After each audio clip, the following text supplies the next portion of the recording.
610. Insider access. Exclusive content. Sports Radio 610. The Texans play here. An Odyssey station. Check out the BetQL Network. Wagertainment for every fan. Get sports betting tips from the best in the game. Available on the Odyssey app and our sister station 650 The Bet.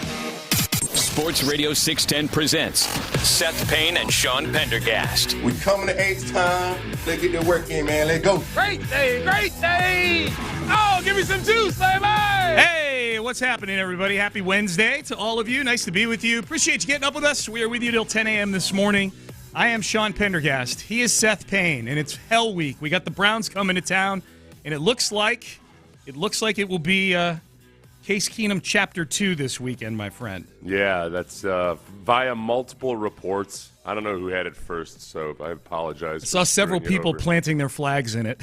Oh, really? Well, claiming I'm the one that know that CJ's brain is still scrambled. Maybe not doing it with the tone that planting their flag in it implies, but I did. To your point, I did see multiple people claiming the report that Case Keenum will start this weekend against. What if CJ's just texting multiple people, but he's still kind of like not quite with it, and even he doesn't know who he exactly gave it to first. Right. Exactly. Some car dealership in Columbus, his NIL deal. Hal from Bentley Motors is reporting that CJ Stroud is still concussed. He's texting into oldies stations trying to win contests as he sits at home in a dark room, right. And he's accidentally light still hurts. Divulging information. Light still hurts, and then he gets a text back. You've won tickets to Journey. Okay, yay! So I guess the early tell on this. I feel bad even joking about this stuff. CJ's concussed, man. This is he's gonna be fine. Okay, denial about it. Yeah, it's no big deal. All right. So week two, because That was there were two things yesterday. One, Tim Boyle signed with the team on the practice squad. I was really hoping our first introduction to Tim Boyle would be kicking his ass in week 14, not signing him in week 16. Yeah, thanks a lot. You know what? You're exactly sorry, real quick. Yeah. You're exactly right. Like, what the hell? The one game that Zach Wilson might have shown a flash is when he comes back. It works out like this all the time. The interim coach bump, the backup quarterback bump, all of that. They couldn't just wait one freaking week for Zach Wilson to return. Okay, great. No, and now we get a reminder of it with Tim Boyle on the practice squad. The other thing was, that C.J. Stroud, it looks like, will not play. Multiple reports, so it'll be Case Keenum again. What I found interesting from a betting perspective is they put this game out as Texans minus 2.5 to start the week, and it stayed there for a few days. And I'm looking at that going, okay, that's odd for a game. That's odd for a game where we don't know who the quarterback is going to be for Vegas to even put a line out there until they know who it is. Yeah. I guess the move yesterday on the line would imply that they thought there might be a chance C.J. Stroud was going to play in this game because Texans minus 2.5. These are two pretty evenly matched teams. I think even with C.J. Stroud, if I did say Keenum, I think that's minus 2.5. They thought Stroud was going to play in this game because the line moved yesterday with the news of Keenum playing to Browns minus 1.5, and it's minus 2.5 this morning. So the line has moved 5 points on the news that Keenum will be playing. I wonder if a lot of people were just kind of like the Sharps were kind of hands off on this until there was more definitive news. So maybe the casual bettors had kind of coaxed the line up in the Texans' favor. Yeah. So for whatever reason, you're right, or just by virtue of them putting a line out there, maybe people assumed Vegas knew more than they did about C.J. Stroud. So for whatever reason, I mean, there you go. At the very least, Stroud's worth at least 4 points to this football team, and probably more because the line was already affected. Yeah. So, it's funny. I went on with the drive yesterday afternoon, and I think those guys, Sean, they do a better job of creating controversy than, or at least maybe unearthing controversy than you and I do. Maybe we're too complacent with our extreme success. I don't know. But the first question they asked me was, basically, are you sure that starting Keenum over Davis Mills is the right move this week? And I'll be honest with you, I hadn't given it a millisecond of thought until those guys asked me. But I got the sense that this has been like a driving force of conversation, which made me think, crap, what did I miss here?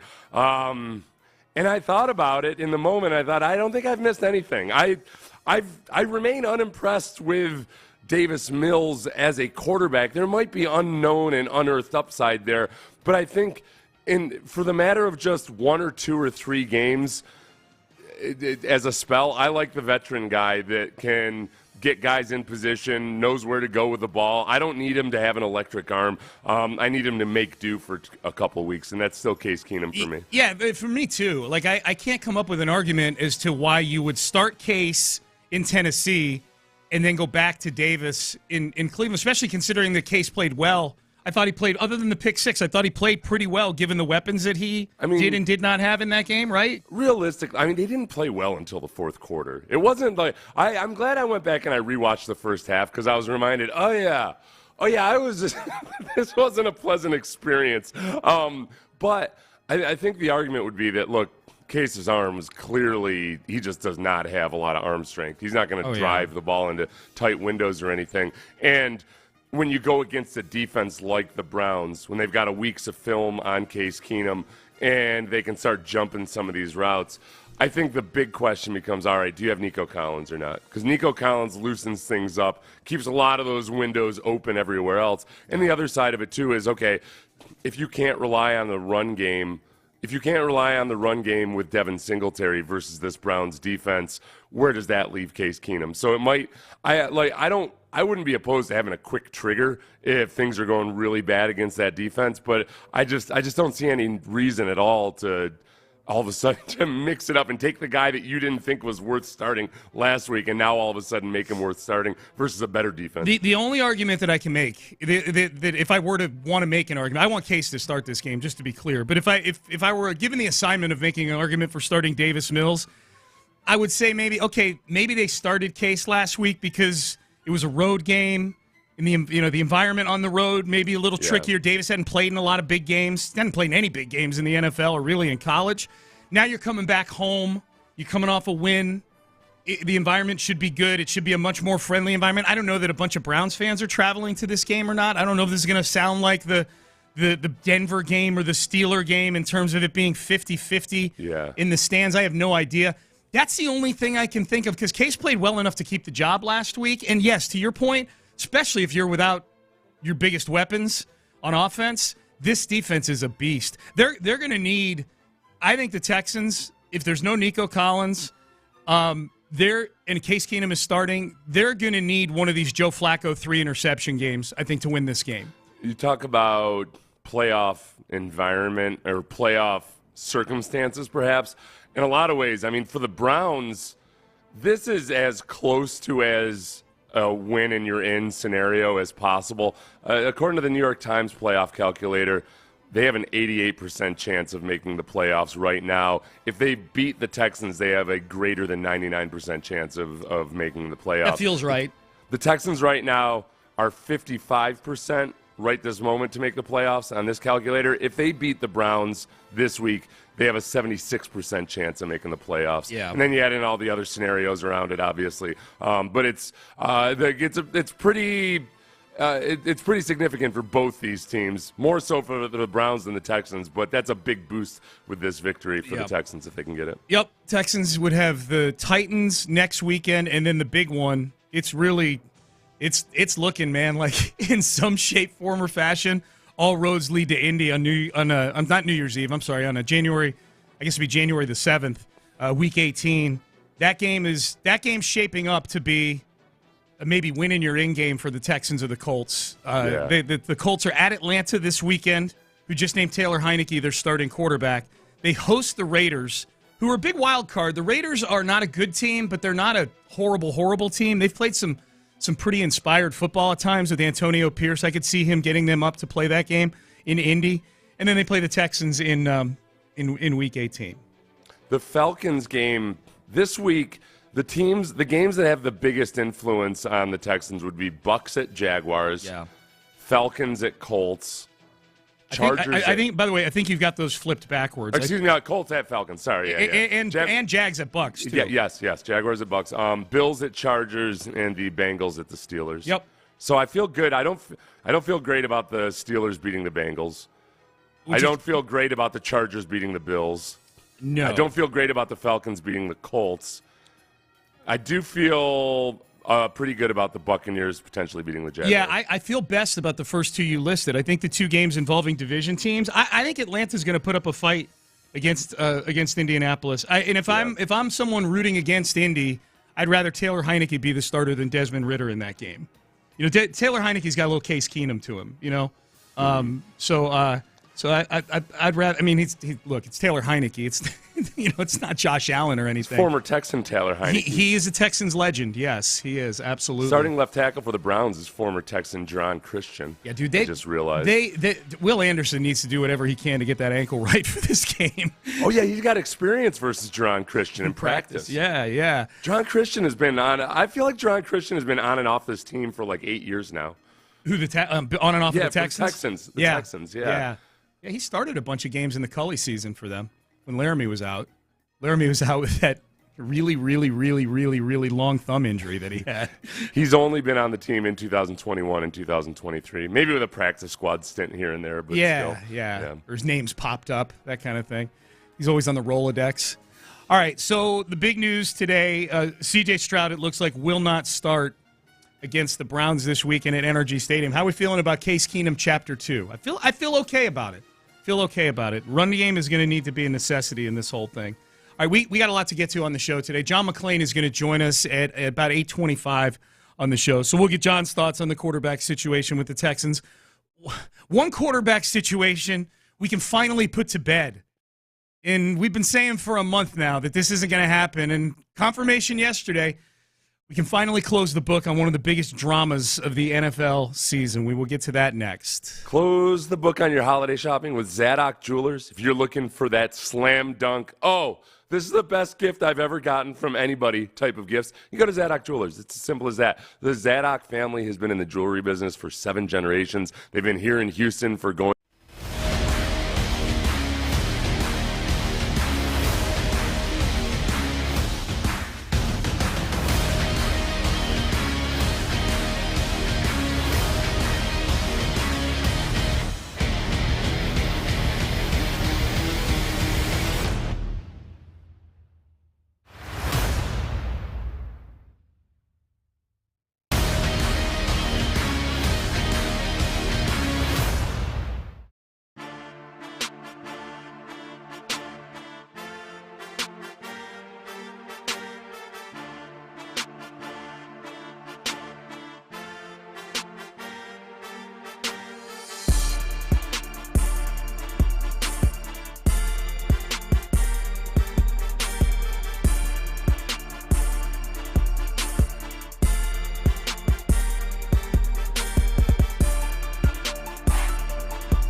We're in Principal Office, Houston, Texas. Sports Radio 610 presents Payne and Pendergast.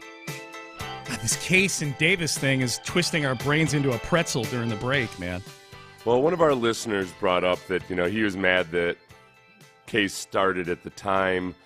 He said, I think Mills should start. He gives them RPO options. I thought Case, if the game was close, he could win, but Texans were on the verge of being blown out. Real quick, just on the RPO thing, Joe Flacco can run RPOs. It's like the zone read is the part that you're thinking where, or RPOs where the quarterback has a run option in it.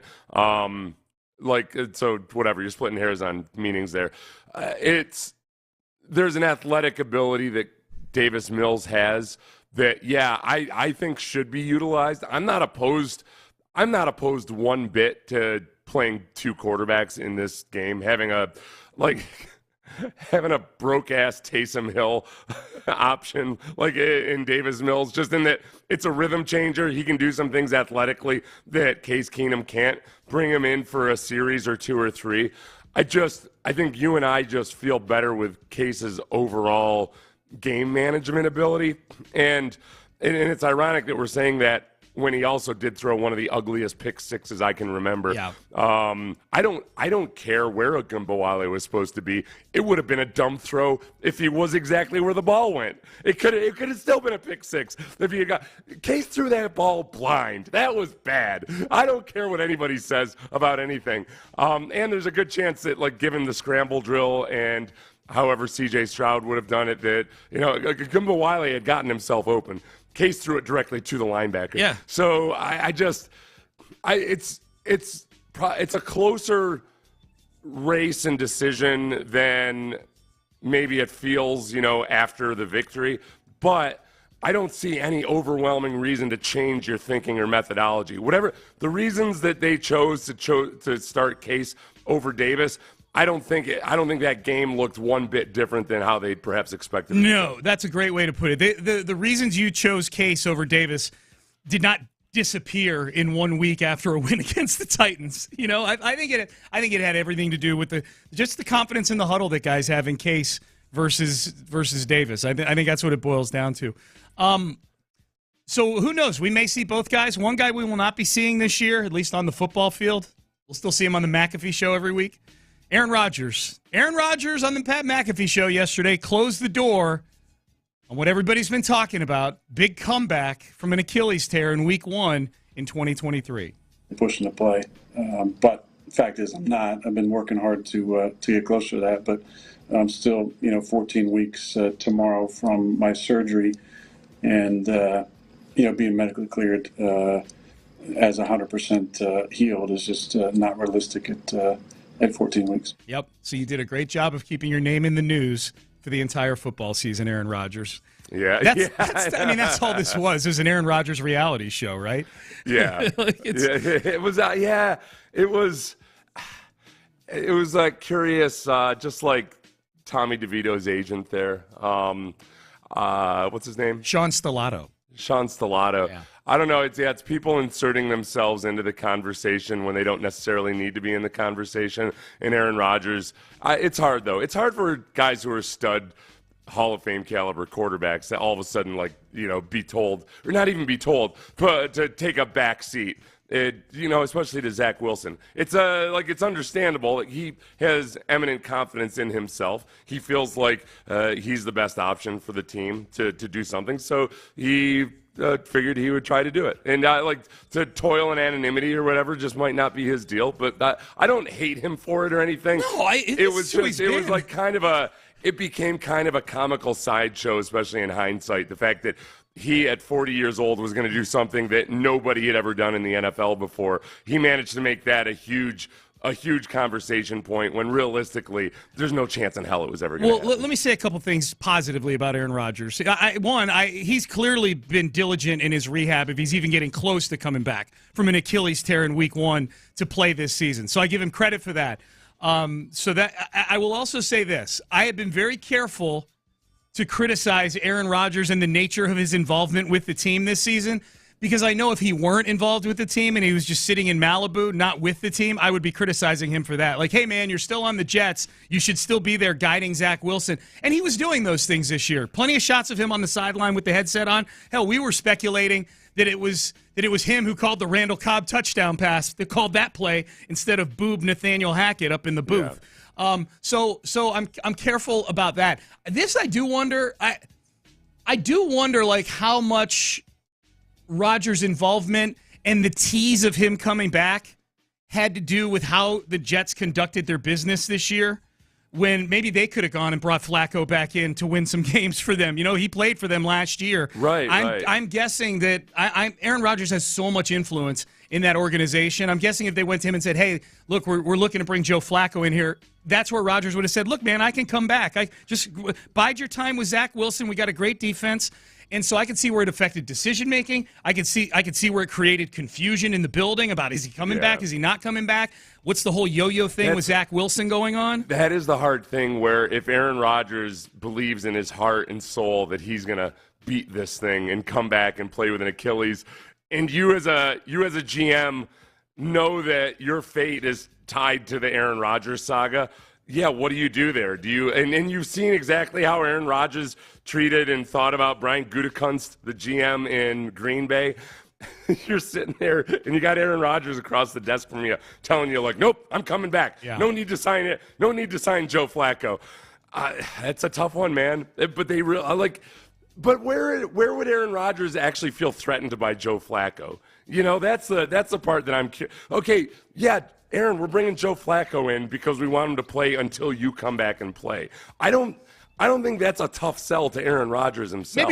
Maybe not. Honestly, it astounds me that Robert Saleh is the focal point of so much discussion. When Robert Saleh did not choose to draft Zach Wilson, really, I'm guessing was not the driving force behind bringing in Aaron Rodgers, didn't hire Nathaniel Hackett to be his offensive coordinator, or at least not, that was presented to him as the appetizing option. There's the front office is way more at risk here, should be, than Robert Saleh. Well, and yet there's an article in The Athletic this week that Saleh's job is hanging in the balance on these last 3 games here, and that would be fascinating. I think I would like Robert Saleh if he were the coach of the Houston Texans. I think I would like him. I love DeMeco Ryans. I don't want Robert Saleh. I'm going somewhere with this. So, this is not me rooting against Robert Saleh like I root against, say, Sean Payton or somebody like that. Mm-hmm. I will say that if they fired Robert Saleh, the Game of Thrones thing going on in New York, if Aaron Rodgers plans on coming back, will be fascinating. as to who comes in as the new head coach. Does Nathaniel Hackett stick around? Nathaniel Hackett, ostensibly one of the worst offensive coaches who's been given really good jobs over the last few years. Does Aaron Rodgers have say in who the next head coach is when he might only be there for a year? Does Nathaniel Hackett come back? Like, how involved is Aaron Rodgers? Like, are they just ceding control to Aaron Rodgers? That would be a fascinating thing to watch in the offseason. So from that respect, if they fire Robert Saleh, so be it. I'm here for the show. That's where it's tough, and this is where you get into that same old problem of, man, when a player takes on GM responsibilities. Aaron Rodgers has already proven that he can't separate friendship from general managing duties. You know, I mean, he's got Randall Cobb on the squad. Because he's a swell fella.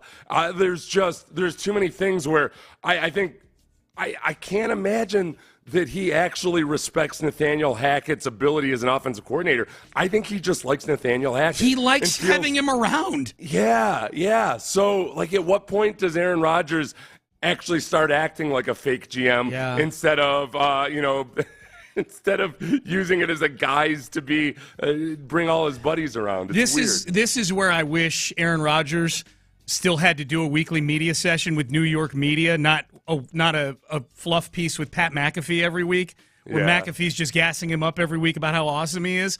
Because a logical question, and I think the New York media would ask this somewhere where the offense for the Jets was just failing so badly, which is really every game but the Texans game, that somebody would have asked Aaron Rodgers, okay, what exactly is it that Nathaniel Hackett brings to the table offensively? Right, yeah. Like, that's a fair question. He's kind of goofy. He makes fart noises. Yeah, you remember those fart noises you make with your armpit? Hackett does the best fart noises. It's like they only, maybe if somehow Mike McCarthy, like if the Cowboys get rolled up in the first round of the playoffs and Mike McCarthy gets fired, then they then it makes sense to keep Nathaniel Hackett in that you could hire Mike McCarthy to come and be the actual offensive coordinator. Yeah. Well, Nathaniel Hackett, has the name but isn't the actual offensive coordinator. There you go. Which obviously that's not going to happen given the Rodgers history with Mike McCarthy. No, and McCarthy's having a good season, and then he plays the Bills. I don't know. Yeah. So there you go. That's the summary of the drama going on in New York. Hey, just to shift gears real quick, we'll get back to the Texans in headlines. If you're just getting into your car, C.J. Stroud, it looks like, will not play on Sunday. The Texans signed former Jet Tim Boyle to the practice squad. There were a lot of people reading into that, like, like that this means like C.J.'s going to be out for a while because they're signing Tim Boyle.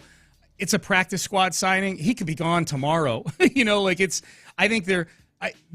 Personally, Seth, I think it's one of those things like, all right, Davis and Case are both need to be in the mix for Sunday as actual players. We need somebody else to run the practice. We need somebody else to run the scout team this week. Right. Other than Case and Davis. I think it's that simple. Right.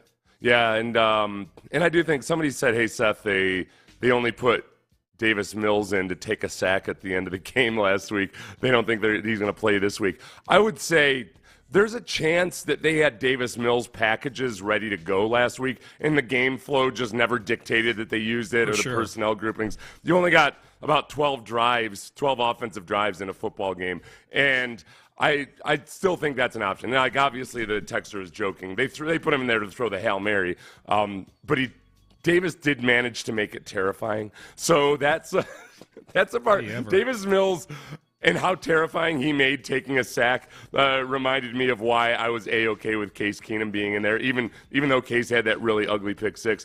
I think at this point, so much of it, because you've got imperfect choices, comes down to, all right, in a lot of ways, this is just about feel and trust and confidence. And there's so many things about Case Keenum that he just checks off the intangibles box. And as long as you're going to have an imperfect offense out there without C.J. Stroud, go with the guy that feels a lot better and that you trust and that you feel is more capable in a lot of ways above and beyond the physical skills. Like, let's be honest, Davis Mills has youth on his side, but his physical skills as a quarterback are largely combine skills. Yeah. Like, oh, wow, he can drive the ball. Oh, look at that, he can run fast. Okay, but can he tie it all together and do it all at the same time? Not really, Yeah. Well, and what is he when things are breaking down? When things aren't, imperfect, when the situation is not perfect? We saw it when the situation wasn't perfect. Well, we saw We saw two things with Case, I guess, late in that game. When the situation wasn't perfect the first time, he heaved it up into what would have been a game-ending, pretty much interception, but Dalton Schultz saved him. In overtime, we saw the kind of improv that I do think Case was in there for, which was, hey, plays breaking down, whatever we call, whatever the first couple reads were in this play aren't there. So he breaks the pocket, rolls out to his right, and Devin Singletary's in a scramble drill with a linebacker, and you go win the game. Yeah. You go win the game on that play. And I do think, too, now we know from last year that Davis is not opposed to throwing to running backs because Rex Burkhead was the go-to guy on every throw. Remember last year the fun part of watching football was on any 3rd and 10, the go-to play was going to be a 5-yard throw to Rex Burkhead and a potential interception. So we know that.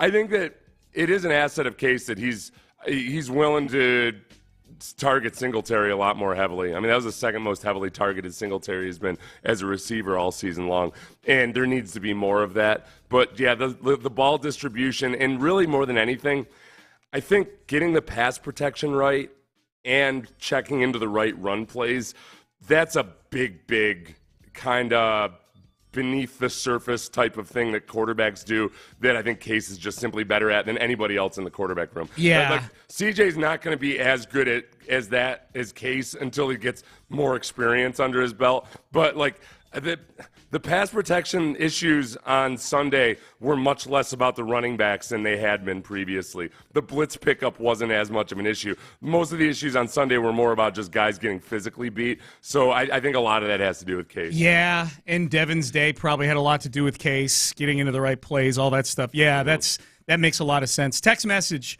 do you think the Texans were one missed PAT from losing the Titans game? If they make that PAT, that does get lost in the wash a little bit, is that the Titans did miss on their touchdown. They did miss the point after attempt. Yeah. Here's a news alert, guys. It was an overtime game. Both teams were multiple play. Like at any given point, that game could have been lost in the first quarter, the third quarter, the fourth quarter. Yeah. Sure. Yeah. Like every little thing that happened in that game had something to do with the fact that it went to overtime and that it was decided in the waning minutes of overtime. If your question is, am I really glad the Texans didn't have to try a 2-point conversion to tie the game? They just needed Miami to punch one through. Then yes. I'm very happy all they had to do was have their Pro Bowl caliber kicker punch a PAT. There's not the Texans were without their 4 best players in a game on the road, and they barely squeaked it out in overtime. This was not confirmation that the Texans are winning the Super Bowl or anything like that. No. Big win though, man. Big win keeping them in the hunt. Text message about the Jets. That was the plan, LOL. Rodgers wanted to get hurt, get Saleh fired, and then install Hackett as his head coach. That's a devious long play right there, especially getting your Achilles torn intentionally. That's something else right there. That'll be bad vibes in New York if Hackett's the head coach next year. God, I hope it happens. Can you imagine Hackett getting peppered with questions by the New York media? Holy smokes. Gosh. He probably does, right? I mean, he's the OC. He has to go up there, yeah. He probably does already. We could listen in on some of those. Yeah. Check it out on the YouTube Let's go back and find the worst weeks for the Jets offensively and listen to his press conference from 3 days after that. Press conferences never have to be that bad as long as coaches are as long as you can be pretty good with your no comment. It doesn't have to be like the most contentious questions in the world can just be dismissed or pivoted away from. It's when coaches get up in their feelings that it gets worse. Like any press conference can be handled with like relative ease. It's not going to make people happy necessarily, but it always unfortunately comes down to the sensitivity of the head coach. Always. Whether it's not his fault necessarily, but it comes down to how sensitive he gets and whether he responds. It's 4th grade, man. Yeah. It's 4th grade playground stuff all over again. All right, let's get to some headlines. We'll get you up to speed on everything going on with the Texans. C.J. Stroud will not play Sunday. We'll dig into that. Those are the reports, at least, that he will not play. He's still suffering from symptoms of his concussion. We'll dig into that. A couple Rockets having to get out their checkbook. And a big return in the NBA as well last night that we will get to in headlines. Stay there.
Live from the Twin Peaks studios, Sports Radio 610 presents Payne and Pendergast with today's headlines. All right, headlines. Let's get to the Texans. It looks like, according to multiple reports, C.J. Stroud will not play on Sunday. He'll miss his second straight game. Case Keenum looks to get the start on Sunday at NRG Stadium against one of the best defenses in the league in the Cleveland Browns. Browns 10-5 on the season. 9-5 on the season. The Texans, of course, 8-6. Big game for both teams here. The Texans signed Tim Boyle, former New York Jet quarterback, to the practice squad. I don't think there's a ton to read into that as a long-term thing. I'm hoping that that's not some sort of indicator on C.J. Stroud's health. That was the big concern yesterday, Seth, is that when it went from the vibe that I got from people was, okay, we get him missing 1 week. Very few people come back from concussion protocol in 1 week. And I think C.J. is someone you want to be extremely careful with, especially in a game that you can go win with somebody else at quarterback like the Tennessee game. The second game is where that appears to be where the concern switch gets flipped for a lot of people. Like, ooh, okay, is this just a concussion that's taking longer to come back from, or is this something we need to be worried about for 3 weeks or 4 weeks now? The biggest thing, too, is that we know, that if you suffer multiple concussions, 2 or more concussions without a diagnosis in between, that it can be really bad. And that's where I think it's fair to wonder whether, man, when he got taken out of the game in that Jets game to be checked out real quick and came back in the Denver game, the Denver game, and he looked kind of woozy momentarily. There are concussion symptoms don't always set in immediately. They have delayed onset, and there's a chance that maybe he might have suffered a concussion there. It went undiagnosed. He ends up getting a concussion the next week. Those can take a lot longer to come back from. And they've got more potential for long-term damage, too. So you got to be really damn careful. Like it was with Tua last year where, man, the diagnosis wasn't concussion, but it sure did look bad, and it looked like he might have had multiple episodes before he was finally diagnosed with concussion. You can't mess around with that stuff. And I at this point, I don't even feel comfortable saying I hope he comes back next week, because you just need to be as careful and conservative as possible. Yeah, and we'll keep in mind, next week they play the same team Case Keenum beat last week, but they play him at home. So it is, if caution with CJ is the priority, and that's, by the way, what D'Amico Ryans has said. Like, his health is the priority here. I think at least the schedule. I know the Browns have a good defense and they have a good record and everything. They've got Joe Flacco. Like, Joe Flacco is due for a bad game. He threw 3 picks last week, but he threw for 300 yards. Like, these are winnable football games. These are games that you can go win at home. By the way, both these games with Case Keenum. So I'm in favor of what the Texans are doing for sure. Especially if he's still suffering symptoms, then their hands are tied. They can't even get. They can't put him in. But I could see where even if he were to pass like late in this week, that you still start Case just because he hasn't been in the building. He hasn't been practicing for nearly 2 weeks. Yeah, and this is look, the Texans were underdogs last week versus the Titans. They're facing a similar underdog status this week, not like huge underdogs. Right now they're 1.5-point underdogs. That's with the news that that C.J. Stroud probably wouldn't be playing. Yep. And I think that this still feels like a much more monumental task. I'm surprised that they're only 1.5-point underdogs. Maybe that's Joe Flacco hate that's seeping into it. Honestly, I'm more nervous about Joe Flacco than Will freaking Levis. That creatined up fool, that stupid meathead of a dummy quarterback. I hate Will Levis. It's the only NFL player I despise right now. Will Levis? Okay. Is he the only one? Yeah, I think so. Okay. Yeah. We're going to get like 20 suggestions of various people with actual criminal records. Trevor Penning texts are coming in right now as we speak. I'm just telling you. No, you know what it was about Will Levis? It was his flexing, angry celebration. I agree with you. I wanted to punch him so bad. I would see him flexing and angry. Said, let me be clear. You're so tough, Will Levis. I have zero issue with you despising Will Levis. I just find it hard to believe that's the only one you despise right now. Okay, he's one of 29 that I really despise, okay? To your point, spread up to 2.5 for the Browns now. So the line is, there are people backing you on the thought that, okay, well, maybe this should be a little bit of a meteor line for the Browns here. The Browns' defense is scary. It's elite. The Titans' defense was respectable, but the Browns' defense is scary. It's elite, no question. Let's get to the Rockets. They play the Hawks tonight. They're back at home after losing a couple games on the road to Milwaukee and Cleveland over the course of the last few days. Ime Udoka and Dylan Brooks are getting fined by the NBA for using inappropriate language towards officials. A big statement came out from the NBA yesterday about the two of them. Brooks has been fined $35,000 for directing inappropriate language and publicly criticizing the officiating. Ime Udoka, $25,000 for the inappropriate language. So Udoka didn't comment about the officials publicly, but he did curse at them. And so they're both getting fined. It happened with 38 seconds left in the game against the Milwaukee Bucks, where one of the referees accused Dylan Brooks of flopping. And Udoka was ejected with however many seconds left. Yeah. I think it was even less than 38 by the time he got ejected, right? Yeah. So game was in hand already. How much is Udoka's fine? $25K. Yeah, $25K. That's a lot of money, man. I don't care how much money you're making. That's a college, that's college tuition. In 1990, at least. I don't know, these days it's like $400,000. These days it's books. These days it's a damn mortgage, quite literally. Right. So, but yeah, Udoka. Okay, now I'm angry on behalf. I do like the fact that Udoka, he's got no back down in him, man. No. He is like in your face, but like with the calm, cool, and collected glare of an assassin. He's exactly what this team needs. Did you happen to catch the video of this whole incident with the transcripts of what Dylan Brooks was saying and calling the referees after? I didn't see it with the transcripts. No. Yeah, it's got the subtitles, I should say, at the bottom. Not transcripts, the subtitles. I think he may have gotten off light at $35,000. What did he say? Oh, there were F's and there were P's and there were N's and there were all kinds of things. It was a melange of slurs and swears, and it was quite the performance by Dylan Brooks. I'll give you the what the bleep, he bleeping pushed me. What the bleep are you talking about? That bleep pushed me out. The bleep are you talking about, flopping? You're a bleeping girl part. Bleep you. Bleep and bleep. Bleep. How is that flopping? You're bleeping poop.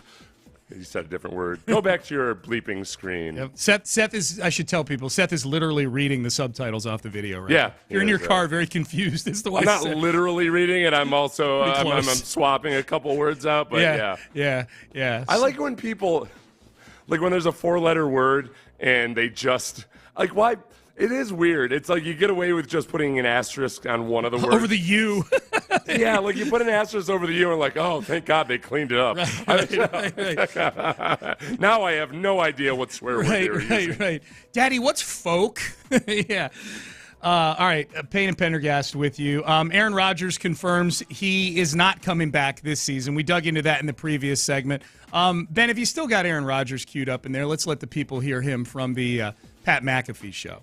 Pushing to play, but the fact is I'm not. I've been working hard to get closer to that, but I'm still 14 weeks tomorrow from my surgery, and being medically cleared as 100% healed is just not realistic at 14 weeks. Okay, well, then what have we been doing this whole time?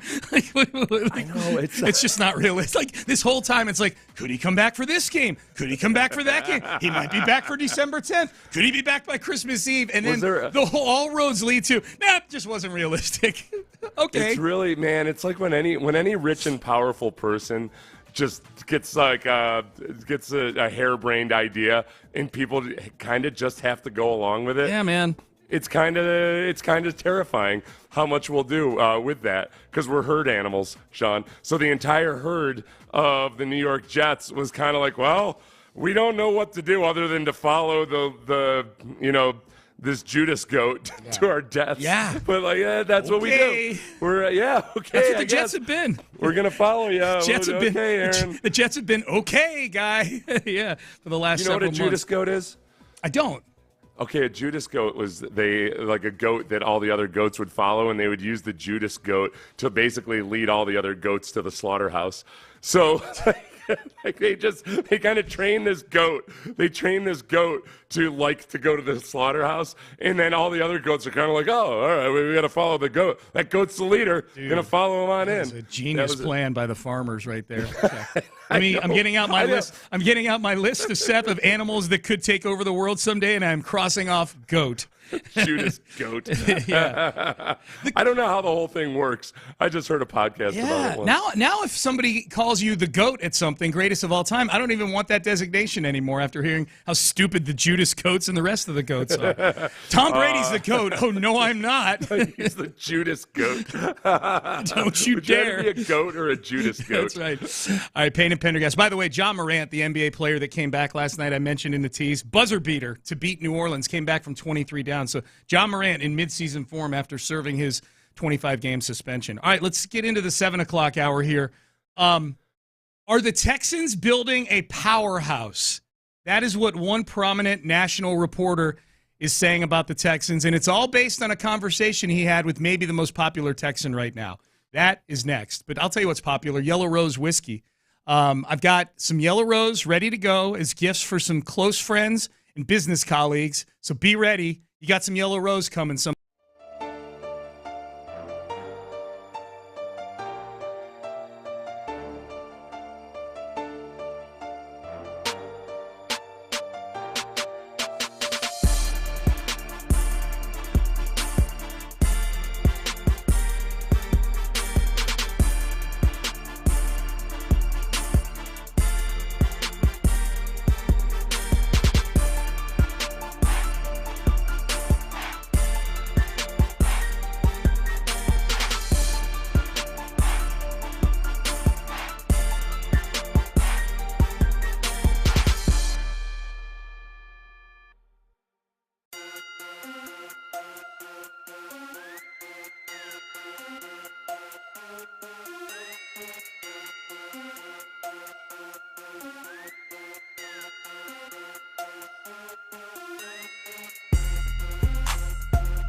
The Texans play here. An Odyssey station. Sports Radio 610 presents Payne and Pendergast. All right, Payne and Pendergast. Are the Texans building a powerhouse? That is the title, the headline of an Albert Breer article, his takeaways for Week 15. Albert Breer does takeaways for Week 15. NFL Week 15 takeaways. The Texans are building a powerhouse. It's not even posed as a question. It is a declarative statement by Albert Breer that the Texans are building a powerhouse. You fake news to me on this. What are you talking about? He doesn't. That's not Breer's takeaway. It's his headline. It says right there. That's what Keenum says. I don't see any quotes around it that attribute it to somebody else. This is why, you know what, Sean? This is why you continue to get taken in swindles, because you read headlines and think that it has anything to do with what's actually in the body better. of the I don't know what you're talking about. I've gotten better. This one I choose to believe. You followed so many Judas goats to the slaughterhouse. But it is. Breer doesn't argue against everything. He doesn't. But now, because he interviewed Case Keenum, and Case had some very nice things to say about the Texans. Imagine that. He did. Yeah, he's right. These are his Week 15 takeaways. The very first one Albert Breer has: if you feel like Sunday brought more signs that the Texans are on the verge of something big, just know you're not alone. And he talks about a conversation he had with Case Keenum after the win over the Titans on Sunday. We know that Case told Aditi Kinkwabala, the sideline reporter, that he sees the Texans as top to bottom one of the best teams in the league, and that's what got Albert Breer's attention. He said, okay, I need to follow up on this thing. Give me Jenkins, bring me Case Keenum's phone number, stat. And so Breer called Case Keenum, and this is what Case said. He said, one, I think it starts with C.J. Stroud. Man, I'll be honest, I think he has a chance to be one of the all-time best. I really do. I think he's a generational talent. I'll say it again.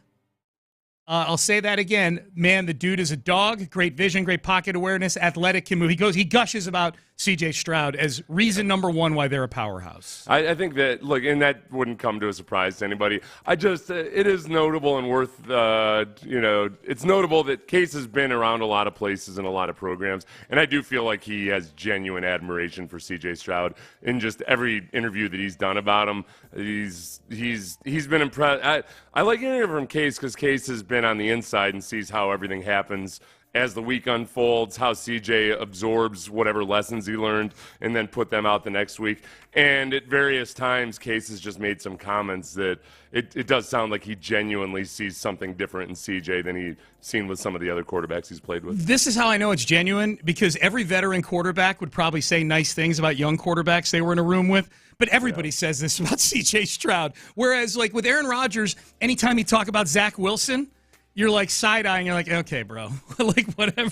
Like, you know what I mean? Like it's standard fare for the veteran guy to take up for a fellow quarterback, probably. Yeah. But there's no selling that has to go on with Case when it comes to CJ. It's more just affirmation or confirmation of what all the things we've heard from other people about CJ. When Case says that CJ is going to be a generational talent, I look at that differently than when I hear Laramie Tunsil say that somebody's a dog. Yes. Because Laramie says everybody's a dog. Yes. Whereas with Case, I feel like saying somebody's generational isn't necessarily something he doles out loosely and casually. I hope we go back and find quotes from Case.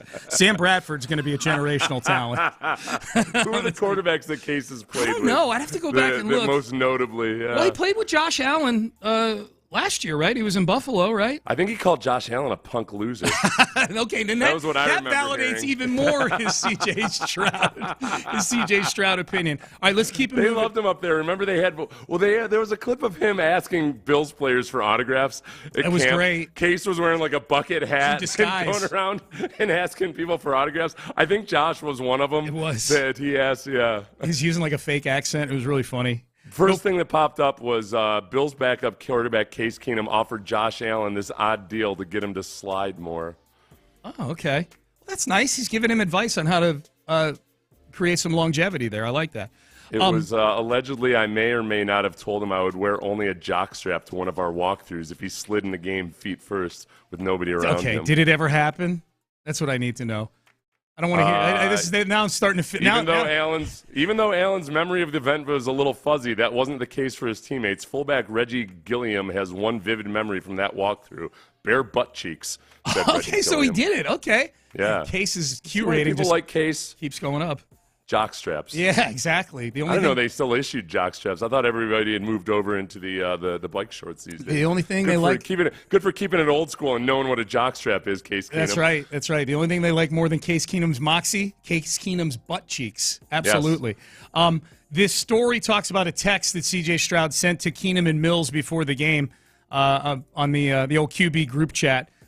Stroud wrote, "We're all in this together." Keenum said that Stroud said he was rooting for us, praying for us, and that he was here with us. So Stroud was in touch with his teammates before the game on Sunday. I actually feel like 5% more comforted hearing that in a weird way, that CJ's texting them before the game, and that made me feel good.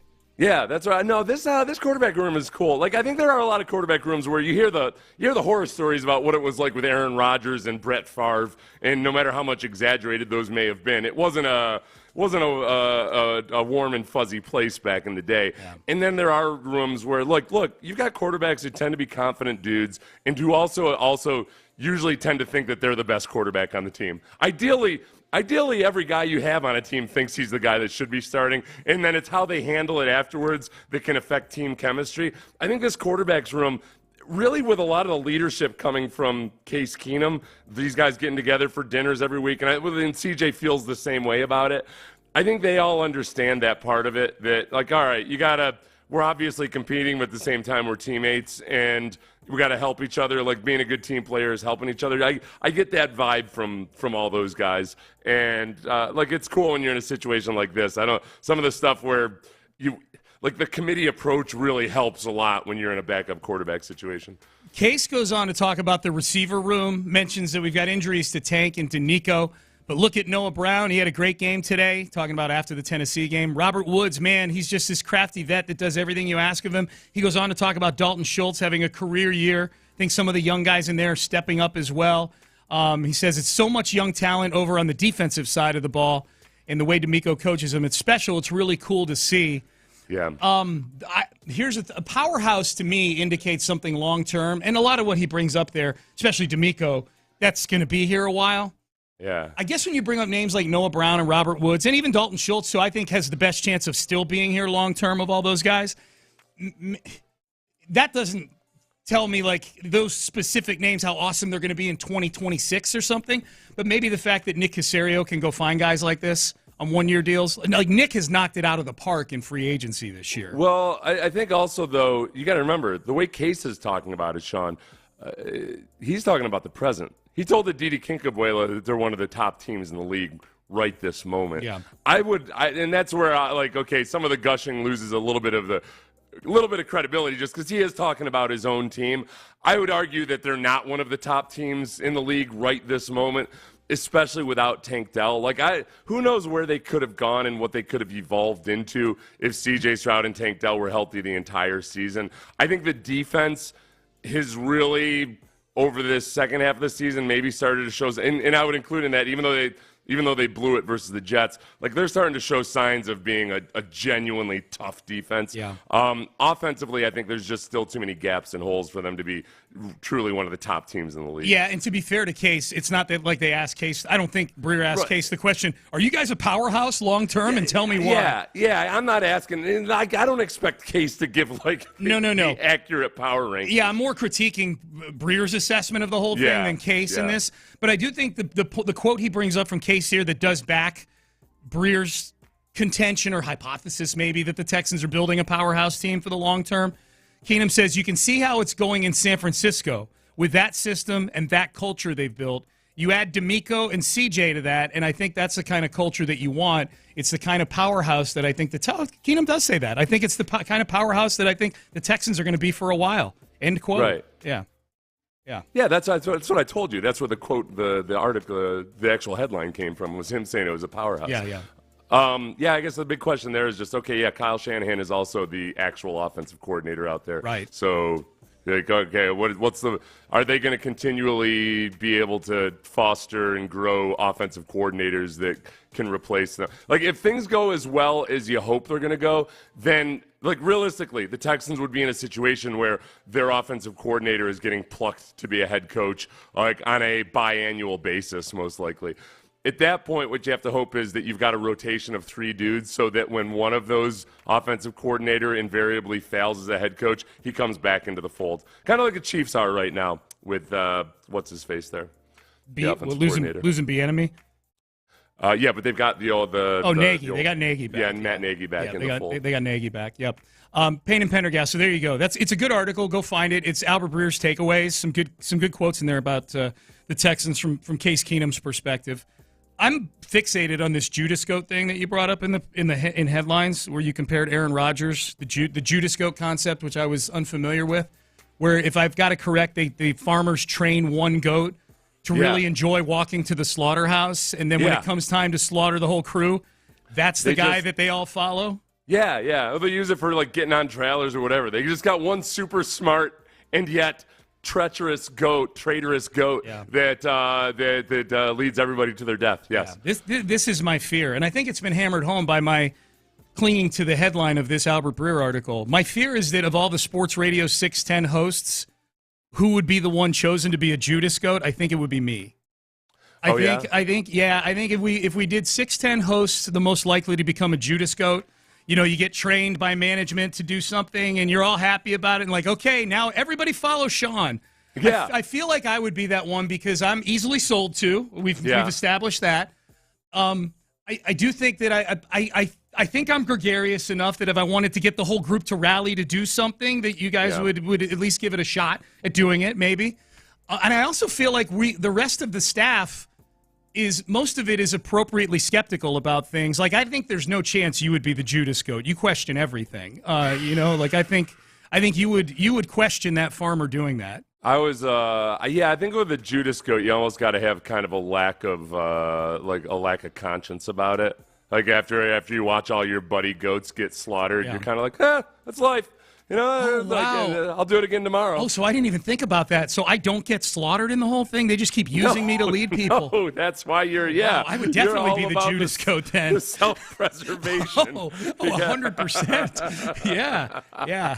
I don't know. When our last manager was in, Armin, he made a lot of changes, and it was like some of it was very uncomfortable at the beginning. Yeah. And he had us like kind of going about our business in a way that I didn't really agree with, and yet at the time I was like, you know what, I gotta be a good team player, and I'm gonna do everything that Armin asked me to do to a T, even though I don't like it, it doesn't feel right, and yet like I gotta change something. So, and he seems to know what he's doing. So I feel like I guess I was more of a good soldier, but not a Judas goat. Yeah. I would try to tell people when other people would have objections to things he was doing. I was like, listen, I would give him the old, like, look, like, whatever you feel about a plan, like an average plan well executed is 100 times better than an awesome plan poorly executed. So let's just execute this plan. Yeah. Don't think too much about whether you like it or don't like it or what have you. And I think ultimately it ended up being a good thing.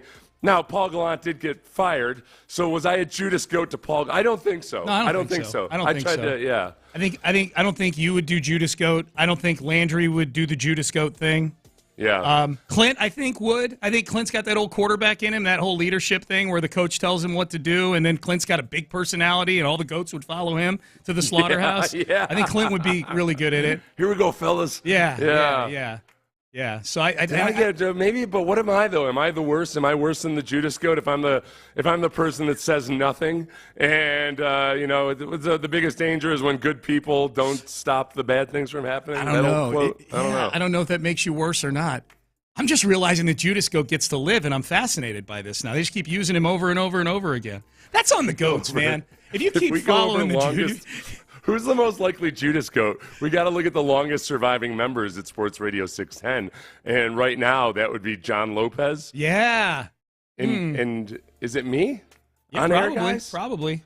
I have my. So it's either John Lopez or me. The Judas Goats. I think you would be the two least likely to do it. The two of you and Landry, unless there's a dessert. Unless the slaughterhouse has a dessert gallery attached to it, there's no way you're going to be a Judas Goat. No chance. Lopez and I are go along to get along type guys, and this is the thing. We're like, okay, we see the Judas Goat and we know what he's up to, but we also know they're like, all right, if I get at the back of the pack here, there's a good chance that I won't have to enter the slaughterhouse. So I'll just kind of like, I'll let the Judas Goat do his thing. And meanwhile, I'll just mind my own business. Or I'll conveniently forget to follow the Judas Goat on this one day. Yeah.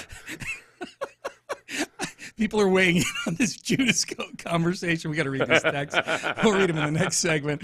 All right, Payne and Pendergast with you on a Wednesday. 713-572-4610 if you'd like to weigh in on that. All right, the playoff picture in the AFC. I want to play a little game with you, Seth. There are 6 other teams I think that the Texans are kind of jousting around with to be a wild card team. Concern levels about each of these teams being good. Major, minor, or meh? We're going to play that little game next.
Day. Sports Radio 610 presents Payne and Pendergast. All right, so there's as far as the wild card goes for the Texans, there's 6 teams they're competing with. I'm going to treat the division separately.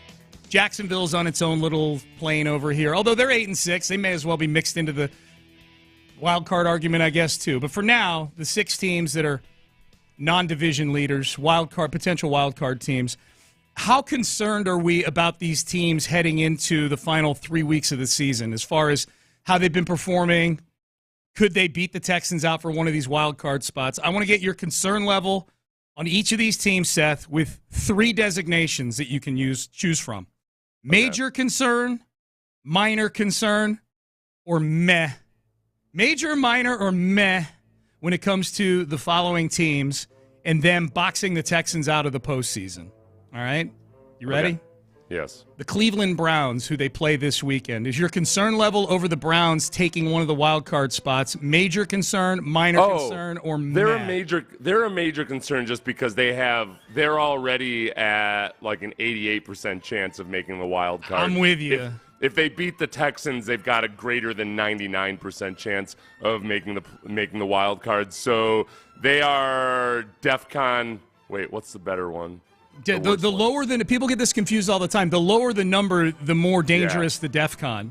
DEFCON 1. DEFCON 1. They're for them. DEFCON 1. They're They're like they are the clear. Well, okay. Except that even if the Browns lose to the Texans, they still have an extremely good chance of being the wild card. Yeah. But because they're right in front of us, I'm putting them at DEFCON 1. Here. Well, it's major, minor, or meh. So they're major. Major. Yeah. So they are major. I'm with you because here's the thing: if the Browns win this game this weekend, yeah, they may have a 99% chance of making the playoffs. They have a 100% chance of beating out the Texans. And that's where I'm coming from on this. Like, how big a concern are they for the Texans? Yeah, if Cleveland beats you, I don't think on paper they're necessarily better than. I don't think they're better than Buffalo. And their defense, as people have pointed out, like we should, I'm presenting the Browns defense like it was in the first half of the season. They haven't been nearly as consistent. They just still have they have their peak menace ability is still higher as a defense than I looked at the Titans defense. All right, concern. Okay, next one. Cincinnati's 8-6. You beat Cincinnati earlier this year, but they're ahead of the Texans right now because of the way the tiebreakers work. Yeah. As far as the Texans getting to the postseason, is Cincinnati a major concern, minor concern, or meh? Okay, major, minor, or meh. Yeah. I wish there was just one more designation. I will say a major concern. No, I'm going to say major, minor, meh? Yeah. I'll say minor because the Texans have the head-to-head over them. Yep. So unless the Texans get squeezed out by either the Colts or the Jags for the wild card, the head-to-head versus the Bengals is gonna matter. So I will say minor. The Bengals have in their 3 remaining games a winnable game versus the Steelers, a theoretically unwinnable game versus the Chiefs, but I don't know what the hell the Chiefs are right now. And then they face the Browns in the final week of the season. Yep. So their schedule doesn't really favor them for being a team that's playing with a backup quarterback, even as scrappy as they are and as much as they've surpassed expectations. I'll say minor. I'll say minor as well. And we should point out, Jamar Chase is banged up now. He's trying to play this weekend. DJ Reader got carted off in that game on Sunday against Minnesota. DJ Reader, I think, is out for the season. He got carted off, so that's a big loss for them. I'm with you. Minor concern. All right, Indianapolis Colts. They right now have the tiebreaker over you because they beat you, the Texans, but you play them in Week 18. Colts have the Falcons this weekend in Atlanta, the Raiders after that, and then they play the Texans. Are the Colts a major concern, a minor concern, or meh? I will say major concern. They're in the division. They're right there with you. I don't trust that Gardner Minshew is going to be the driving force behind all of this, but and he's erratic, he's error prone, and yet he's also capable of pulling rabbits out of his hat. He plays well against the Texans, and you have them right in front of you. So yeah, major concern. Major concern for me as well. Their remaining schedule is. I've got it right here. They're at Atlanta this weekend. They host the Raiders, and then they host the Texans. I mean, I think those are some coin flip games, but the Colts are playing good football. I'm with you. I think major concern for the Indianapolis Colts. All right, you know how I feel about this next one. The Buffalo Bills, they play at the Chargers this weekend. They host the Patriots, and then they're at Fugazi, Miami in Week 18, and they are 8-6. You know how I feel about them, but I want to hear it from you. Are they a major concern, a minor concern, or a meh? Major concern. Double major, DEFCON 0. They are way better. Okay, they're not way better than their record is, and actually, I would say, as much as it's overused when people say you are what your record says you are, I feel in the case of the Bills, they have been what their record says they have been, but they've also been a different team since Ken Dorsey was fired. I think they found a little bit of what they were missing offensively, and the biggest thing about the Bills, I would say, is that weird things happen when the Patriots and the Bills play each other, and they're like the Patriots and Bill Belichick still have a little bit of big brother strength over the Buffalo Bills as a franchise, and yet I really just, there's no way in hell I would ever pick the Patriots to beat the Bills 2 weeks from now. So and I like the Bills over the Dolphins just because the Dolphins have already been kind of throttled by the Bills once this season, and B, they have really wilted in the face of genuinely good teams this season. Yeah. So they're obvious, like they're a major concern. All right, the last two.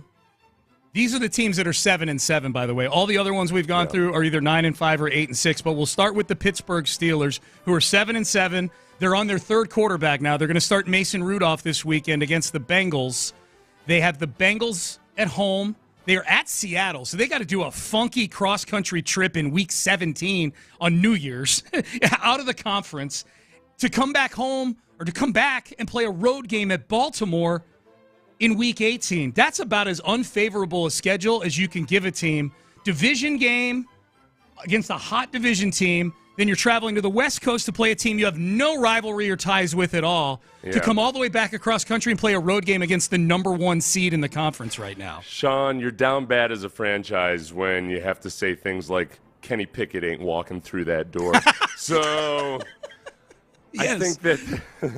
I think the secondary's kind of turning into shambles in front of their eyes. Yeah. All these teams that, the Browns and the Steelers are a couple of teams where you would say, man, all right, if you're going to make a go of it this season, then you've got to have some kind of superhuman effort by the defense. And they exceeded expectations for a long, long time. The Browns have had some blips. I feel like the Steelers are at the precipice of a full-blown collapse here. Yeah. Both these teams exceeded expectations. Yeah. And they had to have various position groups step up and really outdo themselves, but I don't think the Steelers can hold up anymore. So I would say a meh. Meh, yeah, we got our first meh. Yeah. And add in the fact the Texans beat them earlier this year.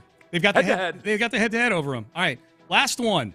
This is an interesting one because the Texans also have the head-to-head over this 7-7 team. The Denver Broncos, who play the New England Patriots at home this weekend. They play the Chargers at home next week with no Justin Herbert. And then they're at Las Vegas in Week 18. By the odds, they should go 10-7 on the season, but it's the Denver Broncos who this is what their head coach sounded like following their loss this past weekend. An exchange with a reporter about one of those offensive offsides calls and a verbal jousting he was having with Russell Wilson on the sidelines. I was upset about the call. That's all. Simple. That's it. When you got on Russell, it looked like you yelled at Russell. No, I was upset at the call. If you're upset with the call, what were you yelling at Russell about? Listen, what I talk with Russell about is none of your business. All right, so we're at the none of your business stage of the season with the Denver Broncos. Beeswax. Yeah. Ooh, yeah. Boy. So the Broncos, who much like the Texans, have won a lot of scintillating games down at the wire. The feelings, I think, probably in the locker room and in the fan base in Denver are not the same as they are in Houston, just because nobody, including Sean Payton, I think, genuinely believes in Russell Wilson.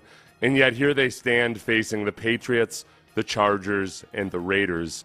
I have to put them as a minor concern. Minor concern. Right now. In relation to, I would put them in major, except that I don't look at them as the same caliber team as those other major teams. And yet they've got 3 very winnable games, and they've been a much better team over the last half of the season. That's funny. Okay, so you're minor with leaning towards major. I'm minor with leaning towards meh. I just don't like it. At the end of the day, I don't look at the Broncos and what they've. I know they had that stretch in the middle of the season where they won a bunch of games. I don't trust Russell Wilson. I don't know that Sean Payton's got like full grasp of everything. I don't know that this is the group Sean Payton necessarily wants. Doesn't mean he's trying to lose games or anything, but they just don't. I feel like they're going to find a way to lose at least one of those 3 games, this Broncos team. That's all. I just feel like they're going to find a way to let the Patriots hang around in a game, or let the Chargers hang around in a game, or go to Las Vegas and lose one of these. But I'm also looking at a Texans team that is playing a backup quarterback this weekend. Yep. And I'm not forecasting. I don't expect the Texans to win all. I would not predict that the Texans are going to win all 3 of these final games. And I look at, the Broncos, the Broncos did beat the Browns relatively recently. They smoked them. That's true. Yeah, they smoked them. I mean, they put a thumping on the Browns. Yeah, they did. So getting thumped by the Lions in Detroit, I'm not gonna let that take away from the fact that defensively they've been playing pretty damn well for a long stretch of time, and that there's they're in a similar. I don't respect them as a team like some of those other teams, but I think because of the remaining schedule, they're very, very capable of pulling it off. So we're both on minor concern for Denver. We just feel a little differently about Denver. Yeah, that's good. Yeah. Okay. All right, so there you go. Wild card scene. That's the concern level, official concern level of Payne and Pendergast right there. The official concern. Official concern level. Yep. All right, we'll hit the headlines at the top of the hour. 8 o'clock. Get you guys ready for your day. Let's start digging in on the Cleveland Browns. D'Amico Ryan's on his coach's show. What is the Browns game going to come down to in the eyes of the Texans head coach? That is next. I want to tell you about West Point Lincoln. I love talking about West Point Lincoln.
Call our friends at D&M Leasing to learn more about Easy Lease from D&M. Live from the Twin Peaks studios, Sports Radio 610 presents Payne and Pendergast. Middle screen brings up this on the text page. Sean, wasn't meh on your list of things that annoy you? It was and is on the list of things that annoy me. Two things. It annoys me more when it's directed at me or one of my takes.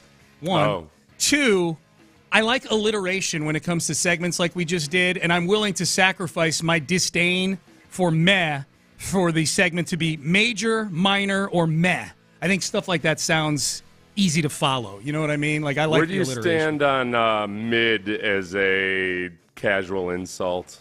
I'm fine with it, trending towards getting sick of it. Yeah. I'm mad about mid. Yeah. One of the more disturbing social media things that happened in 2023 was people dying on the hill of claiming that Margot Robbie is mid.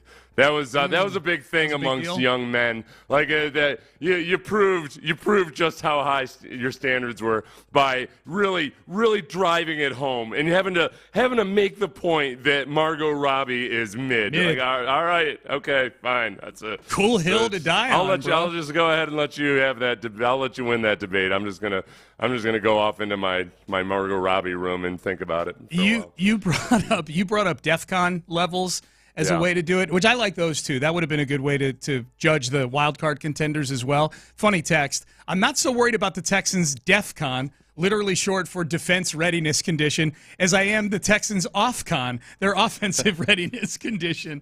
Yeah, the OFF-CON. Yeah. Yeah, given CJ is out and other injuries on that side of the ball, off-con is not a thing. I made that up. We know. I'm just angry this morning at all the people that needed to bring up, including, and then I turned into this person this morning, was the people that needed to point out just kind of how stuck in the mud the Texans offense was until the fourth quarter of the game versus the Tennessee Titans, and it certainly was. So I think that's what's important to remember.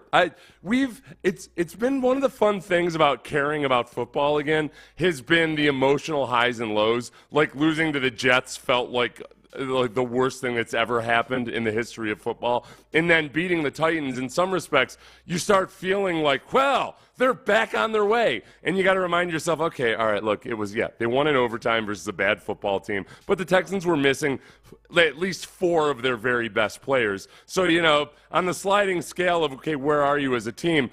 Beating the Titans without 4 of your best players, that will still hopefully return this season, it still feels like, all right, confirmation that, man, all right, this team could mix it up with the genuinely good teams too if they just have those 4 guys. Absolutely. And I think even depleted Texans, and look, today's a big day for the injury report. We know CJ's not going to play on Sunday, but Will Anderson, Nico Collins, Blake Cashman, word has started to matriculate about some of those guys as well not playing this weekend. I'm going to wait and see what happens at practice later this morning and on the injury report before we start really digging into the non-CJ injured guys.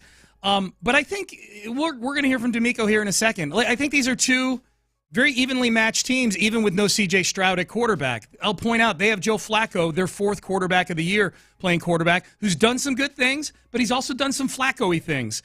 And they're on the road this week, and they're playing in what I hope is a pretty energized NRG stadium. So I think they're very evenly matched. The Browns are a 2.5-point favorite right now. But they've won a lot of close games, as we've, I think Middle Screen pointed out this as well on the text page. Like, hey, yeah, they beat the Ravens on the road. That's a really good win. What's their second best win? Which is, I guess, a fair thing to point. They've won a bunch of close games against teams that are banged up or whatever. I mean, the Texans have kind of done a lot of that too. They're 9-5, the Browns, and the Texans are 8-6. I look at them as very similar football teams in terms of their stature within the NFL right now. Texans won a lot of games last week where they needed Dalton Schultz to rip a ball out of McCreary's hands to prevent a game-closing interception. Right, it was. Yeah, that's where I'm curious. It's funny the way people read things. One of our listeners says, I know you guys are being optimistically positive about Case versus the Browns, but last week you could tell his arm had no juice left. I'm afraid the defense may dismantle our offense and jump Case's passes, and it could get ugly. I don't know where, honestly, if you've been listening this morning, I don't know where you would have, a single time thought that I was optimistic about Case versus the Browns. I think maybe what you may have misread was us still preferring Case over Davis Mills. Like, maybe that's optimism. Just like last week, I think this is going to be a defensive battle if the Texans are to win this game. And it's as simple as that.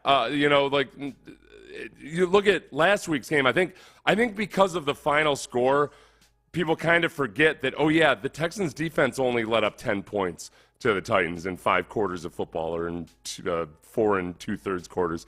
Thanks a lot, Bill Polian. And I think that, I don't think that all of a sudden Case and this offense are going to come in and light up the Browns defense. Now, the big thing is more about Nico Collins than Case Keenum.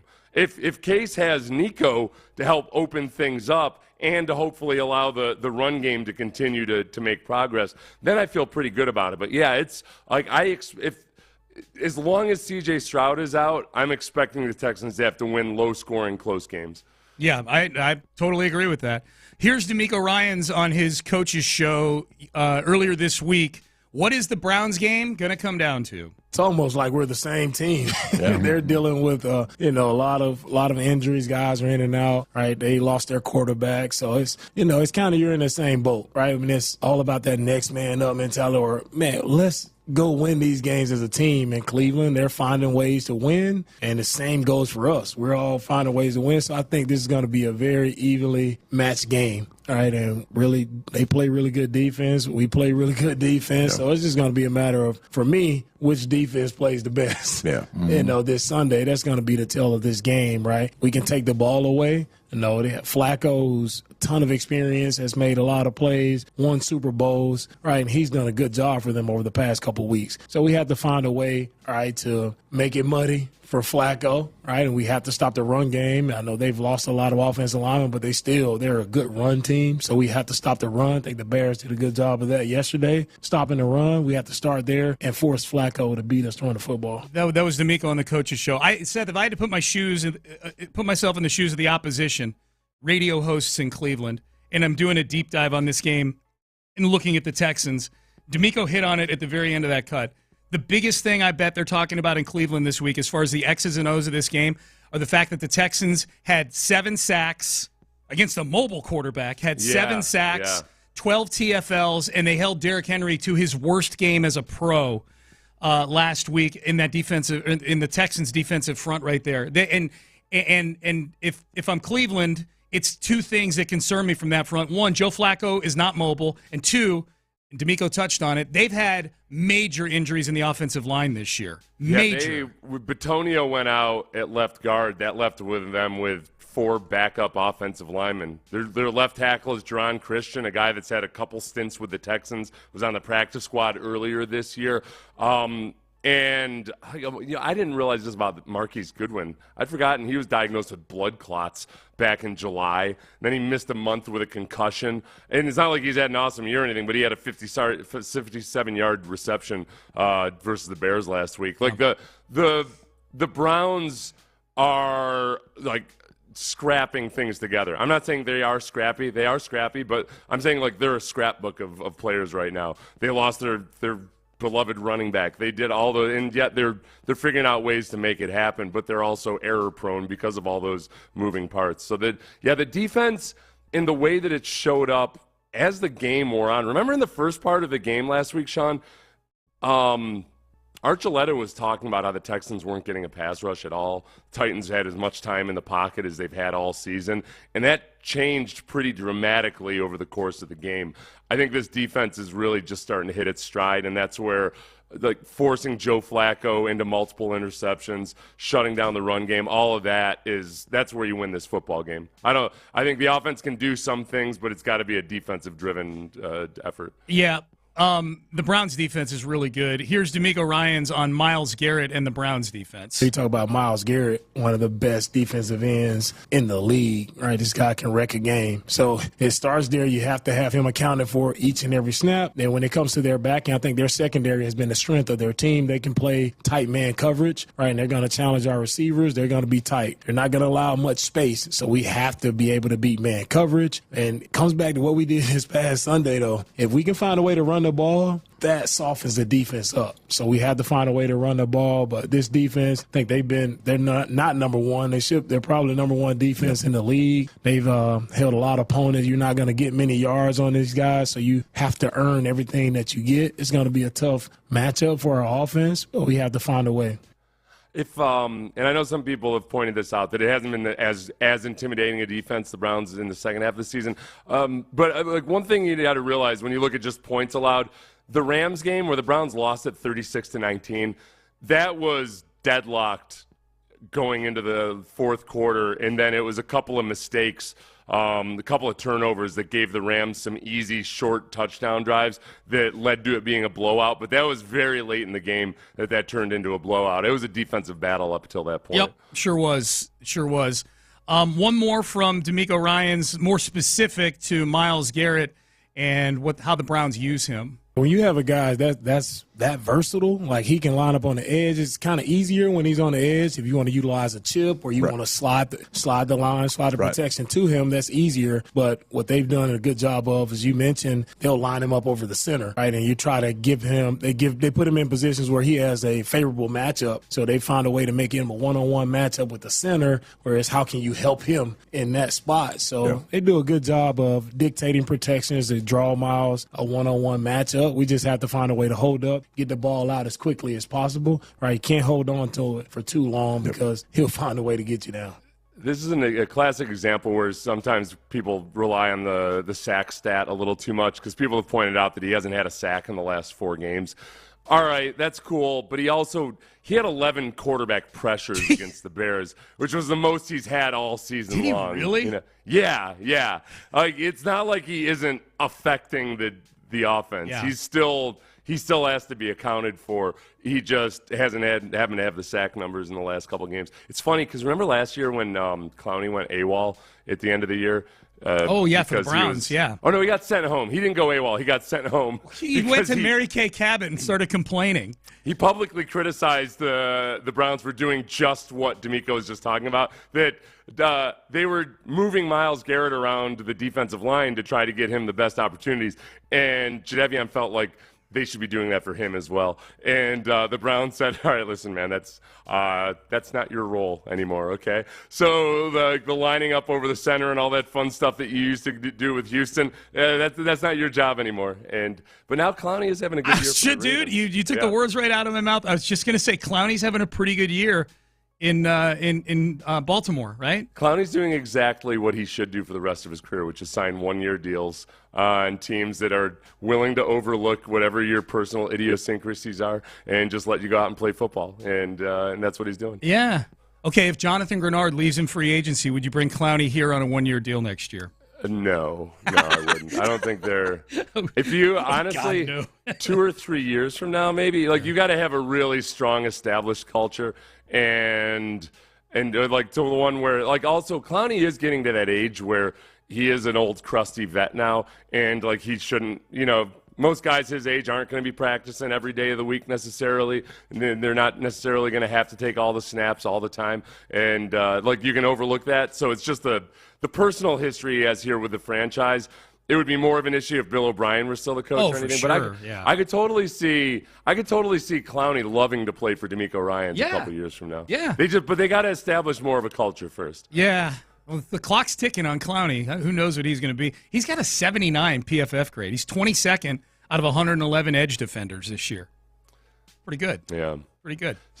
Myles Garrett, as far as Myles Garrett, so everything they were just saying about Myles Garrett, if you get a little bit nervous about the prospect of him lining up over the backup center or the backup left guard who are currently starters for the Texans, yeah, you should be. If you get nervous about the fact that the center who is playing left guard right now is the guy who got your quarterback knocked off for the season by getting beat by Quinnen Williams and then driving Quinnen Williams further into your quarterback, C.J. Stroud, you should be a little bit nervous about that. Yep, yeah. Valid concern. All right, you're listening to KLT and KLT HD2. An Odyssey station. Let's get to our 8 at 8, the Ocho, 8 stories to get your day going. One. All right, let's start with the Texans. I don't know if this is going to get your day going. This may get your day going on a sour note, but C.J. Stroud, it looks like, will not play on Sunday. According to multiple reports, it's going to be Case Keenum again, it would appear. The Texans signed Tim Boyle, former New York Jet, to the practice squad. Vegas reacted to this yesterday by moving the line from Texans -2.5. It's gone all the way to Browns -2.5 as of this morning. So it's swung 5 points. 5 points, 5 big points too. Like 5 points. There's a line moving 5 points when it goes from like 11 to 6 or something like that, Yeah. Seth. And then there's 5 points where you're not only moving the line, but you're changing who's winning the football game. 5 points, and mind you, too, I think it's an indication of how highly respected C.J. Stroud is. That line, to begin with, was probably already lower because of the uncertainty around C.J. Stroud. Yeah. And then it was the confirmation of him being out that drove it that much further down. So, obviously, C.J. Stroud is a big swing and is highly respected by Vegas. That doesn't seem like that's not like you're an insurmountable underdog or anything. That's about the same as the spread was last week versus the Titans. Yeah, no, this is a very winnable game for the Texans for sure. I think D'Amico nailed it when he said these teams are mirror images of each other, not only in how they expect to win this game, but in also like what they've been having to deal with throughout the year. And they're both dealing with quarterback issues now. Flacco for the Browns is going to play, and it's going to be Case Keenum for the Texans. It feels like to me, Seth, the concern level among Texan fans has gone way up in the last 24 hours about, okay, what's going on with C.J. Stroud? Right, yeah. I think, because we've seen quarterbacks enough times come back in a week, sometimes less, if they get injured on a Monday night and come back on Sunday. And I think you add to that the concern that he may have gotten a minor concussion the week before he sustained this concussion. And like everybody who follows the NFL by now knows that consecutive concussions without a diagnosis can be really, really bad. And now he's going to potentially miss 2 games. Yeah, you start to get nervous about it. And I think D'Amico's not going to mess around with this either. I think he's going to be as careful as possible about everything. Yeah, dude. It's possible he doesn't play again this season. Right. I'm not trying to be alarmist or anything. I'm saying that's in the realm of possibility. For sure. 2. All right, let's get to the Rockets. They play the Hawks tonight, coming off an overtime loss to the Cleveland Cavaliers, but it's the loss to the Bucks on Sunday night that is triggering the Rockets news today. Ime Udoka and Dillon Brooks both fined for use of inappropriate language towards officials. They tacked another $10,000 onto Dillon Brooks for publicly criticizing the officiating. Dillon Brooks, $35,000. Ime Udoka, $25,000. It was down the stretch. There was 38 seconds remaining in the fourth quarter of a game the Rockets were about to lose. Man, there is a video floating around that gives subtitles to what Dillon Brooks was saying to these officials. Oh, yeah. He got his $35,000 worth. I'll just say that. Do you want me to narrate it again? Can you do it again? Let's with the subtitles. Yeah, let's do this it. Is what he said. This is Seth reading the video of Dillon Brooks' subtitles. Wait. Oh, you jumped in on me for a second. Hold on a second. Sorry about that. Here we go. What the bleep? He bleeping pushed me. The bleep are you talking about? That mother bleeper pushed me out. The bleep are you talking about flopping? You're a bleeping woman part. Bleep you. Bleep and bleep bleep.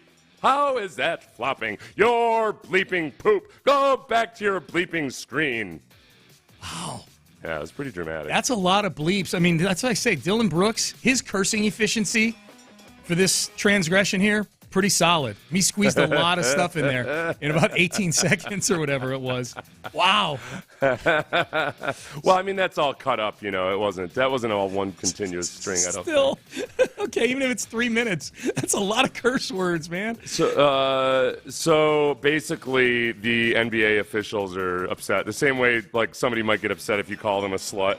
You can't get out of it by saying, like, yeah, but you are a slut. Right. They will stay mad no matter how much evidence there is that they're a slut. Yeah. Likewise, the refs are like, yeah, we know we're sluts, but you don't have to say it. Right. Here's a bill for $35,000. Yeah, exactly.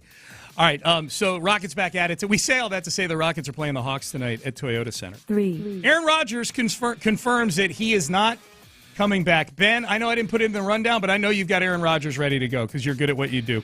Here's Aaron Rodgers on the Pat McAfee Show confirming he will not be back playing football this season. Pushing to play, but the fact is I'm not. I've been working hard to get closer to that, but I'm still 14 weeks tomorrow from my surgery, and being medically cleared as 100% healed is just not realistic at 14 weeks. Oh, okay. That's what's annoying about it, is him saying it's just not realistic. Right. Like, oh, hold on a second, dude. You've been smoking the anything is possible pipe all year long, telling us about how great it's all going to be, and now all of a sudden, I feel like I was in a doomsday cult, and the end is nigh, and he had predicted that the date of our destruction would be December 19th. And then all of a sudden on December 19th, he's got to show up and be like, hey, everybody, about those doomsday prophecies. Here's the thing.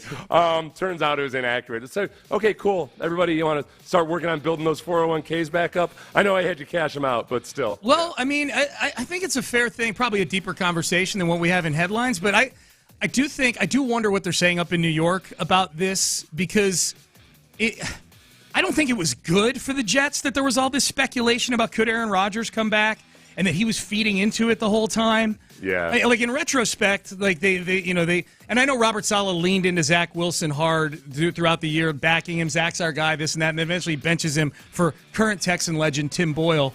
But I just think, like, if you're asking me just all of the things swirling with Aaron Rodgers around the Jets this year, I'm not even talking about him soft tossing on the sideline. Do it. I like that he was around the team. I like that he had a headset on during the games and he's helping out Zach Wilson. It's all the will he or won't he come back stuff that there's nothing positive to come out of that.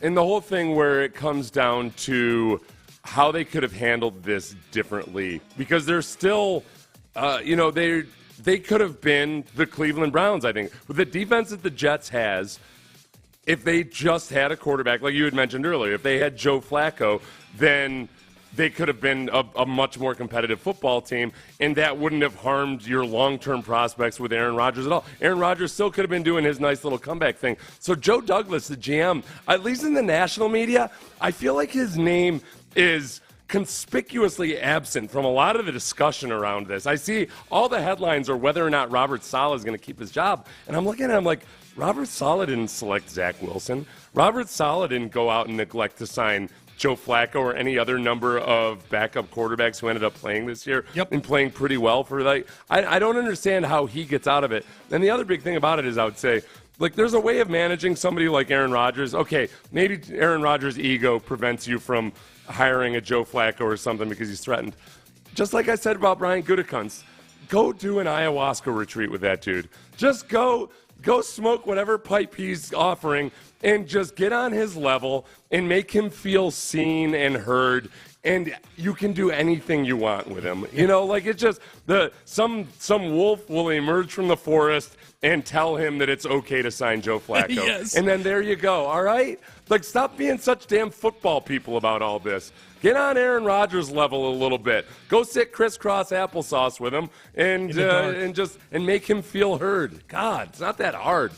4. I'm going to make this one quick because I want to dig into the next couple stories. But John Morant returned yesterday from a 25-game suspension. The Memphis Grizzlies, in a weird way, John Morant made a great case that he should be considered for MVP of the league because the Memphis Grizzlies were abjectly awful without him. They were 6-19 without John Morant, including a couple losses to the Rockets recently. He returned yesterday big time. Buzzer beater against New Orleans, a 23-point comeback. He was really, really good, John Morant was yesterday. So now they're 7-19 on the season. Vision of him, like, driving into the parking lot, like, celebrating by firing pistols into the air. Okay, here we go, baby! I'm back! Well, they did. I tell you what, they showed him walking into the arena last night, and it looking like it looked like some sort of documentary crew with him, walking with him. I mean, Ja just needs to go play hoops and not worry about all this other stuff, man. Hopefully you got whatever help you needed and go play basketball. He's a fun player to watch. 5. All right, apparently, Seth, up in New England, the heir apparent for Bill Belichick, Gerard Mayo, who at times had been considered a possibility here in Houston in the multiple coaching searches that they had, never interviewed with the Texans to my knowledge, but his name always came up for obvious reasons. Apparently, according to the Boston Sports Journal, Gerard Mayo, possible future New England head coach, is rubbing people the wrong way, according to the Sports Business Journal. He hasn't given the best impression to multiple people in the building. Here's the quote. Multiple team sources indicate Mayo has rubbed at least some people the wrong way in the building since his extension, and because he got a contract extension this offseason. They extended their linebackers coach and put out a press release about it. That's right, yeah. Yeah, when he perhaps received a strong indication he would be the successor. So basically what the Boston Sports Journal is saying is that Mayo's been feeling himself since he got that contract extension, and a pretty good indicator that he could be Belichick's successor. Was there any description of how he was rubbing people the wrong way? Not that I saw. That's what I don't understand. Like, all right, if you don't give me the description of what it is, all I read from that is like, oh, he's a human being in a work environment. Okay. Yeah, he's probably rubbing some people the wrong way. Well, in a really, really bad year where a bunch of people are going to get fired, okay, he's rubbing the people the wrong way. Well, all right. Well, then the question becomes, like, who's the leak? Who's the one telling these reporters this? Is it somebody who could want the head coaching job themselves that's in the building there? You know what I mean? Like, where could it be coming from? And people are wondering if it's like that he's feeling free to rub people the wrong way because he's been assured that he's a successor or whatever it is. Yeah. So drama going on in New England. This is like Belichick, when he ultimately either gets traded or fired, is going to be he's like the patriarch of the family that's leaving behind all sorts of stuff to clean up after he dies. Like, what? So now we got all this. We got Mayo rubbing people the wrong way. We've got this. We got quarterback issues. We got all these things. Here, okay, so the Boston Sports Journal, which is usually behind a paywall, is not for this article. So I hadn't even bothered clicking on it. But here we go. Multiple team sources indicated Mayo has rubbed at least some people the wrong way in the building since his extension, and when he perhaps received a strong indication he would be the successor. And that's all. That's the only description of rubbing the people the wrong way. Yeah. So drama up in New England. 6. All right, this one I wanted to get your opinion on, Seth. George Pickens needs to get Tank Dell's name out of his mouth. Pickens was caught on camera in the loss to the Colts the other day, basically just loafing it on a run that I think it's Jalen Samuel had this run down to the goal line for the Steelers. Where he would be like George Pickens is standing. Like literally standing at the 3-yard line while the guy that he had been blocking, that he would be attempting to block, just like almost taps George Pickens on the chest and then goes off and makes the tackle at the goal line. His explanation was, I was just trying to prevent the Tank Dell situation. The same thing that happened to him. I ain't want to get an injury. When you stay on the block too long, he says too low. I think he meant too long. Yeah. You can get ran up on very easily. Yep. Like, all right, dude. For one, that was a goal line situation with Tank Dell. 2, you are out in isolation, not even attempting to block this dude just standing whatsoever. Yeah, get Tank Dell's name out of your stupid mouth. Like, there's a reason he's despised. Like, George Pickens has gone from a guy that, remember his rookie year, there were all these highlights of him blocking dudes and hitting guys and everything, and people thought he was just a beast. And then you realize he does that when he feels like it, and a lot of times he doesn't do any damn thing he's supposed to do. He is such a non-Pittsburgh Steeler. It's crazy. It is weird. They got him in the second round. It was viewed, and I think some of it may just be confirmation bias, like when the Steelers draft a receiver in the second, third, fourth round, whatever, all of a sudden it's like, oh my God, this guy must be good, because the Steelers have been as good as any team at finding receivers on day 2 and day 3 of the draft. But Pickens was widely viewed as maybe the most talented wide receiver in that draft a couple years ago. But he was kind of a turd at Georgia too. So it is weird that the Steelers ultimately took a chance on this guy. Like that was why he was there, available to you. Like, honestly, to equate this as anything remotely like the Tank Dell situation, not to mention that George Pickens is like a huge dude, because by Tank Dell standards. Tiny, he's out. He's 8 yards past the line of scrimmage by himself on a cornerback. All he really has to do is pivot his hips a little bit, and it could have been a touchdown. It's really bad, man. 7. All right, the Colts have suspended a couple of players for the rest of the regular season for conduct detrimental to the team. Cornerback Tony Brown, wide receiver Isaiah McKenzie, both suspended. No word yet on what they did that was detrimental to the team. Both were surprise healthy scratches for the game against the Steelers that we just talked about on Saturday. The Colts win over the Steelers. I mean, these are a couple of backup special teams guys. I think what's interesting, a lot of people had speculated, I wonder if it's gambling. If it was gambling, the league would be suspending them, and there would be a press release basically shaming these guys about it. This has been very behind the scenes. So this is clearly something that's, something that Shane Steichen is looking at going, all right, these guys need to be punished. That's a pretty stiff punishment. The rest of the year, for a team that's in the playoff hunt right now, to suspend guys for the rest of the year for conduct detrimental. I'd love to know what it is. Another weird Colts situation earlier this year with player conduct of some sort in-house. I don't know. I don't remember. Everything's running together at this point. Don't remember. But, yeah, the Colts suspend a couple dudes. Did Gardner Minshew kill a homeless man or something? He may have, but they wouldn't suspend him for that in Indianapolis. Okay. Yeah. He killed a hobo is what I heard. Right. He just for $5. He had paid a hobo $5 to buy him some wine, some Ripple wine. Mm-hmm. And then bad things happen. And then he took the wine and his $5. That's back. That's right. All right. Speaking of actual crime, Derek Ward, former Texan running back, who's probably best known for being the Houston Texan that was carrying the football on the play where Andre Johnson beat the snot out of Cortland Finnegan. That play was a run for Derek Ward to the right, if I'm not mistaken. Yeah. Yeah, well, there's bigger news with Derek Ward. According to TMZ Sports, he was arrested Monday and booked at approximately 6:30 p.m. for committing multiple robberies across the Los Angeles area. He's accused of robbing several businesses, including gas stations, using, quote, force and fear. Ooh. Yeah, force and Why do that when you can just put one of those little credit card scanners in? Yeah. That's, come on. A little more gentle. Derek Ward. Yeah, a little more gentle. I taught you better than that. My God. Yeah, Derek Ward, Texans legend. Force and fear. Okay. Yeah. Boy, aren't robbing any place these days, it just feels like you're fighting a losing battle in this digital world we live in. Where Thank God. There's so how much cash does a gas station have on hand compared to back in the day anymore? Okay, that's a good question. If you're in a gas station and you're listening to Payne and Pendergast right now and you're behind the cash register, text in how.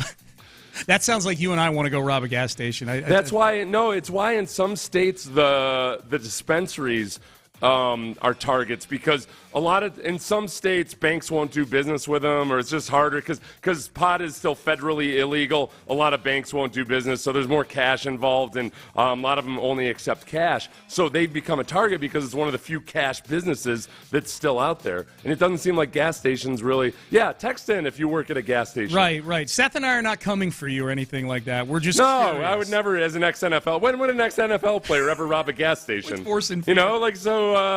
Just tell me exactly when you're least staffed, and what your security situation is, and how much cash you have on hand. Oh, and your physical address as well. We'll need that. We'll need that.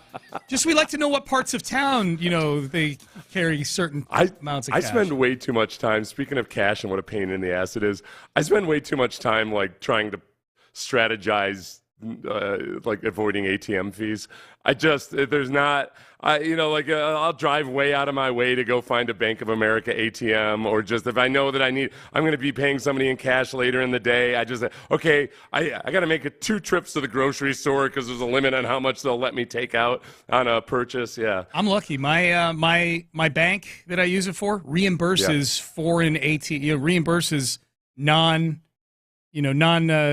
their ATMs, you know what I mean? Like the ATMs that are not theirs, they reimburse the fees. I think Bank of America used to do that for me, and now they don't. Maybe I've fallen out of a category of some sort. Sorry, Mr. Moneybags. I didn't realize I was talking to a Vanderbilt here, Sean. I apologize. I promise you, Excuse me. Nope. They were when I had $178 in my checking account several years ago. Yeah, they reimbursed my fees. All right. Payne and Pendergast with you on a Wednesday. John McClain jumps in with us here. We'll get John's thoughts on the Texans. Looks like it's going to be Chapter 2 of the Case Keenum 2023 saga. We'll get John's thoughts on that and a whole lot more next. But right now, I tell you what, these prices on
Sports Radio 610 presents Payne and Pendergast. Payne and Pendergast with you on a Wednesday. It's Wednesday. It's 8:25. That can mean only one thing on this show. The Hall of Famer, our good friend, our senior columnist at SportsRadio610.com, joining us, the great John McClain. John, how you doing this morning? Guys, I'm doing great. I'm looking at the Browns defense right now and what Case Keenum is going to face. They're number one overall. It's amazing. They only give up 261 a game, and they're number one against the pass. They give up 158.9. And guess who is averaging 100.3 yards a game rushing? It's a miracle. It is a miracle. Yeah, who is who's averaging 100.3 yards rushing, John? The Texans. They hit 100. Okay. They hit triple digits. They did? Okay, gotcha. They're up to 22nd. They were 25th going into last week, and that effort by Devin Singletary helped them reach triple digits. Can't remember the last time.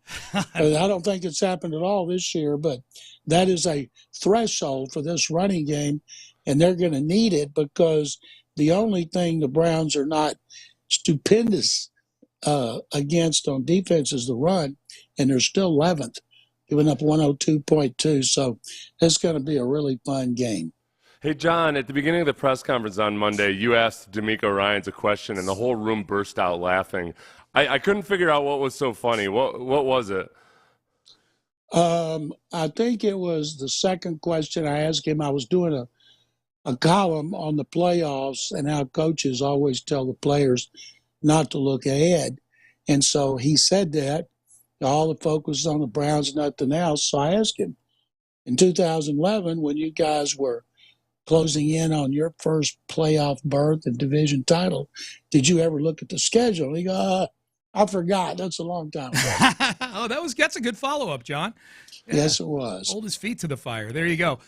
So, John, what is we know it's going to be Case Keenum, it looks like, starting this Sunday. What's the concern level now long-term for you with C.J. Stroud? Now that 1 week's one thing, 2 weeks feels like the concern goes up exponentially over what exactly he's dealing with right now. Yeah, you worry that, they added Tim Boyle to the practice squad, former starter for a little bit for the Jets. And so, now you worry every week. I never expected him to play in this game based on how he hit his head. And you hope that he gets to play against the Titans. What a break for them if they did not have to play against him in either game. And then, of course, they're trying to make the playoffs. And I think everybody right now feels better about Case. He started 2 games in 4 years, both for the Browns. He was 2-0 as a Cleveland starter. And so he's got to feel better about himself. And I would think, he would be more comfortable.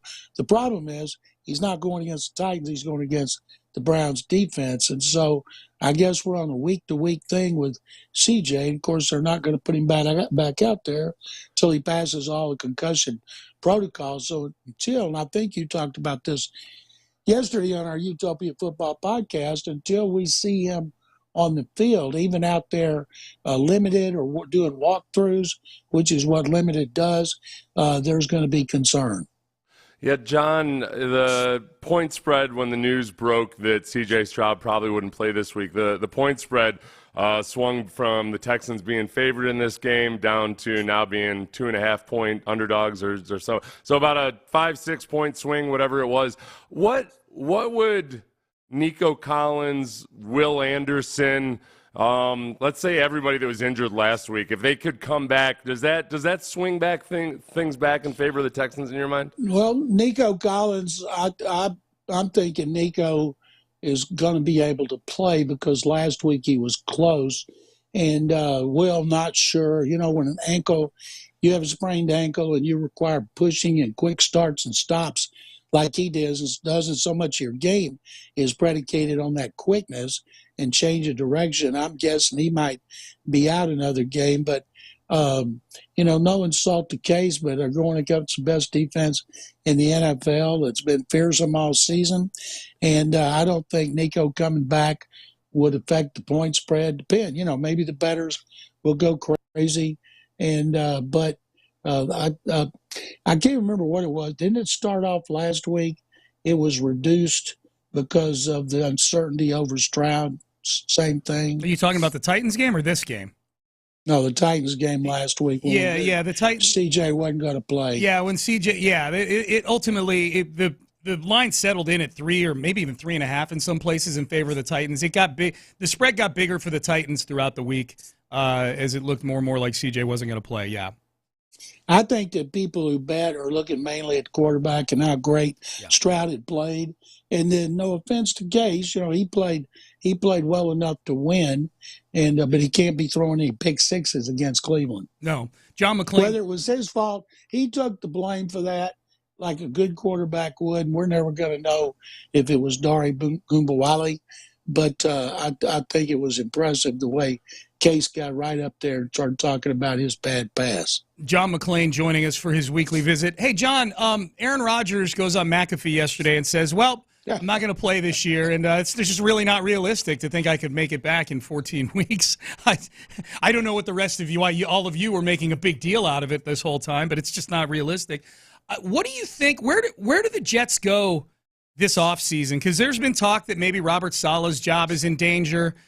It sounds like Aaron Rodgers is coming back. Do you see this eventually, playing out as a huge coup for Rodgers where he gets his own head coach in there that he handpicks, or do you see Saleh coming back next year as the head coach? No, Saleh will be back. Joe Douglas will be back. The problem is they're probably going to bring Nathaniel Hackett back. And I read a deep dive into their problems by one of the longtime beat writers, Rich Cimini, yesterday. He expects them back. He thinks because Nathaniel Hackett, who is notoriously bad as a play caller, lets Rodgers do whatever he wants, that he'll be back. It's amazing how much they're building that team based on Rodgers. And he says he wants to play 2 more years. I think this season and next season he has $75 million guaranteed. So if you were to bring in a new coach, he's going to want his system. He's going to want his coordinator and play caller. And right now they're acquiescing to everything Rodgers wants. So I think it'll be the status quo when it comes to those to the GM, the head coach, and the offensive coordinator. What do you think the chances are they try to talk Aaron Rodgers into a Bobby Slowick? I don't think they're going to do that because he wouldn't have total control. They say at this time he doesn't want to change anything that he's been doing. Maybe they go after another couple of his players. There's talk about them trying to trade for Devontae Adams. He'll be either 30, he's 31 now, or will be 31 next season. And Rodgers, I don't know if they looked into him. I'm guessing they did. But in the off season, certainly not the trade line since Rodgers was deadline because he was out. But I think they'll try to load up more on people he wants, starting with Adams. What about Bobby Slowick in general? His name, do you get a sense that his name is heated up, cooled off, remained the same? I think it's kind of cooled off, and the problem for him, when Stroud's out, they're not as prolific. And Bobby, if he ends up getting an interview, great for him. He should take it for the experience, the way Ben Johnson did here last year. And I don't know if he did any others. D'Amico took an interview a year early. Kevin O'Connell did. And then they went back for more seasoning. I expect Bobby Slowick will be back here another season, and then he'll be gone. John McClain joining us for his weekly visit. Seth, did you say that New York Times article said the Texans have a 55% chance of making the playoffs right now? Yeah. 55%. Yeah. John, point blank, 55% chance of making the playoffs. Are you going yes or are you going no? If you had to put a little cabbage down on it right now, are you a yes or a no guy on the Texans making the postseason? Based on what I saw Sunday, the way they overcame that deficit, and also 9 of the last 10 decided so close by so few points. In a close game, you have to think the Texans have the advantage just because of the experience. So I'm going to say the Texans are going to make the playoffs, and they're not going to get swept by Indy, and they're going to win that last game, and it's going to be for a playoff berth. Okay. John, little exercise that Sean and I did yesterday. If you had to choose just one guy to give, basically a market free agency contract to keep him on the team, would it be, and you can only choose one, would it be Dalton Schultz or John Grenard? Jonathan Grenard has been an impact player, rushing the quarterback. He plays the run. He and Will Anderson are terrific against the run. I'm writing a column today for SportsRadio610.com. They're up to 6th against the run. 6th after being 32nd by a long shot last year. And D'Amico always says it starts up front. The tackles are important, but what a great job Grenard and Will Anderson Jr. have been setting the edge. So Jonathan affects the game against the run and against the pass. And if Grenard were to get away, that would just mean more attention for Will Anderson Jr. in his second season. Boy, but what are you doing at tight end in the offseason if Dalton Schultz doesn't come back? You got nothing at tight end, You went out and found a Dalton Schultz last year. Yeah. I can't imagine that they would keep a tight end over a pass rushing defensive end who plays the run as well. Yeah, the good news is they've got enough money to keep both if they want to badly enough. If those guys want to stay here, they both seem like they love it here. So that's the good news in the whole thing. It's not always going to be this way, John. Someday C.J. Stroud's going to be very, very expensive. Yeah, and the thing about Grenard, he knows at this stage of his career, this is a chance to get his big contract. And if somebody else is offered more, he's gone, then they'd have to decide, do they want to franchise him and try to sign him while he is franchised, or do they want to let him walk and try to replace him with someone else? One of the things they've done, those defensive linemen, they put guys in there. Derek Barnett had a sack. He knocked down the quarterback 2 more times, hit Will Levis really hard too, played the run great. Khalil Davis has been one of the best kept secrets in the league all year. Matt Burke, the defensive coordinator, who was a defensive line coach, is heavily involved in that, along with Jacques Cesar. And then, of course, D'Amico makes the calls. But the defensive line has been dominant, and never more so than it was against the Titans. And I'll guarantee you, they're going to stuff the Browns' running game, and it'll come down to Flacco and Keenum. Oh, a rare McClain guarantee, the stuffing of the run game. I like it, John. John, what do you got going on the website? I'm writing this column about the run defense right now, and I'll have 5 things to watch in this game, and it's going to be so exciting. I hope the fans are fired up and show up, because there's going to be a lot of Browns fans at this game. They're everywhere, and they would have bought those tickets back after the schedule came out, like the last game here when it was so much. Who was it here that? Denver. It was Denver. Yeah. Those they don't. The fans are not selling their tickets now. That damage was done before the season, so I hope the Texans fans show up to drown out all the Browns fans who'll be here. Yeah, it should be a fun Sunday out at NRG Stadium, no doubt about that. John McClain, our senior columnist, get all his work at SportsRadio610.com and the Utopia Football Podcast with me. John, appreciate it. I'll talk to you tomorrow for the podcast. That sounds great. Thank you very much, Sean and Seth, and Merry Christmas. Merry Christmas to you too, John. Appreciate you. That's John McClain joining us here on the show. Hey, real quick, Sean. Yeah. A bunch of our listeners have weighed in. Gas stations still keep a good amount of cash because of lottery sales, and about $200 in cash is, it seems, about the average. Yeah. Which just reminds you, kids, armed robbery stays pretty much the dumbest crime you can commit. The payoff's it's just not good. For $200, man. It's just the juice isn't worth the squeeze, man. That's it. Learn how to defraud somebody of something or something. My God, it's just. Not to mention the physical risk. Yeah, we're not even talking about morality here. Right. It's just so dumb. Good advice. For $200, my God. Good advice, Seth. I'm trying to be practical. On which crime to choose. If they're considering choosing a crime, the moral part has already been lost. At the very least, don't risk your life and freedom for $200 freaking dollars. There you go. All right, Payne and Pendergast with you on a Wednesday. Big thanks to John McClain for joining us on the show. Joe Flacco and Case Keenum. Looks like they're going to meet again.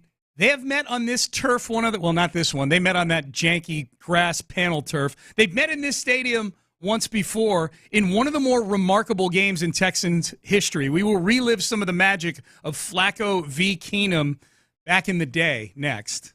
Bayway Chevrolet on Broadway in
Boom.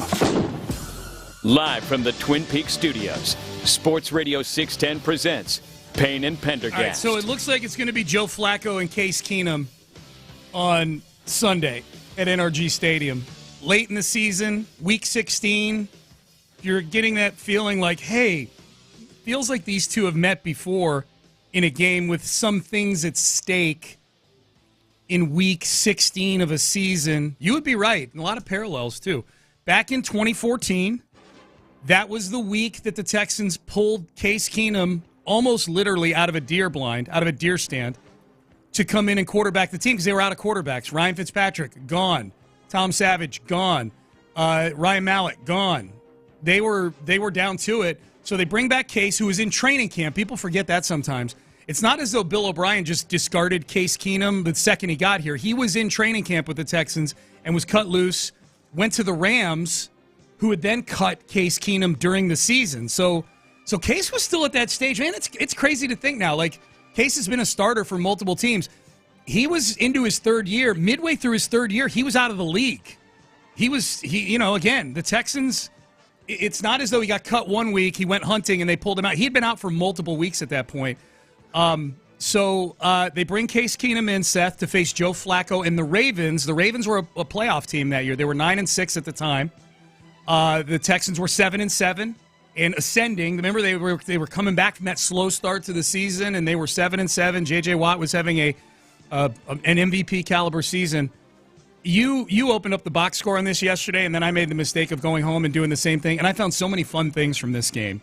It was really cool, yeah. Just even to see some of the names, and Arian Foster and how he was involved. It was really it was a crazy football game. It was wild. So here were some of the fun facts about this game. Case was not great. 20 of 42, 185 yards. He threw an interception. So I mean, kind of similar to the Titans game, actually. Like, he wasn't great in that game, but he did enough to get the win. Like that Titans game last week where Case was coming into a triage situation, the kicker kicked a bunch of field goals for the Texans to go get the win. Randy Bullock kicked 6 field goals and won Special Teams Player of the Week that week. I think we expect Kaimi to be honored similarly today for his performance against the Titans. I know I do. I expect Kaimi's going to get Special Teams Player of the Week. It was a field goal heavy performance last week, and it came down to the wire, obviously. Yeah, it's the Browns, look, and I know people all morning have been pointing out the various blips in the Browns' defensive performances, and it's not as strong now as they were in the beginning of the year. They're still, they have yet to allow 300 yards passing in a game, total passing. I'm sure there have been some individual performances over 300. So that they have yet to they've held. There hasn't been a quarterback who's completed more than 60% of his passes since week 8 versus the Browns. They're still a very, very solid defense. So this will be potentially a field goal fest. If the Texans are going to win this game, I don't expect it to be a really high scoring game. No, I think it'll look a lot like last week. So the 2014 game, you had Randy Bullock kicking 6 field goals. There was a touchdown pass in the game, but it wasn't from Case Keenum. It was from Arian Foster.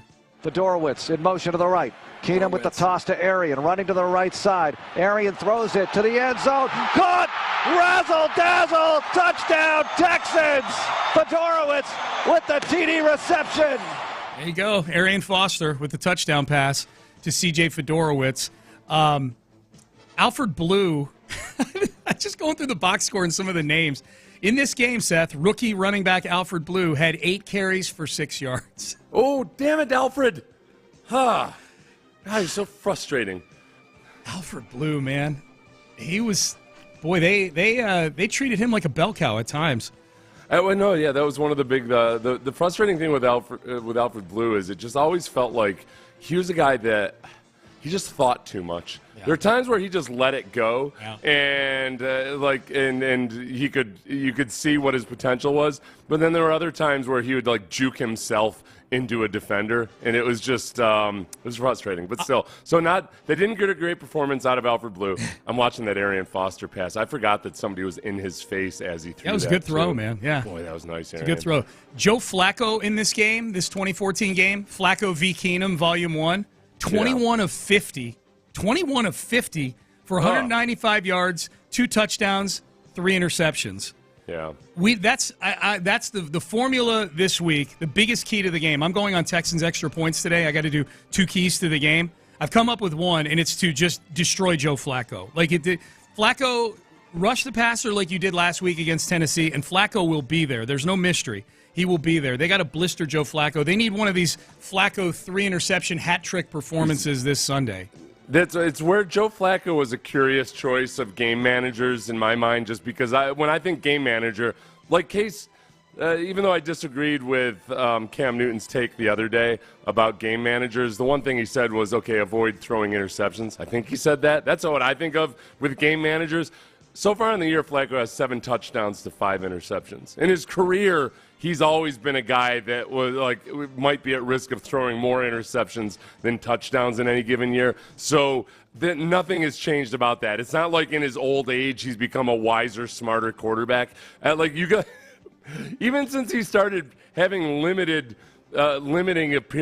appearances in games, he's still at sometimes a 1-to-1. At best, 2-to-1 touchdown to interception ratio. So, just continue pouring more gas on the fire as a defense. I feel like they've turned some corners in certain ways over the second half of the season. The Texans defense has. And if this pass rush versus 4 backup offensive linemen for the Browns, they're playing 4. I don't know what Bitonio's situation is right now. They finished last week playing 4 backup offensive linemen. It'll be at least 3. Just continue with that. You're going to see a lot of John Grenard versus Jaron Christian, who's playing left tackle for him right now. They just got to make it as uncomfortable as possible for Joe Flacco. I got nostalgic looking at this box score from this 2014 game of Case versus Flacco. The Texans' O-line in that game, Dwayne Brown, left to right. Dwayne Brown, Ben Jones, Chris Myers, Brandon Brooks, Derek Newton. That's a pretty good offensive line right there. Yeah. And Brandon Brooks, for some reason, I think people love the idea that somehow Brandon Brooks turned into a good football player when he left here. No, he was actually really good. I think he did get better with the Eagles, but he was already a very solid football player. Just he was one of the many people that Bill O'Brien couldn't seem to get along with. Yep. So, in this game, this was crazy to me. I saw the snap count in this box score. Andre Johnson and DeAndre Hopkins took 100% of the snaps at wide receiver. They didn't come out of this game for a single snap. You rarely, even with good receivers, they come out of the game for a few snaps just to get a pull on the water bottle or something like that. You know what I mean? I thought that's wild. You just never see wide receivers play literally every single snap, but that was sort of the situation the Texans were in. You're playing with a quarterback who was in a tree the week before shooting things, and so you get 2 good wide receivers. You make sure they're in there for every snap. That sounds so much better than in a deer stand. Yeah. Like he was in a tree. He was in a tree shooting things. Yeah. He was hunting? No, that's the crazy part. He was just up in a tree shooting stuff. Yep. Like targets? No. Anything. And everything. Dude, there were and people have pointed out, I can't remember the timeline of it. Remember Bill O'Brien, I think it was at the end of this season, that season in 2014 when according to Case's book, I listened to the audio version of it, Bill O'Brien told Case that he didn't see him as anything more than a third-string quarterback. Yeah. There's a little bit of a chip on Case's shoulder put right there. Solid evaluation. I've always wondered about that. I always wondered if that was a situation where the message and the messenger, like it wasn't, maybe it was received differently by Case than Bill O'Brien meant it to. I have a hard time thinking that O'Brien would sit there and flat out say, I don't think you're ever going to be anything more than a third-string quarterback. I feel like maybe, realistically, he would have said, I think on this team you'll be our third-string quarterback, but I don't know.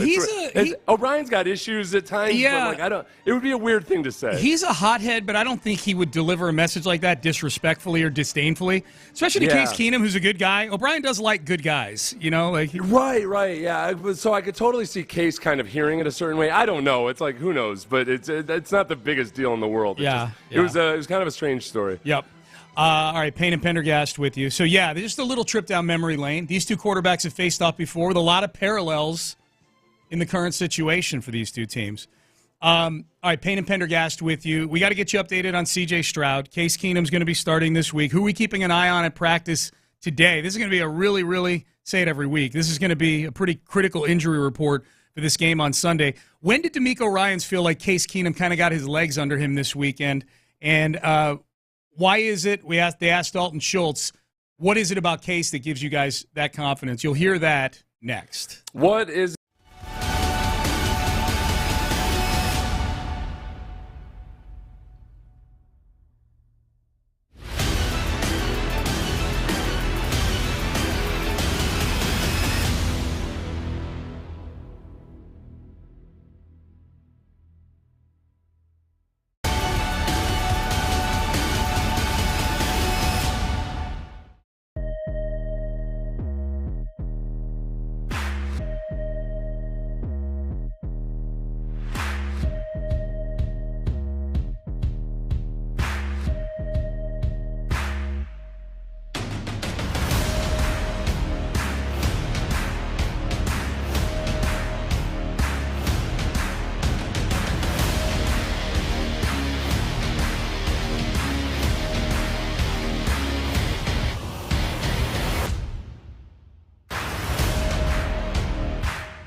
Odyssey station. Sports Radio 610 presents Payne and Pendergast.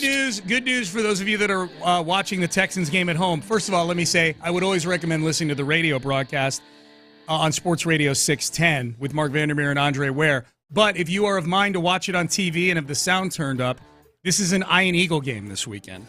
Ian Eagle, who for my money is the best play-by-play guy at CBS right now. I think he's. Oh, really? I think he's better than Jim Nantz. I enjoy Ian Eagles. I know Jim Nantz is Houston royalty.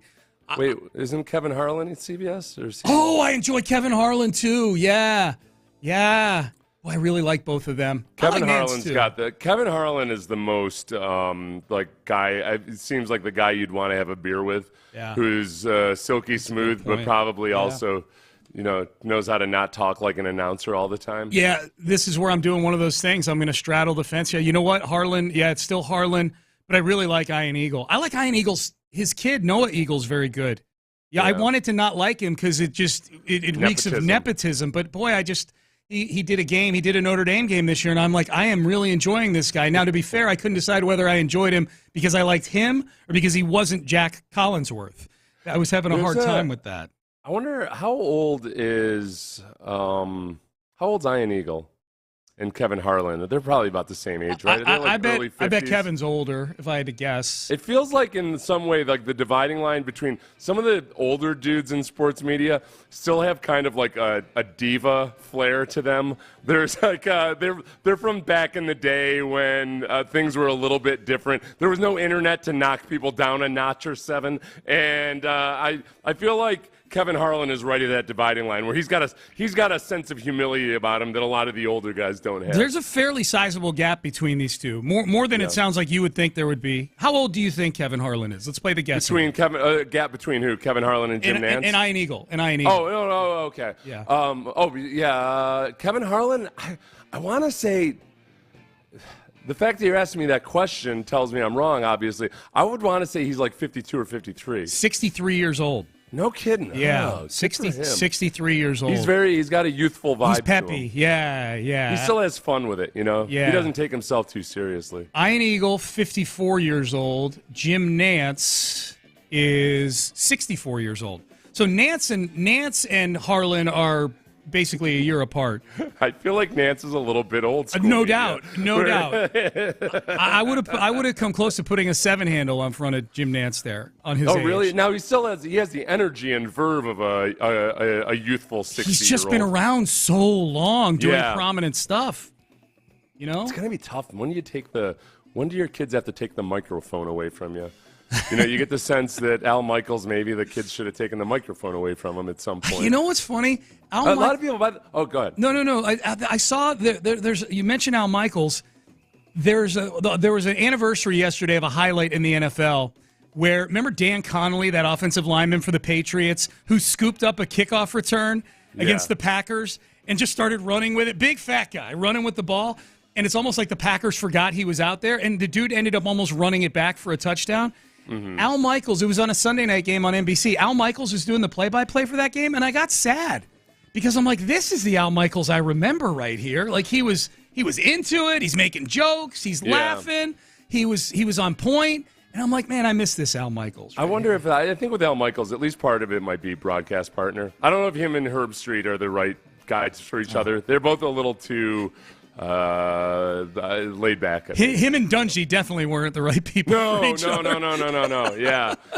I was reading an article. I was trying to be impartial about it because I don't. It's not like I don't feel like Michaels is bad at his job or anything now. It's just that I don't know if he has the appropriate level of enthusiasm compared to other guys. But I read an article about him recently where people were describing. It was an article about Kirk Herbstreit standing up for Al Michaels, defending him. And I would say 80% of the comments, for whatever this is worth, 80% of the comments were very much supporting Al Michaels, which usually in the comments of any article, that's where you find the most cynical and snarkiest people. Yeah. So I do wonder if maybe the snarky sports radio types are a little bit more negative on this than the average sports fan. It's good that you're looking in the mirror and saying ahem to yourself. That was a good job by you, Seth. Here's D'Amico Ryans. No snark here. We love D'Amico Ryans on his coach's show. When did you feel Case Keenum started to get comfortable against Tennessee? I feel that drive, right before going into half. I felt like that was okay. We got some momentum. Yeah. We started to move the ball. So I felt that felt him start to settle in there, move around a little bit. Saw him step up in the pocket, right, move around a little bit and make some throws. So, yeah, at that point, going into the half, we're like, okay, now we just got to get them the ball back and just make sure defensively I was pleading with our guys to kind of let's take the ball, right? Yep. We take the ball to give our offense a short field. But our offense, they moved it enough, right? Kaimi did a really nice job of making the kicks when he needed to make them to keep us in the game. And when we needed it most, we had a drive going down and we scored with Case stepping up in the pocket to throw the ball to Noah. Would you take, Seth, for the game this Sunday, the game that Case played against the Tennessee Titans? I'm just you blindly, you don't know anything else that's going to happen with this game. I'm only telling you, you're going to get the same game out of Case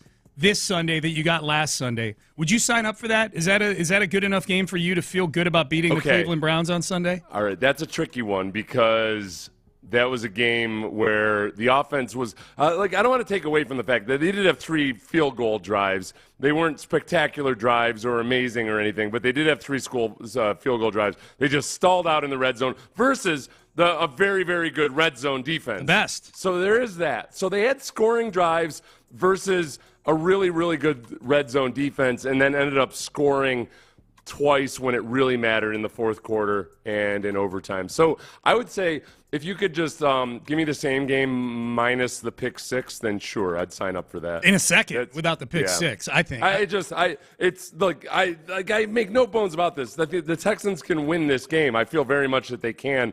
Just given the current state of affairs, it's going to have to be a defensive battle. It's likely if the Texans win, I'm going to be really surprised if the Texans win a 33-30 game versus the Browns. I think it's going to be more likely a 17-13 joint. If you're able to win these games, if you beat Tennessee and you beat Cleveland this weekend in a similar type of game, and assuming CJ comes back here at some point, hopefully next week, hopefully if they make the playoffs, certainly hopefully in time for the postseason, man, they're going to be so much better for having gone through the game last week and the game this week, especially if they're able to win both of them, basically for having defensively gone through 2 just bloodbaths, as opposed to some of the games they were winning earlier this year where it's just CJ putting a cape on and going and getting you points. You know what I mean? Because then I get less concerned about if they make the postseason, like who the opponent is. Like, okay, well, if it's this team, then they've got to, they can really only win games this way. Like the way they're having to win last week and hopefully win this week, I think if they're able to make the postseason is really going to strengthen them. That is, I'm glad you framed it that way, Sean. Their back is against the wall in some respects to where they finally got to the point where, man, if you don't have a run game, there's no way out of this thing. Like maybe they felt that genuinely for the first time, and whatever lessons needed to be learned and however much they had to focus on the run game, they finally figured it out when they had no choice because they knew that CJ wasn't there to bail them out. Yeah, that's probably a really good way to put it. No, they'd shown glimpses of it, and maybe part of it was Bobby Slowick realizing, all right, we don't have a series to waste on Dameon Pierce. They saw the one carry by Dameon and thought, like, all right, no, we don't have time to wait. We can't be messing around. This is not an experiment any longer. It's going to be Dameon. It's going to be Singletary. Yeah. Oh, dude. Yeah. Mixing Dameon in there. Yes. Yeah. 4 snaps, 1 carry. Kid, you got one series to get into this thing. We can't wait around for you anymore. And that is where I'm trying to think more and more in terms of series in a football game, because it's just it reminds you, okay, yeah, no matter what your plans are going into a game, you've got 11, 12, 13 offensive series, and you got to make it happen. Like, you waste a series. So it got to the point, I think, where they realized, all right, it's just not working with Dameon. We can't waste almost 10% of our offense today on making it a Dameon Pierce series. 20%, if you make it, because there were 2 or 3 series a game over the last few weeks where it was just dead in the water because Dameon would get tackled for no gain. So maybe that alone was one of the positive byproducts of Stroud having to miss a game or two. Yeah, like little silver linings. We want CJ to get better, obviously, like health-wise. Of course we want him to get better. Football-wise, I think we definitely want him to get better too. But yeah, like if you're trying to extract some positives from last week and hopefully this week it plays out similarly, I think those would be some things you can pull from it. Dalton Schultz met with the media on Monday, and I think Dalton Schultz nails the exact reason why they ended up choosing Case Keenum as their starter last week and why he's going to start presumably again this week. Just the experience, the way he carries himself, the way he prepares. I think he did a great job all game of just being able to kind of, like we have wordy play calls sometimes, and like some of those wordy play calls have like double motions too, and it's like you only got 25 seconds on a play clock, and so as soon as he hears those, like he's getting guys back in the huddle. He's like, hey, come on, we got to go. Like he's been there, he's been there, he's done that. He handled himself really well. He's poised. He communicated really well, and he was prepared as any quarterback that I've been around. Dude, the wordy play calls, I'm glad Schultz brought that up, Sean. I think sometimes people make a mistake, and I understand why they make the mistake, but sometimes they hear about a quarterback not being able to get the play call out or something, and they think that's some kind of an intelligence indictment, and it really isn't. I mean, it's kind of like, hey, there are plenty of super smart people who would be horrible rappers, because you got to have bars to be a quarterback in some offenses. You got to be able to get the play call, spit it out, add any little tweaks or instructions to your receivers that you need, and then get up to the line and get everything going. And it's like being the conductor of an orchestra. And I think that part of it especially is probably where in practice it might be really easy to see, oh yeah, for one, Case has been in similar offenses. He's been to Kubshanistan before, and he's got more experience and time in the league. That alone might have been the thing that tipped the bar before they even really started thinking about a lot of the other stuff. Yep. People weighing in. Ian Eagle never did play-by-play of a drunk guy on the field. Kevin Harlan is the best. That is a very fair point. The guy is drunk. Yeah, that was the opener to the 2016 season, I want to say. They were the doubleheader. That was Niners-Rams back in 2016. And Kevin Harlan was doing the radio call of it, and it was amazing. I don't know if they've tried to, discourage him from doing that. Remember later that same season he was doing play-by-play of, a black cat running around in the end zone at the Meadowlands? Oh, yeah, that's right. That was with Kurt Warner was on that game, I think. Yeah. I can almost remember the broadcast partners because I've always reminded myself if I'm ever doing color with a guy like Kevin Harlan, which won't happen because I've turned down every color job I've had in the last 5 years. But if I were, I'm just gonna hands off and let him go. Yep. Because it's hard to keep up with when he's in the zone. It's almost like going up and talking to a pitcher in the middle of a no-hitter. Like, hey, fella. Hey, Roger Clemens. Hey, I never asked you. Do you like gum? Pat him on the butt and walk back to your position. Yeah, it's the wrong thing to do. Yep. So just let Kevin Harlan go. I remember Kurt Warner was trying to keep up, and it almost ruined the moment. Man, the guy is drunk. Yeah, that was good stuff, man. Headed to the slammer. That's right. He's going to the clink.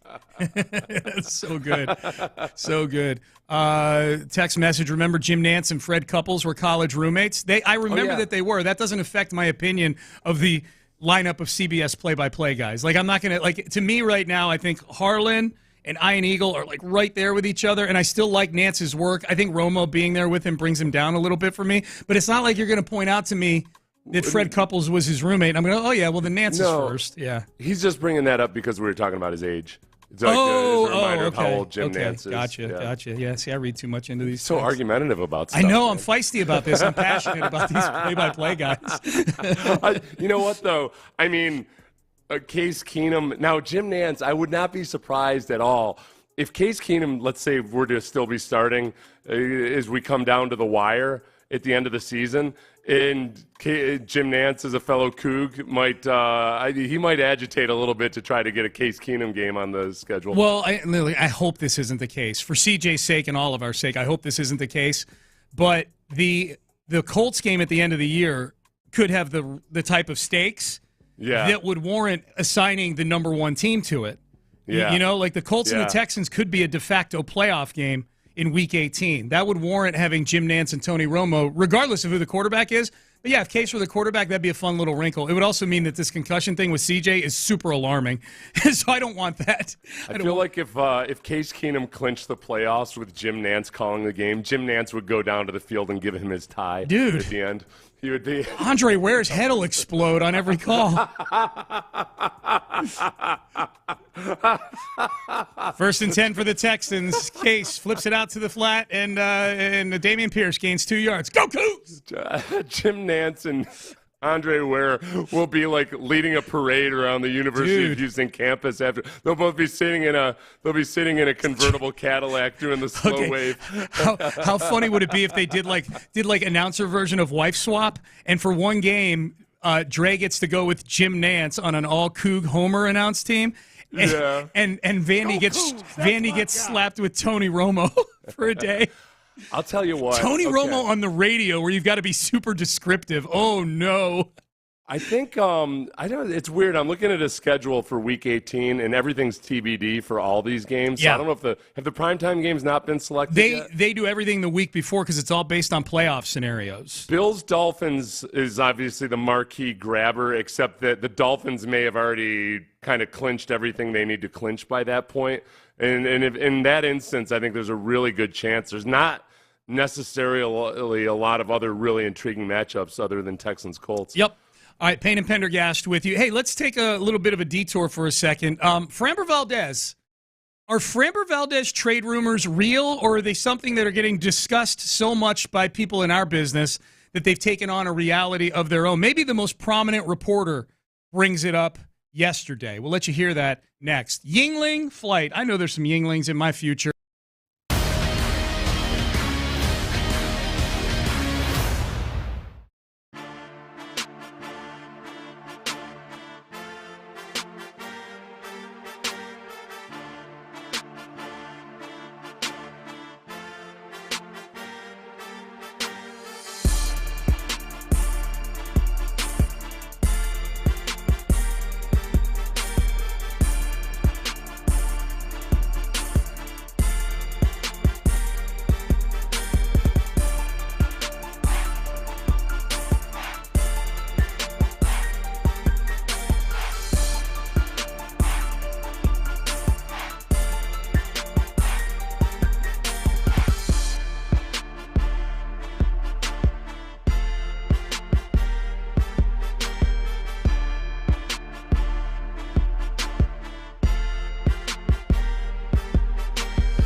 Sports Radio 610 presents Payne and Pendergast.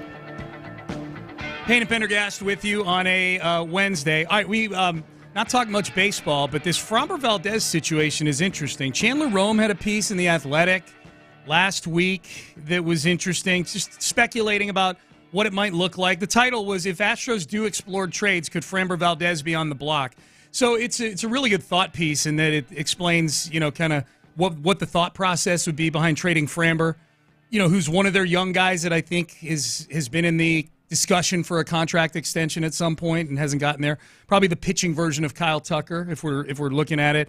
And now Ken Rosenthal of Fox, of The Athletic, he had this to say. He was talking about the Astros kind of flirting with the competitive balance tax threshold, that they're either a little bit above or a little bit below right now what they think the threshold is going to be. The point being, the Astros do not have a whole lot of room financially to improve their baseball team.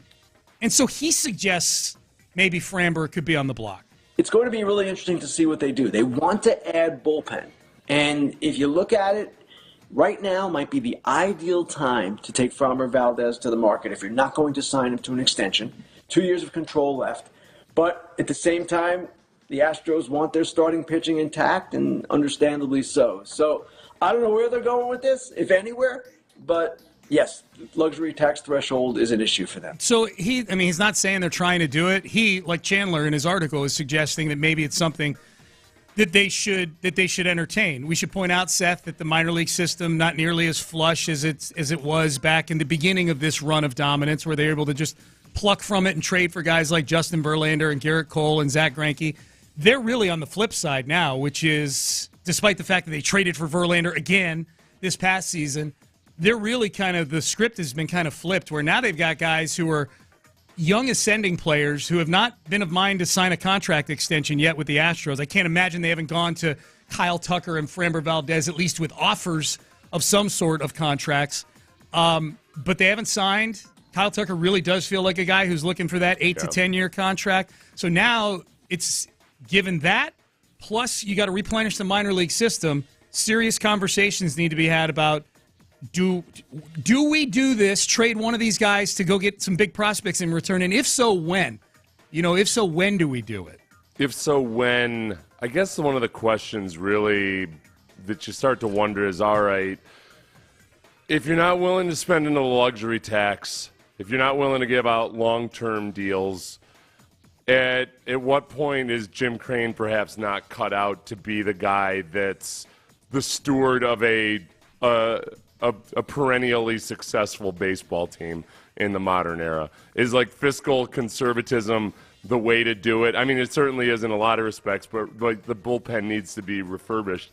The pipeline needs to be refurbished at some point.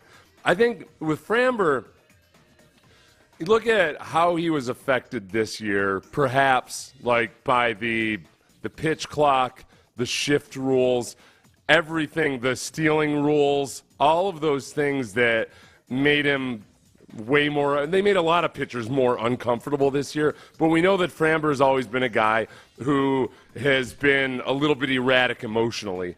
And how much of that is just, is it something that A, affected him? Is it something that B, he can work through if it did affect him? And C, how much do you know about all of that right now? And I wonder if the Astros look at that and think, all right, well, look, objective observers are still pretty high on Framber Valdez. He's second in the Cy Young odds in the AL, right? Yep, correct. So a lot of people in baseball people are good at looking at one down year and saying, all right, well, look, we'll take his best years and assume that's what he is. The Astros might look at it and say, all right, I don't know if I want to give this guy $200 million, given the uncertainty around what I've seen. I've seen Framber melt down before. I've seen Framber kind of have extended periods of just being uncomfortable. I don't know if this is the guy, and if somebody else out there is willing to give up lots of assets for it, I might have more peace of mind with those assets. Well, Framber is kind of up and down, or at least he was this year. The emotions kind of got the better of him at times this year. And that's in an ecosystem that he's presumably very comfortable in. He's been an Astro his whole career. Yeah. So the Astros giving him $200 million or whatever the number is one thing.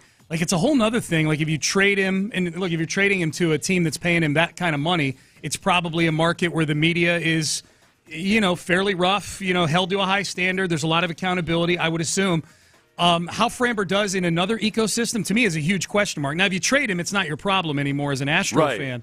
But that's somebody else's issue right there. Yeah, I'm not worried about those guys. Yeah, I'll cry for the Cardinals another day. I think that, and maybe that's a team, who knows? But I think that Tucker and Framber are the two big ones that you talk about in this vein. I think Bregman and Altuve are deals that they're trying to get done, but for different reasons. They're looking to sign those guys up for the balance of their prime years here.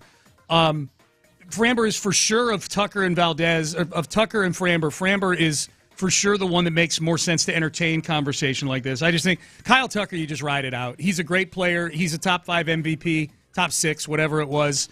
Whatever I think he finished 4th, the MVP. He's a great player. You ride it out with him like you did with Springer and Correa before him. And then if he leaves, he leaves, and so be it. With Framber, it's different because I think you're a little deeper with pitching right now. If McCullers and Garcia come back, and that's why I pose the when about trading him. I don't know that I would trade him right now just because I need to see how those guys look coming off of Tommy John surgery before I'm just trading the guy who's number 2 on the odds board for the Cy Young Award before the season starts. You know what I mean? Yeah.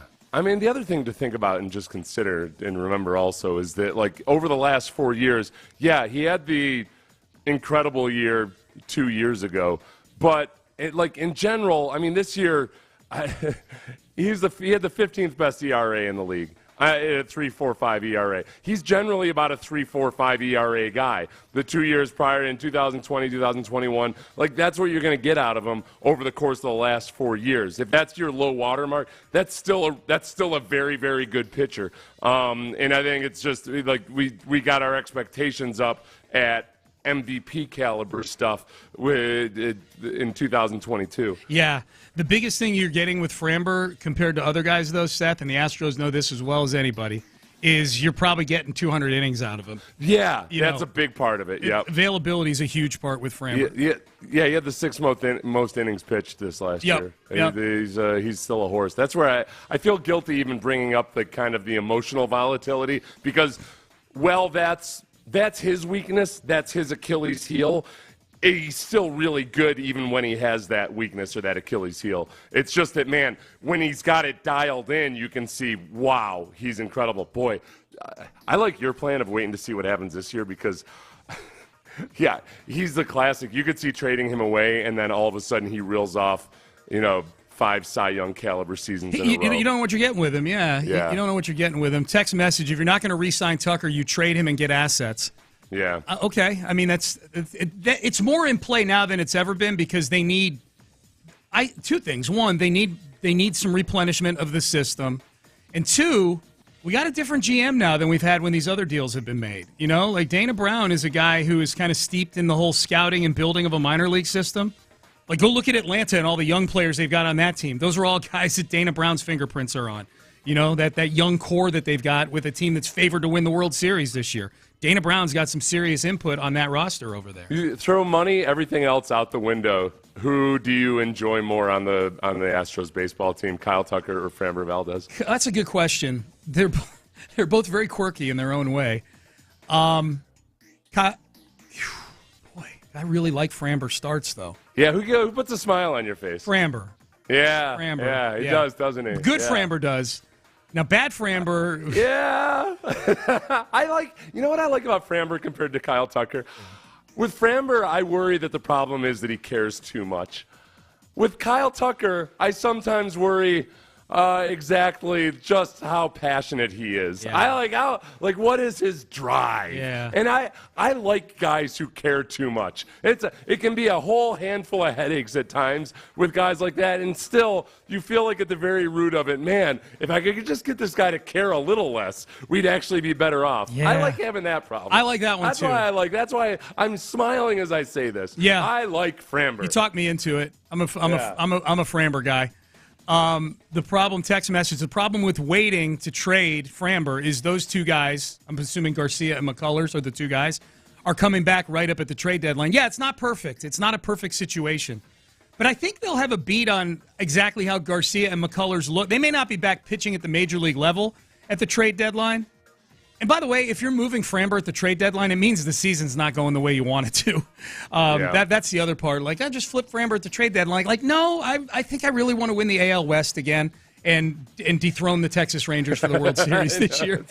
That's what I feel like doing. There's always, you always got to remember. Now, baseball obviously is so much different than basketball when it comes to how you handle your personnel and everything. But, man, the two Jerrys with the Chicago Bulls just trying to get way too clever way too cute. And thinking so much about the future because we're the architects of all of this that somehow you start thinking that keeping together Phil Jackson and Michael Jordan and everybody else isn't that big a deal. Bad idea.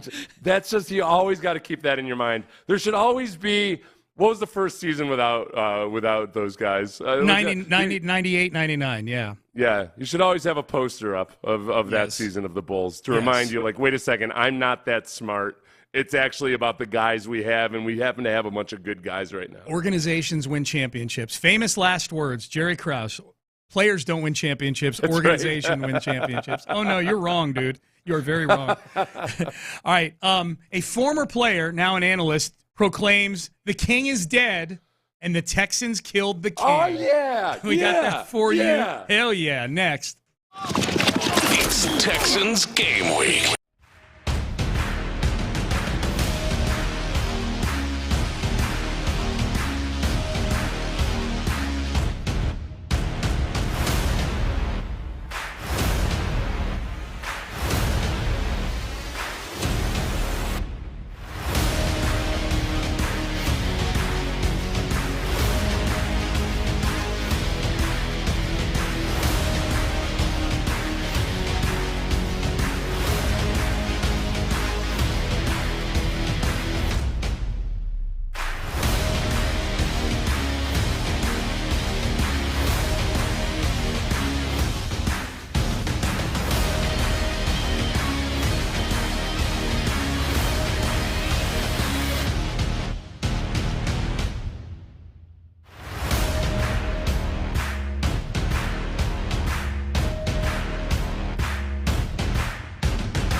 They're Chevrolet. Find new roads. Live from the Twin Peaks studios, Sports Radio 610 presents Payne and Pendergast. Fair point. Fair point. Astros go to the World Series last season if Tucker or Valdez show up in the ALCS. That is true. And a caller or a texter also says, how do you think Framber does without Maldonado? Another fair point. This just in, whoever he gets traded to, if he were to get traded, probably doesn't have Maldonado either. So that's something everybody's got to think about. That's a good point. Yeah. Is there even a pitcher alive who can pitch well without Maldonado? I'm told no. I was under the impression that you paid these guys. Yes. Because they were just good pitchers. Right. Like, it's not that like, well, I mean, Justin Verlander, sure. I mean, he's been incredible at times in his career. Yeah. But we can't possibly expect him to pitch to a non-Maldonado catcher. That's not why we pay people $40 million a year to pitch to anybody and everybody. Yeah, it's weird. I Googled Martin Maldonado big contract this offseason, and nothing comes up. All that comes up is his wiki bio. It says Martin Benjamin Maldonado is a Puerto Rican professional baseball catcher who is currently a free agent. Despite the fact that it's impossible to pitch well without Martin Maldonado. It's very, very strange. Very strange. Brian Baldinger, love the Baldy breakdowns. He does breakdowns on Twitter, film breakdowns where he's filming his computer screen and describing what he's seeing. We played one yesterday with him gushing about, Jonathan Grenard, but he calls him Greenard, yeah. He calls him Greenard. This is some general gushing about the Texans' defense and their performance against Derrick Henry, where Baldinger proclaims that the Texans may have killed the king. Watch Petrie here. Watch Jalen Petrie fly out of the sky. Petrie and Perriman. Perriman and Petrie. Like just punishing Derrick Henry. In fact, when you watch this right here, it looks like they're at an awake. And they're just praying over the death of the king. Okay, pause. I got to set the visual for this because it is one of the funniest things. I was laughing so hard. Yeah, Petrie and Perryman came in and destroyed Derrick Henry on a TFL. And you've got, I don't have the video going right now, but I know Des King was standing there. There's like probably a couple of the D linemen are standing there. There's like 3 or 4 Texans just standing over Derrick Henry's dead carcass. It's a fascinating visual. Dude, it was fun during the game at points where you could tell, like, man, I've been on defenses before where you go into the game and the plan is, all right, kill Eddie George. Kill Jerome Bettis. Like that's the head of the snake. You got to kill that guy, and the body will die. And if you're on a defense that's capable of doing it, it gets fun because guys get bloodthirsty. Like guys just you get so eager to hit that dude and to stop him. And the more that when you start to put together a game like that where you're stuffing the dude, it feeds it. Like you don't feel fatigue. You just are a heat-seeking missile to that dude, and that's what those guys look like. And that's what it was exciting to watch because I could almost envision what D'Amico's talks to them were during the week about how important it was to stop Derrick Henry and how good it must have felt for them to be able to do it. There was one play. It was on the one pass reception that Derrick Henry had for 1 yard where Christian Harris came up and very much disrespected him and tackling him. Henry had an issue with it, and I don't know what the words were exchanged were, but it was kind of, you could tell Christian Harris was like, man, not no more. You're not that guy. Nope, sorry, we took it from you, man. We took it. Yeah, because the guys you were naming, who'd you say, Seth? Jerome Bettis, Eddie George. Yeah, guys like that. Yeah. I think in a vacuum you do that type of coaching with guys like that. Add into the fact, outside of the vacuum of Sunday's game, that Derrick Henry had blistered you for the previous 4 years. You know what I mean? It's not just we got to get this guy. We got to get this guy, and we got history of this guy just devouring our village, man. And, boy, did they get him. It is a pretty cool shot of everybody just staring. I want a poster of that. I need to talk to. Like he's in the ground. Dude, I need to talk. I like how Baldinger called it an awake, too. Yeah, it's like you're at an awake. It was. Can you rewind, Ben? Am I called an awake? Yeah, he called it an awake. I think he did. I don't want to be disrespectful because I love Baldinger. Jalen Petrie fly out of the sky. Petrie and Perriman. Perriman and Petrie. Just punishing Derrick Henry. In fact, when you watch this right here, it looks like they're at an awake. Yep. He did. He said, in Awake. I love Baldinger. I'm sure he just misspoke, but I like it if there's if Baldinger genuinely his entire life has thought that it's called In Awake. I hope he does. It's kind of weird. I want Ross to describe. I want Ross Tucker to describe Brian Baldinger thinking that it's called In Awake. You know the craziest. You can kind of see what he means. The craziest. It's like you're awakening to the Lord. You know, it's just like you're rising up from the casket. The weirdest thing about the film from the Texans game was Baldinger's tweet where he said it's an awake. It looks like they're at an awake. Baldinger's been around a long time. He probably knows a lot of people who've died. Has he gone to all of their wakes and said it's an awake? That last part is exactly it. He would. Brian Baldinger has been to a lot of wakes. Right. He knows a lot of people who have died. That's exactly what he would say. He would. Brian Baldinger, hang on. He would have Baldinger's age ready to go. I mean, I don't know if you guys know, Brian Baldinger is 64 years old. He knows a lot of people who have died, and he called it an awake. All right, let's. You know what? I might start calling it an awake. I was might at a memorial service.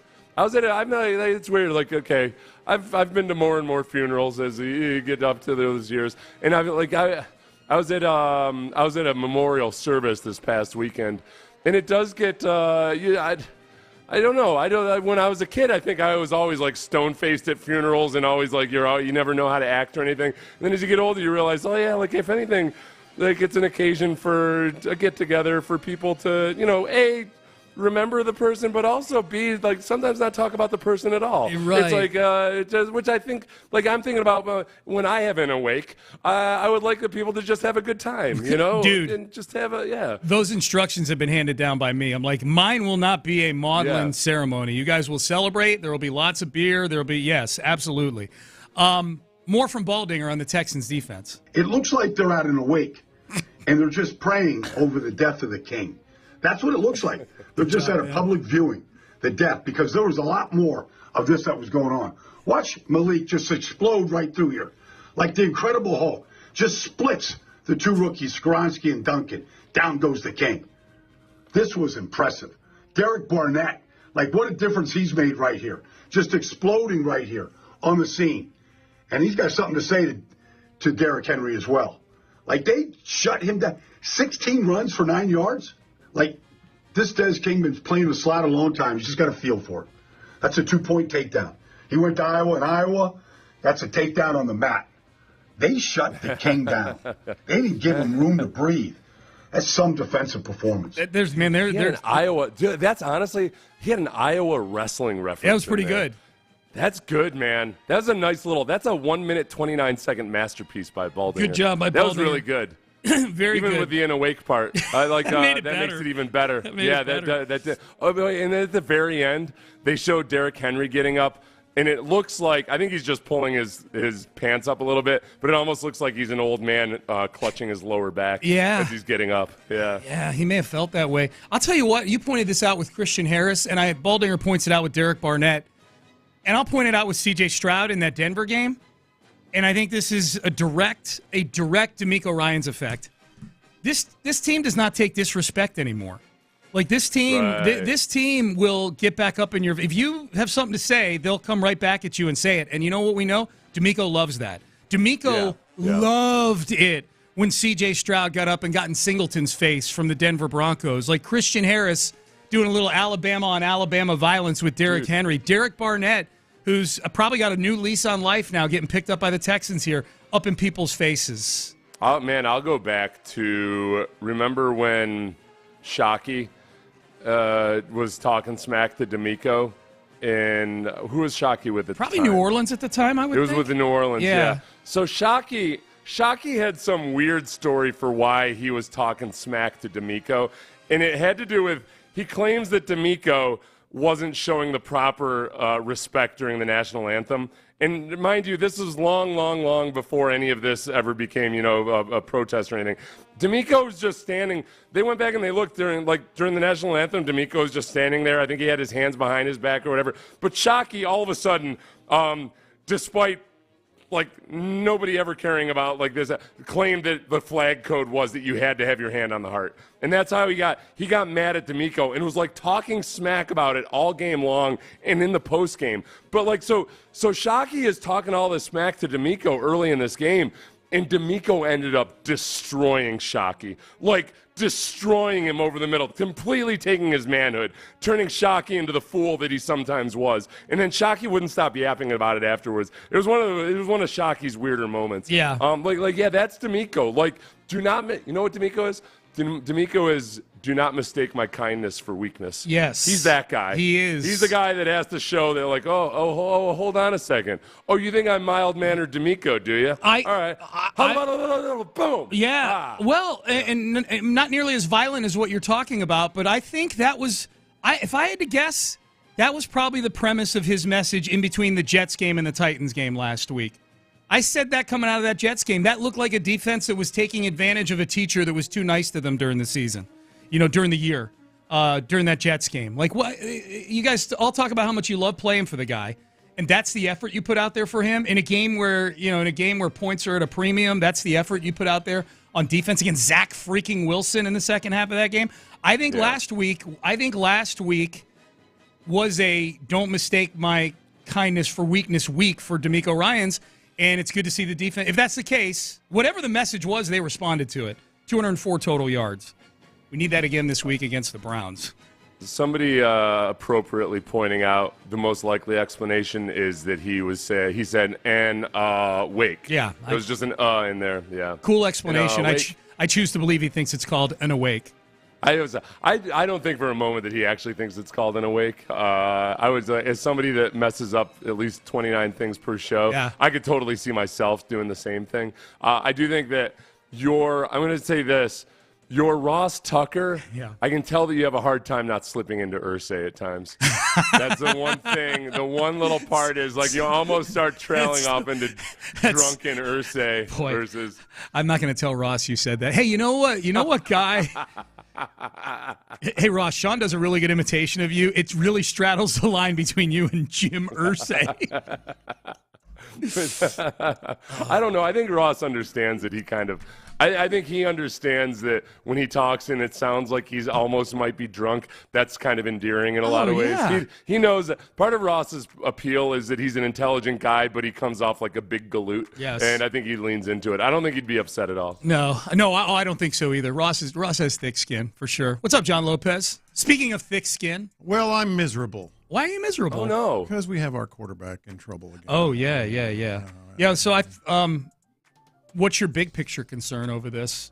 Well, the seriousness of it. To be honest, I think the seriousness of it, if they're already deciding, if the report is true, they're already deciding that he's not a go for this week, that's not great. Yeah. That ain't great.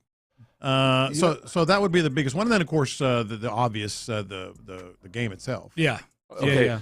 I'll try to flip that a little bit. Okay. Doesn't mean because this is all speculation, Exactly. obviously. But I would say that if on Monday or Tuesday CJ hadn't progressed to a certain point in the protocol, we could look at this as perhaps maybe D'Amico and Caserio, just given everything that happened with Tua last year, maybe they have decided to be super conservative. Sure. And they're like, okay, look, we want him to be cleared for a week before he goes back in. I was just like, hey, so there's that possibility perhaps. No, I'm not saying that there's not. I wonder, this is what I wonder. I wonder if the words had been uttered anywhere in the building. We know we're not winning the Super Bowl this year. Mm-hmm. If somebody deep down in the recesses of the stadium are having a moment of honesty and you go, you know what, it'd be cool to make the playoffs, but it'd also be cool if CJ didn't have multiple concussions within 2 weeks of each other and have this turn into a thing for future years. Because you do still have that Denver play where he came out of that game for a little bit. Oh, for sure. And I would highly recommend listening to In the Loop because I have something on that. Well, I do every day, but I'll specifically. For sure. I will listen for sure. Yeah. Good deal. All right. Well, you've been listening to Crosstalk, brought to you by D&M Leasing. This is KILT and KILT HD2, an Odyssey station. Seth, antibodies to you. I'll see you Thursday at 6 a.m. Antibodies to you, and it was the Despicable Panthers that Jeremy Shockey was playing for. Okay. Gotcha. He came up with some kind of phantom complaint against D'Amico Jeremy Ryans. Shockey, Patriot. Yeah, there you go. We should have him on this week. Shockey? Let's get Chalky on. Okay, I'll let you work on that. Okay. All right, we're done. We're out of time. In the Loop, Landry Locker, John Lopez, Figgy Fig. They start now. Well, okay. Yeah. Little bit different. Life comes at you fast, man. Mm-hmm.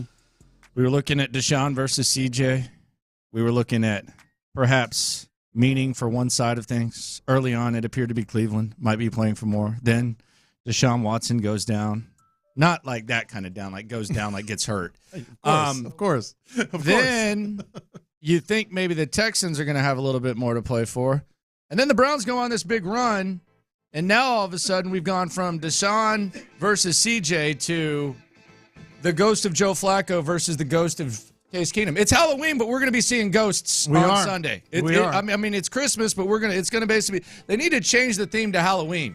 Because the ghost of Joe Flacco game becomes and the ghost of Case Keenum are going to be on the field. I think it's the Halloween game. Right the Halloween game from the holiday game. This, you know how the kids like to say that some things hit different? I don't know if they still say that. I don't know. Like, anytime you say the kids say, I just assume the kids don't say it. Well, okay. But you know how it has been said that something hits different? I'll take your word for it. Sean is raising his hand. I'll take your word for it. I'll take your word for it. This just hit different when I saw this report yesterday. I don't know why.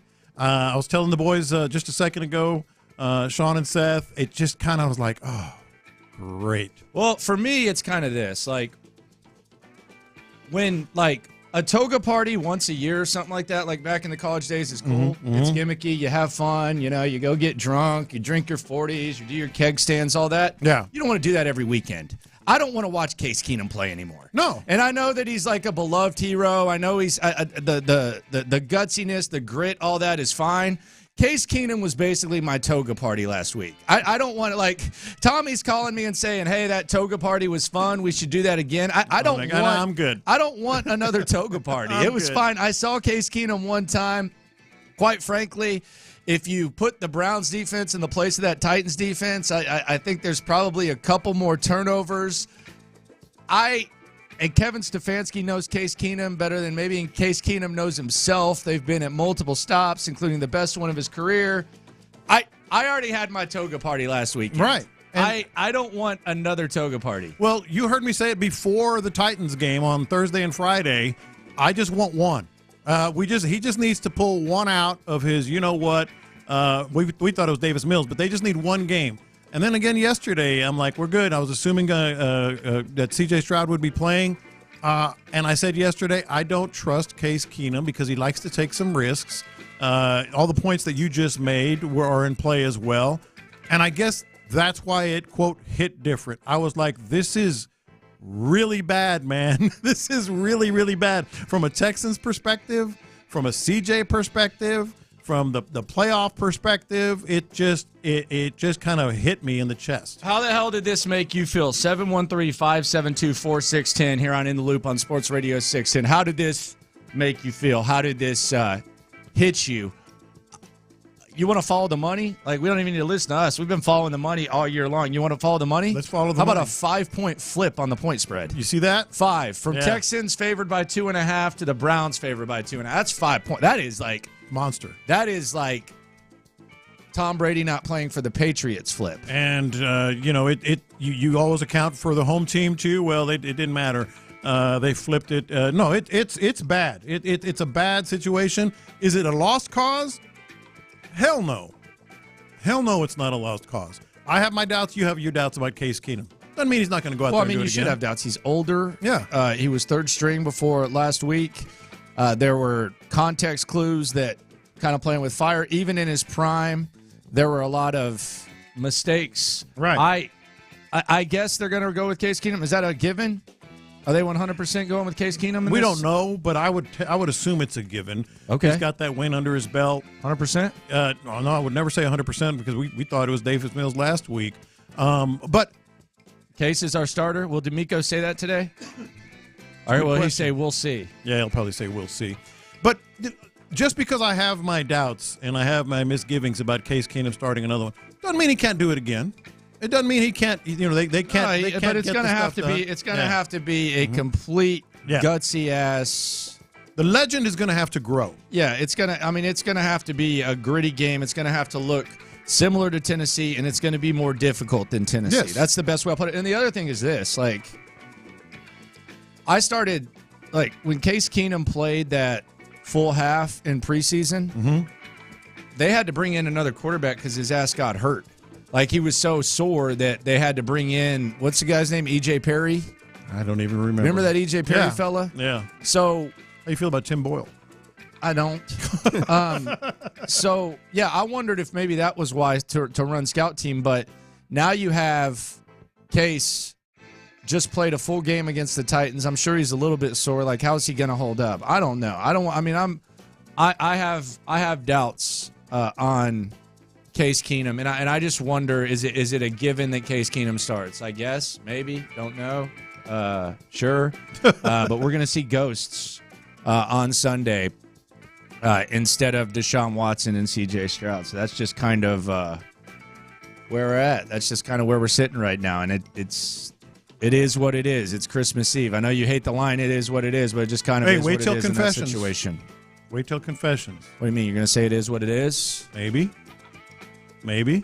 Okay. You know what? I'll do it right now. Yeah, go ahead. I know a lot of listeners. I know a lot of listeners don't get to hang with us the whole time. I have to say a sentence that I hate. It is what it is. Oh, wow. Welcome to the dark side. It is what it is. Everything now. So you're sacrificing it all. And this is the context. I saw this Sunday, but I just saw it again this morning, and I noticed. You noticed the video that the Houston Texans Twitter account put out. Hannah McNair running out of the tunnel to go to the locker room. She did the H-Town thing with her hand. Which one? Oh yeah, she's running down the hall. You quote tweeted.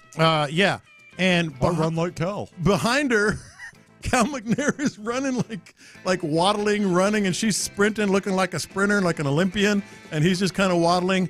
And I said, "Oh Lord, Cal runs like I do now." You reach a certain. What did you think? Did you think you were more athletic than Cal? No. I'm saying the way you run when you get older. Yeah. What'd you think? You thought you were like a notch above Cal athletic wise? Oh, I am. I mean, come on. No, really. No. Yes, I am. You are not. Sure, I am. You are not. Yeah. Oh, yeah. It's very obvious. We can race 40 yards. Yeah. Let's not. Let's set this up. See if they can race. My old hammy might go on me. I don't want to see anyone get hurt. But I run like that, and I'm like, that looks like me running. I was like, oh well. It is what it is once you reach a certain age. On the text line, the 512, do we really think Flacco is that much better than Case? Flacco has to face a pretty good D, too. The Texans' D is not good as good as the Browns' D. They're coming off a really good performance. I don't think it should be minimized. Mm-hmm. I guess you can maybe try to make a case that they're the same. I don't think the Browns have some significant quarterback advantage. I just think that the Browns have a better, their defense is better than, and I know that there's people that are pointing to what they are on the road and stuff. Let's be serious, man. Come on. The Rams game, I heard Seth mention it today. That was misleading. Yeah. I'm not sitting here saying the Browns are going to win by 20 points, but it's going to be much, much, much, much, much more difficult than it was against Tennessee. Well, you still have faith if you're a Texans fan. They've shown that they can get the job done when their backs are against the wall. And they beat some good teams, man. Hey, they beat the Bengals with Joe Burrow, man. Maybe you get Nico Collins back. Yeah, CJ played. Yeah, maybe you get Nico back. Maybe you get Will Anderson back. You got another example back there? Yeah. Maybe you get Blake they beat the Titans. They did beat the Titans. Yeah, okay. Yeah. The Browns are a better team than the Texans. It's kind of hard to say because we're high on the Texans. Without CJ. Yes. Without CJ. Yeah. With CJ, the Texans are the team. Yes.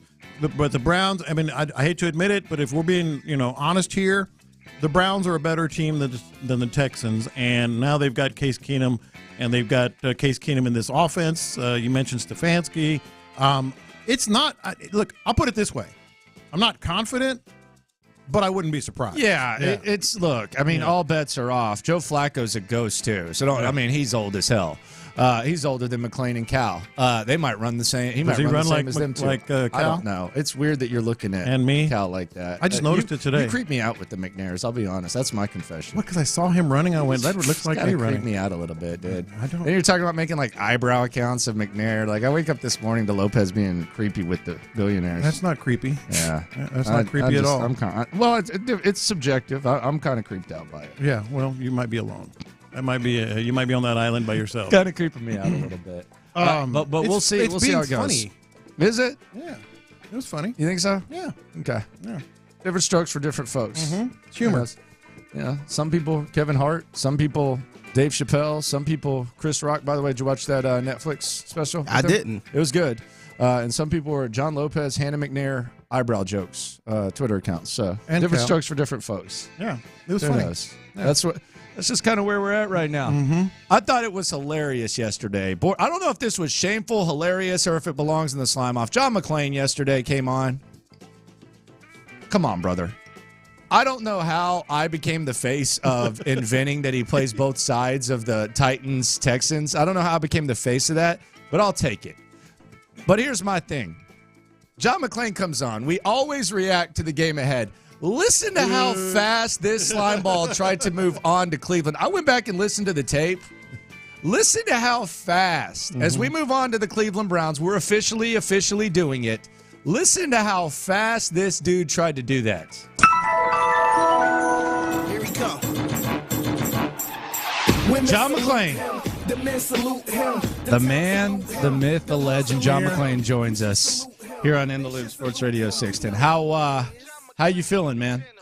I couldn't feel better. Just talked to Tony Grossi, my buddy who's covered the Browns for 35 years, and he's all fired up. He moved on. Even though he doesn't like being here on Christmas Eve, but the Browns are winning. The Flacco story, one of the great success stories, reminding everybody of Bernie Kosar because he does everything right. He's kind of the antithesis of Watson. And so, if they beat the Texans, I think Tony told me their odds making playoffs will be 99%. So it's big for them, big for the Texans. And right now, man, you're trying to move on real quick to Cleveland. We're going on to Cleveland. It's like, hey, John. Well, I talked to Tony Grossi about the Browns. And later in the interview, he was talking. We talked about the Titans game, and he was just talking about everything, all the nuts and bolts, and Jonathan Grenard and this and that. I was like, hold on, let's talk about what else happened on Sunday. We wanted to move the hell that on we quickly. were talking about last week. He wanted to move on quickly. What is the equivalent? Like if Case Keenum were a Christmas present, what is the equivalent of Case Keenum? Because I'm trying to put this in perspective. Because sometimes as a kid, you're growing up. And you get very disappointed by your Christmas presents. You want this, you end up getting that. Yeah. Like Ralphie in Christmas Story wanted whatever, he got the bunny suit. Yeah. Ended up getting the Red Ryder. The Red Ryder pistol, though, eventually. You'll shoot your eye out. Yeah. What is the equivalent of expecting to see C.J. Stroud on Christmas Eve and then seeing Case Keenum? Man, that's a good question. What is the equivalent? What is the Christmas equivalent You're of that? You're 10 years old. You're telling everybody you want a new bicycle for Christmas. You can't wait to open the presents or see it from Santa Claus that you got a new bicycle, and you get a Tonka truck.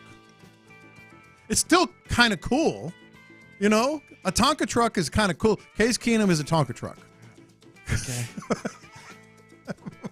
Okay. It's not bad. I mean, you appreciate it. You'll play with it. But it ain't a bike. It's not a new bike. Figgy, you have anything on this? Yeah, I was going to say, if you're 10 years old, you want that video game, but you open the present and it's like your favorite, it's like a Texans hat, like a winter hat or something like that. It's cool. It's cool. I like the Texans, but I wanted that video game, man. That's right. Man. You got one? Oh, man. Keenum is a $25 Amazon gift card. Hey, I'll take that. Hey, don't sleep on that. Me up for that, brother. You will always need that. Don't Sign sleep me up on for that. Sign me the hell up for that. I can promise you that. Yeah, but you wanted a new bike. Yeah, I would say I would say C.J. Stroud is like, what are we on, the PlayStation what? 5. I would say C.J. Stroud is the PlayStation 5, and you got an Xbox? Case Keenum is like a badminton like thing. Okay, pickleball. Dang, not even a pickleball set. He could be a Nintendo Wii. Nah. Nah. That's what I would say. It's old school badminton. Man, I've already seen it, man. I just don't want to go through that again. No. I mean, that was a stressful watch. Like if you actually wanted, like that was a stressful watch watching Keenum. Dude, the pass I was concerned. The pass to Schultz alone. I was like, oh. I was just concerned about it, man. I just felt like he left it all out there. Mm-hmm. And he did. I mean, he absolutely did. Look, like I said, all I wanted was one. We got one. I don't want two. I don't want another one. I mean, and that's what we're going to get. There are a lot of theories going out before the C.J. Stroud news dropped yesterday. So we had the first theory was, I was talking to Stutz about it, and the first theory was, well, maybe Davis Mills got hurt on that one play.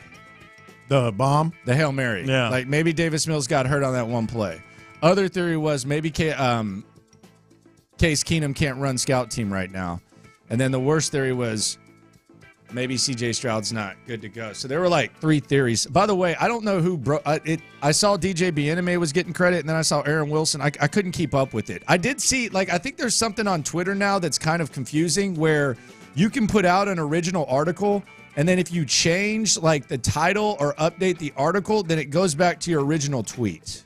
So in other words, I've if you're got the saying Case timestamps. Keenum, I looked at them. Yeah, so I don't know. I think Aaron might have had it. I want to give credit. I don't know. Aaron had something. Aaron had something. He had more detail. Yeah, but let then me tell you. edited it. But then he edited it, and it said CJ was out, so that the original link says CJ's out too. I went through the whole timeline. It's kind of weird. Like if you posted your Gyms and Juice podcast, yeah, and then 2 hours later you changed it like what it was, it would say what it currently is instead of what it was. It's not going to show the old link at the same time. Yeah, yeah. So that's a little scary. Well, so this. I went back and looked, just curiosity. Yeah, so to speak. Yeah. Mike Garafolo at 4:14 p.m. reported that Tim Boyle had been signed. Yeah, I saw that. Okay, I'm going to go through the whole thing. At 5:08, Aaron Wilson reported it. Yeah. So he was after Garafolo on the Tim Boyle stuff. Yeah, now, that happens. That's waivers. 7:07 p.m. Yeah. DJ Bieniemy reported that Stroud is out. Yes. Okay, 7:27 p.m. This is where it gets murky.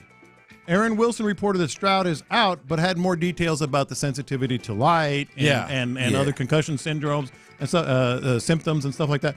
So DJ had that he's out first. Yeah. Like there's no question. Yeah.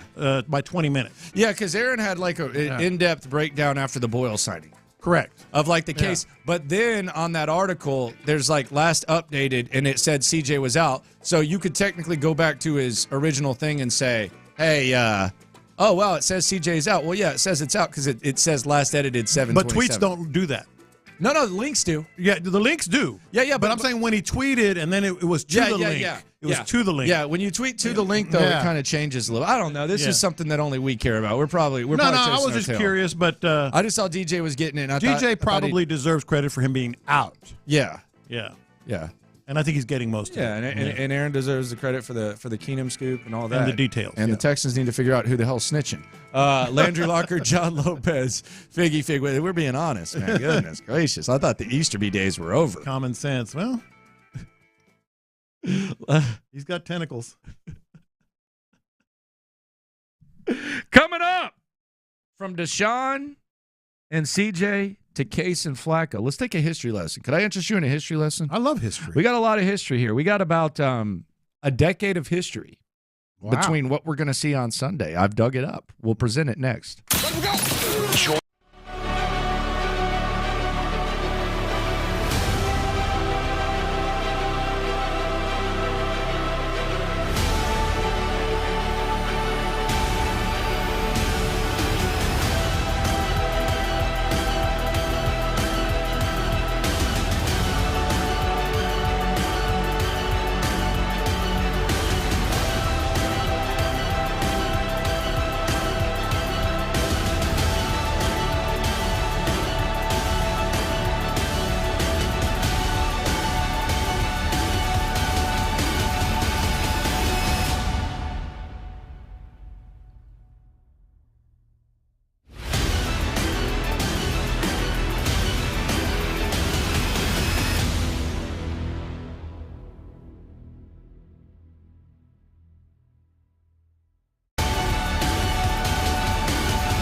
by La Michoacana Meat Market. Figgy, let's hit him big time. Houston, let's get in the loop. Oh, the jokes are coming fast and furious every time y'all talk about this guy. With Landry Locker. Landry, I mean, you're going to be in midday forever now. And John Lopez. On occasion, Lopez makes a statement that's so ludicrous, it makes me pick my phone up and call you guys. You're in the loop on Houston's sports leader. Your champ, 610. Sports Radio 610. All right, little history lesson for you. Landry Locker, John Lopez, Figgy Fig with you. So I got a little history. We expected the gift of C.J. Stroud playing football on Sunday. Instead, we ended up with the ghost of Case Keenum. I don't know what the equivalent is. I'm getting a lot of answers on Twitter at Landry Locker, the YouTube, Twitch, all that. What is the equivalent of expecting to watch C.J. Stroud and watching Case Keenum? Get it in. Landry Locker. Someone says asking for a PS2 and getting a Dreamcast back in the day. Dreamcast was underrated, man. Don't sleep on Dreamcast. They just made it too easy to copy the game, so it never lasted. Yeah. You could burn the hell out of those. Oh, man. You get those for $1. Yeah, you could burn the hell out of those. They did not protect those very well. But there is history between Case Keenum and Joe Flacco. They've matched up 4 times. Interesting note of these 4 times, 4 different team matchups. Yeah. So they've never matched up with the same pair of uniforms on. Go back to 2014. I heard Pendergast and Seth talking about this earlier today. The deer stand game that everyone speaks of. Case Keenum's Texans top Flacco's Ravens 25-13. Keenum 20 of 42, 185 and an interception. Flacco 21 of 50, 195, 2 touchdowns, 3 interceptions. Keenum wins though, 25-13. Next year, 2015. Case Keenum with the Rams. Joe Flacco with the Ravens. The Ravens topped the Rams 16-13. Keenum 12 of 26. Not great. 136 and a touchdown. Joe Flacco 27 of 44, 299 and 2 interceptions. So neither one of these guys are setting the world on fire, but you're going to notice a trend here. Keenum, Flacco. 2017, 2 years after that. Perhaps the best year of Case Keenum's career. Minnesota Vikings with Kevin Stefanski, who he'll face this Sunday as the Browns coach. Keenum's Vikings top Flacco's Ravens 24-16. Keenum 20 of 31, 188 and an interception. Flacco 27 of 39, 186 and a TD. And then the next year, you might remember John Elway, drunk John Elway, allegedly, going up to the podium and calling Case Keenum, Case Keesum. Well, Case Keenum's I'm sorry. Broncos lose to Joe Flacco's Ravens in 2018, 27-14. Keenum 22 of 34, 192, an interception. Flacco 25 of 40, 277 and a TD. I apologize for all the numbers. I'm just trying to get it across. No, that's good. But here's what a lot of people were catching yesterday. A lot of loopholes. Based on the pattern, it's Keenum's chance. It's Keenum's turn to win. Keenum wins, Flacco wins. Keenum wins, Flacco wins. It's Keenum's turn. Let's do it. Based on the pattern. Of course, the last game was 5 years ago, but that's okay. Don't get in the way of my story, sir. That's fine. I'll take it. I say all that to say this. When I say like ghosts, these guys first met in 2014. They've each been on nearly a handful of teams apiece since then.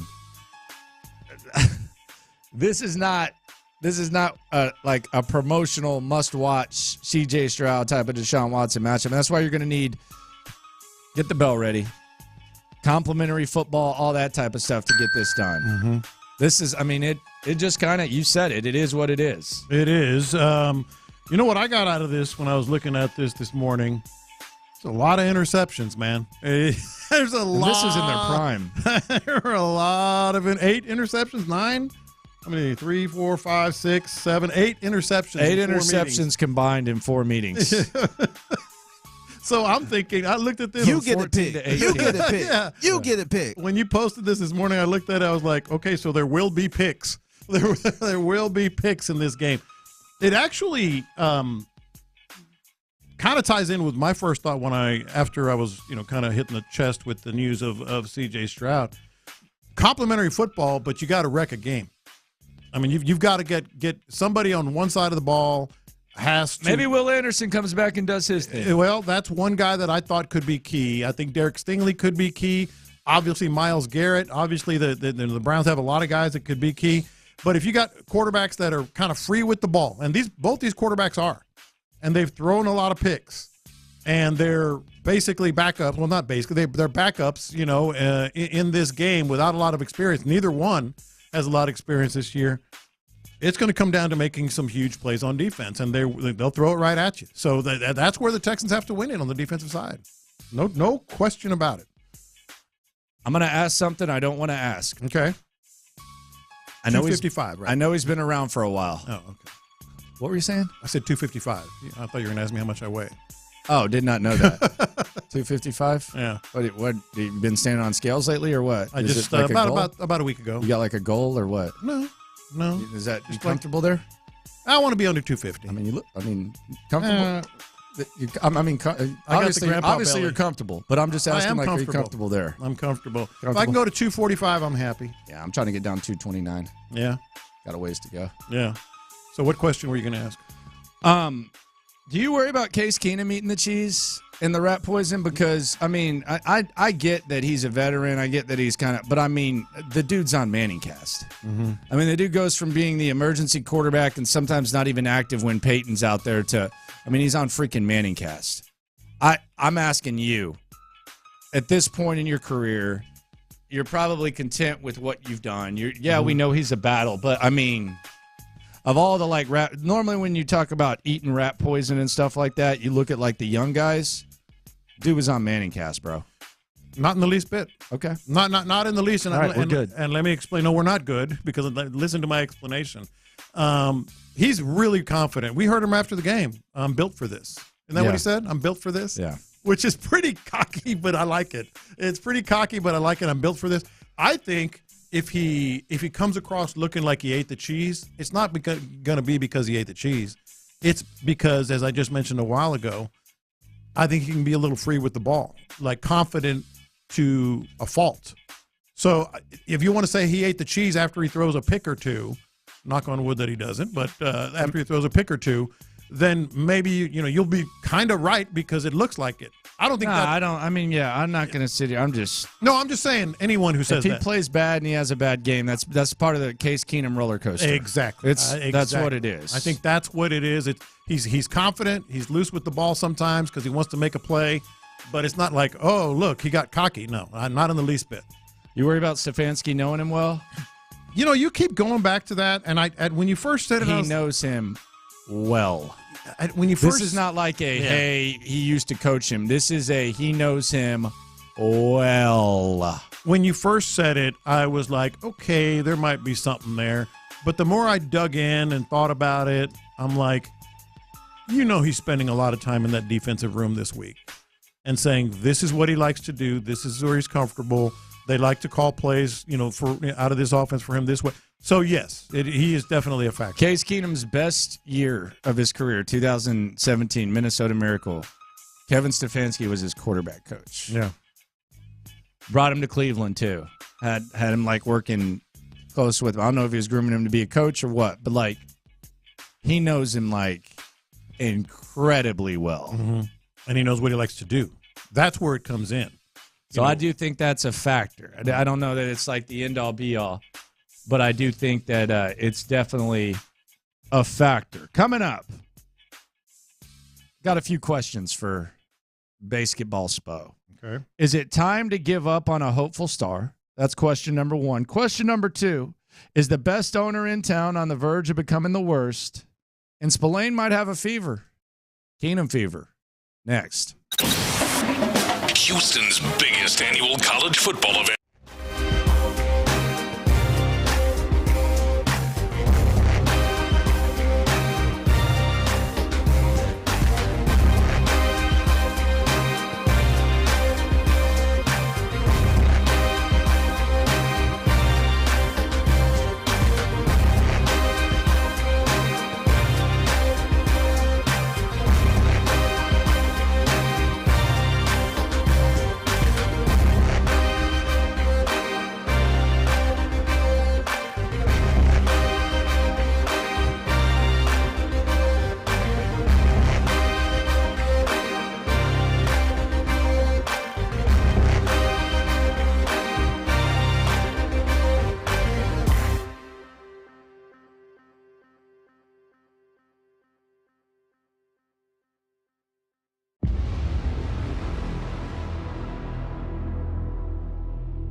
Sports Radio 610. Who they want? Who they want? Who they want? Who they want? Who they want? Who they want? Who they want? Baseball Spo. Baseball All right. Spo. Basketball Spo in the building. He might have Keenum fever. I'm starting to get a sense that I don't know if you just are amused by this or what, but I'm starting to get a sense that you might have Keenum fever. You might be a believer that Case can pull it off again on Sunday. Why? Why would you think that? I mean, they could win, but I don't think it'd be necessarily because of him. Well, he would have to do something, but I'm not going to say he's going to be a miracle worker or legendary performance. I just hope that he makes it off the field against Myles Garrett. That's just all I hope. Landry's kind of hinted around that a little bit. I would almost consider Mills. Yeah. If I'm Keenum, I'm like, hey, man, I'm feeling a little something right now. I'm good. I got that one game in. And I know he's got to be sore, so, yeah, I think Mills needs to be on standby. Be like, remember the Titans. Hey, put Petey in. Yeah. Something like that. Mills is definitely need to be on standby. It was a cool story. I'll give it that. It was. It was a great story. But this is very different. I compared it to like the old college days. I said it's a toga party. It's okay once a year, but you don't want to have toga parties every weekend. Do it every week. Yeah, I don't want to do the toga party every weekend. I look at Case Keenum like a toga party. So I want to ask you this. We've had this conversation in the past. We got a couple things to get into with Adam Spillane here. Is it time for one of the teams in town to move on from someone who at one point was a hopeful star? Yeah, I saw that you and B. Scott were talking about this. Is it time to move on from Jalen Green? I'm not going there yet. We did throw out I threw out one trade possibility on the H-Town Hoops podcast last night. Mm-hmm. But I'm very careful about crowning guys. I'm very careful about killing guys off. But the last 3 weeks have been incredibly underwhelming. Mm-hmm. And what you saw, to me, Monday, I mean, he's not even finishing games at this point. And what happened on Monday, he doesn't play the fourth quarter. They wind up going to overtime. Udoka brings him back for overtime because they're not trying to run Jeff Green into the ground. So here you are in overtime, and you should be fresh, and you're playing against a bunch of guys who are exhausted. And he wasn't good. Yeah. And so that, to me, that was pretty disturbing. That was a pretty disturbing stretch. Maybe he figures it out. Maybe he doesn't. And we made excuses for him at the start of the year. It's a new coach, a bunch of new teammates. But it's getting worse as the season has gone along. And this is a team that is trying to make the playoffs. And it's there for them. Like, they have an opportunity to make the playoffs. Week? Yeah, they have an opportunity to do so. But they need to upgrade that spot. They have a bottom 10 offense right now, and he's a big reason for it. So if there's something that comes around, I think that they at least have to listen to it unless he starts to get better. Okay, there you go. This is a crazy concept in today's NBA world, but I don't know. How about you earn your minutes? I mean, it used to be like you gotta earn your minutes. Well, he was the last 2 years. He was one of their best players, and that was partly because they weren't trying to win. Yeah, and he should be one of their best players right now. That's his situation, and it's just not happening. He's an untucked jersey ball player. Yeah. In games where you can just untuck your jerseys and go hoop, like the Summit or whatever the hell that is, those guys go to. That's his situation. Oh, Fondy, whatever the hell that is. Like that's Jalen Green's situation. Played NBA games. Whatever the hell is going on there. So yeah, we'll just keep an eye on that. They got the Hawks tonight. Meanwhile, the Houston Astros. Jim Crane, man, he's starting to get a lot of attention from the national media types. This was Ken Rosenthal throwing out a possibility of perhaps moving Framber Valdez. This is what Rosenthal had to say. It's going to be really interesting to see what they do. They want to add bullpen. Right now might be the ideal time to take Framber Valdez to the market if you're not going to sign him to an extension. 2 years of control left. At the same time, the Astros want their starting pitching intact, and understandably so. Yes, the luxury tax threshold is an issue for them. All right, so we're worrying about the luxury tax now. Is it... What do you make of this Jim Crane situation? Is it something to keep an eye on? Are the Astros in good hands? Is there going to be significant change? Like, what are we looking at here? This is what we've been talking about now for months. If they don't think that they are going to re-sign some of these guys or give these guys extensions, then trading them is the most optimal move to make, just because you get an opportunity to bring something back as opposed to just taking the comp pick at the end of the second round, which is basically what they've been doing with Cole and with Springer and with Correa. Like it's not a great way of doing business. Now, there's no salary cap. The luxury tax penalties are pretty minor, especially when you compare them to the NBA. I think it's like 20 cents on the dollar for every dollar that you're over the first CBT threshold. And they, for whatever reason, they don't want to go over it. That's just his philosophy. They have gone over once. They went over during the 2020 season, and that's because they added Zach Greinke the season before, and some guys started to get more expensive, and they didn't have to pay anything for that. It just impacted the draft compensation for when they lost George Springer. At some point, they have to just say, screw it with the CBT. Yeah. Like that's just how it's got to be if you want to keep winning at a high level, because all these guys get more and more expensive. You either keep them or you supplement those guys with guys in your farm system, and they don't have a farm system anymore. Right. Farm system was basically shredded to get Verlander back, which was a mistake that they made in the first place by not signing him. So that was basically their two best guys. That was basically their entire 2022 draft class that they traded to get Verlander back. And they did so. They got a discount. They got the Mets to pay a bunch of that salary, which helped them against the CBT, but it cost them their farm system. So they don't really have other ways of getting better unless they spend money.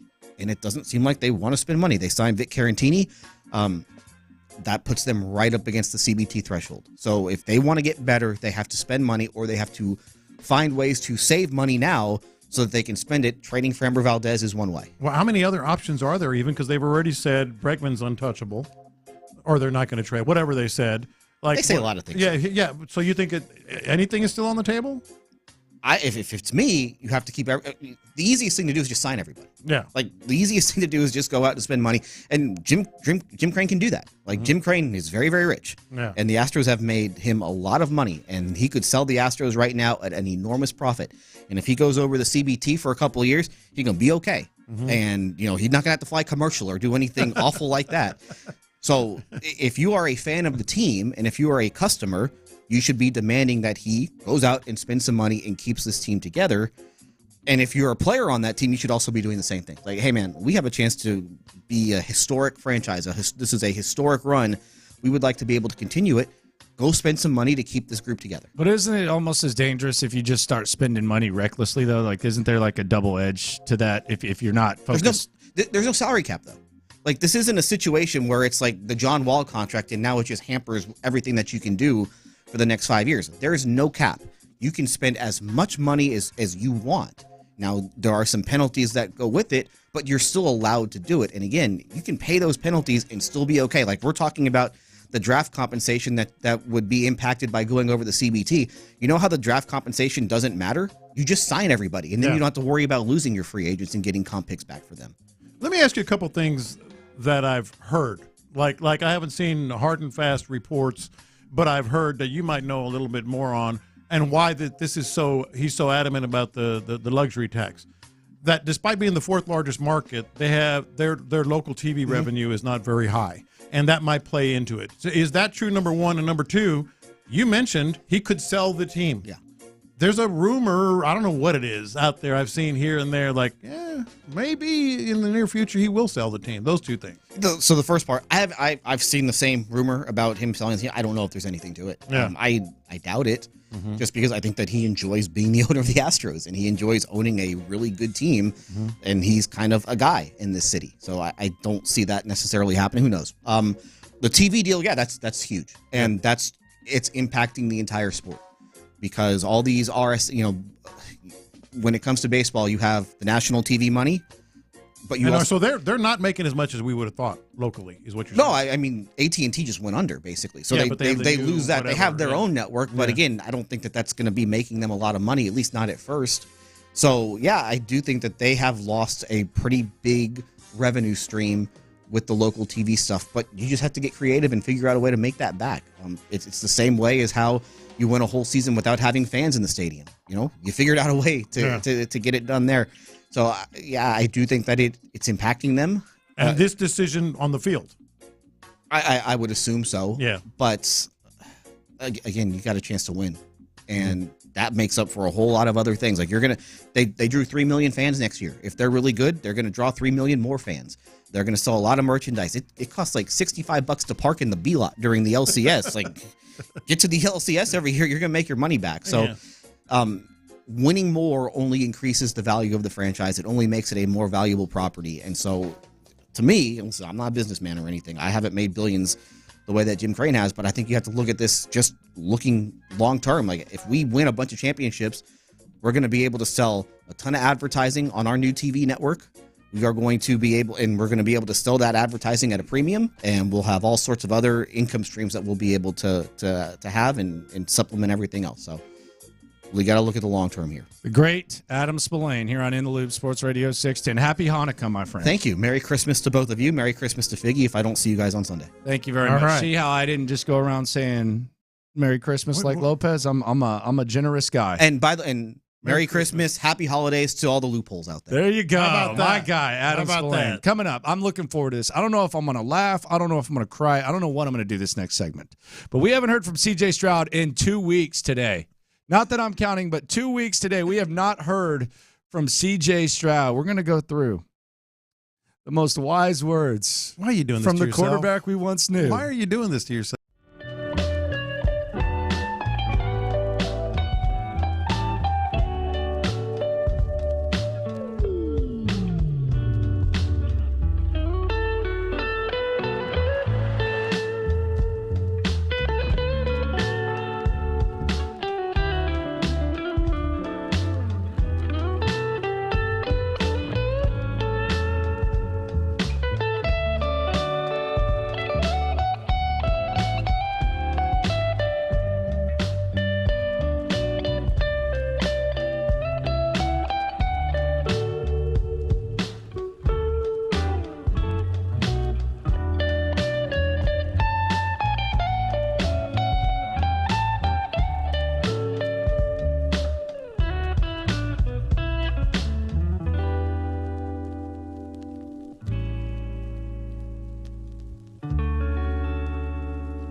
All right, it's been 2 weeks since we've heard C.J. Stroud speak. I need my fix, man. I need my fix. I need to hear from C.J. Now, it's going to be at least a week from today when we hear from him next. I just want to go through some of the best sounds from the quarterback that once was C.J. Stroud. Might need to play some Miss My Homies. The quarterback that once was? Might need to play some Miss My Homies, man. It's been that long. See, I don't think I'm going to enjoy this as much as you. No, I am, because it's gonna remind me of what we've been missing lately. Mm-hmm. Let's start after Texans faced their first bit of adversity in the C.J. Stroud era. This was against the Baltimore Ravens. They lost. They got beat down. C.J. Stroud got roughed up. 7 sacks, I believe it was. Mm-hmm. Here was his message to his offensive line after taking that beating. Just keep fighting. I'll be all right. I'm gonna keep getting up. I'll be okay. It's my first time getting a hit, so I'm gonna just keep harping on those guys, man. Just go hard, because I'm gonna go hard for them. So I appreciate them just hanging in there with me and fighting their tails off, because I felt that. It wasn't like they were just giving up, but it's not. I gotta get the ball out if that's the case, and make better reads. So it's a two-way street. All right, there you go. Then they went to face Indianapolis. Listening to C.J. Stroud. Been 2 weeks since we've heard him. Going through the best sounds. Indianapolis Colts. Shoulder was hurt. Andre Ware on the pregame show, he said he didn't even want him to play because there were going to be 3 offensive linemen out. He did say that. Keep doing it. He went out there, though. He put on a hell of a performance. And I actually think this was the catalyst for what happened the 2 weeks after. C.J. Stroud showing that he's willing to fight. He's also willing to go at the podium and spit that fire. Those people sitting right back there. My family, I think where I come from, just the odds of being, and I don't have no pity for myself. I don't feel bad. I don't want anybody to feel bad for me, but the odds have been stacked against me since I've been a kid. God has put a special plan in my life, and I think that he's not done with me yet. And I have a lot, not even just football, but a lot more life to live, to give to people. I think giving my thought, like that's why I sit here and explain things so detailed to y'all, because I think it means something. You know what I mean? Like, of course, coming from a place like Ohio State, like Coach Day, he was hard on me, like really hard on me, and I appreciated it. Like I didn't like it at first, but as it kept going and I kept like fighting every day, and like sometimes we fighting against what he was saying. Like I learned the hard way, but at the end of the day, like now I'm kind of like seeing what he was implying. Like CJ, do this, do that. I would go the other way, and I would get myself in a turmoil, and then start listening to great people that you entrust. You know what I mean? And I trust my family. I trust my coaches, and I think people are depending on me. And I love that responsibility. I mean, he was just talking, man. Pressure is a privilege. Like a lot of people don't get to live the life I do. It's hard. Don't get me wrong, it's hard, but it's a privilege, man. I'm blessed enough to wake up every day and to walk, to talk, to smell, to interact with people, to play football. Like these are all things we take for granted from day-to-day basis, but I try to do my best to thank God through all that, because His grace and His mercy and He laid His life on the cross for us, man. Like I really believe that, you know what I mean? So this is bigger than just ball, and if I have to use football for my purpose to spread the gospel and the life of Jesus Christ, and I'll do that. And I think that's what God wants. But at the same time, I want to win too. So I'm just keep. That's why.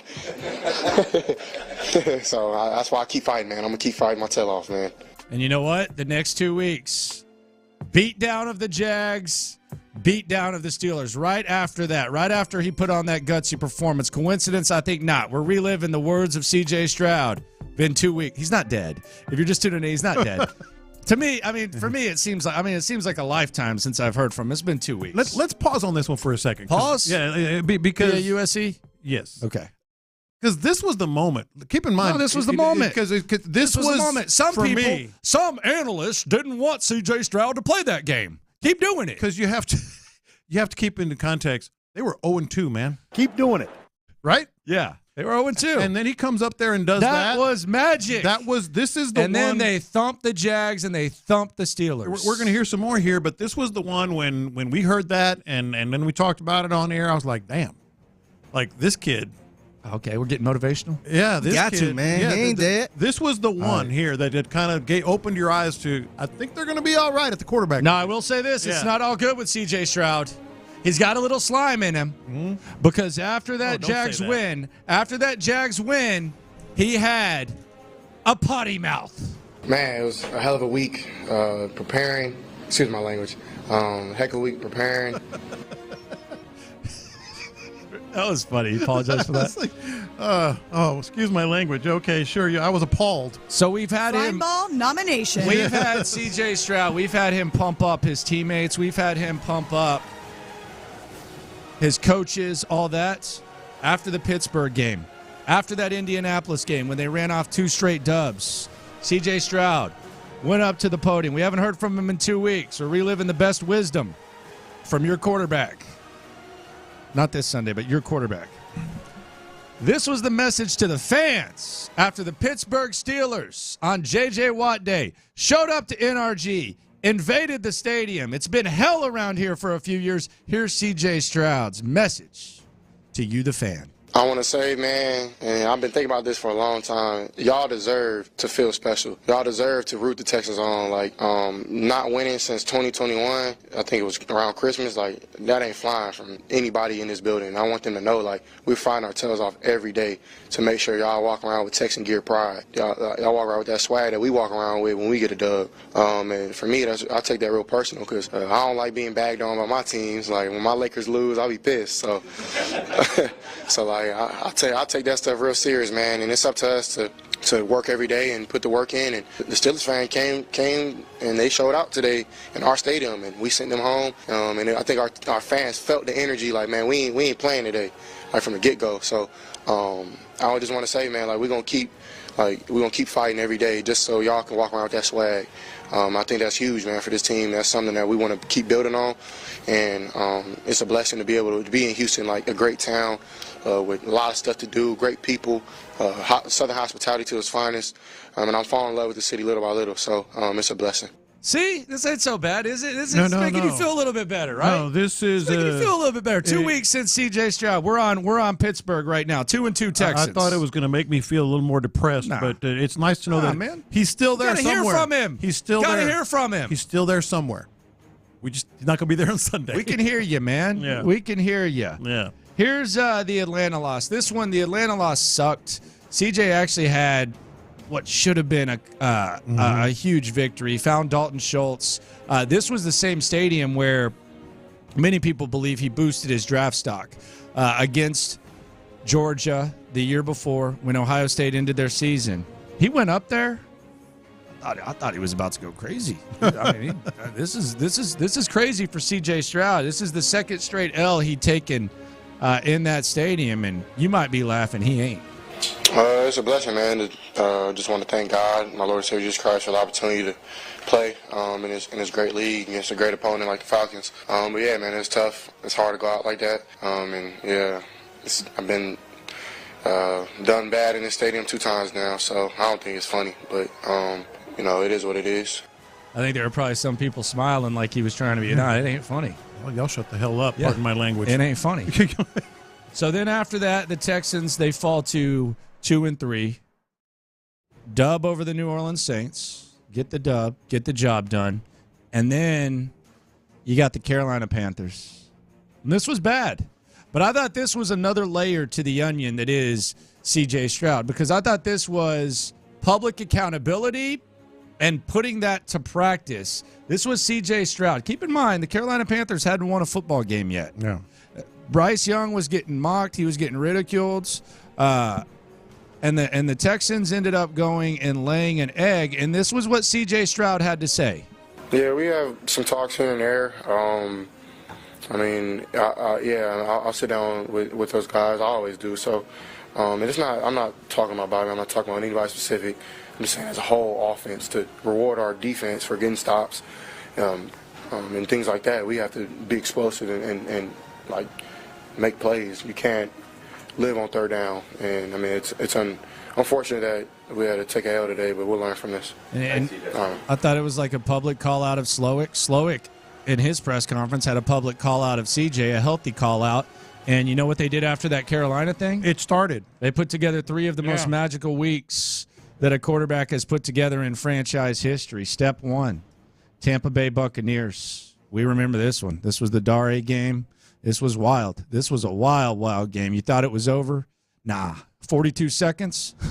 That's more than enough time for C.J. Stroud.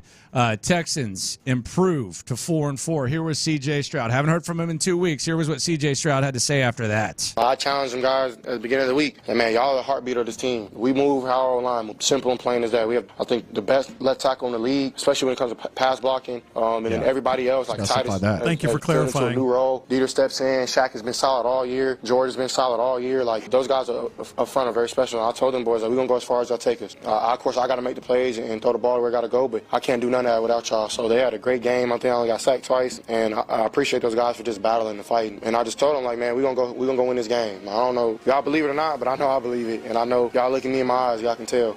We went out there and we did it, man, and by the glory of God, now we're 4-4. Yeah, they are. And then they were going to Cincinnati. 470. He threw 4. Yes, he did. Yeah. But then he was going to Cincinnati. He was taking on Joe Burrow, one of the best quarterbacks in the league. And they were hot. Jamar Chase. Felt like they'd found their groove. CJ made a mistake, though. Texans leading by 13. CJ Stroud throws an interception, damn near a pick 6. Cincinnati with a chance to win late.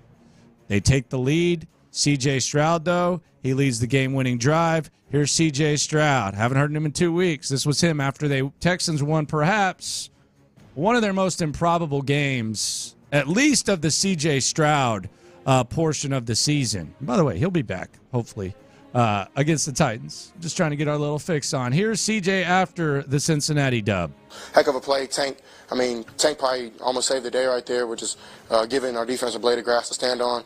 I mean, I was a little upset and like, dang, like, but at the end of the day, what is that going to do? I mean, it's not going to do anything for me.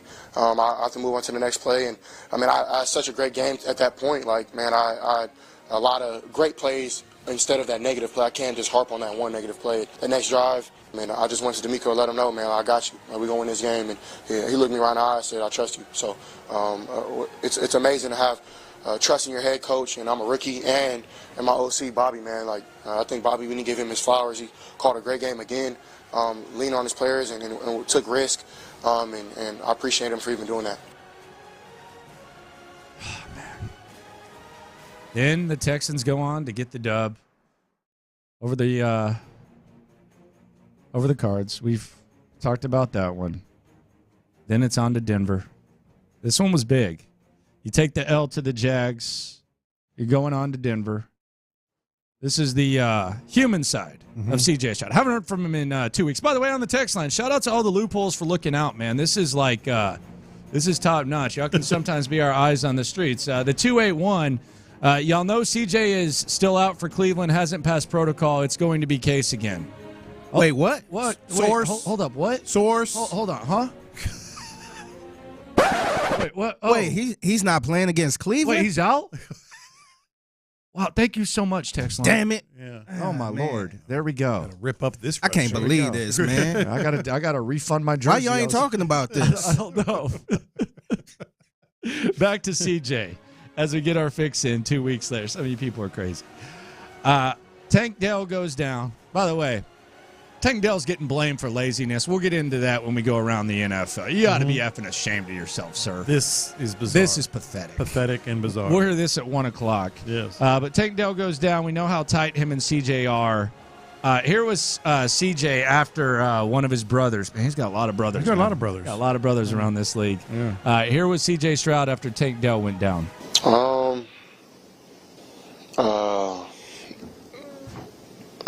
I'm lost for words, man. I honestly don't know what to say. Like, you see, like, your brother put in so much work and be so helpful. Like, that's one thing about Tank, he's very unselfish. And to see him go out, like, the game of football is tough, man. It's tough. We fight our tails off every day to make people happy. We put our lives on the body. I mean, our bodies on the line, time in, time again, man. And just to see that happen, it's cold. It's not easy. I got to be there for him. So, more so than anything, like, forget football. Like, Tank as a person, like, I know it's gonna be tough for him to get out of that. And who knows, man? He might be back playing Super Bowl. Yeah. So try to be positive about it, but it's tough, man. I'm hurt. Like, I can't sugarcoat it. I can't come up here and lie and say like, oh, we'll be all right. Nah, it's not, you know. And I love him to death. I told him that. And 7-3 will be a great duo for the next couple years, man. Right when he gets back, who knows, man? God works in mysterious ways. It might not be that bad of an injury. Who knows? I don't really know. So I love my brother to death, and I'm praying for him, and I'm here for him no matter what. There you go. And a lot of sincerity too. You can just feel it, man. And that's Stroud. C.J. Stroud likely out on Sunday, still in the concussion protocol. What's your source? Is he? Yeah, he is. Text line just told Damn, me. I I had didn't no know that. idea until 3 minutes ago in the text line. But the last time we heard him, man, he was second in Pro Bowl voting. These are the last words we've heard from C.J. Stroud. Might hear from him a week from today, hopefully, God willing. Here are the last words we heard from C.J. Stroud talking about the honor of being second in Pro Bowl voting. Like I always tell y'all, 1 week to love you, 1 week to hate you. So I gotta just keep going and just stay steadfast, stay my head down, working, and that's what I plan to do. But it's super dope, and I appreciate that. And the biggest thing for me as a player is like getting the respect on the other side of the field, other teams. And for now, like every game I get after the game, I always get a lot of good feedback and just advice and stuff, and a lot of respect. And I give a lot of respect back out on guys you play in this league. So it's been pretty cool. I appreciate that. All right, there you go. We'll not see him on Sunday. We'll not hear from him for at least another week. Damn, that's damn near a month. You know, this started out really kind of like reassuring. Yeah. Because you got the guy, you can feel the sincerity from when they were 0-2, he kind of had that little soliloquy, and you're just feeling good about things. Then obviously he goes on a tear, and now you know that he's out. So it's still like, it's just kind of an empty feeling because with him on the field, we all would have been. It's wild. So much different about There's that. other stuff to look at, though. CJ not going to be out there. Where do we need to focus our attention now? The OG, like Santa Claus, has a list. We'll check it next. It's Texans Game Week.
Sports Radio 610. In the Loop with John Lopez and Landry Locker is presented by La Michoacana Meat Market. All right. If there's going to be no C.J. Stroud, then where do we need to look? Where do we need to focus our attention? Because C.J. Stroud's not the only guy who missed the game on Sunday. Before we do that and we fully move on to Cleveland, let's revisit John McClain's attempt to avoid talking about Titans-Texans. This was try to move on, John man. McClain. I was kind of taken aback. I was like, wait a minute. This was shameful. Wait a minute. This is not how we do it. This is how he started his visit yesterday. Here we come. John McClain. The man, the myth, the legend, John McClain joins us here on In the Loop Sports Radio 610. How you feeling, man?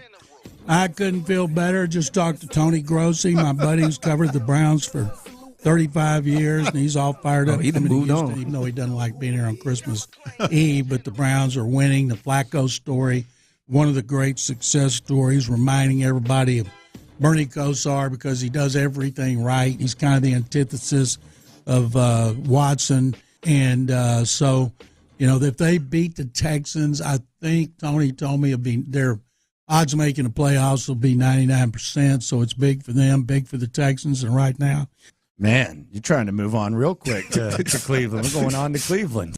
All right, there you go. Absolute embarrassment. You know what else about that? Afterwards, I'm like, last week when he was so adamant, I was like, John, the colors and what Amy Adams Strunk did, we all know the story. It's part of the story. He goes, he told me, he goes, well, you can have that. And then I said, you're not going to mention it at all? He goes, it'll be somewhere. It was in the lead. It was in the lead. Yeah, it was in the lead. It was in the lead of his story. Yes, He's like, yeah, that was after. Yes, it was. Absolutely was. Oh, so man. where do we look now?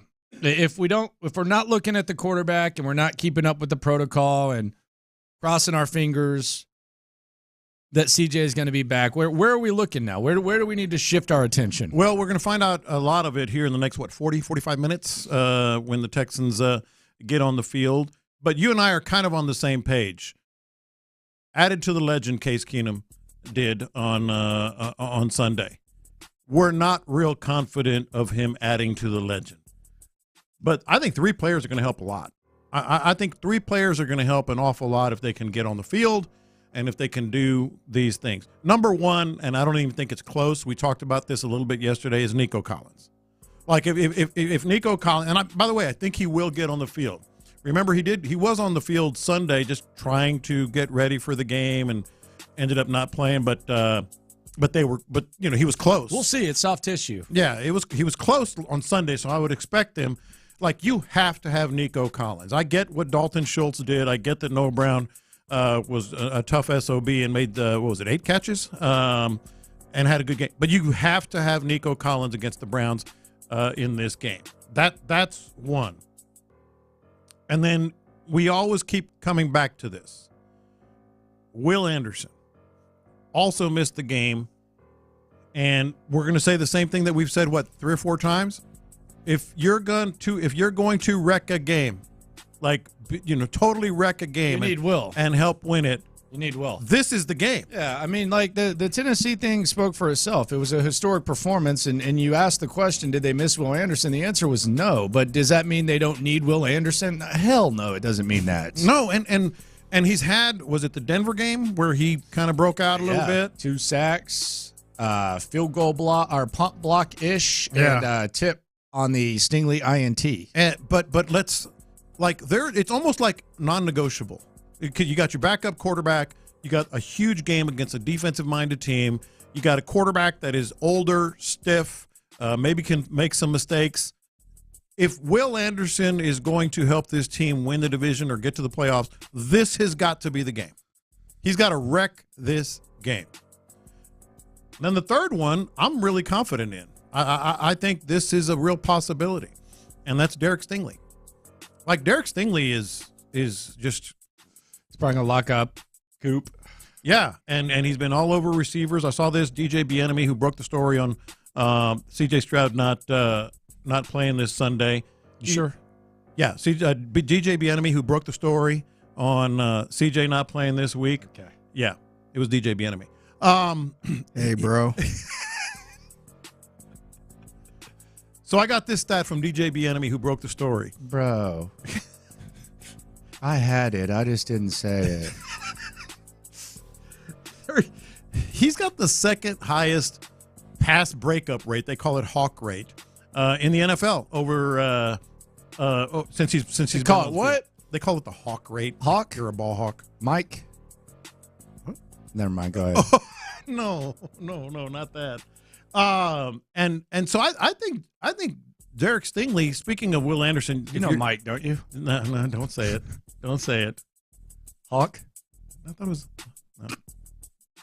Was it Hawk? No, Keep going. So Derek Stingley might be able to flip this game because if it's not Will Anderson wrecking it with the pass rushing and sacks and strip sacks and batted balls, Derek Stingley has a chance. He's shown more. Do you think ability. Petrie's going to get an interception this year? No. He's got 3 games. Do you think Petrie will get an interception this year? Figgy? I think one. It'd probably be a fluke interception, get too. one. At least one. He's got to get one, right? Why? Why does he have to get one? They've played, 15 games? 14 games? I mean, he got to get one at least against Joe Flacco. Why? He's got to get one. Why Based does on Flacco what? Throw it to you. It could be. They've thrown it to him. He had one go through his hands. It could be a pass tip interception. Or I'm going to call my shot. I think Petrie gets his first interception of the season this week. I agree. I think he gets his first interception Are of y'all the. eating those gummies? Man, do you know who's the quarterback for the Browns right now? Yes, I do. He'll throw picks. He will. I think Petrie gets his He'll first get a pick. fluke. I think it'll be a fluke interception. I think Petrie gets his first pick this week. He's had the ball go through his hands at least once already this year. Once? I know, at least once. But Derek Stingley, like if you're a betting man, like who's going to be able to wreck this game and flip it for the Texans with Case Keenum as the quarterback? It's Derek Stingley. Like Nico has to play 100%. Will Anderson, I'm not real confident that he can just totally wreck. Derek Stingley, I think, has got a real shot. I think he's got a real shot to do this. So it's the only recipe for a win that I see. The defense coming up and flipping things. Shortening the field, whatever.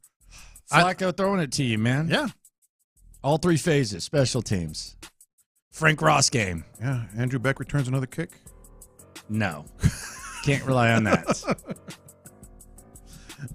It's true. I don't feel comfortable in a world where we're relying on Devin Singletary. I like Singletary, but, man, they got to get multiple backs. Everybody else has multiple backs. They got to get multiple backs. Well, it ain't going to happen this year. No, obviously, but they got to figure that out. Yeah.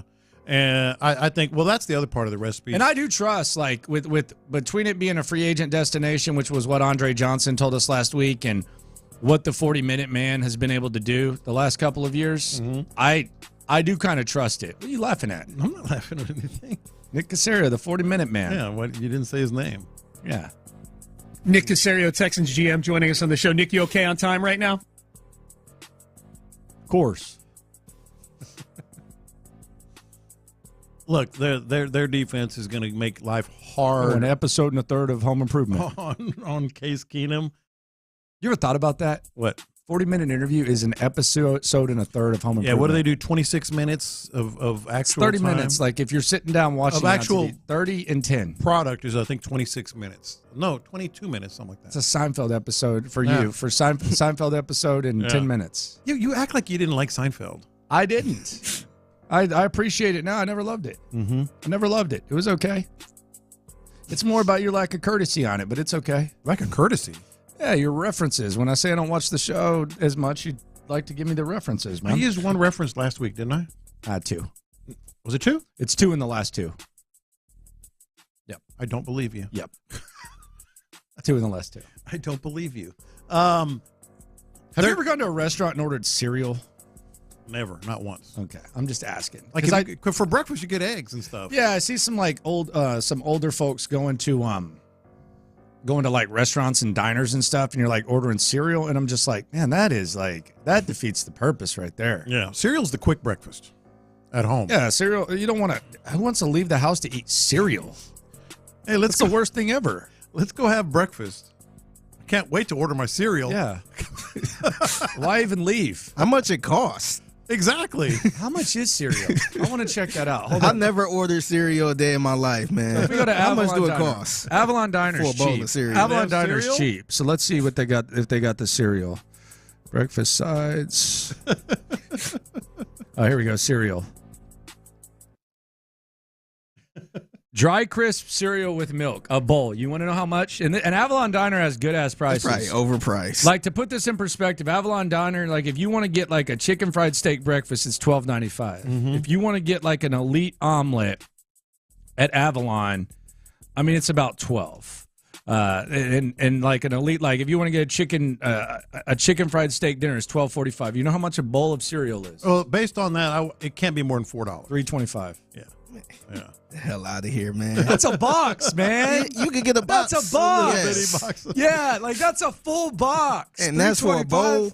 Yeah, that's crazy. By the way, man. of all the stuff to cut corners into, and I'm sorry, like you don't want to cut corners in a lot of things where you go with like the Great Value brand cereal. It's the same thing. Oh yeah. It's like you get that big ass that's bag. One that you I ever see always, like at the end where it's See, like I don't the big believe ass that, bag man. with Raisin Bran? No. Like with the Raisin Bran, and like some of the others, it is. Now, if you're going like sweet sugar, like Lucky Charms and like stuff, different. Fruit Loops and Fruity O's are different Same to thing. me, man. Same thing. I could taste the You know difference. what? I'm a man. big Fruit Loops guy. I never have ordered gotten the Fruity O's because I just like. No, I get Fruit Loops too, but I bet they're the same. Nah, I'm not rolling. But Raisin Bran is. Did you know there's a cereal bar in Houston? But it serves ice cream, right? I didn't know it was in Houston. It's one in Chicago. Where we're going in Las Vegas, there's a place that like sells milkshakes and stuff. It's called Cereal Pros. Cereal Bar Houston. Look up Cereal Pros I'm in gonna have Las to go. Vegas at the Planet Hollywood Mall. Dude, they make some crazy stuff with cereal. I'll even give that props because that's my neck of the woods. Cereal Killer's Kitchen. Yes. Yeah. Look at all those. Look at all those milkshakes and It's stuff. cereal. Oh, that looks pretty good. Yeah, it ain't cereal, It's like bro. cereal in like coffee and stuff. Yes. But like, let me get a bowl of Raisin Bran at Avalon Diner. Get your ass out of here. Or a cereal bar. All right, $4. Oh, there's one with a Pop-Tart in it. I don't like when you go to the hotel and there's like the all-inclusive breakfast and the cereal's like in those plastic things. That where you open the little bin thing. Oh man, come on, bro. What's wrong with that? What is What's the little wrong with box? You know, with the little lever in front. I like the that. big tube thing. Nah. You can go down the line. And, what's wrong with that? You can mix them up a little bit. That is weird, man. Nah, there's nothing wrong with that. Yeah, it's bro. cereal. Nah, bro. Nah, you bugging on that one. Nah, bro. You bugging. Nah, bro. Coming up, the hits are lit. CJ Likely out. Texans add a quarterback, and oh, no kidding. Telling us what we already knew. The hits are lit next. Join the drive with Stern.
610 presents In the Loop with John Lopez and Landry Locker. The hits are lit here on In the Loop on Sports Radio 610. Playing all the hits. These are the hot stories of the day. You're listening to In the Loop with Houston's sports leader, Sports Radio 610. All right, C.J. Stroud likely out Sunday per multiple reports. DJ Bieniemy. Okay, DJ Bieniemy. Yeah, DJ Bieniemy. Hey, bro. I mean, we strive for accuracy. Yeah, we do. Yeah. I thought it was kind of. Yeah. 7:07 p.m. Yeah. He tweeted that. And then from earlier today. That was at 7:27. Yeah. Yeah. So we'll give it to DJ. I mean, you have to. Yeah, I know. I'm fine with that. I thought Yeah. that's what I saw on the net. I don't know. Yeah. Okay. I know the article got edited and stuff. Okay, we'll give it to him. C.J. Stroud likely out on Sunday. Tim Boyle of the Jets. Texans have signed him to their practice squad. We thought he was going to play against the Texans. We were hoping he was going to play against the Texans. If we're being honest. Yeah. We're hoping. Yeah. But he's going to be on the Texans practice squad. So there we have that. By that. the way, there is no more clear indication that C.J. Stroud is not going to play than them signing a practice squad quarterback. Yeah. Yeah. Maybe they needed some work. I don't know. Yeah, no. Yeah. Well, I don't think so. Yeah. The line is flipped. It was Texans 2.5. Now it's Browns minus 2.5. So that thing has done a 5-point swing, which is about what you'd expect when you have an elite quarterback and then a backup quarterback playing against a really good defense. Yeah, 5. That's hell. I wonder if anyone got like real high on the Texans after that Tennessee win and said, 2.5, I'll take it. If you got the 2.5 and you had the Browns, you're feeling pretty good right now. You've got a lot of wiggle room on that. So yeah, the line is at 2.5. So that's where we're at there. Aaron Rodgers, speaking of the Jets, apparently he's not going to play, although they're going to activate him so he can keep practicing. He's not going to play, huh? No, but they're going to activate him so he can keep practicing. It's beyond bizarre the way this guy runs everything with the Jets. They're starting to get tired of him, and by they I mean Boomer Esiason's of the world and stuff. They're saying that he has too much power for someone who's never done anything for the organization. And it's just like you talk about, it's the word is thrown around all the time, clout chasing and all that. I mean, this guy's the poster child for it. Like I started to kind of waver, like he is working hard and he is walking without the boot, he is throwing. I'm like, well, maybe, but there's no way that anybody has ever come back this quick. Here's Aaron Rodgers making the announcement yesterday on the Pat McAfee show. Pushing to play, but the fact is I'm not. I've been working hard to get closer to that, but I'm still 14 weeks tomorrow from my surgery, and being medically cleared as 100% healed is just not realistic at 14 weeks. All right. All right. That's not what he wanted to promote. Cool. Yeah. Good for you. Yeah, that's not what he was talking practice about before. It's a weird situation. Speaking of weird, Ken Rosenthal said this about the Houston Astros as we play the hits here on In the Loop on Sports Radio 610. It's going to be really interesting to see what they do. They want to add bullpen. Right now might be the ideal time to take Framber Valdez to the market if you're not going to sign him to an extension. 2 years of control left. At the same time, the Astros want their starting pitching intact, and understandably so. Yes, the luxury tax threshold is an issue for them. Okay, whatever. This is a weird one to me. Is it? Yeah, because first of all, and Adam Spillane laid it out just perfectly. You can go over the luxury tax threshold. Yeah, it's allowed. It is allowed. They have made a ton of money being in the postseason every year and being practically in the World Series every year and in the ALCS. And yet it just seems like it's a hard and fast rule, that they're not going to do it. Jim Crane, businessman. I get it. He's done well. He's done quite well. He doesn't mind tearing down expensive-ass houses to build new ones, though. Right. And it ain't like he's penny pinching everything. He bought that River Oaks. Didn't he buy that River Oaks lot and tear down the old house? Yeah. It was like a $20 million crib. Yeah. Yeah. So I mean, Maybe because you're blowing the $20 million crib, you can't sign a pitcher. Look, we're a couple of dummies on the radio. He's a billionaire. Good for yourself, buddy. He's a billionaire, so he knows how to do business. But for a guy that's so competitive and loves to win, like, what's it going to kill you? Maybe it's the best thing for the team. Who the hell knows? Yeah. Yesterday, a return in the NBA. John Morant, he'd been gone for a while. 34, 6, and 8, and a buzzer beater. And as he was walking through the tunnel, Michael C. Wright caught this. I guess he was saying that he kept receipts.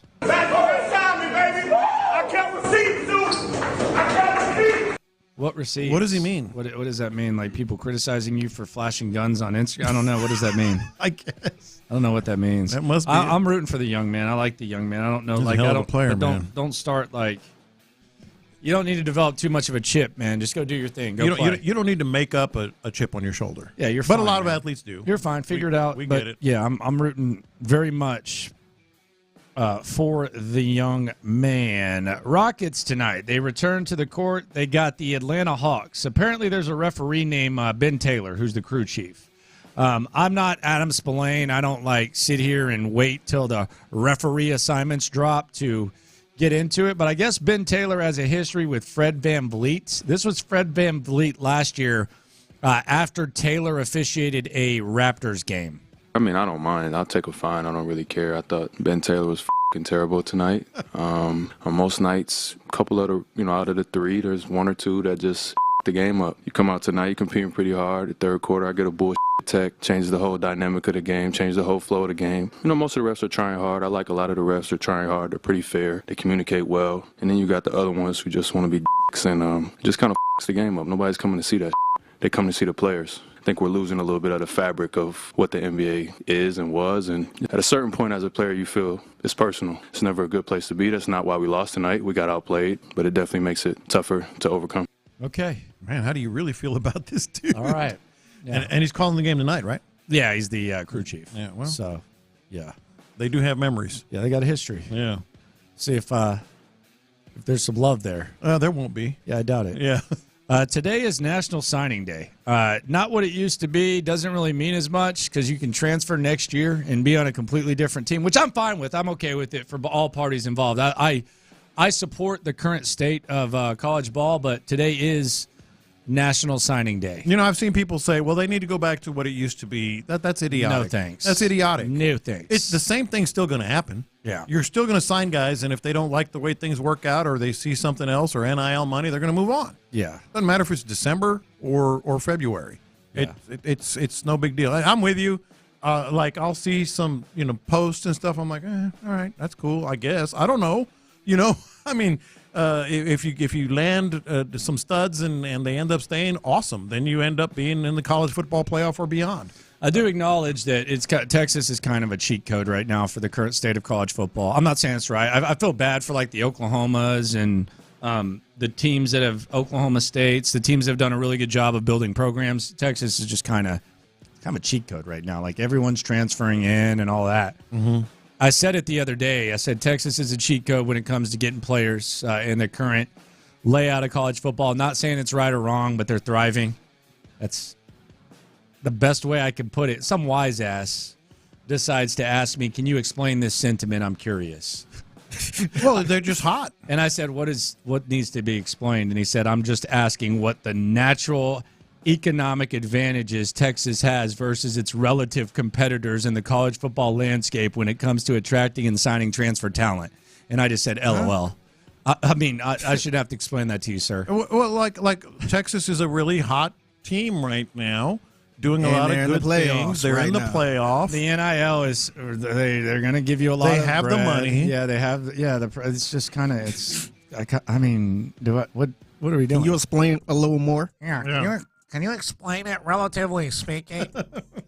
You know what my new pet peeve is I would say, or I know you would say, you're saying it. Yeah. Why are you saying that before? I would say that you don't need to say that. I know that you Who would are you say speaking that. for? Yeah, what are you saying? I would say that the That's right in the same area, ballpark as If We're Being Honest. Yeah. What are we not? Like, are we not? Do I need this in the front of every one of your statements for you to tell me that you're being honest? Yes. And, hey, I've done it myself here and there. Yeah, for sure. Just as a figure of speech. Yeah, but not like I'm actually, this time I'm really honest. You know, I would say that, well, thank you. Yeah. Everything I've just said was a lie. But if we're being honest. Real talk. It's a big if. Real talk. But that's an old one. Yeah, that's another one. Coming up, life comes at you fast. No examples bigger than what's happened in the last few months with the game we're going to see on Sunday. Lunchtime next. Houston's biggest.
ILTFM HD2 Houston. Insider access. Exclusive content. The Texans play here. Always live on the free Odyssey app. C.J. Stroud, Deshaun Watson. Browns, Texans, Christmas Eve. Well, we're still getting Browns, Texans. Now we're getting the ghost of Case Keenum versus the ghost of Joe Flacco. I don't even know what to compare that to in Christmas terms. I really don't. I don't know what to compare that to, but, man.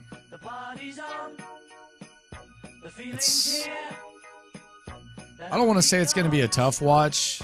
I guess we kind of got a preview of it Sunday against the Titans, but I've watched enough Keenum this year. God bless him. I don't mind having him around. If it needs to happen once or so, I've watched enough of Case Keenum this year. I'm not looking forward to this. I'm not sitting here saying, oh, well, it's as good as a loss or anything like that, but I'm not excited about it. It's not even about, for me, about like I've seen enough of Case Keenum. I just don't trust him as much, obviously, as had C.J. Stroud been able to play. He's not going to be able to play. I think Case Keenum has it in him to add to his legend that was added to on Sunday. But I just don't feel like who out there, 713-572-4610, could honestly say, yeah, we're good. I mean, obviously everybody wants C.J. Stroud. I'm not saying that. But like Case, given what he is, his experience, what he did on Sunday, we're good. What is he? Yeah, you can't say that. I mean, like what would you say Case Keenum is at this point? He is the prototype backup quarterback. Like he's really kind of like the perfect backup quarterback. Older, been around, multiple offenses, sage, smart, a really good guy, not going to cause any issues ever. Really good guy? Yes, it matters. You're talking about David Culley? No. It matters as a backup quarterback. You can't be, someone. He's a really good guy. Hey, you can think what you want. I firmly believe that when you have a perfect backup quarterback, he's not a guy that's going to want to ever really start. All about being a Texan. No, you're full of red mud on that one. What? That's what my kids used to say when they were little. Like when instead of you're full of crap or whatever. Okay. You're full of red mud. You're full of red mud on that one. Right. He's everything you want in a backup quarterback, but that's not the guy you want in a game like this. It's just not. All right, looking back at this game, and now we're looking a little bit back at the Tennessee game. Mm-hmm. Do you think it's 100% certainty that Davis Mills couldn't have done something like that? Never 100, no. No, but like just going back and looking at the actual plays and what we saw, do you feel like we saw Davis? Davis was better than him in camp. Davis was the backup for the majority. Like, did you watch that and feel with 100? Like, yeah, it's. I'll put it this way: I think there were two plays that Case Keenum made, two things that Case Keenum did that I would not have thought Davis Mills had done. The Singletary play in OT. No, actually, that wasn't one of the two, but that's a good one. Responding to the pick six, and come through it though. No. Davis Mills can throw pick six. I'm saying the way he responded to a pick six. Okay. That's something I wouldn't have had. I think he had that over Davis Mills. That's the first thing. Okay. Because of the veteran and I got you guys, all that stuff. And the throw to Dalton Schultz, I think Davis Mills would have thrown it out of the back of the end zone. But Keenum, who takes risks, and that's one of the reasons that I'm a little, nervous about this game, said, I'm going to give my guy a chance. So I think those are two plays right there that just immediately came to mind that he could do that Davis Mills wouldn't have. Okay. Yeah, I mean, I don't disagree. I mean, there's a certain element of charisma that, Davis Mills has no charisma. Mm-hmm. I mean, he's stiff. He's an absolute stiff. He's a wet towel. Yeah, he's boring. He doesn't have just when we've talked to both of them, like it's not close. Yeah. Like if you're talking about getting guys to buy in and believe, to answer my own question, that would be the number one thing. I think that's why Keenum started, to be honest. From a skill set. Yes. Because what was Davis Mills doing the last couple of years? Who was he trying to get to buy in? So I think Keenum was the perfect person to rally the I agree. troops. From a skill set perspective, I mean, I think you can make a case that maybe he could. But I think to answer my own question, sometimes you kind of talk yourself into it. I don't know that. And sometimes I think we over-romanticize it. But, like, as far as, like, getting the guys in the huddle to buy in, I think Keenum probably has. Yeah. I mean, I don't even think it's really close. And last week was an important game, man. So they had to get that one. Show asked this question yesterday. Ron Hughley, who joined or who takes over for us from 2 to 6 Monday through Friday. He asked a question yesterday. I thought it was really compassionate of him too. Do you feel sorry for Davis Mills? Kind of. Don't you? I guess. I do. Yeah. I mean, he was the number 2 quarterback all year. You do kind of got to feel like a loser right now. Mm-hmm. That's why I'm thinking he might want to ask out. Who is he to ask out? Just to get another job, another chance. Come on. He started in this league.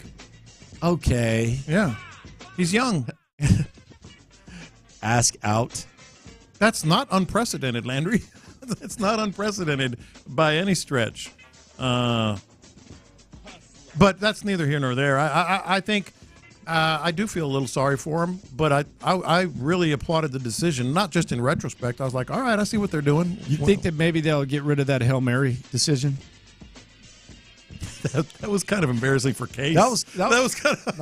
I mean, it was kind of sad for Davis too. Yeah. And that was risky, man. He had the ball way out in his hand. Dude, it was risky regardless. He's not going to throw the ball 60 yards. Yeah, well, he had a better shot than Case Keenum. What if he would have fumbled and the Titans would have won? Yes. Not only do you get benched, he would have been run out of town. No, D'Amico would have been not run out of town, but you'd be pretty pissed at D'Amico or Slowick. Yeah, for sure. One or the other. Yeah, absolutely. What are you thinking? Bringing a guy in cold. I'm not even sure if he ever even threw a ball on the sideline. I mean, surely he warmed up a little bit. I don't know. I didn't see it. So how did this conversation go? Hey, we might get a Hail Mary. We need you to warm up. Loosen up. Go out there. That's another reason to feel bad for him. I mean, that's pretty much all that he's got left to do that. I didn't even think of him as like the Hail Mary, like fling it guy. Well, he just had a better chance at it than Keenum is all. Like, Keenum would probably be the first one to tell you that. What a wild path for Davis Mills. Yeah. Kind of get thrown to the wolves because of Deshaun. Seesaw battle, and then Case Keenum gets the start over you. I don't mean say it like that. It's just kind of, I mean, that's, you can't be Davis Mills and sit there. And I know Case is a nice guy, and he's like, Davis is what do you call him, the best human that he knows? Yeah. First of all, challenge flag. Like, I'm not saying he's not a good guy. Best human I know, that's a little much. But I just... when do you think he knew? Oh, I said this, I guess Monday. Probably Tuesday. Monday or Tuesday. Because the reps. Case Keenum has to... I almost said Keesum. Case Keenum has to get all those reps last week. So I think he knew early on they were just playing a game. And by the way, how can you come back here? And I'm not going to harp on this because it's likely that he will come back. He's a play away on Sunday. Yeah, he is. Yeah, Davis Mills is a play away. He might come in and be a hero. But if you're Davis Mills, how can you take seriously the offseason when they say it's going to be a competition at the back? He knew that. At the backup position. Yeah, but the backup. Yeah. You can't take that seriously. I guess when push comes to shove, you figure it out. Like they had to commit to one. Like it's one thing to say it, and also it's another thing where Case probably is a little bit more secure with himself to know that, hey, if I'm not the backup quarterback, it's not the end all be all.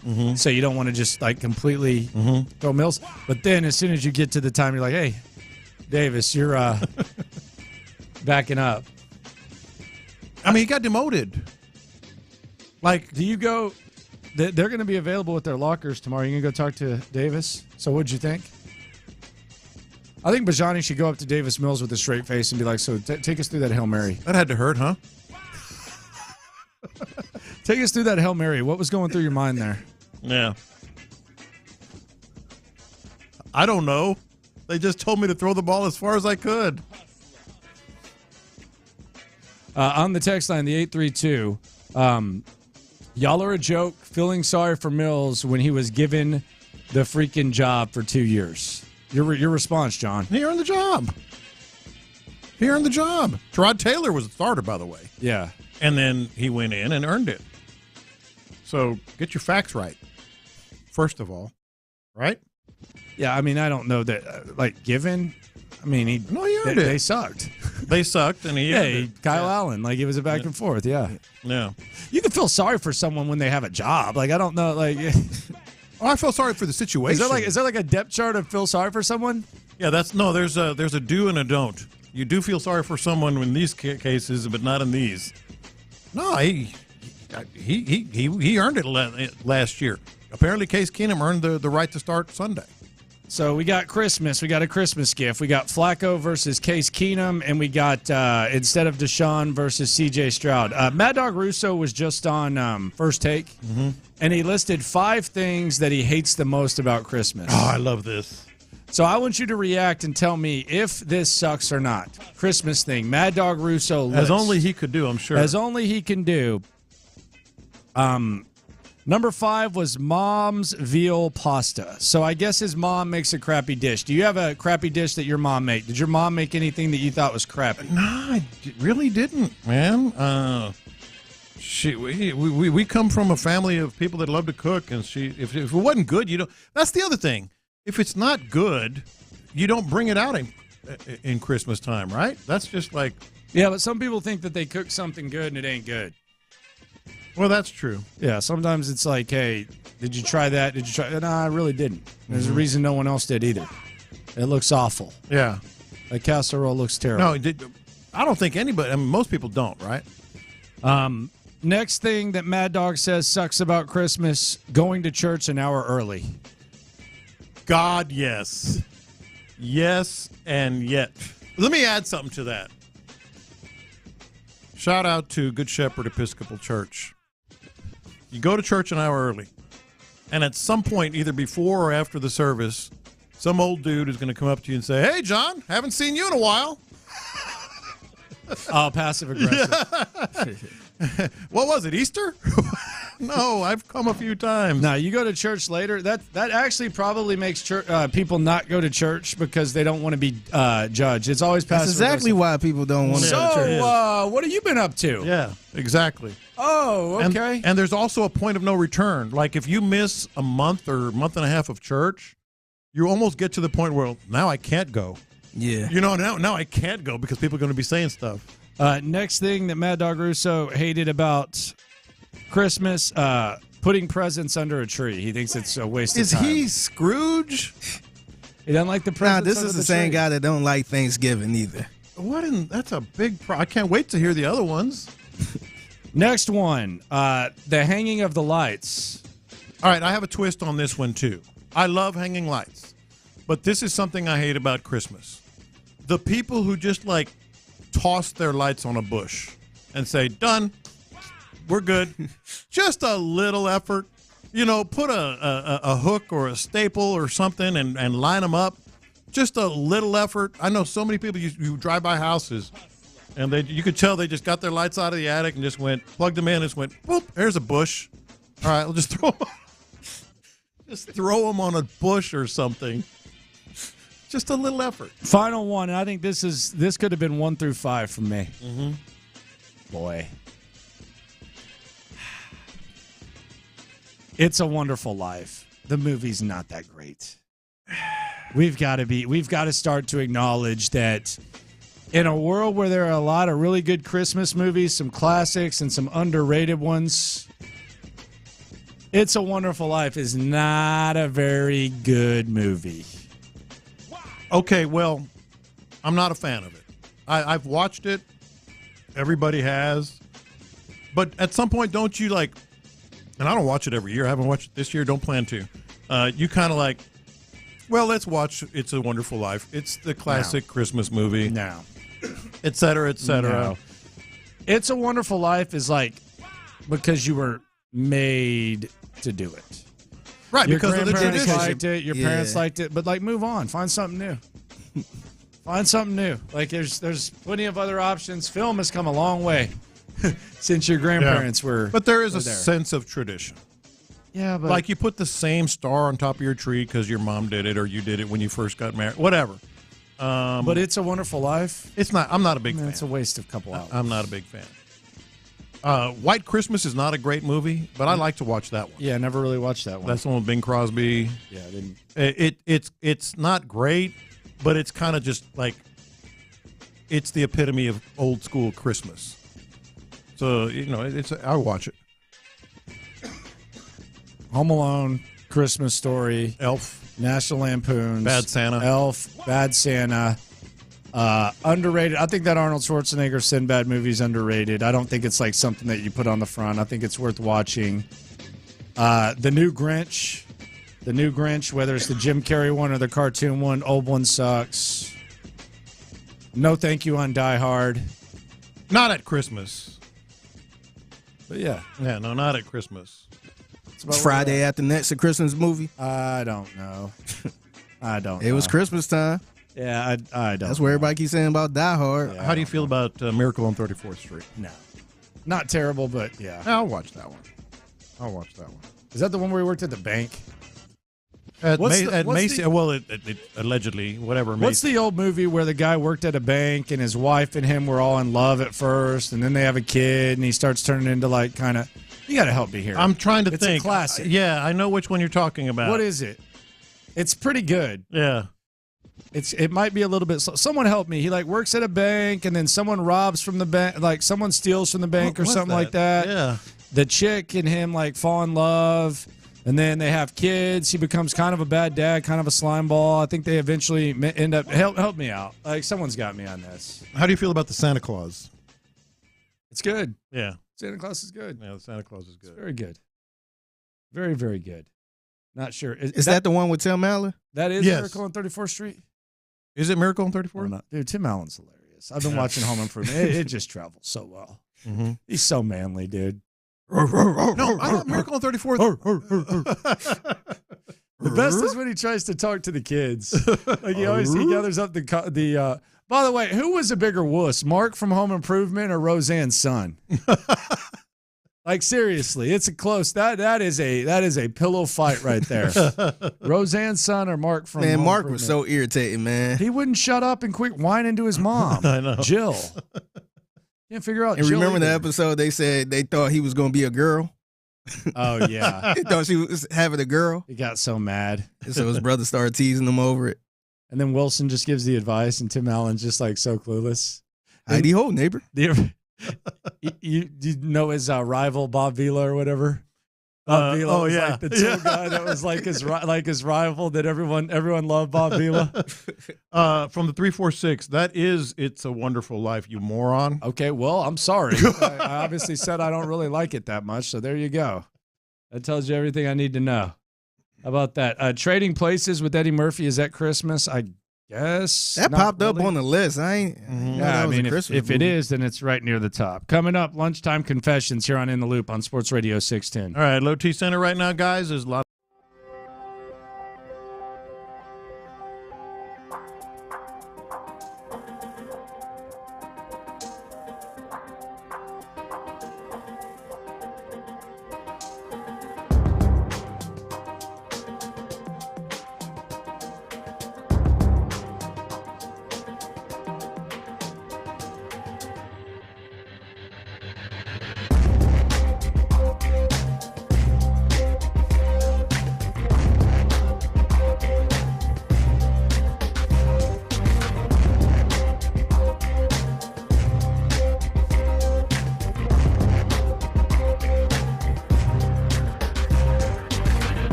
Officially, no C.J. Stroud at practice for the Houston Texans. Tim Boyle's out there. George Fant, how about that? He doesn't need a Veterans Day off. He's good to go. So George Fant on the practice field. It is time for lunchtime confessions. We confess our sins to you, the loopholes. Shout out to the loopholes. If you listen, you are one. Some of these confessions have to do with sports.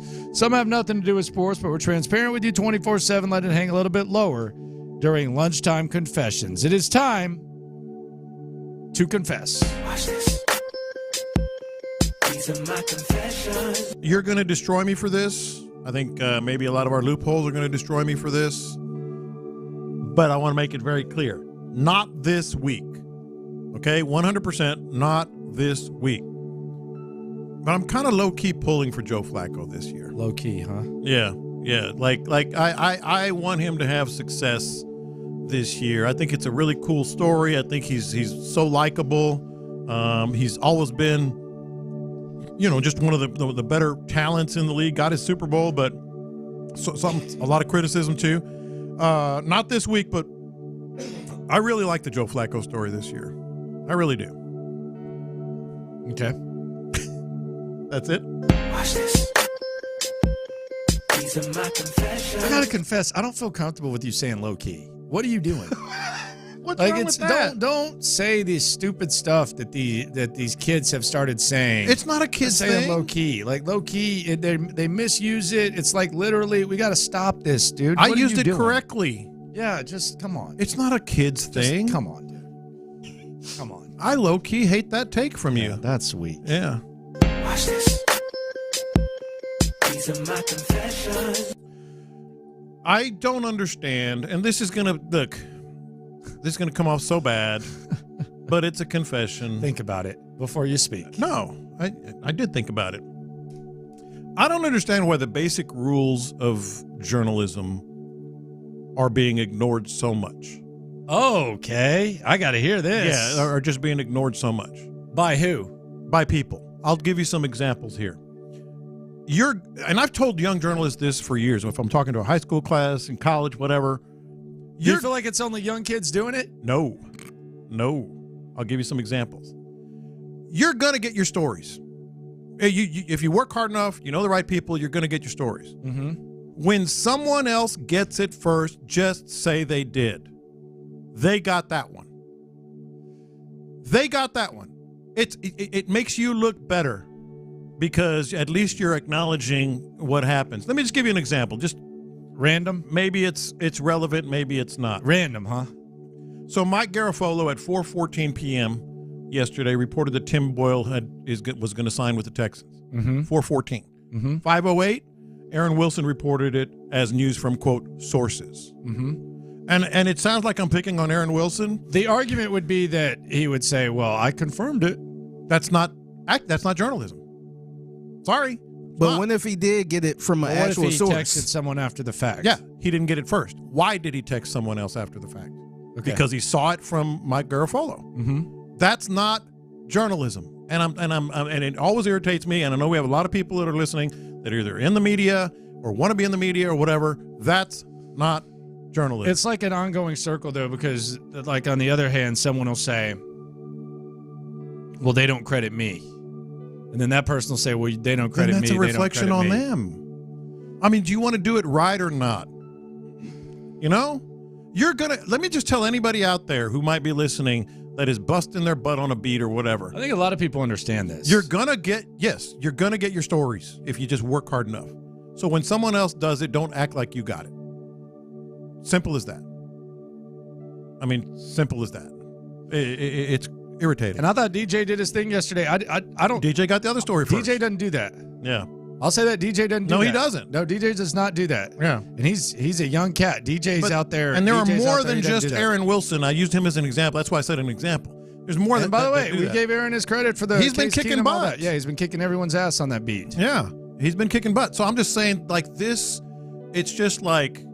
But the other thing that I thought was weird was there was like a quote tweet, as said earlier after it was reported. It's like, you didn't say it was out. You're talking in circles. Yeah, you didn't say it was out. Yeah. You said that they signed Tim Boyle. You didn't say CJ was out. Yeah, they got. You know what? That's a tip of the cap. They won that game. This is the other. This is.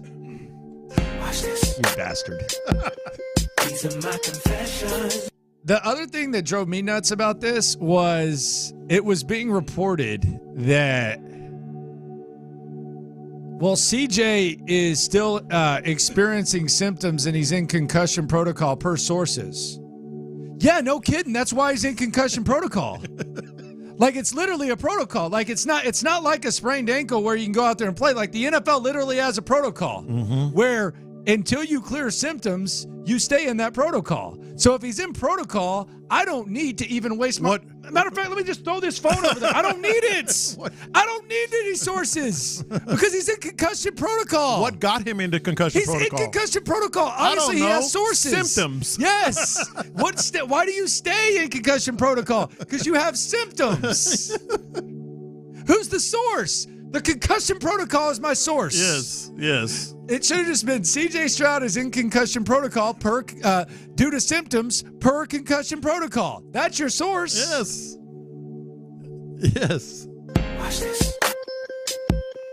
These are my confessions. Now I'm talking to all Texans fans. Oh, my. All Texans fans. We're on the soapbox right now. No, this is a good thing. We got a lathered booty over here. This is a good thing. Lathered booties here on Lunchtime Confessions in the Loop, Sports Radio 610. All Texans fans, listen up. Gather up. Say thank you to Jordan Akins. Say thank you, Jordan Akins. Thank you very much. This has kind of slipped through the cracks. If it wasn't for Jordan Akins, who plays for the Cleveland Browns and is coming back to Houston, when Jordan Akins runs out on the field, make sure you give him a round of applause, because if it wasn't for Jordan Akins, the Texans would not have C.J. Stroud most likely. Ultra prevent defense on 4th and 20. Mills buying some time, fires towards the end zone, and it is caught. Oh, my word. Improbable. Akins. 4th and 20. It went right through his hands. I thought it was an interception. 4th and 20. But that's not all. They had to go for 2 because Lovie Smith wanted to really stick it and get the win right there. Chicago has lost, so basically this play determines... Watch Akins right there. Lines up outside, comes inside. Watch him over the middle. Who will pick first in the draft? Mills to the end zone. It's caught. Akins. And the Houston Texans have retaken the lead. Unbelievable. Unbelievable. Watch this. These are my confessions. I kind of have a fear of a Browns player on Sunday. Not Jordan Akins, I hope. No. Who? David Njoku. That's a healthy fear. David Njoku. The Texans have been bad with intermediate passing. He's a tight end. He had 2 touchdowns 2 weeks ago against Jacksonville, 6 catches for 91 in that one, 10 catches for 104 last week against the Bears. In his last 2 games, he has 16 catches for 195 yards and 3 touchdowns. I'm worried about him. I'm very worried about David Njoku. Yeah. Very worried about David Njoku. You should be. You absolutely should be. Watch this. These are my confessions. So I'm reading Sean Bajani's. I like his practice report, the thumbs down or the applause hands or whatever they're called. And 2 things that are not great. You mentioned C.J. Stroud is out. We knew that would probably happen. You mentioned that Jimmy Ward was out. We knew that would probably happen. Will Anderson and Blake Cashman not practicing. Yeah, rest up. Dude. Battle time. Dude. Now, Cashman with the previously mentioned Njoku, not a good combo. Yeah. Those 2 are big, man. Yeah, Jimmy Ward and Cash. Real big. Will Anderson. Yeah, Will too. But, I mean, they've got some bodies there. But Nico Collins not practicing. All right. Sounds great. No, it doesn't. Lovely. No, it doesn't. Watch this.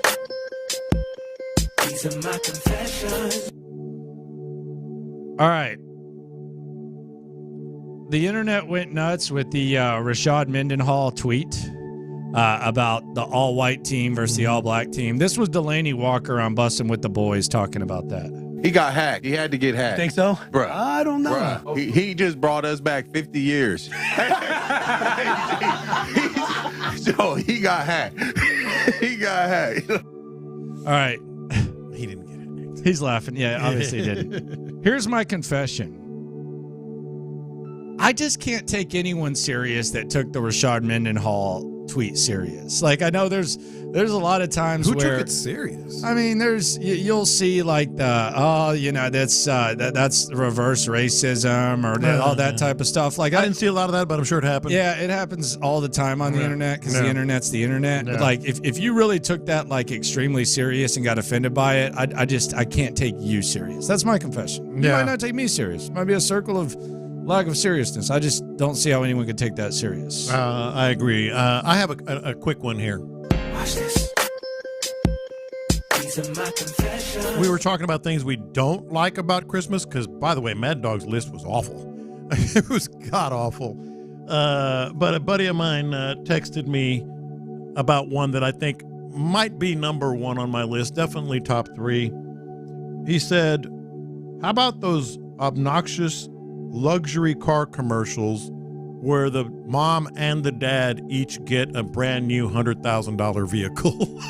Like, those are the worst. Like, oh, a big bow, I got you one too. Okay, that's very relatable. Let's all get mom and dad, let mom and dad get $200,000 vehicles. Let's get 2 Christmas. Mercedes. Yeah, let's get 2 of them. Dude, that's who are they catering to here? What is going on? I do like the commercials where somebody gets surprised with a car. Yes, they just, but you know look which out one the I'm window. talking about. Yeah, Is it I know Lincoln? what you're talking about. I don't know who it is, but it's like, I got you something. I got you something too. How is this relatable to anybody? I don't know. This is nice car. Derek Jeter's car only costs like $400,000 on that commercial. Whatever the hell that one. car is. Yeah, oh my God. Yeah.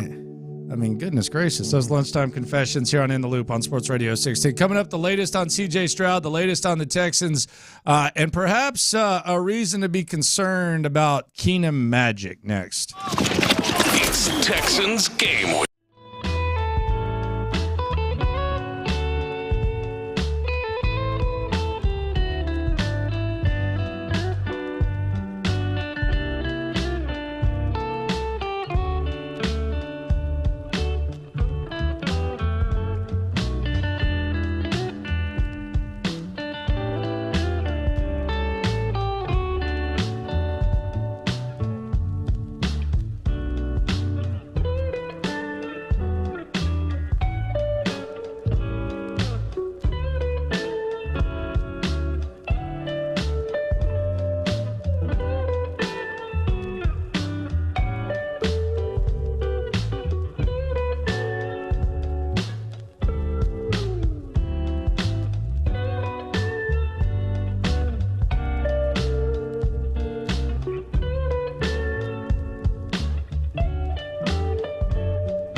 Live from the Twin Peaks studios, Sports Radio 610 presents In the Loop with John Lopez and Landry Locker.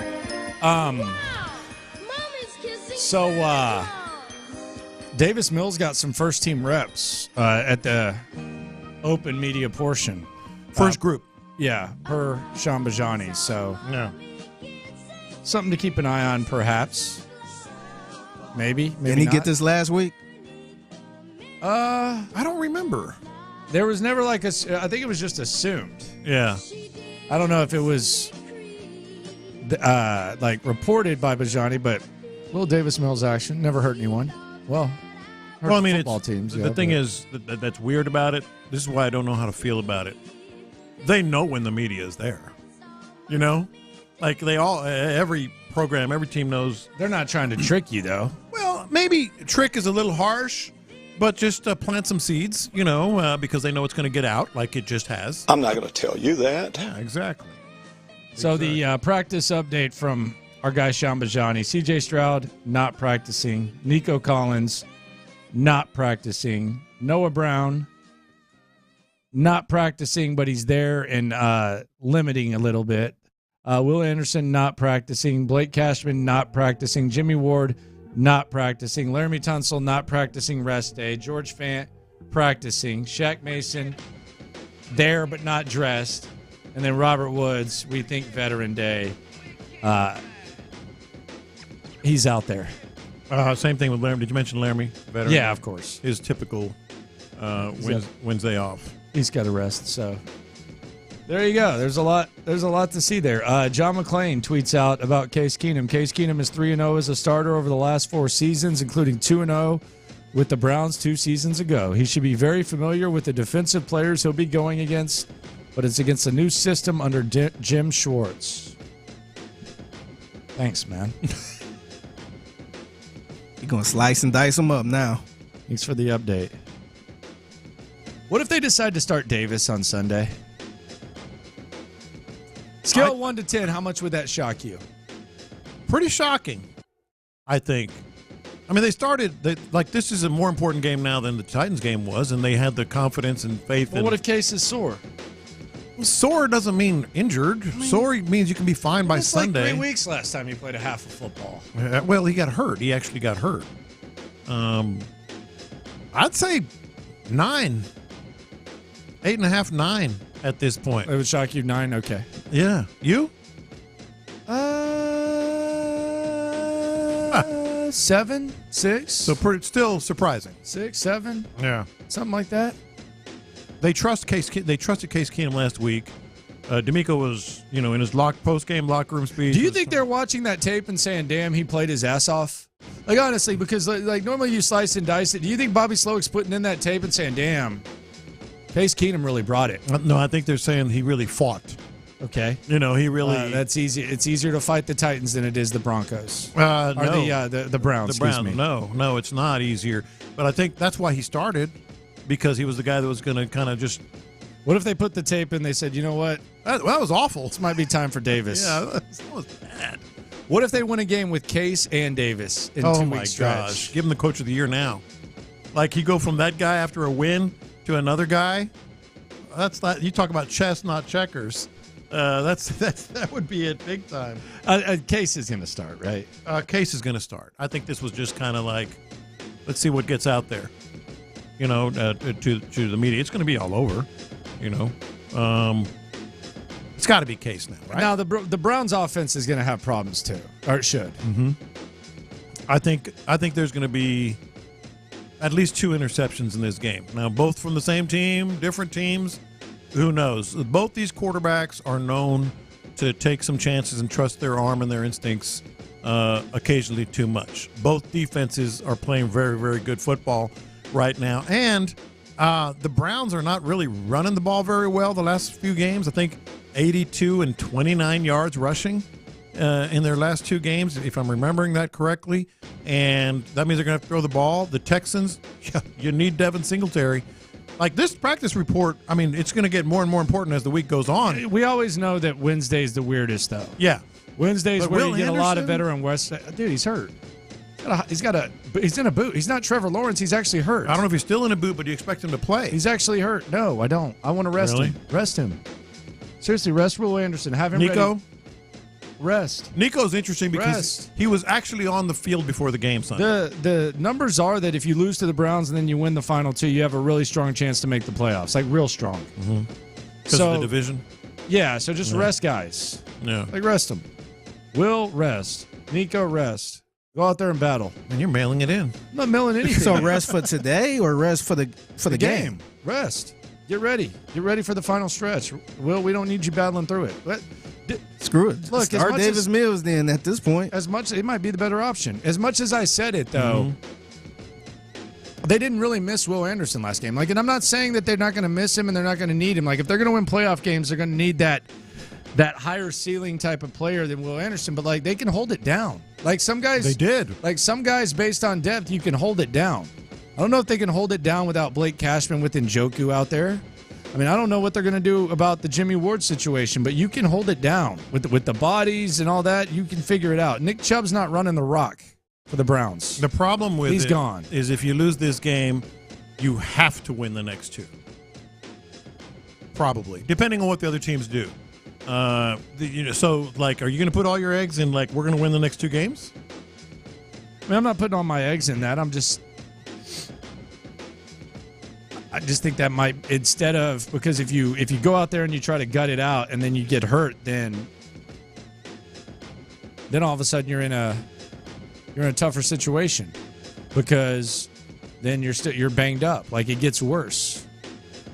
I want him 100% fresh. I think the Will Anderson, be cautious with that. Mm-hmm. Like, those guys were good without him. Oh yeah. Yeah, like he doesn't. They need were to, better than with him. It's not big enough for him to have to go out there and try to gut it out. Like, you have him. You want him fresh. You want him 100%. Let Will Anderson get right. I mean, it was the best game they played all year without him. Yeah. So that's my point on Will Anderson. I'm very actually cautious. okay with that. Very cautious on Will Anderson. I want him 100%. Yeah. Because he's a guy that can win you a game. We saw it against Denver. If it's a Tennessee game, if it's a playoff game, if it's a Colts game, Will Anderson, he gives you a very good chance. Be very cautious with Will Anderson. I'm actually okay with Will Anderson sitting out this one. Nico bothers me. Blake Cashman bothers me. Nico has a soft tissue injury, though. Yeah. I would hope to see him on Sunday. Yeah, I would too. I would hope. Well, I would expect to see him on Sunday. Okay.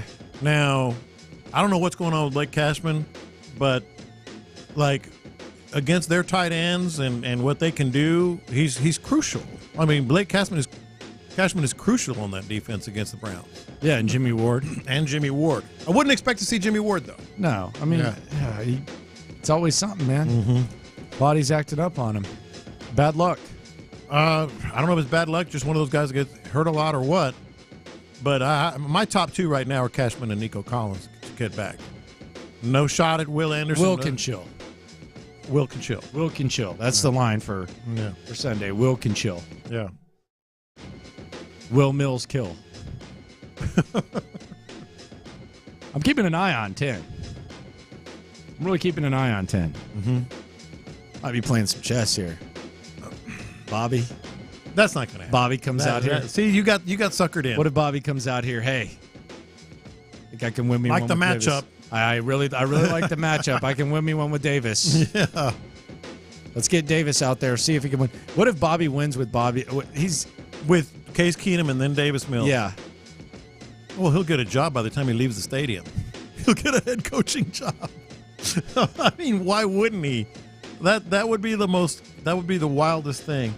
They should have Bobby Slowick and D'Amico wear Christmas hats on the sidelines. Like the little Santa Claus hat? Yeah, the Santa Claus hat. Sure, why not? I think that'd be cool. If it's holiday day. Yeah. Are they going to have like a Christmas-themed hat if it's holiday day? I think just like the cheerleaders and maybe some of the in-game promotions. What's their hat going to look like? They always have a different hat, don't they? Who? The coaches? Yeah, they've changed it a lot. It's always a ball cap. God, they got to do something with Bobby Slowick's. They got to start special over. I wish he'd never said that. He admitted it, man. Because I know he admitted it, but I wish he'd never said that because now every time I look at him, I'm like, oh, Lord.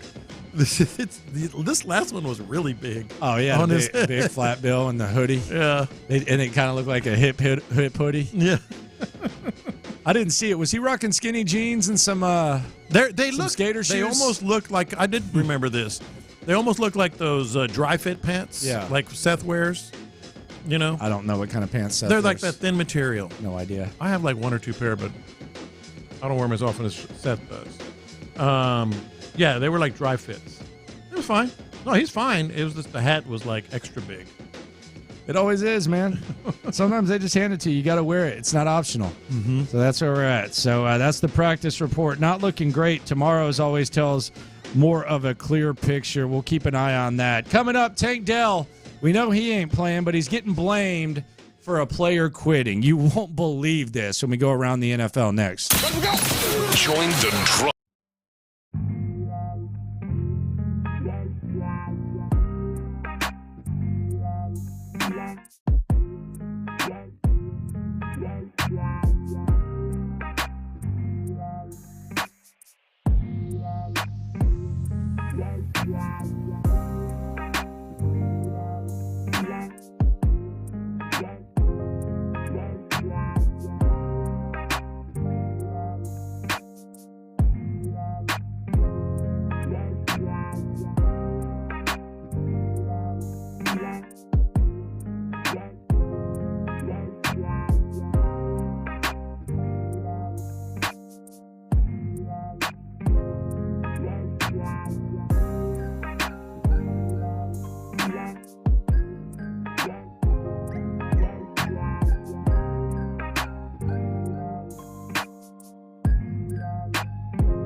Always live on the free Odyssey app. Let's go around the NFL to keep you in the loop. This is Houston's sports leader, Sports Radio 610. All right, so Tank Dell, he's getting blamed for laziness. George Pickens, there was a low light. I won't call it a highlight. There was a highlight of George Pickens when the Steelers were taking on the Colts on Saturday where he just stopped blocking. He was on the side. He just stopped blocking. No, he His avoided guy went and got the tackle. Like he almost ran the other way. Yeah, he ran the other way. Pickens has been kind of a polarizing guy since he's come into the league. He slid in the draft. Many wondered why. There's been times where the Steelers have won and he has complained about it. The work ethic consistently gets questioned. But George Pickens was asked why he didn't block on that play, and he said the following, quote, "I was just trying to prevent the Tank Dell situation. The same thing that happened to him. I ain't want to get an injury. When you stay on the block too low, you can get run up on very easily." This wasn't even close to that situation, and that situation's not even the same. This is sad. He was split wide, like in open space. Something comes up to me, and he's like, don't hit me. This is embarrassing, man. Like, now Tank Dell is becoming an excuse. Just like he could not look more worse than doing this. Well, Mike Golick, he's got a podcast now with his son. Here was his opinion on this George Pickens comment about Tank Dell being his motivation for not blocking. Blocking on a guy and he just lets him go as the play is coming toward him in the goal line and said, I didn't want a Tank Dell situation. That was different. Tank Dell, it was a goal line play. He was in close to the line of scrimmage and got caught up in the wash in the end zone and hit from behind. Pickens said, I didn't want that situation. This one aggravates the hell out of me. You got 10 people on that field busting their asses and you got one guy that quits. That aggravates the hell out of me. He admits he quit on the play. To admit that, 10 other guys, as I said, are busting their asses out there. Aggravates the hell out of me. Oh, here's the old guy yelling on the porch, get off my lawn. No, that you have a job to do. That's your man to block. Block him. Don't quit. Well, I'm not going to lie. This one aggravates the hell out of me. It should, right? I think it aggravated the hell out of him. It did aggravate the hell out of him. I think it aggravated the hell out of people in that locker room, too. They didn't want to see that. We've already been calling him out. Yeah. Najee Harris, remember he had his comment, Mm-hmm. not everyone's bought in. I mean, it's obvious, like you wondered, and the Texans took John Mechie instead of Pickens, but, you wonder, you say, why did this happen? Well, I think we're kind of seeing it. Yeah. I mean, it was pretty obvious. It's a total cop-out, total, corny excuse, and just, he quit. Golick's right. By the way, did you see the snap counts, the Texans snap counts this week? I did not. I saw some individuals. That's why I was pausing. Okay. John Mechie, would you care to guess how many snaps John Mechie played? So there were how many total? 77. 77 offensive snaps. How many snaps do you think Mechie played? 15. Fig? How many snaps did you feel like Mechie was out there? I'm going to say like 8. 8. On the button? Oh, man. 8 snaps. How many do you think Steven Sims played? Actual snaps, not special teams? Snaps. Offensive snaps. 8. 7. Steven Sims played one less snap than John Mechie. Dare, 15 snaps. Yeah, he was out there. Remember, he was split wide. I don't want him running routes, brother. That was what that interception was on. I don't want him running any more slants. He should be in the block. They just want him. They had him out wide all over. Yeah, I ain't understand. I didn't really need to see that. I think that was more for coverage than anything. They weren't planning on throwing him the ball. How many snaps do you think Dameon Pierce played? 5. 4. Dang. Dang. 4 snaps. That's somebody I feel a little sad for, man. How many snaps do you think Derek Barnett played on defense? Number 95. If oh, man. How many snaps were there? 60-something? 63. Yeah. 45. 34. Okay. No snaps on defense for Henry To'oTo'o. Okay. Or Hansen or Hewitt. So Keeping those guys on the sidelines. How many, just out of curiosity, how many did Christian Harris? Christian Harris played 60 snaps, which was 95%. Dang. He was all over. Yeah, 100%. Two guys played 100%. Derek Stingley and Jalen Petrie. How about that? Mm-hmm. Mr. Reliable, Jalen Petrie. C.J. Stroud likely out on Sunday. This according to DJ Bieniemy. Okay. Yeah. DJ Bieniemy with the report. C.J. Stroud out. Not practicing today either. I don't know why you're laughing. I'm trying to get it right. I'm trying to give the credit where it's due. Yeah, that's what I'm trying to do. I can't keep up. Accuracy, baby. Can't keep up. Yeah. Big push, I man. wonder why. What do you mean you can't? What do you mean you wonder why? I'm just trying to keep up, man. Yeah. I was happy to see DJ get that one. I was too. Yeah, I was too. He deserves it, man. Been grinding. Did you see the AFC Special Teams Player of the Week? Yeah, it's Kaimi Fairbairn. I about thought it that? was crazy how Vandy on Monday just... He proclaimed it. Oh, he said it like it was fact. I thought it was He will official. be the AFC. Yeah, he said Kaimi Fairbairn's going to be the AFC Special Teams Player of the Week. And I was like, okay. I don't know what else is going on. Happened in the league? Like, were there any big field goals? He just said it. Yeah. I don't know if he studied it. I don't know if he's got some pull. Said it with his chest or what, but he said it and it came true. He picked up the phone and called Roger. Listen here, Raj. I tried to ask what the last time this happened with CJ, like, what do you get? What do you mean? Like, they don't get like a banner. I bet they it's a don't get plaque. like a medal. I don't even think they get a plaque. They have to, right? I think you just get recognition. I don't even think you get like a Give the man a plaque. certificate. I don't know. I don't think you get it. Mm-hmm. You have to. I don't think so. Maybe the team gives you something like a ball. I don't think so. I bet you that's what they do. Like those white panel balls, and it just says AFC, Player of the Week, Special Teams Player of the Week, or whatever. I don't think so. I'll bet you they do. I don't think so, Tim. Let's check with our people. They said that it's just recognition. No, but I'm saying I think the team maybe gives you something. Here you go. Here's your AFC. Yeah, like just football. kind of as a. Kaimi got gesture. the game ball. What more does he need? He needs a ball, a white panel ball that says he's AFC offensive special teams. Every player time of the week. Stingley gets an interception, he has the football and he has like the tape around it. Yeah. So you think he just has like a whole wall of? I would. Like when you see interception like balls? these rooms that these athletes have, it's sweet, man. The national title thing? Some of them have some cool, whatever, man caves or trophy rooms. or LeBron whatever. had the clock, and Wade Smith duplicated it, swacked it. So he has the clock with like 1 through 12 of the sneakers. Yeah. So the original's the one, and then who knows what he's up to now. Smitty has his 12 helmets like a clock. Yeah. Because he was in the NFL for 12 years. Mhm. So he has like the clock going around. Roger Clemens had, I don't know if it's still true, it's been years, great trophy room. Like, unbelievable. What do you have, like no-hitter We had baseballs freaking and stuff? Cy Youngs and no-hitters, and they had other players' No-hitter. jerseys. Like, you walk in, oh, there's another Cy Young. It was badass. It was really cool. Texans sign a quarterback. Tim Boyle will be on the practice squad, and not only will he be on the practice squad, he's on the practice field right now. So hopefully, if he's running the scout team, he can do his best impression of being an old statue like Joe Flacco and sitting back there and doing whatever the defense needs in order to get a look. Because God, please don't let me ever have to watch Tim Boyle step on a football field for the Houston Texans. Good God. And you didn't hear he's starting. Yeah, okay.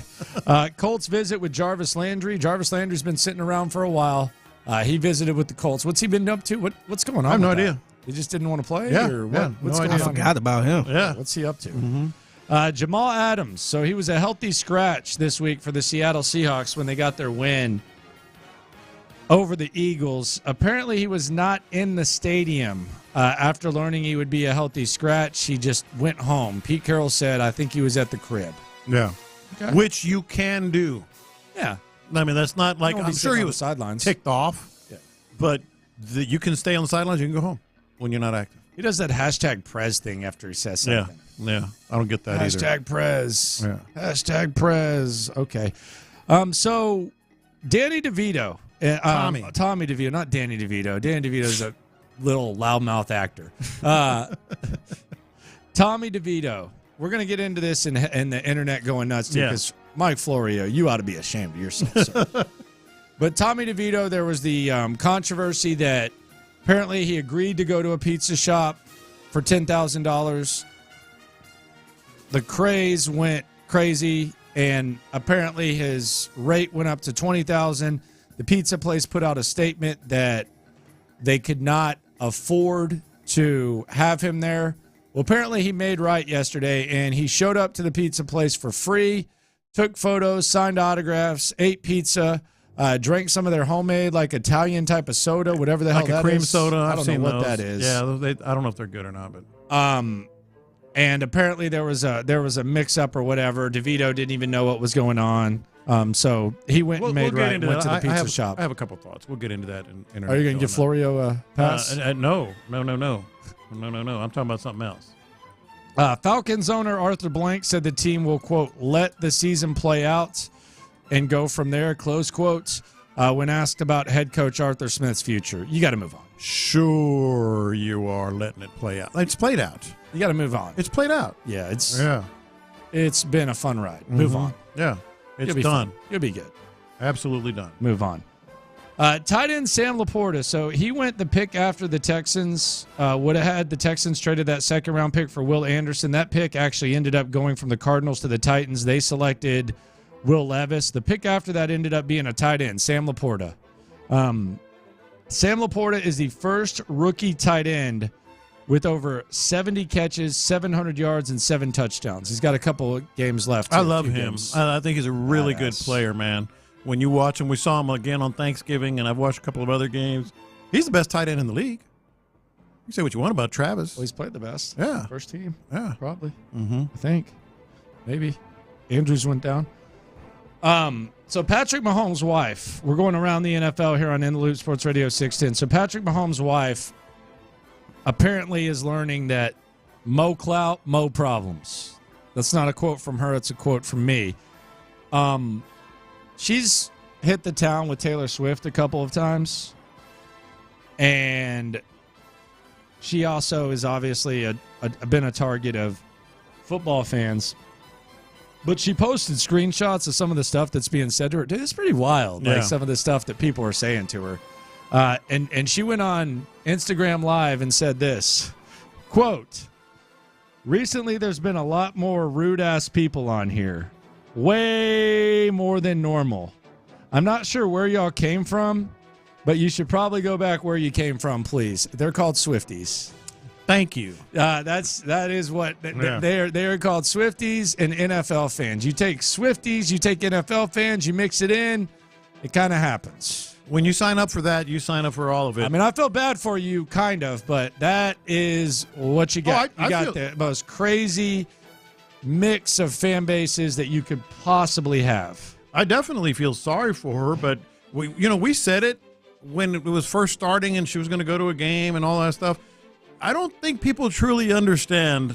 You might think you do, like how crazy and over the top. Some of those groups, they have like groups within groups. Yes, of the Taylor Swift. And they compete with other groups. They're not just fans. Track down everything. Yeah.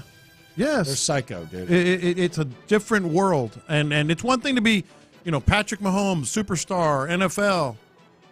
It's a different world, man, and she's getting it's like stalker status. It's a different world. It's like stalker status time 100. And she is getting exposed to it in the worst way. I mean, you signed up for it, I guess. She didn't, but she didn't. But she became her friend, and they're going out and all that stuff. What a miserable night out that would be. How about Bernie Kosar and Taylor Swift being BFFs? They just took a picture together? No, apparently they've been at a couple of games together. And, they're friends. Friends? Yeah.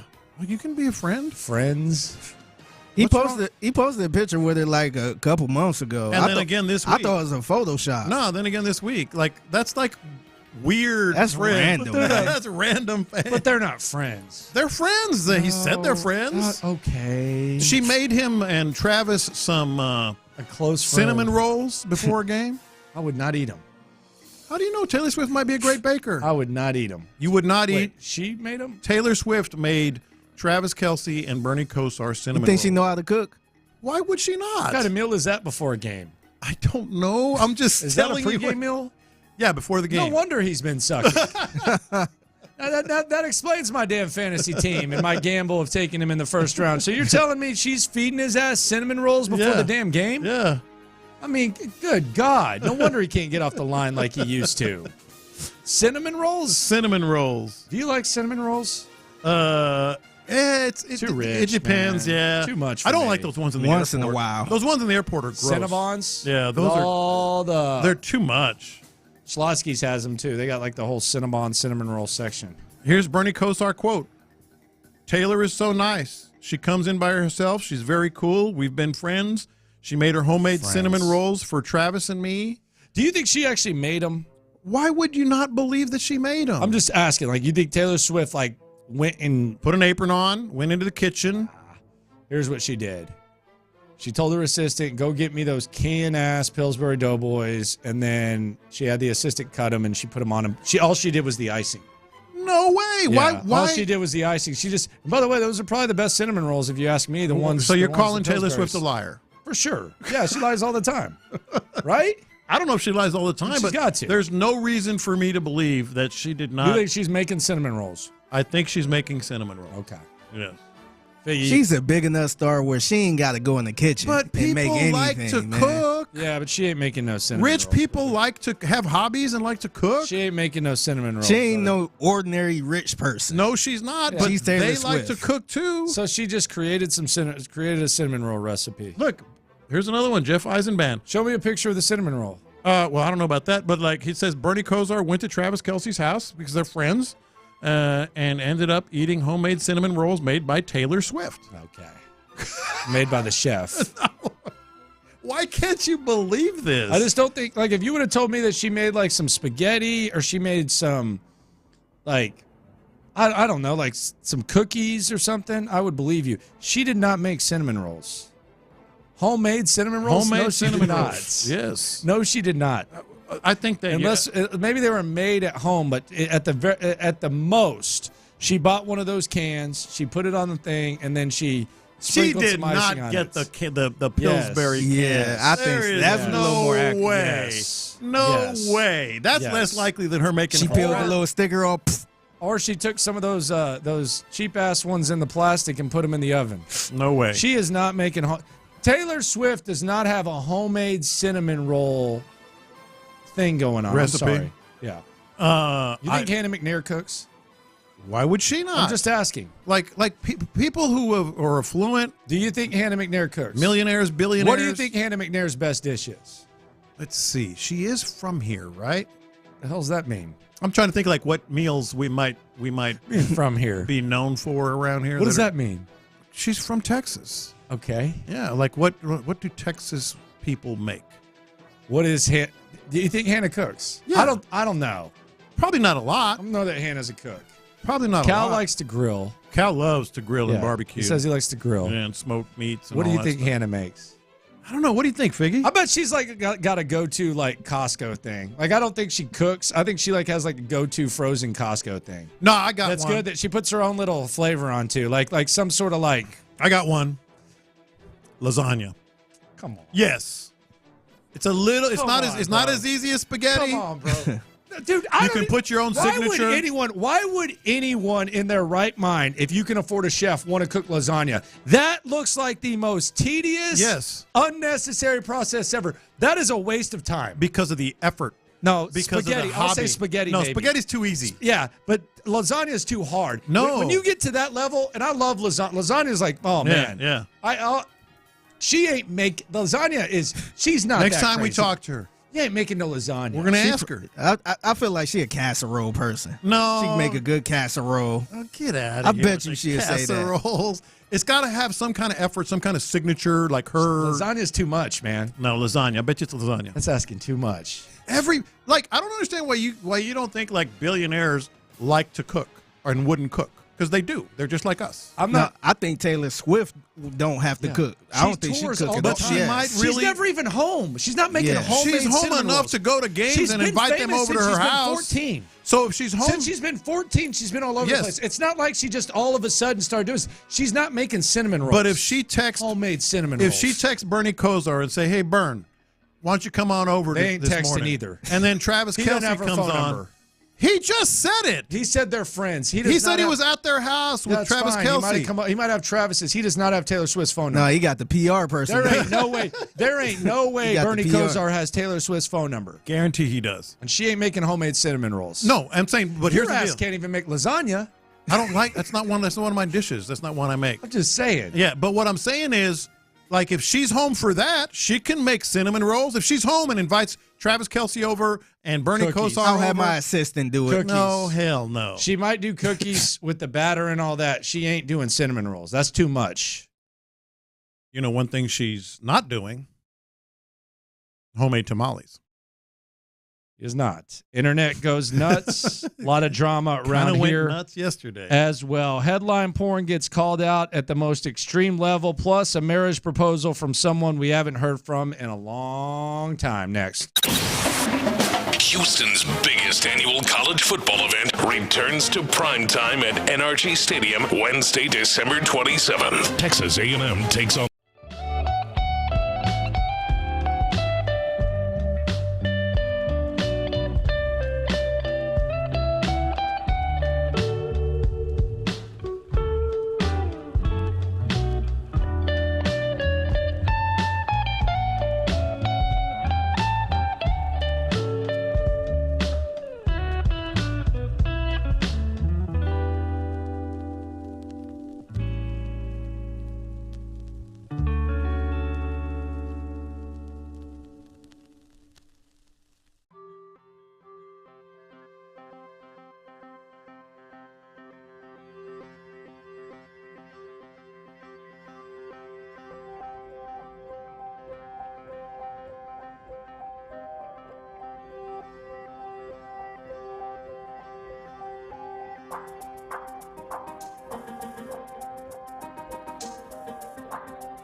presented by La Michoacana Meat Market.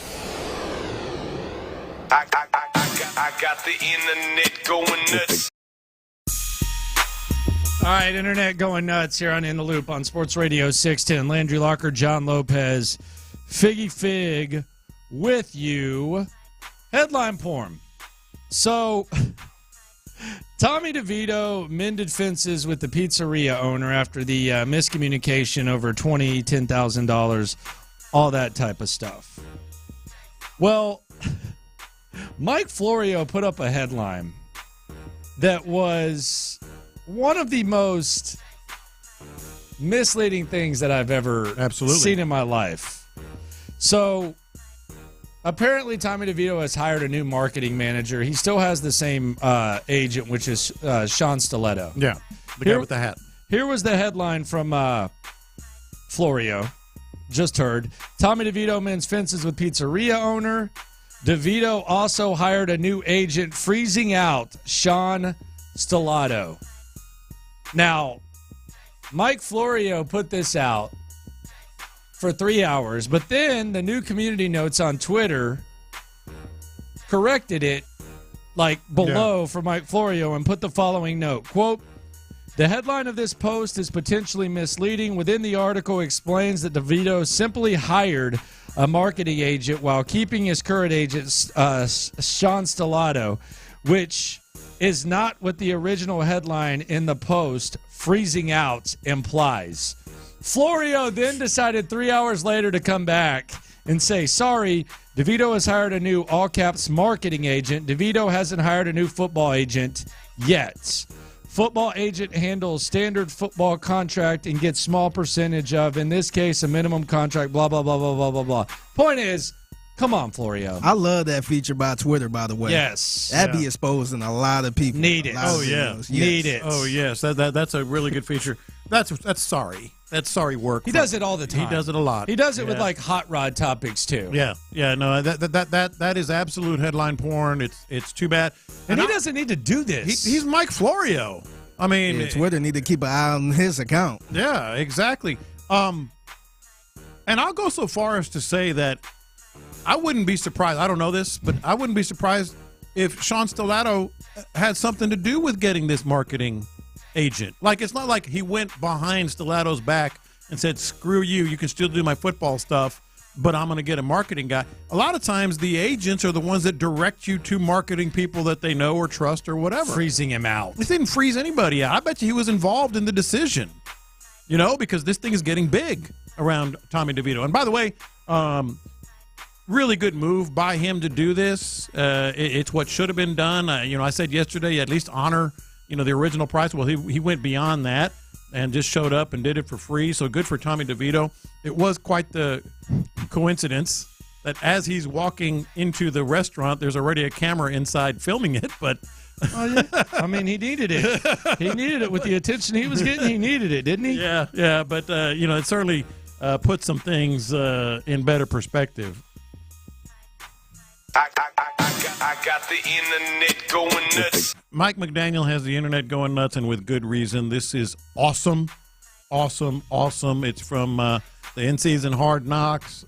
It's one of the best mic'd ups you'll ever hear. So just to set the scene, they're about to make they're starting a drive. The Miami Dolphins are, and then he takes it from here. I'm really visualizing a one-play drive here. I'm having a tough time not visualizing a one-play drive here. We get kick coverage. Waddle's going to have a one-play drive here. Yeah. Here it comes. Dolphins begin at their own 40. Going deep. Right there. What a perfect pass and play. And the touchdown to Jalen Waddle. 60 yards and a touchdown.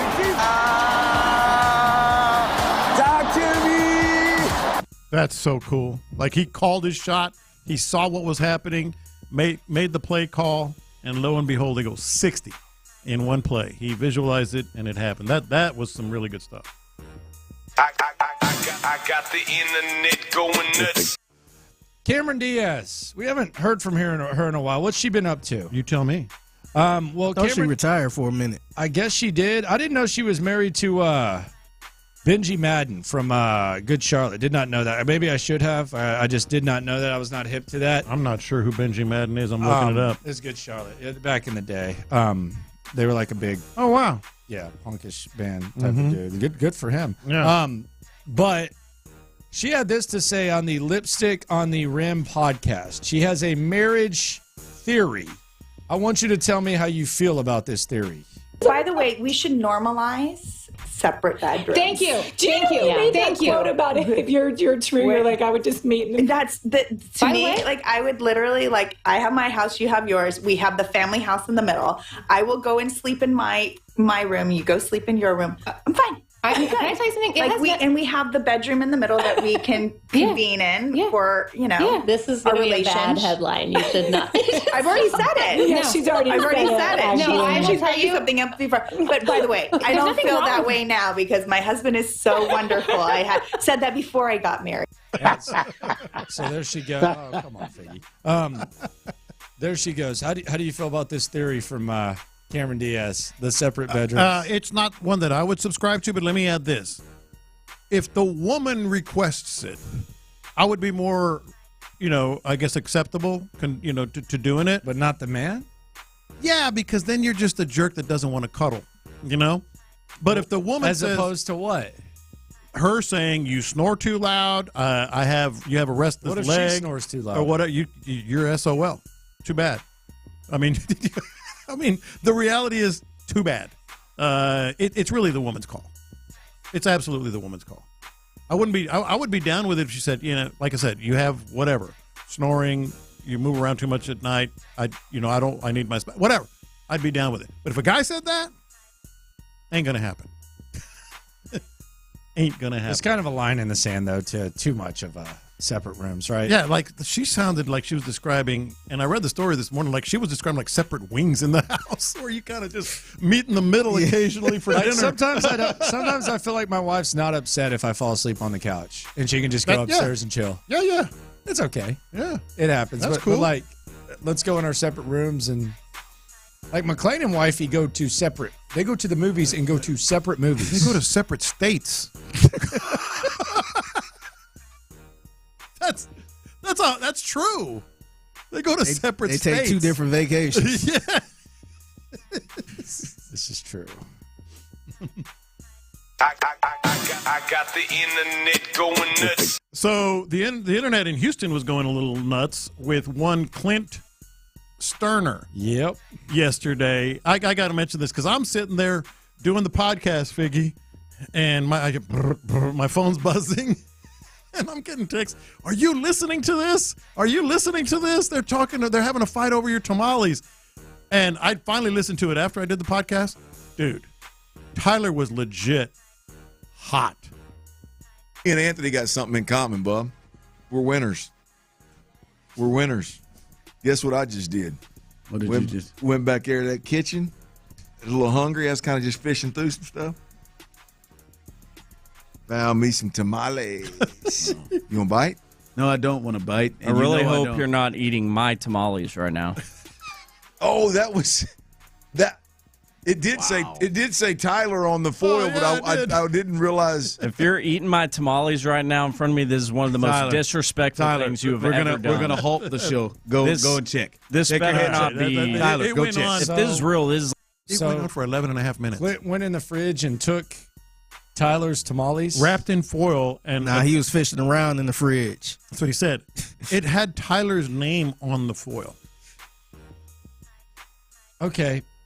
I mean, that's a no. Why did Tyler still have them here? You brought him Monday. Well, that's true. Maybe he forgot them. I'll give him 1 day. I wouldn't have given him 2 days. But occasionally people forget them. But, like, you open a package of foil that is tamales, that's clearly tamales, that has someone else's name on it, and take two. They're a tight show, man. They're not that. You should have heard the whole thing. I heard the whole thing. Tyler was, like, legit. They're a tight show. They're a tight show, bro. Ticked off. Is that a slime ball nominee? I guess it's got to be. It's got to be. It's got to be. Oh, no. This sounds like a slime ball nomination. Slime me. Man, that is, look, Clint is not getting a lot of love already. Internet going nuts here on In the Loop Sports Radio 610. So right now we have, for the slime off, we have me starting a fight between two Little League kids. We have John McClain for just trying to move on to Cleveland. And we have Clint Stoerner for eating Tyler's tamales. Internet going nuts here on In the Loop Sports Radio 610. I got the internet going nuts. I got really confused yesterday. I've said it, but I don't know how I became the face of someone that created it. I said that John McClain plays both sides of the Texans and the Titans / Oilers with Amy Adams. I've said that. I believe that. But I did not invent that. For some reason yesterday when John McClain came in, and Figgy actually put this up and kind of instigated it, this is the conversation that broke out between your boy and John McClain. Could you feel some anger from fans with the McClain juggling of Tennessee and Houston a little bit? No juggling of Tennessee and Houston. That's another one of your lies you keep perpetrating on everybody that listens to you. No, it's BS. You don't think it's kind of like there's no balancing and there's no nothing. I don't care what the Titans do. I don't think by the way, I think you're giving me too much credit for acting like I invented that notion. I didn't say you invented that. That's kind of There's unfair. another one of your lies. I didn't say you invented squat. You're acting like I invented the notion that you play both sides of Titans, Texans, like I'm the one who came up with that. Never played both sides of the Titans and Texans. Never. Anybody thinks that is clueless or full of BS or listening to you too much. Oh, wow. Lopez. Lopez. No, I've never heard John say that. No, look, it's John, only you. Come on. I had you, by the way. But come on. Well, I invented that. And what I said and you didn't hear is like there's evidence of it from last week. I don't give a rat's, about the colors and Amy, and you can have that story, et cetera, et cetera. Then he puts it in his damn lead. Hey, I'll take credit for a lot of things that I don't deserve credit for, but I do not deserve credit for being the one to invent that John McClain will carry Amy Adams water. I think the text board invented it. Whomever started all that stuff. I do not deserve credit for inventing that opinion. No. That is a journalistic duty to present what the people believe or what the people are talking about. That is simply just an observation and not something that I invented. Yeah, no, it was. I said this as well on Monday. It was a bad week. It was a bad weekend for old John. So T. Mill was actually really pissed about the tamales. Oh, you should hear the end of it. Do you have just another piece of it? Maybe. Well, we'll listen to it maybe when the boys come in. But like you could hear the anger in his voice. Well, because Timo gets really excited about like meals. Yeah. Lay out the meal like he's ready to go. Like tamales. He said he would punch him in the butt. That's kind of weird. Yeah, that is. Yeah. That's kind of. I don't know. What but is he said he would punch him in the butt. What does that mean? I have no idea. Maybe we can ask him. He was hot, like legit. Yeah, searching through the fridge is always a risky proposition. If it's for everybody, it's either marked like that or it's out on the counter. Yeah. Simple. It is. I mean, sometimes you just got to do it, though. Mm-hmm. Check it out. No, you don't have to do it. No, I mean, you got to see what's going on. No, you don't. If it has someone's name on it, you don't touch it. No, but I mean, like, sometimes it's to check everything out. Sometimes you like to window shop the fridge. Yeah, okay, like, You're not really looking for anything. It's just like a natural window shop. Like, do you, like, when you're not hungry and you're walking through the kitchen, do you just open the fridge? I don't even know why I do it. No, not if I'm not hungry. What's there? No, not if I'm not hungry. What's up? I do it when I'm bored. Yeah, you just check it out. Sometimes I forget, or they don't have cream, and I see if anybody has some cream in there, and I'll take a spot of that. And what? For coffee. Yeah, but that's about the extent of what I do. I'm talking about your house. You don't just open the fridge. Oh, at home now. I'm gonna have a plan. So you only open it when you're hungry. You only open it when you need. No, you don't just like peep the scene. No, if I'm sitting there and I think you can see what you need, you can see what you want, you can see what. But you do that when you open it eventually anyway. I'm accused of being someone that throws stuff away too early. I'm accused of eating leftovers way too long after they've been made. Hell no. I eat leftovers. Hell no. I'll eat leftovers a week after it's made. Hell no. I don't even like taking leftovers. I'll eat man. all kinds of leftovers. Yeah, no kidding. You'd eat leftover canes. I had to check in. That was from the previous afternoon. That's so whack. It was like less than 12 hours, bro. 24 hours. Who has ever and you didn't even have it catered or anything like that. It's not like you had I just ordered some It's canes. not like you had the Canes catering tray or something like that. How you didn't even finish the canes? When's the last time you said, you know what? I can't finish this. I got to put the canes. Let's in the save it damn for tomorrow. fridge. That day. Like that happens That with day is when I did spaghetti that. or like you literally ordered a Canes and said, I'm It's like taking McDonald's for leftovers. This will be good for lunch tomorrow. No, I probably ordered a Caniac combo, and I didn't want that much. I ended up not wanting I say this Big Mac for tomorrow. I mean, you didn't want that much. It was like 3 tenders, bro. Yeah. So why didn't you just order a finger combo, you wuss? Because I saved some for the next Why didn't you lunch. just order the 3-finger combo? You know what your Cane's order probably is? Yeah, you know what mine is. Nah, I know what your Cane's kids' order meal? is. Nah. He orders the sandwich. No way. No way. I usually Who orders the sandwich at Cane's for real? For real. No. Who goes to Cane's and says, I really want the sandwich? Don't tell me you know somebody who does this. I knew one person. Who? He actually used to work here. He was a producer here. Who? Rocket? Nah, my man Chris. My man Chris Jones. Oh, God. This was around the height when everybody's talking about the Popeye chicken sandwich. Yeah. You're like, I don't know why everybody like that. I like the chicken sandwich from Cane's. Oh my God. I was just like, really? I didn't know they had the chicken sandwich. Oh, you didn't even know they had it. God. I couldn't believe it. That's on brand though too. Yes, Here's on the text line. This is when you when you play the wrong card. 713 Landry never been poor, and it shows. Brother, of course I have. Lopez is ordering a $19 meal and then just saving it. What's going on here? Because I did. You know what that is? From when I was poor, I used to like. Oh my God. Okay, I wasn't ever poor, but when I was younger, and we didn't have any money. So you're playing this card instead of just the leftover Canes. I have been conditioned from a very young age, as the youngest in a family that didn't have a lot of money. You better eat when you can, and you better eat leftovers. But that's not eating when you can. That's putting it on the side. No, it's like I ordered it, so I'm not going to waste the rest of the Canes. So I made it for lunch the next day. Yeah. This is wild. You didn't heat up the fries, too, did you? I don't remember. I don't recall. Thanksgiving leftovers, how long do those last you? I'll go a week on that. Usually about a week on leftovers. On the text line, shout out to the Cane's workers. Someone says, I work for Cane's and we sell more than you think. Sandwiches.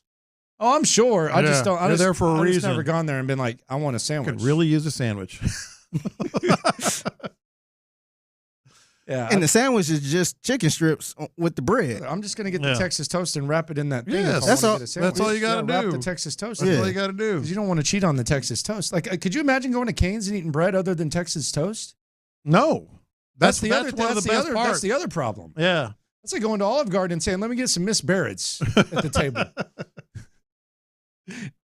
Coming up, an update on C.J. Stroud, and are the Texans contemplating going a different direction at quarterback, or are they just playing games? Next.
In the Loop with John Lopez and Landry Locker. All right, so D'Amico Ryans met with the media. He was asked about C.J. Stroud. By the way, what's the biggest news in town right now? C.J. Stroud? Yeah. I mean, what is that? Is there anything? Did he get offended? No, he didn't get offended. Apparently, John McClain had the first question today, and so what happened?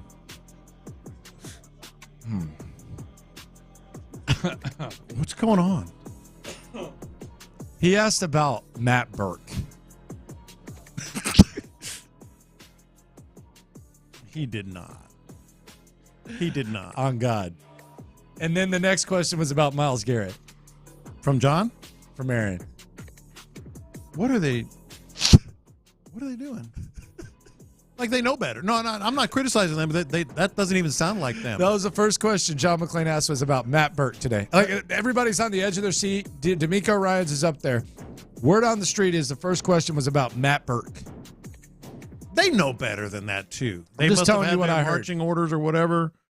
But yeah, C.J. Stroud's kind of a big story. Little bit of a big story. But he was asked about it. So I take it that's what we're going to get on Sports Radio 610, a Matt Burke story? Maybe it's for later in the week or something. Yeah. He's done a good job with the D-line. Mm-hmm. That was like McClain's big thing. Yeah. That's the first we got, though. He's going to talk about the defensive line, Will Anderson playing without him, et cetera, et cetera. But, there is news to be had today, and that news is C.J. Stroud. Yeah, and according to D'Amico, he was asked if this could end C.J. Stroud's season. Apparently, he kind of chuckled, according to Cody Stoops. Yeah, I saw that one later. He kind of went through the protocol, which I'm gonna read between this chuckle. If it might actually be it might be a more welcome chuckle than anything that Santa Claus ever does. If I hear this and I'm like, okay, that means he's going to be back against Tennessee. But we're gonna have to wait at least 11 more days to see C.J. Stroud play football. Yeah. Against Titans. They well, for now, all we know is that C.J. Stroud is not going to be the quarterback, and it most likely will be, I say most likely because Davis Mills took first-team reps. That might have been just for show or whatever, but took some first-team reps today, but most likely Case Keenum again. Yeah, most likely Case Keenum, although we did see Davis Mills get some reps. I do wonder. I don't think this is ideal for Case Keenum. The Browns defense is good, and Kevin Stefanski knows him very well. So I'm a little bit concerned about Case. I don't know if that means that they go to Davis Mills. I'm just a little bit concerned about it, to say the very least. If you were a fan, I want to ask you this. If you were a fan and you had a C.J. Stroud jersey and, like, say that was your new jersey and that was what you were pumped to wear and all that, and you got tickets for the game on Christmas, do you rock the C.J. Stroud jersey when he's not playing? Do you just go with, like, a T-shirt or something like that? Like, are you going to – if you know that C.J. Stroud isn't playing, are you going to rock the jersey? If that's your guy, you rock his jersey. You rock the jersey even if he's not playing? Yes, absolutely. Man. If you're – my daughter got a C.J. Stroud jersey, and no matter anything, she'll be wearing that at a Texans game. So, yeah, especially kind of supporting him. Not going? She doesn't have like a Keenum she can get out or something like that, or like a hoodie or something? Although her husband went to U of H, so he might have a Keenum somewhere lying around. But no. A little something like that. If that's your guy, you rock his jersey. Okay. You absolutely do. Okay. So that's where we're at. We saw Davis Mills get a few reps. I'm sure you'll probably hear D'Amico on the drive. Guys, just so y'all know, the first question asked to D'Amico today was about Matt Burke from John McClain. So I know there's, a little something going on, but if y'all, Tyler, you might want to edit that out, sir.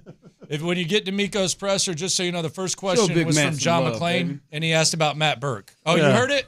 Show Big Burke some love. Yeah, he heard it too. Yeah, Tyler said, what the hell is this? The same thing, because everybody was watching for a reason. So he saw it. Speaking of solving problems. Look at it. John Lopez has brought in tamales. He's got tamales, baby. Are those community? These are to fight amongst yourselves. Yes. There's some pork tamales right there. Come on, man. There's some chicken tamales right there. Ron, I do feel Ron can't have those, man. Red won't let him. Just slide him over here to I heard dirty. the segment yesterday, and somebody said, why didn't he give you any tamales? Well, first of all, I didn't know if Show wanted them or could eat them, and I thought you were still with the baby. Right. No, I know. I didn't. I thought you were still out. Oh, no, yeah. I just heard y'all's conversation. Well, and I'll be honest with you. I don't need them near me. I heard your conversation. Tough smell. I saw on social media you we made you and your family cooking them. 45 dozen. Oh, right. 25 people. Yeah. Last week. Yeah. And I didn't think nothing of it though, John, until I walked in there and all I request is that you at least give him 2 of those. Who? Tyler. I do that. There's about 20 of them really in there. mad. Dude, I told Landry, like he was hot. Like he was. You should have seen the look in his eye. He was like staring at me the whole. That's how you know if he's serious or not. Yeah. If he's kind of smirking behind the mic or whatever, he was like staring at me over the screen. Because I don't know, because I think it's kind of like which is more disrespectful? Is it eating all of them or leaving 2? Like I left 4. Okay, 4. I ate 2 and left 4. Okay, and so I you actually left thought 4. there was more in there than that. Okay. So you left 4. Okay. So Hey, but here's the deal. Here's the deal. Lock Dog's like, I mean, tell me if I'm wrong, Lopez, on this deal. Tamales are in the category, and I don't know what all the category consists of, but tamales are in the category of when you open the fridge and you see them. If you like tamales, it's like it's a group thing. It's not an individual meal. Oh, definitely. It's a group. It's also a group thing. It's not definitely. Definitely. If I've got 6 tamales, yes, my friends can have some. But my point is like. Chocolate covered almonds are this way for me as well. Yeah, like there's certain things that if you open or you walk in and there's multiple of them sitting there, it's like I got to have one. Yeah, I'm curious. I'm more curious if it's a burger or a salad. I will say I don't know if that's a universal. I will say it was like a person. It was a power. I'll put it this way. It was a power move by Clint, like a total power move. Because it had his name on it. An asshat move by Clint. That's the part that I was. I was like, is it worse that? He said, "Yeah, man, I'm gonna open up this fridge, man. Tamales. Yep. Because Tyler's tamales. But at the grab, he didn't know who it was. No, he just knew my name was on there pretty clearly. He knew. He said he opened it, and then he said when he put it back together, he said, "Oh, Tyler." Some listener on Twitter said, you better put your name on that, man. I said, oh, like this? Like it was? I'll be honest. Here's the last thing, and I'll let us, Lock Dog's got to get us out of here. But here's the deal. We need to let it go. The other thing is this. I heard the conversation, and it was the day after. He left them in the fridge, so I knew they weren't that near. One day?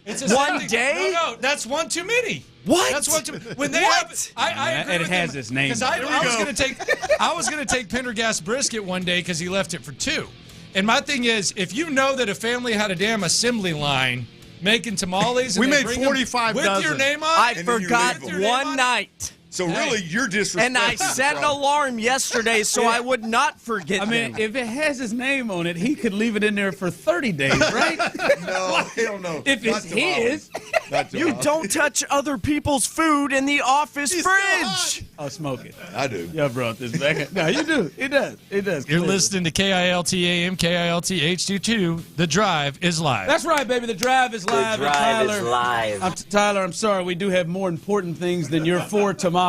I didn't bring it up. Listen, I'm on your side. Act like I brought that I'm up. on your side. Just saying we got more important things to deal with than your 4 tamales. All right. Yeah, we do actually have more important things to get to. All right, and I'm trying to. No. We got important things to get to.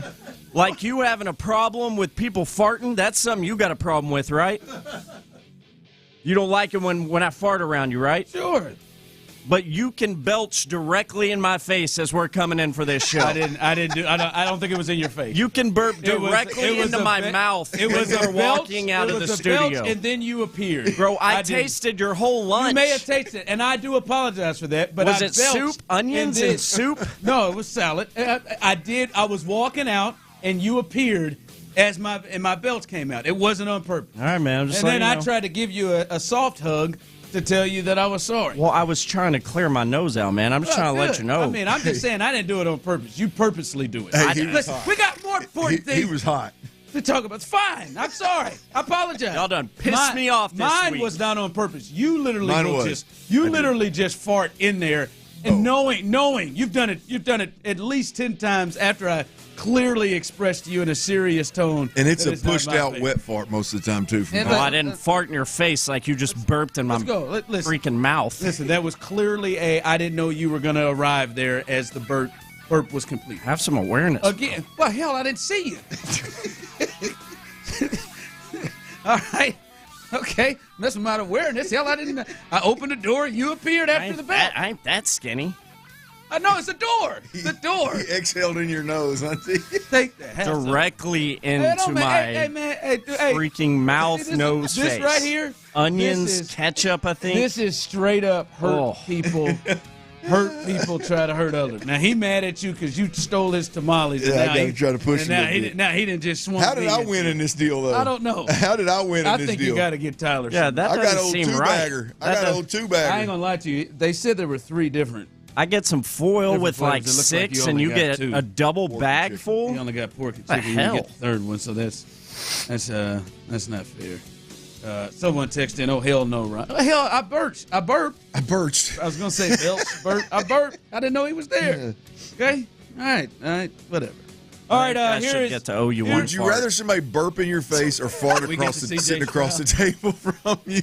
That's a good would you rather. Yeah. Burp in your face or fart across the table from you. Clearly, you would rather the fart across the table, but when you mix in those poop particles are real though. The fact that you answered the question dead serious. But when you mix in the part that, hey, I clearly know that one person is not a fan of us in tight spaces just having farts, and then I do it anyway, as opposed to the belch that was an accident. Only if they're not going to smell it.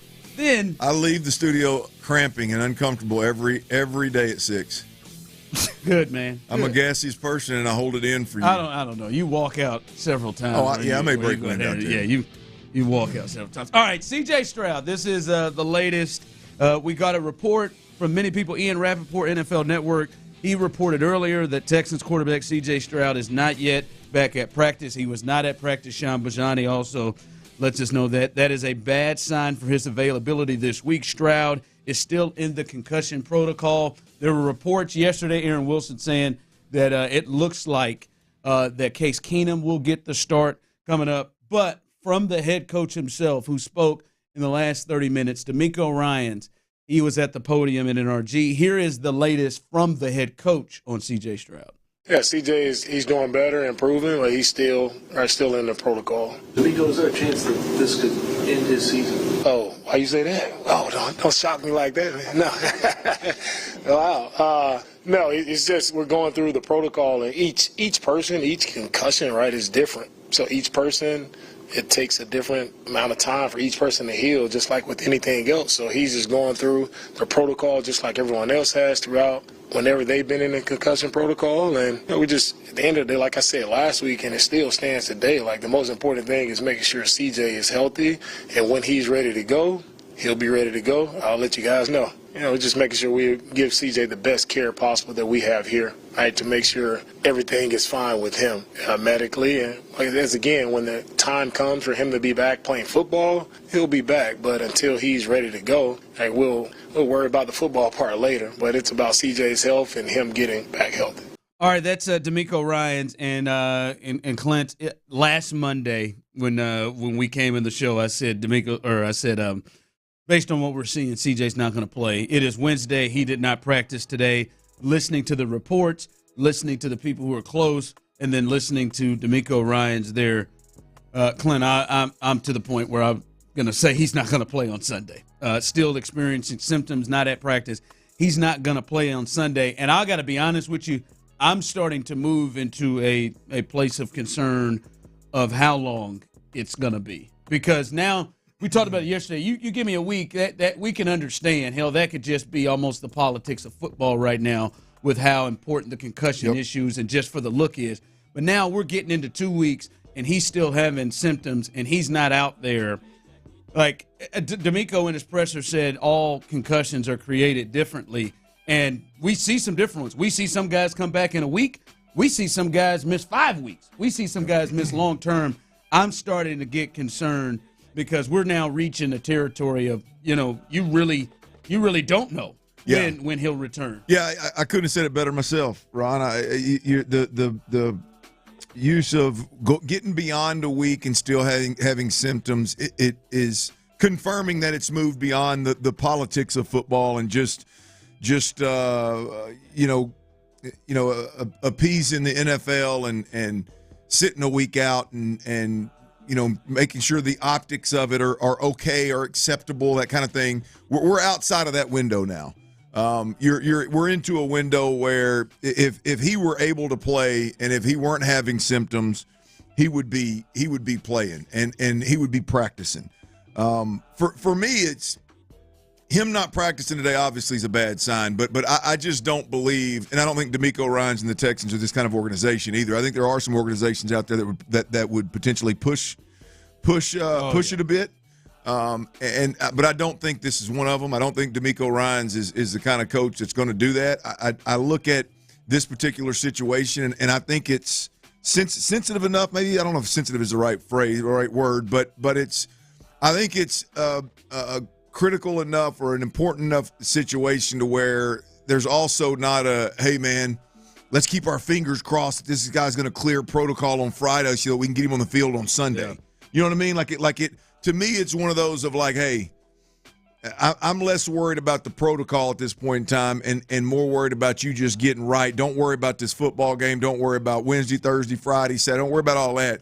Let's make sure, damn sure, that the kid's healthy before we ever even consider putting him back out there. And so I just don't think him not being at practice on Wednesday, him still having symptoms on Wednesday, I don't think he's going to play on Sunday. I don't think this is an organization that's going to push him to play on Sunday, even if he does clear protocol on Thursday or Friday. Yeah, I don't think he is either. From the text line, CJ will be back the following week. I know this just gives Ron something else to worry about because he lives to worry.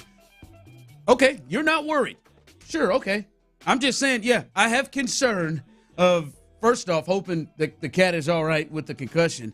And second, as you're 8-6 in the middle of trying to get to the playoffs, that the number one force on field is not around, and there's really not a timetable of when he is going to be around in the most important games. So if you're not concerned, cool. All right. Me, I am. I want the Texans to get to the playoffs. And the Case Keenum or Davis Mills, by the way, look out, our own Sean Bajani tweeted out, first team that took off today, Davis Mills was at quarterback. So whatever the hell that means. But, I'm a bit concerned. I don't know. Maybe you're not. Maybe you're not. The franchise guy, the quarterback that has appeared to be the savior thus far, yeah, I'm a bit concerned. Now, you may not be. Now, I don't know what your intel is that you're sure that he's going to play next week. I hope he does. We're talking about a concussion and we're moving into a second week. I don't think you can just sit here and say, yep, it's for sure. I hope so. That would be a great scenario for the Texans, but we're in a stage where I don't think it's accurate to just say, yeah, he'll just miss another week. Yeah, big time. As we talk about the Texans and their playoff hopes and the opportunity that is they're tied for the division, that kind of deal, and the potential to win the division, not just get in the playoffs, I'm concerned about that as long as C.J. Stroud is not on that practice field. Period, point blank. I don't care if it's concussion, don't care if it's shoulder, don't care if it's illness.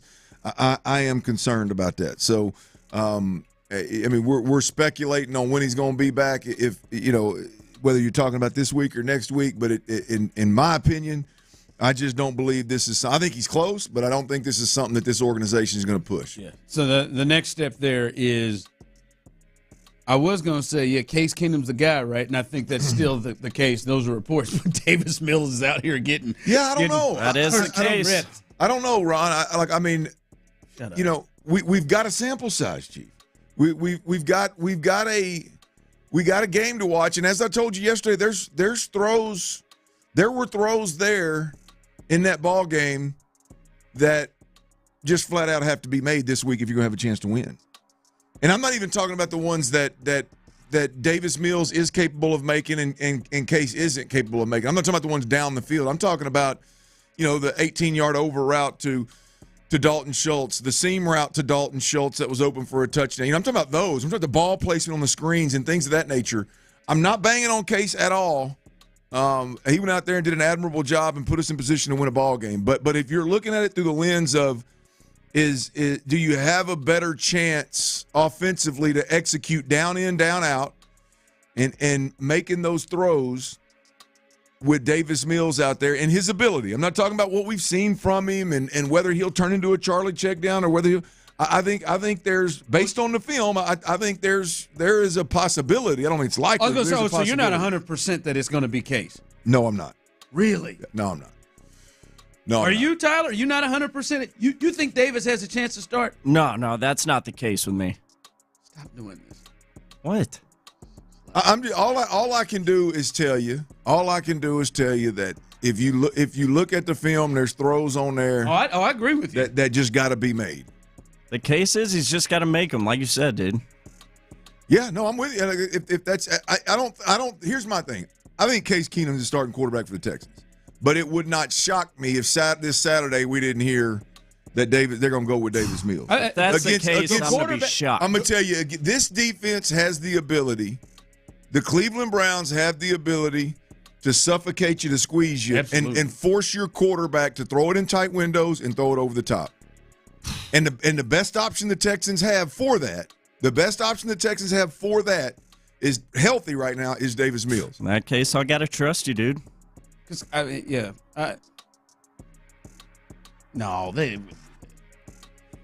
know what? Actually, nothing would surprise me with the quarterback thing. Because that surprised me last week. That when we read Saturday that Case was going to be the starter, that surprised me last week.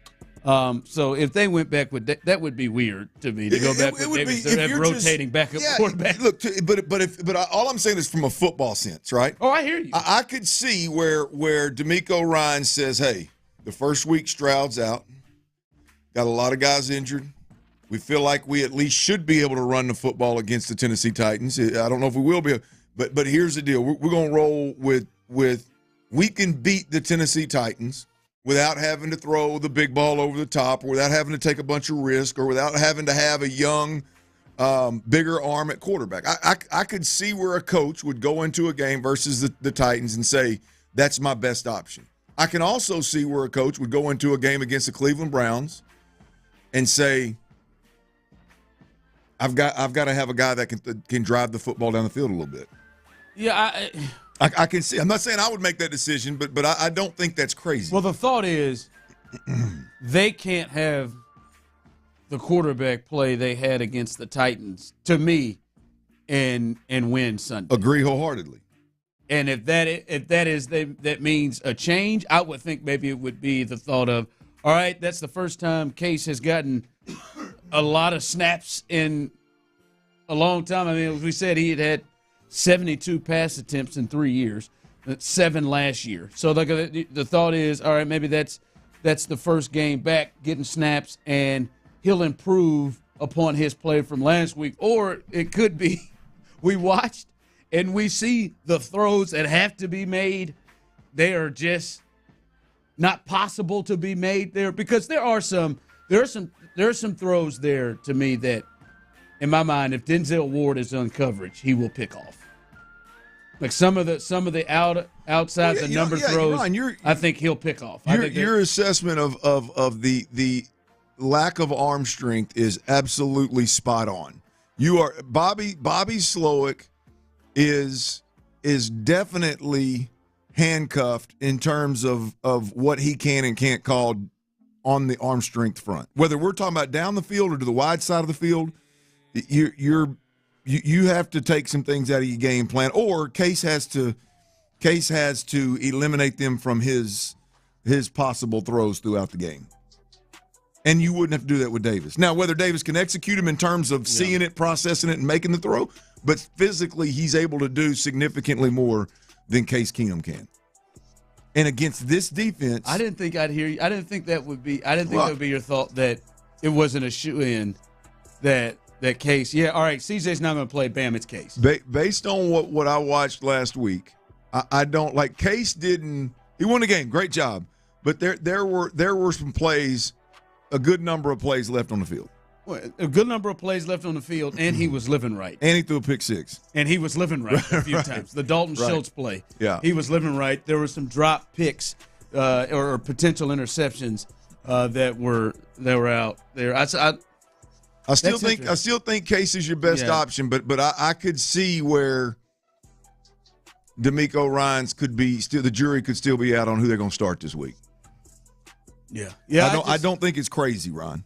No, nothing's crazy. Well, it's from a distance. If you don't cover the team from a distance, it's gonna be like, what is this when guy you say it doing, out loud, they got rotating backup quarterback. right. They're doing the backup quarterback by matchup. But when you look at the opponent, when you look at the film from last week, the opponent coming up this week, I don't know. I don't know that that's crazy. I don't know it's crazy. Yeah, that was, I don't know, boy.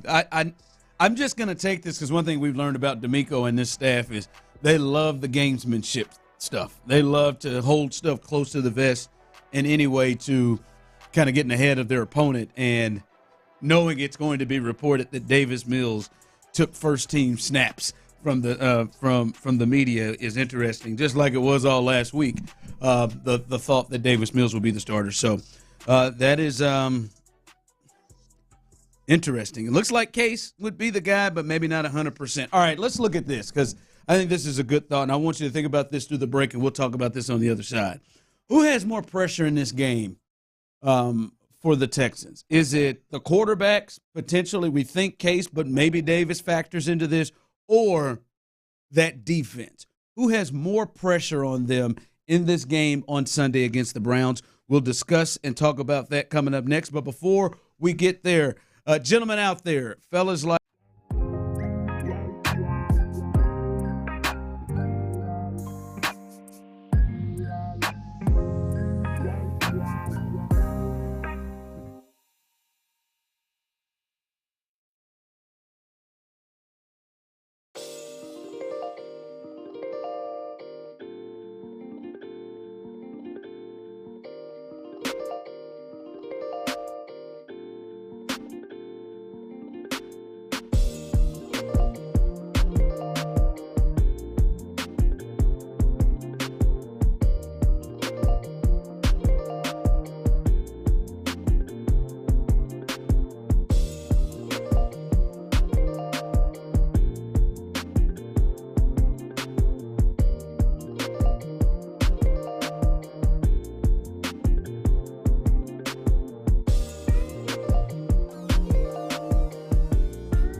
Twitch, and YouTube live stream. Every show, every day.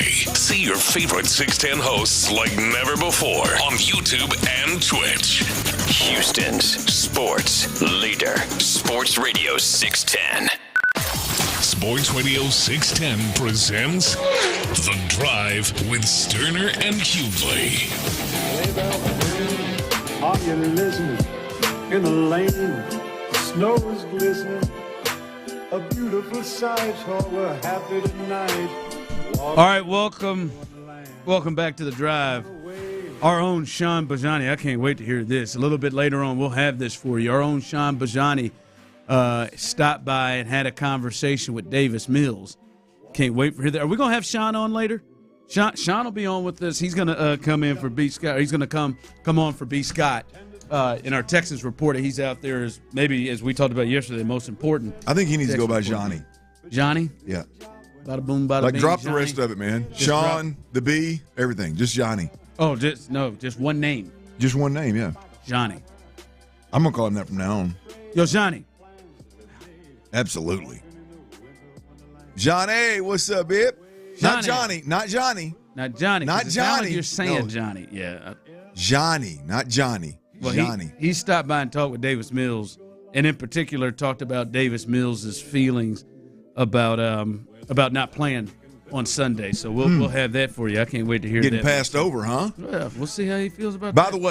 the way, real quick, tamale update. Man, I just put some in the fridge. I just put some tamales in the fridge, and if anybody out there gets a little hungry during the show today, man, feel free, man. There's some chicken, and there's some pork. Well, that's back there. awful nice of you to offer, man. Yeah. Kind of put that invitation out there for people. Yeah, man. I mean, really, nobody that's listening is everybody outside can't get in the building to eat the tamales. So really, I'm just giving it to you two guys because that's what friends do. That's what guys do. I'm not going to. Well, I know you can't. Or friends ask, like, hey, can I get some of your tamales? And a friend would probably say, yeah, man, go for it. Yeah, I just. I mean, on the south side of the tracks, man, them tamales they on the counter, they on the in the fridge. Boy, them things community. It's a company fridge. That's Office fridge. That's community tamales, bub. By the way, I'm not going to let you suck me in there. There's some sweets back there on You're that. sucked in. There's some sweets back there on the counter that I'm not sure if they're community, Tyler, or not, but I did have a bite of them. Phenomenal. Chocolate, coconut, some kind of something. Wow. You're feeling it, ain't you? Wow. I mean, it is. I don't know whose it was, but it's a small bite left. Wow, that's talent. So it wasn't Tory's, huh? It was not Tory's, no. It was not Tory. It was not a cookie. It was not a cookie. Not a cowboy cookie. All right.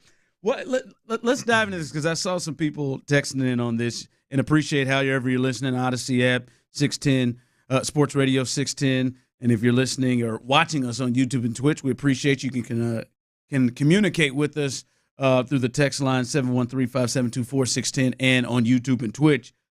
Who's got more pressure on them this week? Because, like, there are factors of this game. You're like, the Texans, for them to win this game, the defense has to play well, and you got to, at the very least, not have your quarterback lose it for you, right? So who has more pressure? The quarterbacks, whether it's Case or Davis, or the defense in the game? Who do you think has more pressure in this game? 713-572-4610. You can chime in on this as well. I'm going to go with the defense, Ron. I'm going to go with the defense, man. Look, I mean, one, your head coach, DeMeco Ryans, has proven he's one of the best in the game, and you've shown the ability, although not week in, week out, but for the majority of the season, this defense has shown the ability to be an absolute problem for opponents. And when you look at Cleveland, although I'm a bigger fan of Joe Flacco and a believer in Joe Flacco than most, but there's obviously they're on their fourth quarterback being Joe Flacco. They do not have Nick Chubb. They're starting running back, obviously. They're missing some pieces as well. I think this is a game where you go into the game and look, the defense, and I think DeMeco Ryans has actually said all but this, like. The defense has to play absolutely out of its mind in order for the Texans to have a shot. This defense this week has to play very similarly to how they played last week in terms of not giving up many points. Would they give up 10 points last week? I mean, they have got to be big. They've shown the ability to do it. DeMeco, the head coach, is a defensive-minded head coach. The opponent is missing some key players, and you got them at home. I think there's pressure on both parties, whoever the quarterback is and the defense. But I think the defense is the one that, boy, if they don't play well, then they don't have a chance. Yeah, I hear that point, and I think also it is an offense that they can stop. Like it's an offense that they can have success against, right? Like I mean, with Joe has had moments, but they don't run the football well now that Chubb is out. They've got several. They had 4 offensive linemen out last week, and Joe Benito had to leave early in the game, and we'll see if he plays. There's some sneaky other injury stuff with the Texans. That Jimmy Ward concussion, he's also in concussion protocol. That's one. But I get that point because this is an offense, much like the Titans, that they can hold down. I think they can hold down if they play the way we've seen them, not the second half against the Jets. I'm going to say, though, I'm going to go to the quarterbacks. And right now, I'm going to believe it's Case Keenum. But I'll go with the quarterbacks because, to me, last week, I think they could get into a situation of, hey, just don't lose it. I think that they have to not just don't lose it. I think the quarterbacks have to make plays Sunday. I think they have to make plays on Sunday, and I think they have to be tighter with their mistakes potentially against this defense because this defense will take more advantage of potential mistakes, which could cause you to hurt the team. And I think you're going to have to make plays in this game. You're going to have to make downfield plays. And there were some plays that were made, but I think you're going to have to make more of them in this game from the quarterback position because I'm going to tell you right now, you ain't running the football like you did last week. Not against this defense. The Cleveland Browns defense is one of the best in the league stopping the run, and that was a big thing that took pressure off of Case last week, that he didn't have to make as many plays because the running game was making chunk plays. The running game was making some chunk plays. If you go look at what they have done, I don't think that they're going to. I mean, one of their worst games here of late was against Denver in the run, and it took like 4 different people to accumulate like 120 yards. Yeah. Right? And so you're not great at running the football, and they're great at it. Yeah. And so that the pressure of having to make more plays because the run game is going to take a major step back, or hell, just look like it has for most of the season, is going to be big. See, it was understandable when CJ was in there because CJ could go and make plays. Now against this defense, the quarterback's going to be forced to have to make more plays because one, the run game ain't going to be great, and I'm going to tell you, this protection is probably not going to be as good as last week because I don't think that the Browns are fools. We got a chance to see a lot of.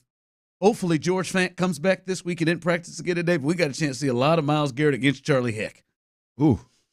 Well, I ain't thought much about that one. It is Wednesday.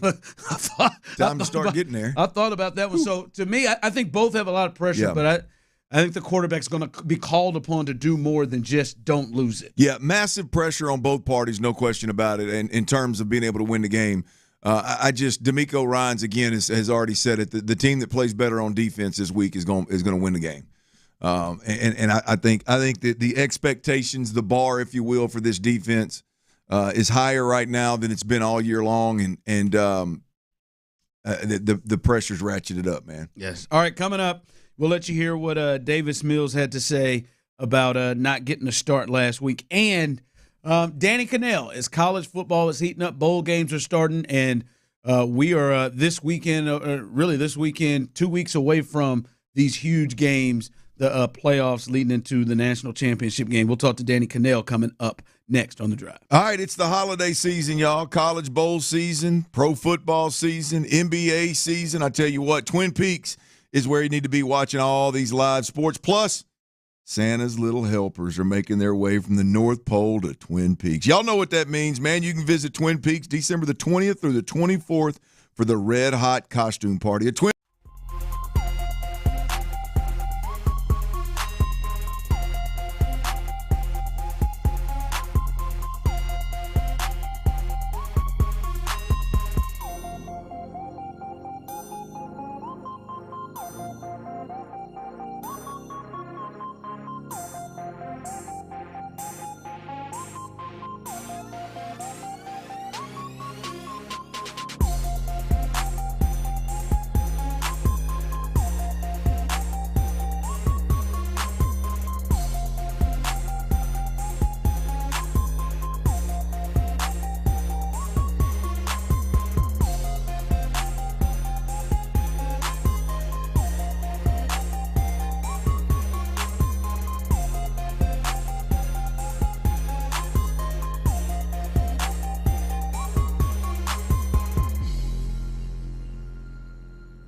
slides into place. Find slip-ins at a Skechers store, Skechers.com, or wherever stylish footwear is sold. Live from the Twin Peaks studios, Sports Radio 610 presents The Drive with Stoerner and Hughley.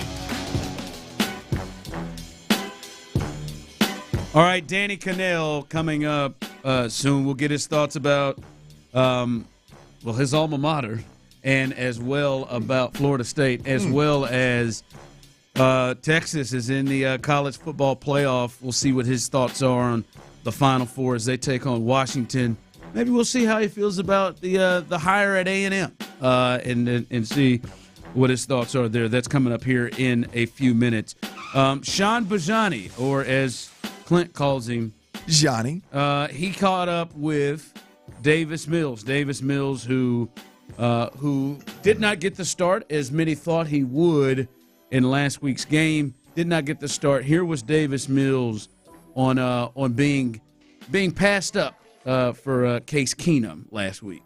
Yeah, I mean, obviously, Seven's been the guy leading this team all year.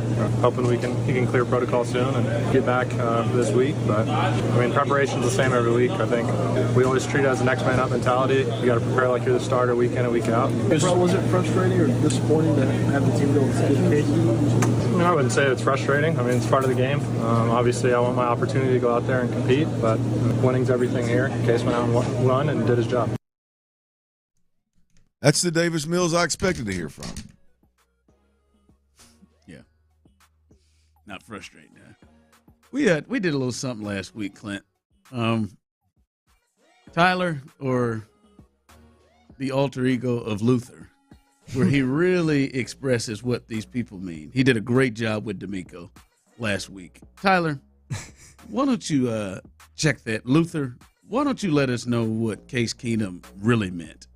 I think I can do that for you. When he said this. Davis, you doing it? Or Davis, yeah. So, yeah, I got you. All right, let's see let what us we got. know. Let us know what Davis really meant here. Let's get our translate on. Yeah, I mean, obviously, Seven's been the guy leading this team all year.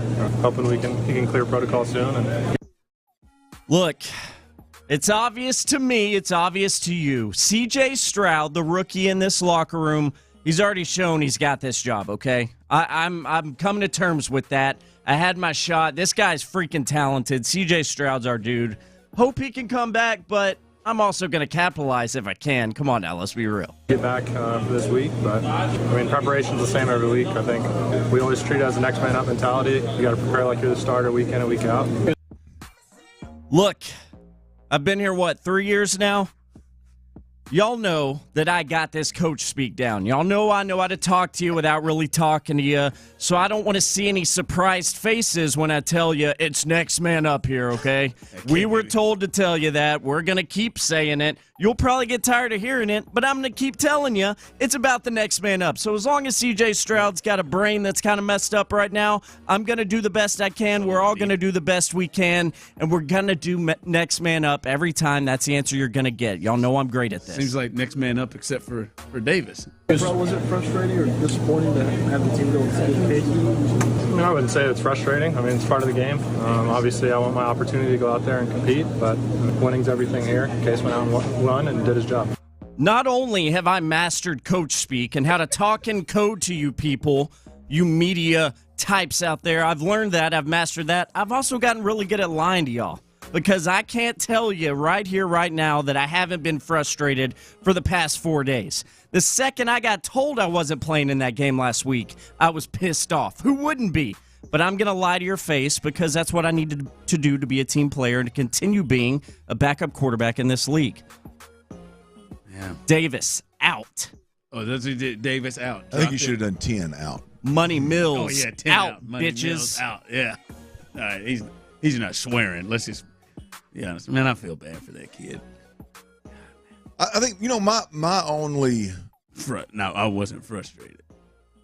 My only feel bad is because Davis just clearly doesn't have the ability to just tell you how he really feels without crossing the line.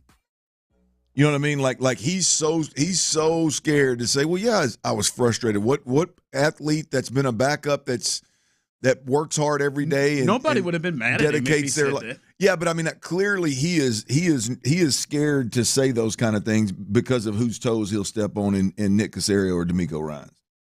And so the alternative is for Davis Mills to be like the ultimate company man, over the top company man, good soldier. And I feel for the dude because that's a bad look. There's no way he feels that way. If he feels that way, they need to bring in. They need to release him and bring in Tim Boyle. Let Tim Boyle be the third string quarterback. If he feels that way.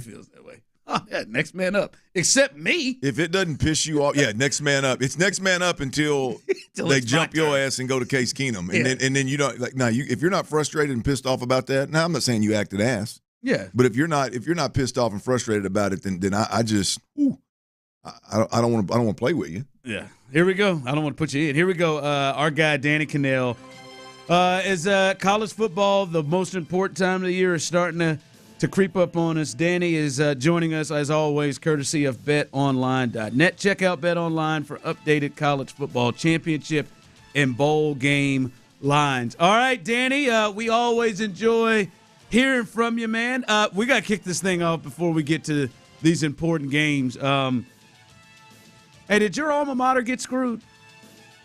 Oh, boy. You know, like, I was having a good day. Some days are better than others. I kind of forget about what happened, about how bad we got screwed by the system. And that's how you want to start things off? I mean, it's Christmas is only 5 days away, and you're already ruining it for me by just bringing back up. It's just a sore subject, Bill.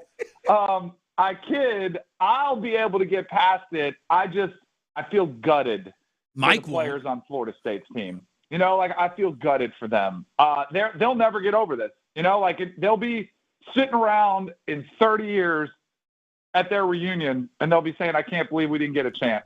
And it just stinks. It's not – I was mad at the committee or whatever. I'm mad at – but it's really the system. The system is so flawed. It's so screwed up that this was bound to happen, and it's happened before.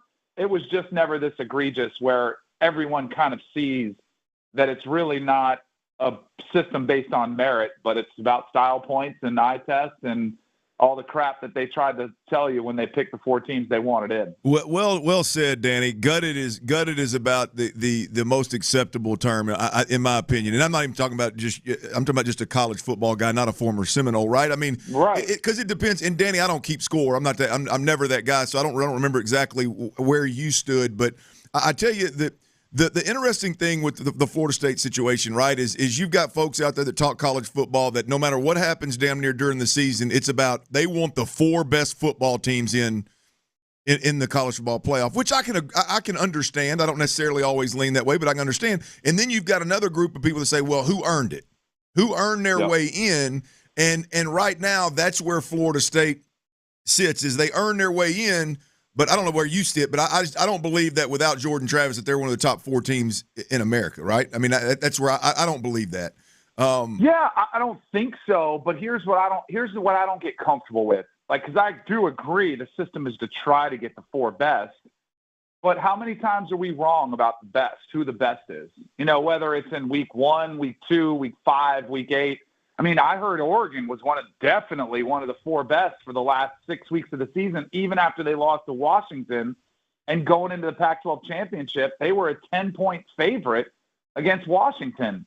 And then Washington beats them back-to-back. It's like, I guess we were all wrong about Oregon, which happens all the time. Like, you're right. I get it. Florida State would be an underdog versus any of the other teams that are there. They might not stand much of a chance, but what if they were able to do what they did against Louisville and their defense shows up with an otherworldly performance, you know, and they're able to shut down an opposing team? And what if they're able to get the run game going?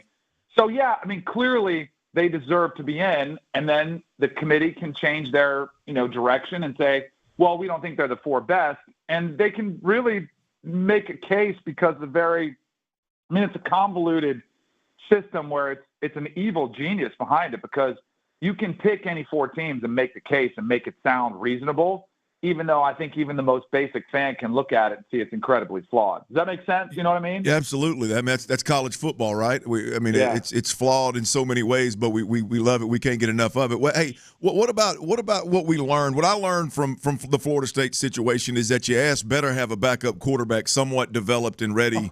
And ready to play. I mean, because I think ultimately that's what kept them out of the college football playoffs, is what the team looked like with the number 2 and the number 3 playing the position.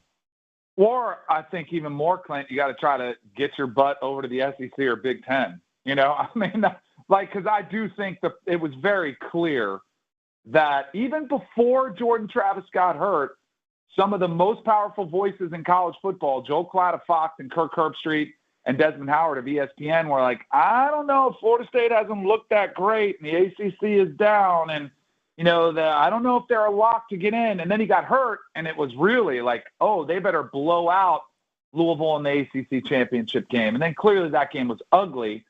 So I think it was also a really rough indictment on the ACC, saying we don't think that championship is worthy of putting a team, no matter what the circumstances are, in. So, yeah, but I think and you know what's kind of crazy is in today's world of transfer portal, good luck having any depth at quarterback, because if you've got a good kid, but you have a good 4 or 5 star staff there at number 2, if he doesn't play, he's going to leave. And then you're kind of forced into a third stringer that probably was a 3-star, maybe a walk-on in some circumstances. So it's almost impossible to build quarterback depth in today's environment where players, the good players, they're not going to wait around for 2 or 3 years. They want to play now and they want to get paid now, so they leave. Danny Cannell joins us courtesy of betonline.net. Danny, around here, the Texas Longhorns are officially back, and they are in the college football playoff. They got Washington, and you mentioned it, a team that I think everybody kind of downplays a bit, even though they've got a lot of great players over there. Your thoughts about Texas and their ability to be able to compete and win against Washington and beyond? So I love this. I think Texas is one of the best stories in college football. I love that they're back too. I think there's no question, because they've been the butt of a lot of jokes for the past, decade or so, since, whenever they were in there and lost to Bama, 15 years ago. So I like the fact that they can finally get that monkey off their back, and they can be like, you know what, this was a season where we actually met the hype. This was a team that was projected, trendy pick to win the Big 12, and they had the huge win against Bama. Of all the teams that would be kind of ticked off, if you're Texas and they have to beat Bama twice, which in theory they could if Alabama beats Michigan, I'd be kind of irritated. Really? We got to do it again? We beat them in their backyard by double digits, and that didn't knock them out. That's besides the point.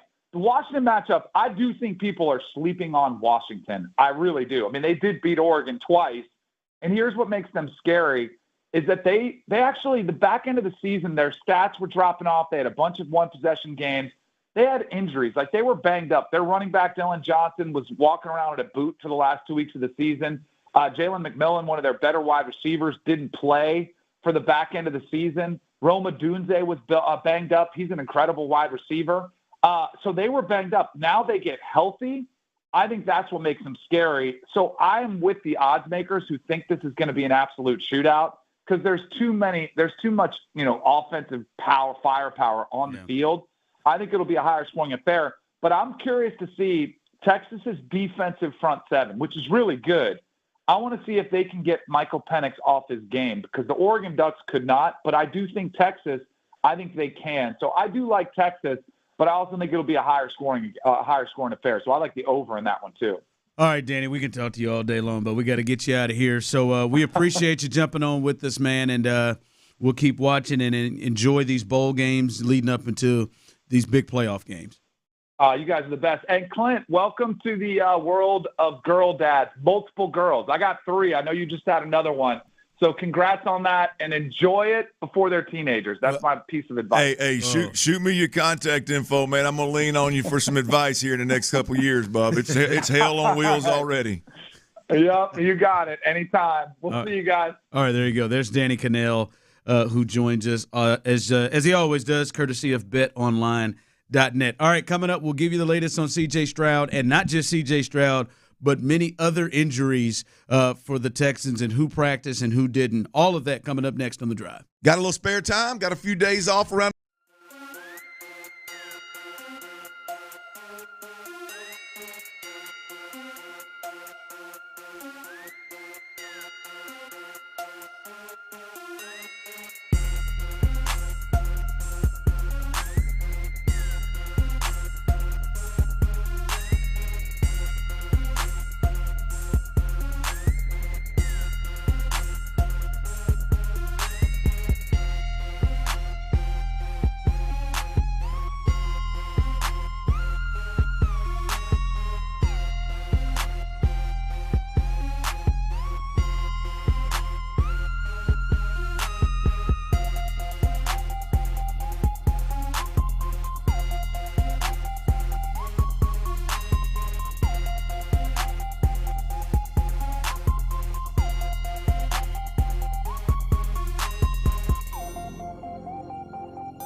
Sports Radio 610 presents The Drive with Stoerner and Hughley. With the biggest stories of the day, it's the Big 3 at 3. Number 1. All right, the first big news, and the news of the week is the concern for C.J. Stroud, the quarterback. He missed last week with a concussion, didn't even travel with the team to Nashville. He was not at practice today either. Still out with the concussion and is in concussion protocol.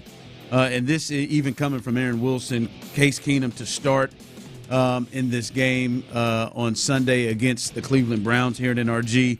This was actually D'Amico Ryans, though, the head coach of your Houston Texans, giving the latest update on C.J. Stroud.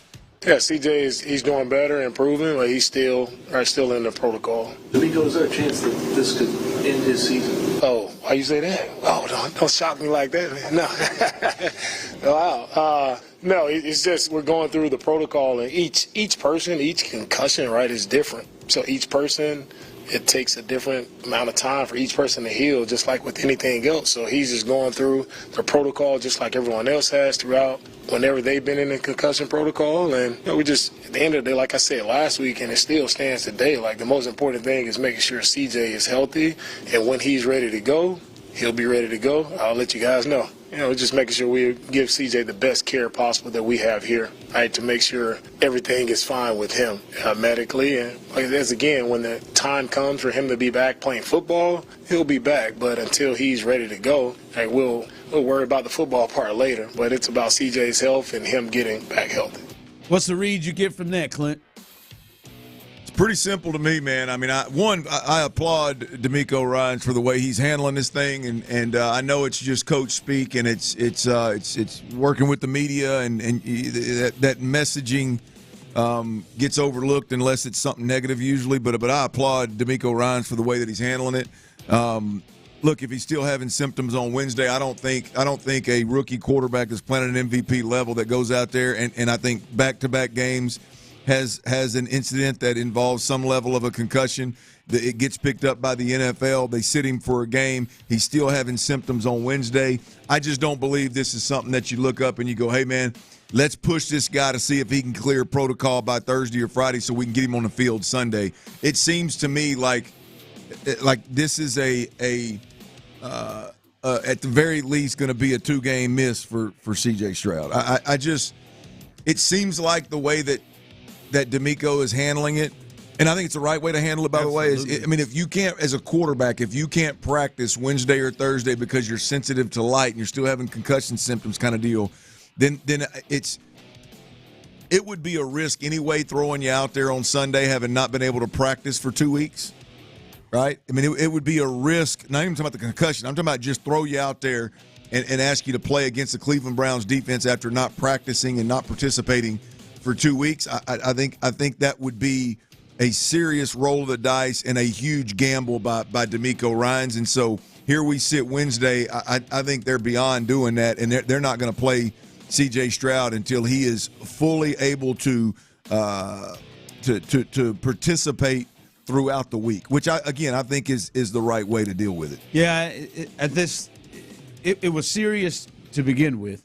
It just, to me, became a little bit more serious in terms of, now you just wonder, as he said, everybody's concussion is different. You wonder how long this is an issue. Like you said, how long will he still be sensitive to light? Will he still have these symptoms that he still has right now? And I just don't, I don't think anybody can just sit there and say, all right, man, I feel good. I know when he's going to return. Or I know he's going to be right. Like last week felt like, at the very least, this was going to be a precaution that we're not going to fool around things with the NFL. He looked like he was in some kind of way against Denver, and he played again, and then his head bounced, and he was down for a bit. That week you say, all right, at least for precaution, they'll sit him down. Now that you're entering the second week, the wonder is now of, how long is this? Is this a concussion that is? Because we've seen, I think Christian Harris missed multiple weeks, as opposed to a guy like Tank Dell, who missed one. I think Henry To'oTo'o missed multiple weeks. So you just don't know at this point. Point, you're just hoping health-wise it's just last week and this week. Yeah, that's the interesting point there, Ron, for me is and you've made it a couple times today, is I do think, and I'm not minimizing the importance of taking care of the concussion situation in the NFL and making sure it's only up and up.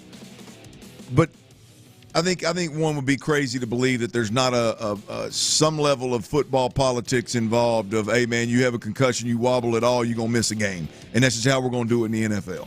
Now, there obviously is some exception to that rule maybe along the way, but for the most part, you wobble, you're missing a game, period, right? And that's just the NFL, and that's where they're at right now. That's how they want to move forward safely as possible, and minimizing their liability as much as they possibly can to the head injuries and the concussions. Once you get beyond that, where CJ is right now, to your point, is like, hey, the football politics of this thing are out the window. This isn't just a, hey, you may or may not have had a problem. The NFL's protecting themselves. Okay, let's sit a week and then boom, you're back out there. Okay, we're out of that window. Now we're into a 2-week window of, damn, there's still some symptoms.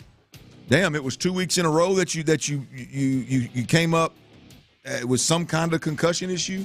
Now you're 2 weeks into it. It's you're not just doing things to appease the NFL or just responding to the overall thoughts around concussions in the NFL. No, you're dealing with your own problem now. Yeah. So hopefully, as they did say, he is improving, but hopefully this is something that he gets better with and can return as soon as possible. Big 3 at 3, number 2. Now, Clint, CJ is the big story, but obviously CJ wasn't the only one missing last week. There are other players and important pieces they have had injury issues with. We will get the official injury report when that comes out, but Clint, it wasn't just Stroud who didn't practice today and didn't play last week. Nico Collins, who was sorely missed, he didn't practice today as well with that calf issue. Will Anderson, he didn't practice as well with that high ankle sprain. And for me, I've always, when I heard high ankle sprain and him in a walking boot last week, I always kind of penciled that would be more than one game to me, especially for the position he plays and having to push off of that ankle. I think that was an issue. Blake Cashman did not practice. There were reports last week he'd missed multiple games. John Mechie did not practice today. Laramie Tunzel didn't practice. This is becoming a rest day for him and Robert Woods, who didn't practice as well. Noah Brown, who was a star in the game on Sunday, didn't practice. He's been kind of doing that with that knee. And Shaq Mason didn't practice as well. But another big one here, Clint, is Jimmy Ward. He is in concussion protocol. He did not practice as well. And we've seen a complete change in the defense from him. And we've seen a complete shift in understanding in terms of injuries that they have back there at that spot. So Jimmy Ward, that's one that sticks out to me additionally to the other guys that are important. Well, it sticks out big time. And when you look at what the Texans are dealing with, it's several things.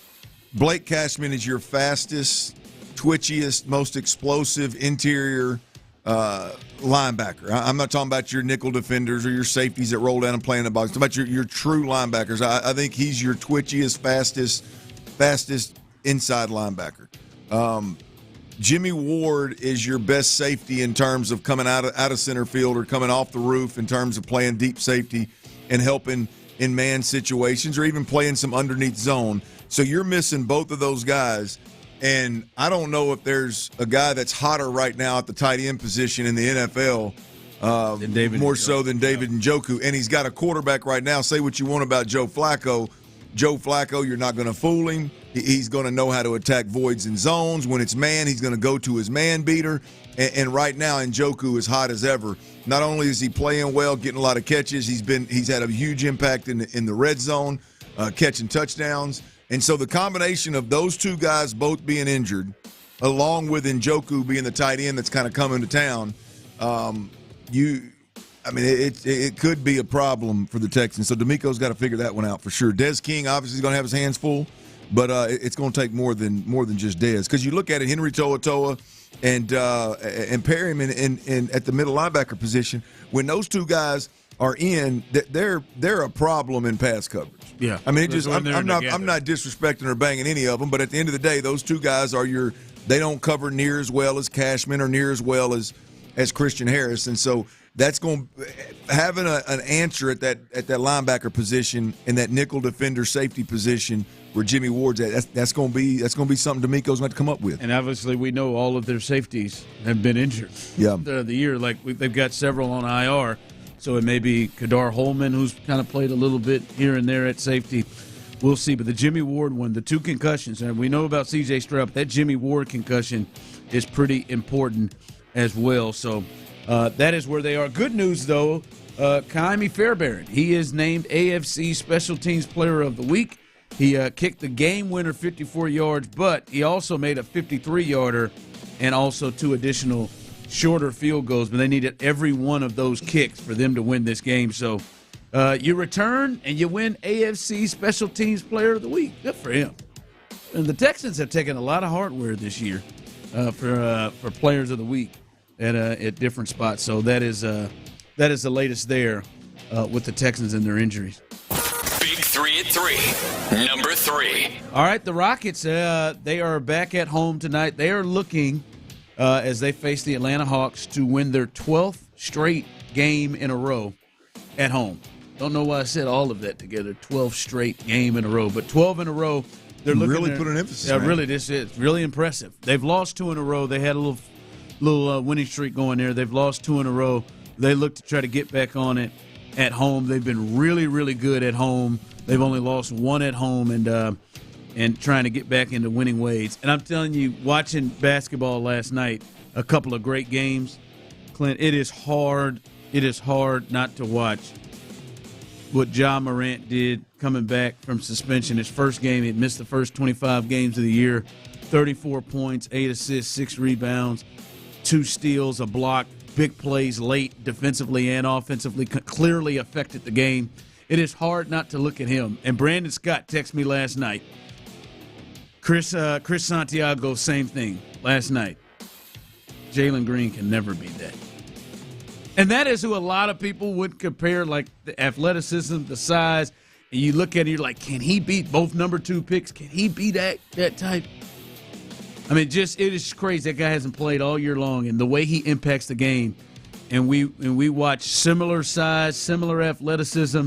Neither one of them are great shooters. Hell, I think there's probably an argument that Jalen's a better shooter than Ja Morant, but his impact of the game is nowhere near. He impacted it every single way, including the game winner last night. So it is frustrating to watch Ja Morant because you think, God, man, can Jalen just be a poor man's version of that? And he ain't even that. You know what I haven't watched a ton of Rockets, but when I do, and I've watched Jalen Green up close, obviously, is the only difference. And this is the case with a lot of guys, and Ja Morant is a tremendous player for several reasons, but the body control. Oh. Like you look at that, like the shot he made last night to win the ball game. Ja Morant, that is. Like I think Green can get to that point. The problem is can Green get to that point, stop on a dime and finish, right? He's not finishing well at all around the basket. Like he's explosive. He can get there, but when it's like out of control to the finish where Ja Morant, and this is the Jalen Rose, Ja Morant, Russell Westbrook, this is what makes those guys so freakishly gifted is like not only are they explosive and fast and all those kind of things, but they can bring it all to a stop on a dime. Right, the deceleration aspect of their game is really what separates them, and that's what Ja did last night in that game winner. And you watch Green and you watch some of these other youngsters. Yeah, they're explosive like everybody's talking about, but the body control's not there. And will it ever? I don't know. No, yeah, you look at that. That is, to me, size, everything. That is kind of a realistic comp. Absolutely, you said that 2 years ago. And he is. I don't even know if he's ever affected a game like he did in his first game. It completely changed their team when he returned. All right, coming up, outside of C.J. Stroud and obviously Tank Dell, who can't play, of all of the guys that missed last week, Nico, Will Anderson, George Fant, Blake Cashman, Javier Thomas, all those guys that missed last week, if you could just guarantee one of them to play Sunday against Cleveland in this game, who would be the one you would pick? We'll discuss that coming up next. All right, look, I know you got a lot of off time around the holidays, around the new year. A lot of folks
from around the game. New episodes every Monday and Wednesday. Just follow Heat Check on the Odyssey app or wherever you get your podcasts.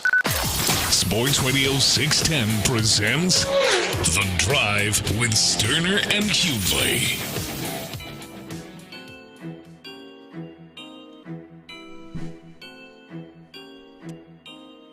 All right, welcome back into The Drive as we are we're here on a Wednesday, and we have turned the page, and now you're looking at the Cleveland Browns, and this is a huge game at home, and it looks like C.J. Stroud is going to miss another week. Reports coming out from sources that Case Keenum will get the start. So the Texans are going to have, which we said since the Jags week, every week is going to be the biggest game of the season. After that, they're sitting here at 8-6, one spot out of the playoffs currently, and they play a team in front of them. Clearly, they win. Them and the Browns would have the same record at 9-6 if they can pull this off coming up on Sunday. And listen, they pulled it off last week to get this win when many people didn't believe because of all of the injuries they had. And we'll see how many of these guys are back playing last week. Just to say what we're getting right now, Clint, everybody who missed last week's game, C.J. Stroud, obviously Tank is out for the year, but Nico, Will Anderson, George Fant, Cashman, Tavier Thomas, they all were out of practice today. So we'll see what this means moving forward. But I set this on the other side. The people can participate on the text line, 713-572-4610, as well on YouTube and Twitch. If you're looking at all those guys, right, outside of Stroud, clearly he would be number one, and Tank is out for the season. But if you're looking at those guys and understanding the team they're playing, understanding they're probably going to be playing without C.J. Stroud, understanding, hell, the defense could be without Jimmy Ward, who is also in concussion protocol. Of any of those guys that missed last week, I'm telling you, Clint, Tyler, anybody listening to Drive Family, all right, you get to pick one of these guys, one player that you would guarantee to be back, to be able to play in the game on Sunday. Who would it be? Easy, no-brainer, Nico Collins. Without a doubt, Nico Collins. The dynamic of this offense, whether it's Davis Mills or Case Keenum, or hell, even C.J. Stroud, the dynamic of this offense completely changes when both of your top two wide receivers and Nico Collins and Tank Dell are out. Then all of a sudden, I mean, it's very likely that you're going to get some level of suffocation in terms Noah Brown gave that work. No, look, I like Noah Brown. I do like Noah Brown. I just don't like him as my one. I mean, when Nico Collins is in, he's clearly your one. I think he would be viewed as the one in terms of how a defense wants to address the pass game as you try to defend the Texans. But more importantly than Nico at one, he's clearly would be the best wide receiver, obviously, if he were back. But the trickle-down effect, or the ripple effect, if you will, of Nico being in the game means all of a sudden now your 2-3 is Noah Brown and Robert Woods to some degree, right? Like those guys in those positions, right? Now all of a sudden your 1B is Dalton Schultz, from Nico Collins to Dalton Schultz. All of a sudden you get in the red zone, you got a bigger-bodied physical receiver that at least gives you a chance to win some of the bigger-bodied routes. And I don't even mean the 50-50 balls. I mean some of the slants. His ability to break tackles and get yards after catch, yards after contact this year have been tremendous. So for me, it's without a doubt, hands down. It's Nico Collins, and then there is a large gap between whoever you want to pick for number two. Nico Collins, without a doubt. Is that where you are? See people texting in, Clint, 100%. Nico, without question. Someone texted in and said, I think it's Nico, but I feel like it should be Will Anderson. That's exactly how I'm feeling right now. Like my knee jerk was to say Will Anderson Jr., but when you throw in the mix that this team's going to be without C.J. Stroud again, I mean it's got to be Nico, right? It's got to be. Yeah, Will. I mean, we saw last week the defensive line was as dominant as we've seen them all season long. Yes. Without Will Anderson in the game. Listen, I was, especially with Stroud out, Nico was the one that jumped. But, man, I'm not saying – you're probably right. That George Fant, though. The George Fant, because to me, listen, Charlie Heck, he was on skates a few times and struggled last week, to be honest with you. And for me, it is George Fant being out would mean Charlie Heck is in. And I think, and obviously you can help him, but it's just easy for the Browns to say, we're just not going to have Myles Garrett go up against Laramie Tunsil when Charlie Heck is over there on the other side, and that they feel probably good about stopping the run and just any kind of third downs, any kind of passing situations, whether or not it completely changes your game plan to force yourself to have to get everything out super quick, which also hurts the ability to go downfield. But that is a when I think of that Charlie Heck passing down, you got to pass, they know you got to pass, because I think they're going to stop the run a lot. I think the Texans are going to be in a lot of 3rd and 7s and more in this game. And to think I would feel much more comfortable if it was George Fant over there being faced, because I think they're going to do that anyway. They're going to avoid probably, which is smart, having Myles Garrett go up against Laramie Tunsil. We'll see. Jacksonville didn't. No, you're right. 41. Josh Allen, Jacksonville didn't. I don't know why the best pass rusher, best edge rusher in the game right now would. We'll see. That'll be interesting. Whether it's George Fant or Charlie Heck, I didn't mean to get you off topic right there. No, they may not, but they move him so much. Like Josh Allen, they traditionally keep him there. They'll move Myles Garrett. Yeah, I'm not saying Myles Garrett, who I think is the defensive player of the year, incapable of giving Laramie Tunsil hell. But if I'm the coordinator over there, I'd rather play with Charlie. I'm thinking about let's put him over there on the right side with Charlie Heck. And I think that could just ruin the game before you even get to Nico. Like I said, I think you're right with Nico because you could probably help a bit. But we've watched – Myles Garrett gets helped all the time, right? And still is dominating the game. That matchup makes me nervous. 3rd and 8, Myles Garrett, Charlie Heck with that makes me nervous. I think there's going to be several times in the game where I think your quarterback is going to have the opportunity to say, I got to get this out of my hand really quickly. And I'm going to throw this fade or this back shoulder to somebody. And if Nico Collins ain't out there, it's going to be about a 2% chance of completion. So I got to go with Nico. But Fant those are, as you'll tell me, you told me those are low risk throws though. Well, they're low percentage throws. High risk, low percentage. Yes, low percentage throws, no question about it. And that's what the defense wants you to do. Yeah, and if that, just that matchup causes you. Yep. Because I can see pre-snap. You see that over there. Last thing I'm doing is holding it. Michael Strahan, Charlie Heck. All right, we're going to get this thing up out of here. See where I'm going. I'm going to go there. All right. Coming up, let's swing things over to the Astros because one of their most important players, we're hearing potential movement, and not just – by some blogger. This is one of the more important voices in Major League Baseball. We'll let you hear what they had to say about one of the top players for the Astros coming.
Studios, Sports Radio 610 presents The Drive with Stoerner and Hughley.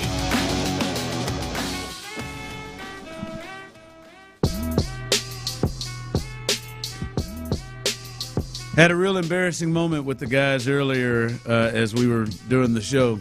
Burped in my mouth. And maybe this is why that burp came back to you. It wasn't on purpose. And maybe this is why the radio gods just brought it back into your face. We're sitting in there prepping. And I said, hey, man, love you, fellas. And what you just heard right now was the exact response. Not just silence, but Clint continued to stare into his computer screen, and Tyler continued to look down and do whatever it was he was doing. I'm sure stuff for the show, but it was pretty clear. I said, "Love you, fellas." Got nothing. You've never just said it though. I thought you were like gonna say like for whatever reason what made you say that after. I didn't know you were just saying like, "Hey, love you, man." Neither of you even checked up. Then I said, well, I was waiting. And then I said, well, hold on, let me try it again. Love you, fellas. Clint said, what? Yeah, I didn't know. Look, I mean, here's the deal. I just want to reach out and tell you fellas I love you. I mean, the way in which you said it, and I heard you the first time. The way I heard you. You didn't even look. Well, I was waiting for the rest of whatever the hell you were going to say. I seemed like you were going to go on. I thought it was one of those. I love you, fellas, but damn it, I got to be honest with y'all. Yeah, like I thought it was one of those, and you exactly just, like out of left field. I love you, fellas, and there's silence. I don't know. It hurt my. I mean, what did you think we were going? You think we were going to step all over each other saying "I love you" too? I thought I may get a look. I mean, in the somebody may look at me. Now, I thought you had like a off the rails thought about the tamales yesterday or something. What it really felt like was, well, maybe they got their earbuds in. Maybe they got headphones on. Thought there was more to the story. Have nothing. I heard it. I thought there was more to come. The way you put it, Clint's the best. It seemed like he was going to follow that up.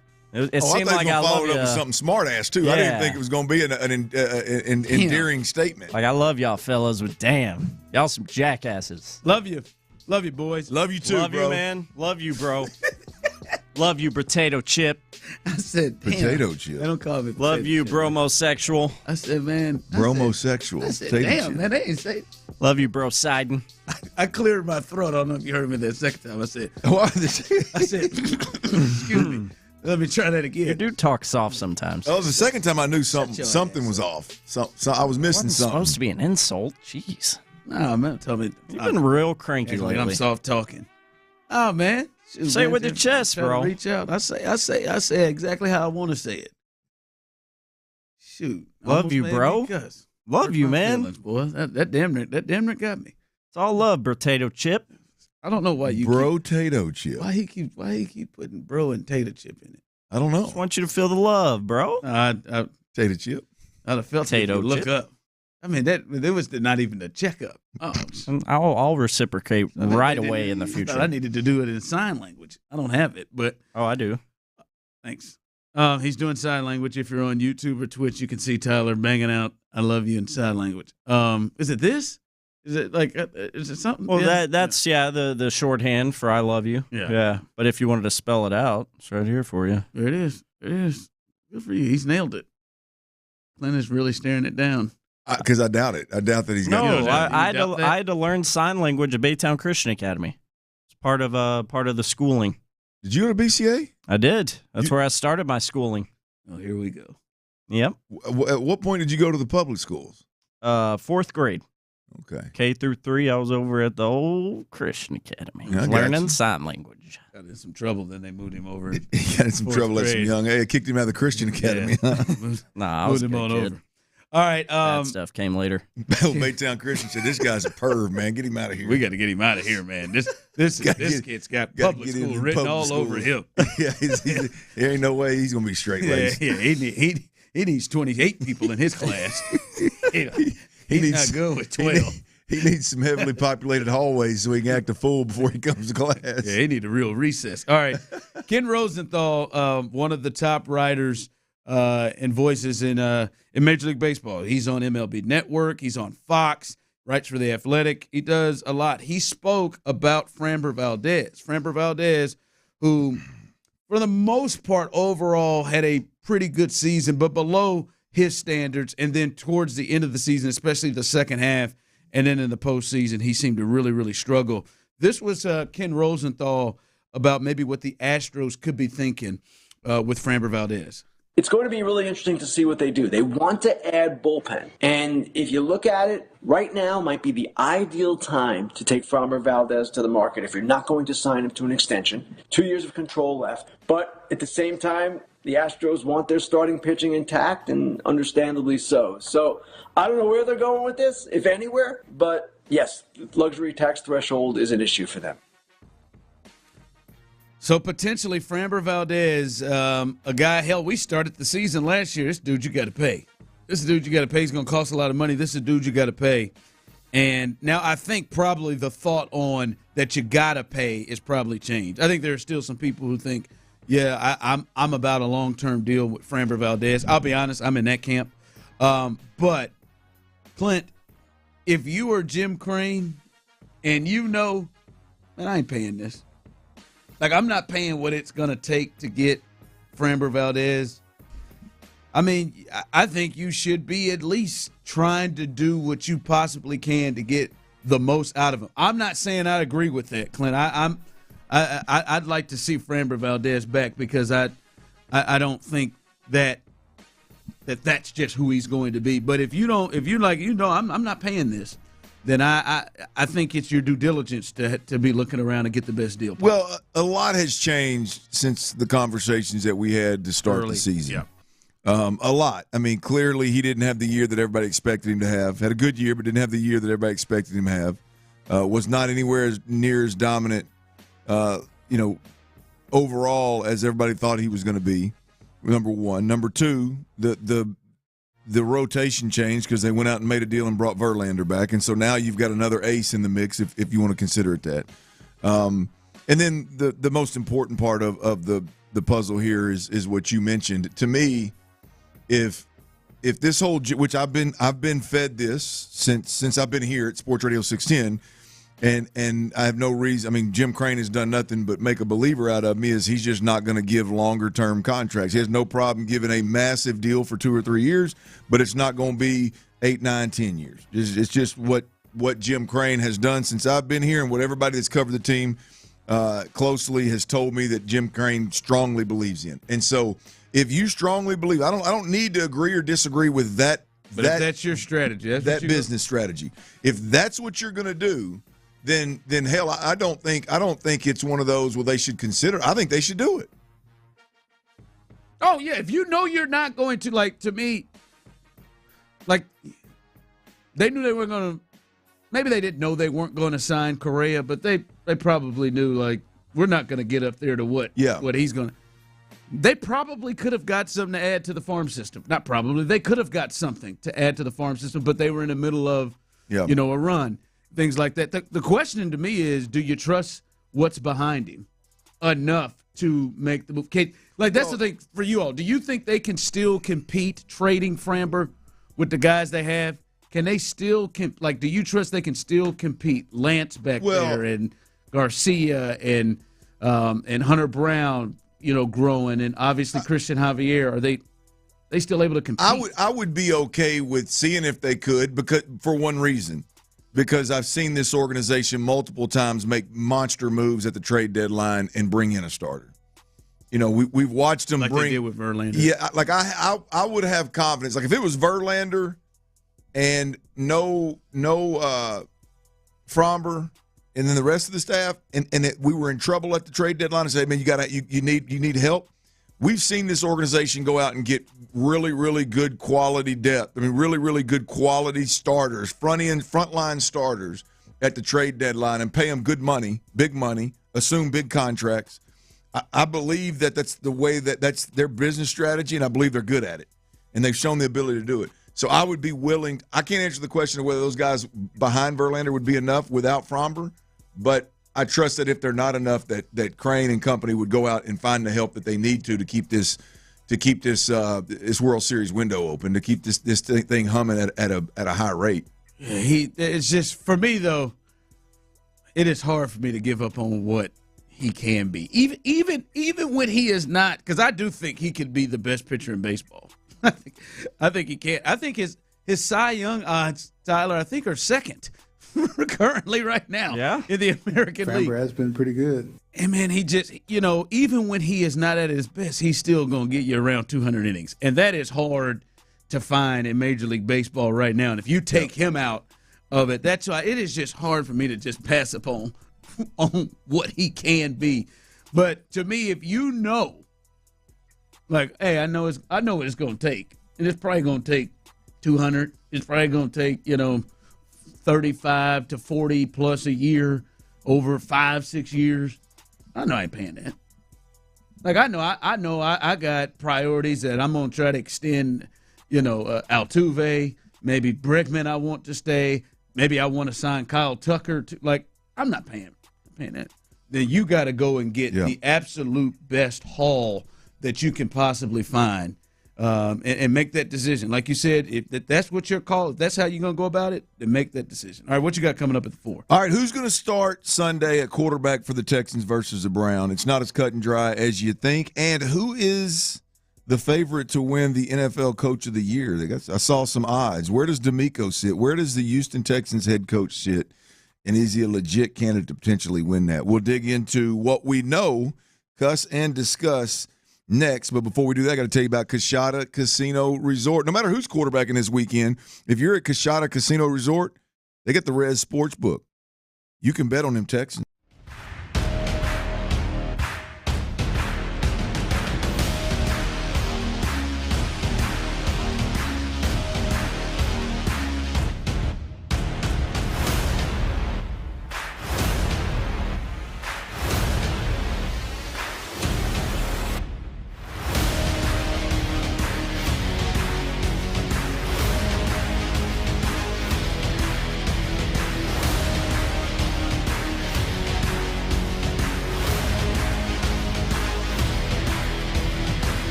AmericanEagle.com. Call AmericanEagle.com at 773-NETWORK. That's AmericanEagle.com, 773-NETWORK. KILT FM HD2 Houston. Insider access. Exclusive content. The Texans play here. Always live on the free Odyssey app. Sports Radio 610 presents The Drive with Stoerner and Hughley. Clint Stoerner's Football at 4.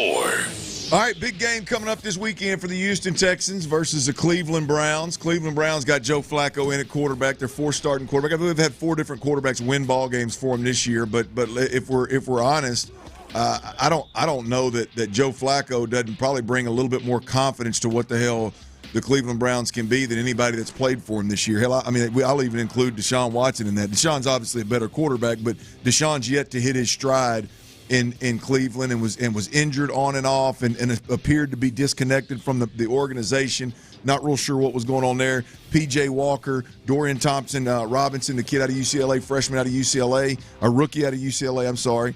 Those 3 had started when they got Joe Flacco, and Joe Flacco's played some pretty good ball the last couple of weeks, Ron. So coming in this week, it's a big game for the Texans, and it may not be as simple as, well, they're down a few guys, in particular their quarterback offensively. I'm not real sure that they didn't upgrade at quarterback for at least a couple of games. But the question is, and I think this is kind of surfaced here in our show, Ron, is who's going to start for the Houston Texans? And I never even thought twice about it because I just assumed, like, I could make a really strong case, no pun intended, why Case Keenum should be the starter. Right, and was the starter last week. I make a strong case for that, and so I didn't even think about it. Well, our guy Sean Bajani, also known as Johnny, he is Clint.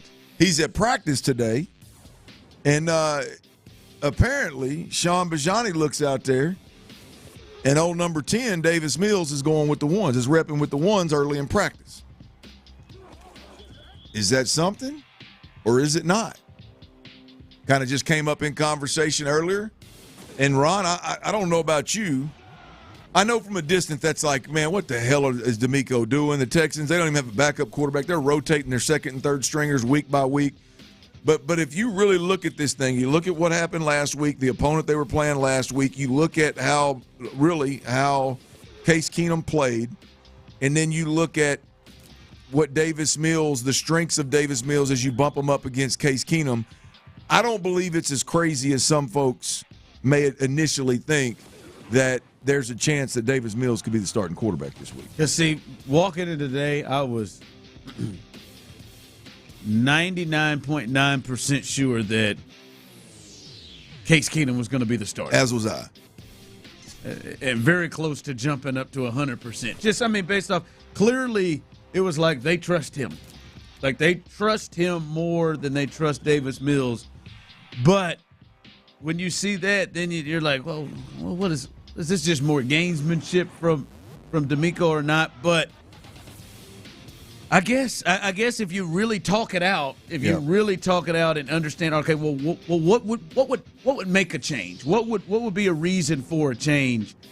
I guess it's not crazy to think that maybe they view his skill set as a need. I don't think so, but maybe it's not crazy they view what his abilities are compared to what Case's is needed in this particular game. Well, let's talk this thing out real quick, Ron, because I think there's some substance here. I don't think this is just stirring the pot. I don't think. I mean, obviously, if he's getting first team reps, I don't care if it is the first 10 minutes of practice, first 20 minutes of practice. If you're getting first team reps, clearly there's a possibility, right? Clearly that you're not just doing that for the hell of it. Unless Davis is just sprinting and running to get to go first. He's not letting Case go, right?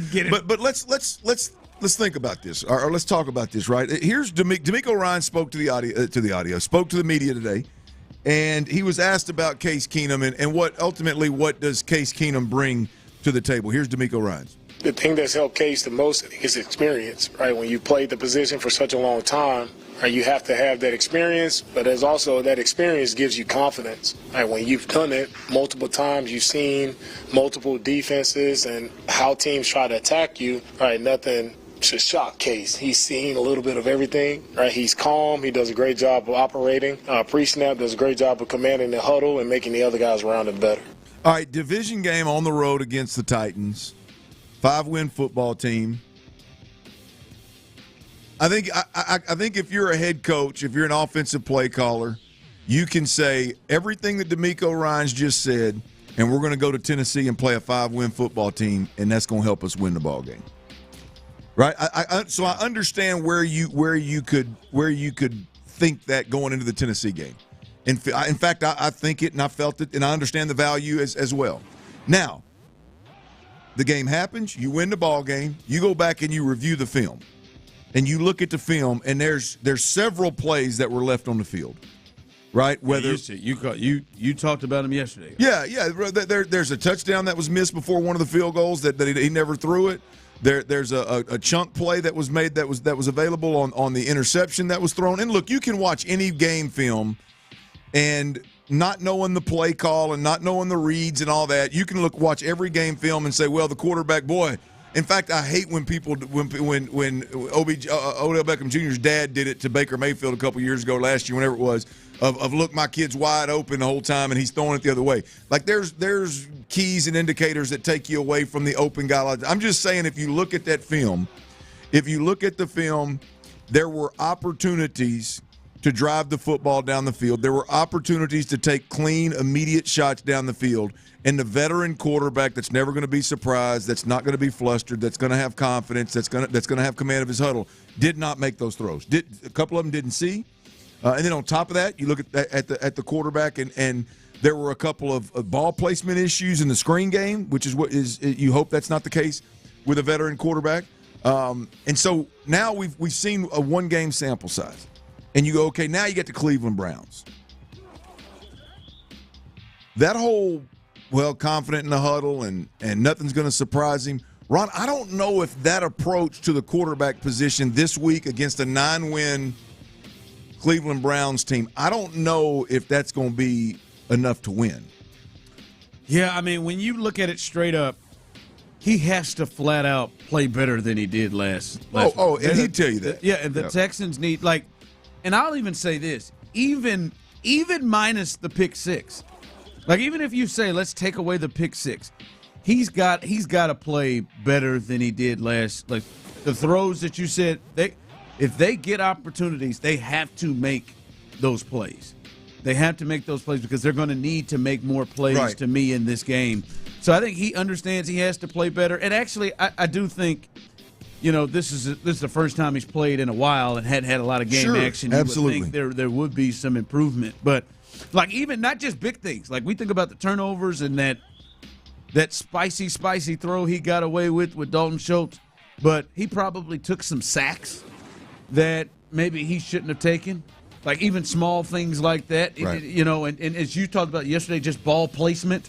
Just where he threw the ball, maybe kind of squandered chances on certain plays. Like you talked about a couple screens yesterday.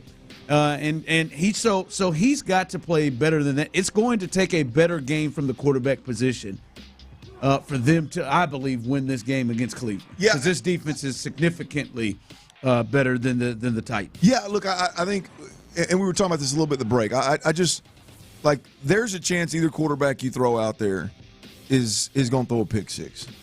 There's a chance that any quarterback you throw out there is going to play a brand of quarterback that's not going to allow you to win this game. So that's a non-factor, right? What I just don't think the safe play at quarterback, whatever that is, I just don't think the safe play at quarterback is going to give you a chance to beat the Cleveland Browns. And so now whether you say, because there is some truth to that, of, hey, that was Case's first run in this offense this season. We don't need to go beyond this season. Just this season, it was his first run, and he was going to be rusty. Cool. I'm not banging the guy. I'm not disrespecting the guy. I'm just pointing out what I saw on film and what it absolutely has to improve, and those shots have to be taken, and some of them have to be hit on if you're even going to have a chance versus the Cleveland Browns defense and versus Joe Flacco and company on offense. You've got to have somebody that's going to take them shots and somebody that's going to land them shots. Going into a ball game with a guy that's going to be comfortable and a guy that's not going to be surprised, but also a guy that's not going to be able to drive the football down the field, a guy that's not going to be able to throw the ball to the wide side of the field, to the sideline on the wide side of the field, some of those kind of things. It's just there's value there, and I personally believe that Case Keenum is still going to be the starting quarterback here, and I think you can win a game behind Case. But if all of those things, if Bobby Slowick and this offense are going to be handcuffed by all of those things, I just simply don't think it's crazy to think that DeMeco Ryans and Bobby Slowick has sat it around a table and said, you know what, we may need to roll the dice and see if Davis Mills can give us one of them 300-yard games. Yeah, because the difference between Davis and I know when you hear me say this, if you look at the two and you say who has the best chance to have an above-average game. Yep. Like the best chance, not just caretaker, and I'm not even saying game. I'm talking about caretaker, just not make. I'm talking about the best chance to have an above-average game where you're like, all right, he made a play. He had to make a. I'm not saying he's going to do it or can do it. It may be 2 out of 10 times, but to me, I think it would be a fair thought that it would be Davis. Because just what he's capable of doing right now in his arm. Well, we've seen Davis have a couple of those moments. Yeah, before. spot on. I think that's the best I've heard it put. If it's going to take an above average game, which I would say is 250 yards and 2 touchdowns. Let's put that out there. And I don't. You're not going to be able to. You're not going to be 25 of 27 for 250. Like, you know what I mean? It's not going. You're not going to nickel and dime. I don't think you're going to nickel and dime this defense to death. It's going to have to be some shots over the top. It's going to have to be some bigger arm throws down the field, stretching it vertically. That being on the table, I agree with your point. I think the quarterback more likely to have that kind of day is number 10, is Davis Mills. Now, he's also likely for the wheels to come off. Yeah, he's probably more. Yeah, you're right. He's probably more likely to lose it. But you got to give yourself a chance from jump, and I'm not pleading the case for either one of the guys. I'm just simply telling you that it's not as from a distance. Yeah, it sounds crazy as hell. But if you're a fan of this team and you follow this team and you kind of know what's going on behind the scenes with the quarterback situation, and all I mean is watching practice, being at camp, listening to the coaches on a consistent basis, then I just don't believe it's as crazy as we and one may think when we first bring it up. So. Sean Bajani at practice. Davis Mills took some first-team reps. We'll see what happens this week as the practices unfold and we get closer to Sunday. Blue 80, easy, white 90. I found some odds, boys, of Coach of the Year in the NFL, and DeMeco Ryans, Dan Campbell, and Shane Steichen. Texans, Lions, Colts. All 3 coaches were tied at the top, plus 300 chance to win Stefanski Coach of the Year. Stefanski was not up there. Maybe it's because he's won it. Was not up there. You think D'Amico's got? You think he's the guy out of that bunch? Especially if it's those three. Hell yeah. Oh, really? Oh, absolutely. I think D'Amico. I said it earlier this week. I think with that game Sunday, he sold it up. Wow. To me, but to me, like I think Kevin Stefanski is probably the next closest. I mean, when you look at, you ain't got no love for Steichen. I think Shane's done a pretty good job. I know he's lost his quarterback, but I mean, it was a rookie. There are some people who lost his running back. Yeah, the majority of the year. Majority of the year. There's some people who thought maybe his backup may have given him a better chance. Yep. Or some people thought that. But man, Kevin Stefanski, and he's won games with 4 different quarterbacks. Like, he had his best player Nick Chubb get hurt. Yep. One of his best linemen Conklin get hurt. I mean, he has Myles Garrett has helped him carry them, and it is Cleveland. So I mean, to me, I think he's number 2. But I think D'Amico is clear to me the favorite to win this thing. Dan Campbell's got a real chance. I think I think when you talk about yes, that guy. When you talk about guys that have quote unquote done more with less, I think D'Amico, Shane, and to your point, even Kevin Stefanski in terms of injuries, have probably done more with less. But because Dan Campbell hasn't won a Coach of the Year yet, has he? No. So when you look at what Dan Campbell ultimately has done over this is his 3rd year in Detroit, right?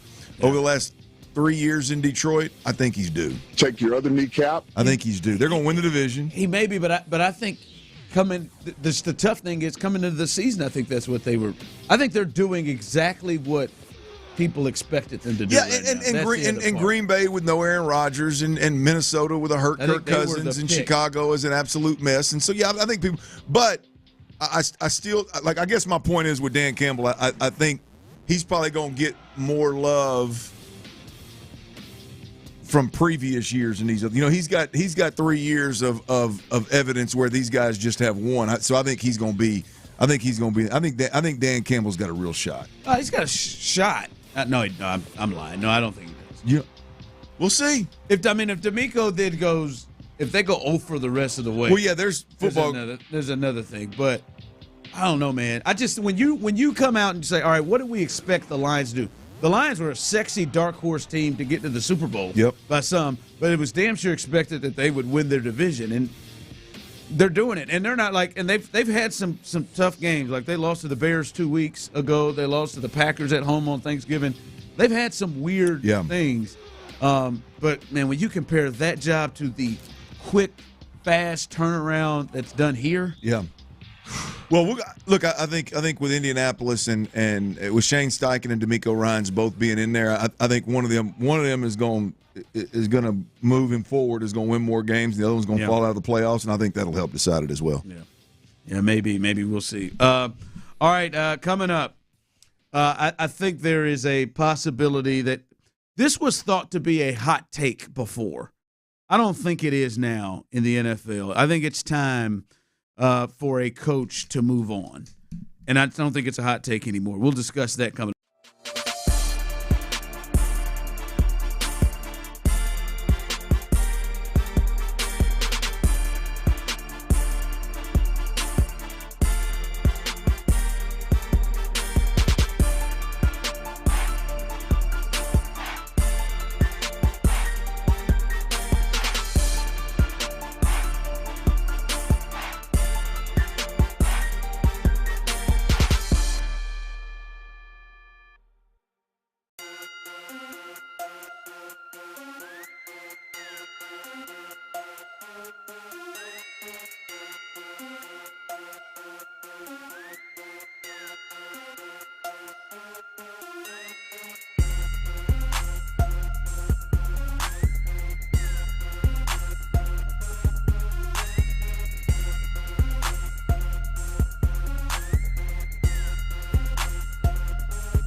Open Your Football podcast, available on the Odyssey app or wherever you get your podcast.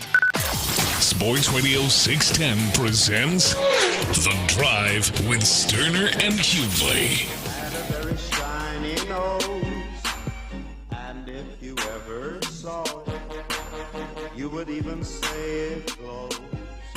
Oh, Tyler, I need your help, man. This dog making me nervous, man.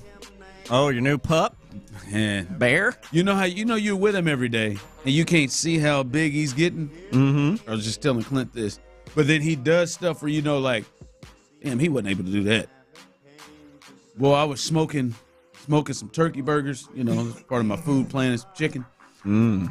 Seasoned them, had them on the counter, went out there for my to get the Traeger and stuff ready. Shout out to those at Texas Star Grill Shop, 5 locations. Go to the new one up in the Woodlands as well, or to the one I go to, 59 in Shepherd. But I went out there and Courtney comes in. I can hear her saying, "Bear, get down." This joker, he's 14, just got his 14 weeks vaccines. He's 14, 15 weeks. He was stood all the way up. And she said he was this close to getting what the turkey burgers was on. Like he had his hand reached out funny, and like, dude. no, it's not funny. It's like, man, funny for you said he's lab and pit bull, right? Yes. It's like it's got to get like we got trainer coming over every week. We got to get this thing down. The worst thing. I'm just thinking this joker in 6 months, not even that long. He's gonna be able to pull the whole damn thing down. He's gonna flip the light switch off, and he'll do it. Dude, my childhood dog was a pity lab mix, and the worst thing she ever did was one time my dad had a bunch of steak seasoned, having like a big family dinner. She pulled like 5 big sirloin steaks off the counter and ate all 5 of them raw. Yeah, I had to take a walk outside. Tyler, do you believe in whipping your dog? Yeah, if you catch them doing something bad, yeah, absolutely. Pop them, let them know, put them in the kennel. But if you don't see them doing it, from what I understand, you're not supposed to get onto them too hard because then they don't understand what's going on. Well, I mean, if they're the only thing in the house. Well, like they might not know why you're mad. Like, it's not that they wouldn't understand you're mad about tearing your crap up, but if it's happened like hours a while ago and all of a sudden you're like, damn it, and you go off on them, they're like, what the hell? Like, well, let me tell you something. There was that one time Max went up there and pulled down from the kitchen counter, Courtney left up, pulled down a full bag of chili cheese Fritos. And we just saw that whole bag ripped up in the kitchen. Oh, my pity got the Hawaiian rolls like that before Thanksgiving. And he didn't forgot about it. Who knows what time he did it. He didn't forgot about it. He come home, chili cheese all in his beard. And then he go over there and look, oh, damn. he didn't dip. Yeah. That's what I think, say, boy, that dog we got, I done had to whoop her a few times, boy. She's old panty burglar, man. She'll chew some panties to death. But I get in there and I'm like, I'll stand over. I'm like, hey, did you do this? And the minute she sees it, boy, she starts cowering down. She knows damn good and well what the hell she did. He slides under the couch. Who, Bear or Max did? Bear hides under the couch. So he knows what the hell he did. But his time's limited with that couch because he ain't gonna be able to get underneath that couch. Yeah, it's a low. He ain't gonna be able to continue to get underneath that couch. Is y'all's bed up off the ground? Oh, it's high. Yeah, but he don't even that room. I've closed that door because he's not chewing off my shoes. He's off limits. Like, I mean, if he's not chewing off my shoes, dude. He is. Like, I'm like, we have got to get a hold of this. Like now to know. Like, get to hell. Oh, he's just being a puppy. It's fine. I know he's just being a puppy, but that son of a gun has just grown. He was not able to get to his paw to the middle of the counter 2 weeks ago. Growing pup. Tear that ass up, Ron. Hey, listen, this used to be, and hell, when I say used to be, hell, we even broached the subject 2 weeks ago, and there were some that were saying it was a hot take. Hey, man, I think it's officially time for Mike Tomlin to leave Pittsburgh. Really? Yeah. And it is not because Mike Tomlin can't coach anymore. We're talking about 17, 18 years, and you think about your voice. The voice may be just kind of going over people's heads, and it's too long. Like this George Pickens situation. We do not care. apparently, this George, he's clearly, and this is the second time he's had a wide receiver who just said to hell with it. Deontay Johnson, he had to come out and apologize afterwards as well. Yeah, he had, because he was on the field. There was a fumble against the Bengals right at his feet, and he just watched it. Yeah. Watched the Bengals recover it, and ran the other way. And then George Pickens had a chance to help Warren, the running back, get in the end zone and to hold on to a block, and he used Tank Dell of all situations. George Pickens, who just, if you watch it, he just said nope in this thing, and then had the audacity to say afterwards, I was just trying to prevent the Tank Dell situation. I didn't want to get injured. When you stay up on these blocks and can get ran up on, that's the reason. Oh, no, hell no. For him to even think to shape his mouth to say that. And now this is the second time a receiver, and Deontay Johnson, you said he apologized. He ain't stopped playing, though. They kept playing. He kept playing. He kept playing the next week. I bet you he'll keep playing. Like, at some point, like, when you have two situations like that, you got to look at the person running the show. Oh, yeah. Right? And I'm not saying Mike Tomlin is done coaching and should throw it up and should go to.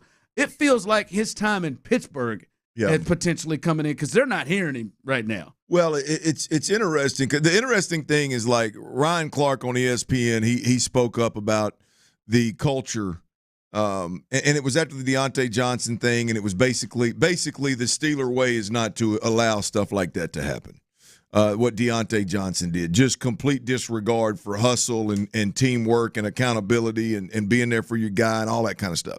And keep playing. Right, and then keep playing him, right? And that was Ryan Clark's point. Well, then Cam Hayward, a big defensive lineman, that's a leader there that really is a hell of a player, obviously. He came out and basically, disputed, I guess, the questioning of the culture in Pittsburgh. And then the next week, George Pickens does this. And to your point, it's one thing to do it and in the moment be pissed off or frustrated. It's another thing a day or two later to come out and say, well, I was just trying to prevent the Tank Dell situation. I don't think there's a player on the Houston Texans, because of the respect they have for DeMeco Ryans, would come out and admit that. Or their ass would be gone. Oh, yeah. To me, it feels like that. And I think Mike Tomlin has been this guy for his career. You named it, the Ryan Clarks. As crazy as Ben has been, at times, there wasn't just – that's who it was. It was Ben that actually – Roethlisberger, yeah. That actually questioned it's just not blatant like this. Mm-hmm. And they've had some guys that it just ain't – like right there, man, this is 2 times. Yeah. Like, for me, when you look at this, he shouldn't play. I ain't going nowhere anyway. I mean, with now you got Mason Rudolph. But, he shouldn't play. After that, he went out there, at least Deontay apologized, but you can see he went out there and told you, no, I don't want to get hurt. Yeah, and he's been this player was at the 1. He's been a head case all year long. He was at the 1. It was just, I couldn't believe that. But I think it might be time. I'm not saying Mike Tomlin should stop coaching. Maybe there's a new team, a new spot, but they ain't hearing him there. That's just. Well, if they move on from Mike Tomlin, he'll have a job tomorrow. Yeah, I'm saying it, but my goodness. All right, coming up, we're going to hear from our guy Sean Bajani, who was out at Texans practice today and was at the press conference. We'll get what his vibe was from DeMeco speaking today, what he saw at practice, and we'll get to the bottom of Davis Mills. He spoke with him and Davis Mills getting some 1-reps. We'll talk to Sean Bajani, or as Clint calls him, Johnny, coming up next. All right, get into the holiday spirit. You can do it with Johnny, or you can do it over at Academy Sports and Outdoors. Get over to Academy Sports and Outdoors, your nearest store. By the way, you can discover fantastic deals and the most entertaining gifts. Academy features.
and no awkward face-to-face conversations. To start your free online visit, you need to go to this exclusive address, hims.com/joy. That's hims.com/joy for your free online visit, hims.com/joy. Sarah Jessica Parker, man, she's always done it for me.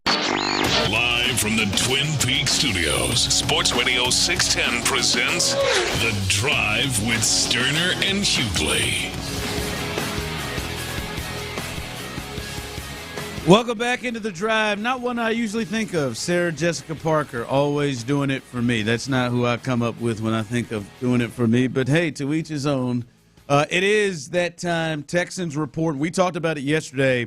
This may be the most important one we've had all season. And usually our guy Brandon Scott is in. He is out today. But Sean Bajani, who works tirelessly, however I'm trying to say that, he works very hard every week and every day. He's out there at NRG and out there covering this team. And today was a big, big day out there today. C.J. Stroud, injury-wise, a lot of injuries out there. Just at the practice portion, before we get to the D'Amico and what was said today and who you talked to in the locker room, what updates did you have? What did you see today at practice? Hold on, man. I don't know where y'all got that Sarah Jessica Parker sound clip from. Tyler, sounds like what your are you voice, doing? son. I mean, I don't know. Sounds like your voice. Out of all the things that I've said in 17 years on radio, I mean, I guess I've said way worse and more embarrassing things, but I will die on the hill of, liking me some Sarah Jessica Parker from the early days of Sex and City and that one Nick Cage movie that she did. I'll die on that hill. I don't care. Young kiss my ass. Well played, sir. You do yours. I mean, you do you. Like I said, to each his own. I just don't know how many people say, you know what, Sarah Jessica Parker, that's my one. But my wife crushes me for that all the time. But go ahead. Yes, she should. All right, go ahead. What did you see? What did you see at practice today? Well, you guys have seen the injury report. I missed a couple of guys, and there's always one or two that, I talk with amongst the media about, like, all right, we're going to miss somebody today. Who do you think it's most likely going to be? And the first two guys that, I thought of was Denzel Perryman, Des King, both substantial playing time this past weekend. Didn't noticeably get banged up, but I was looking out for them, found them just fine. But it took me a while to realize that John Mechie wasn't at practice, didn't practice today. Nico Collins was not out there, at least during the portion, visible to the media. And then it was kind of surprising in a good way to see him in limited form today practicing with the team. So I think that's probably the biggest takeaway. Look, it's obviously still a concern, no Will Anderson.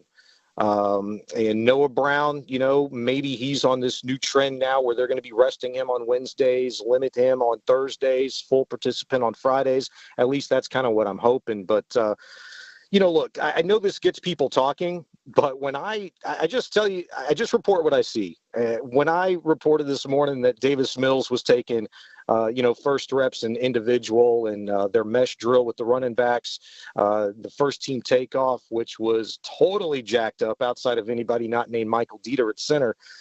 Look, it gets people talking, but look, the Texans are playing this game like a lot of teams do that are in the thick of it, in the mix, very competitive, the gamesmanship, whatever you want to call it.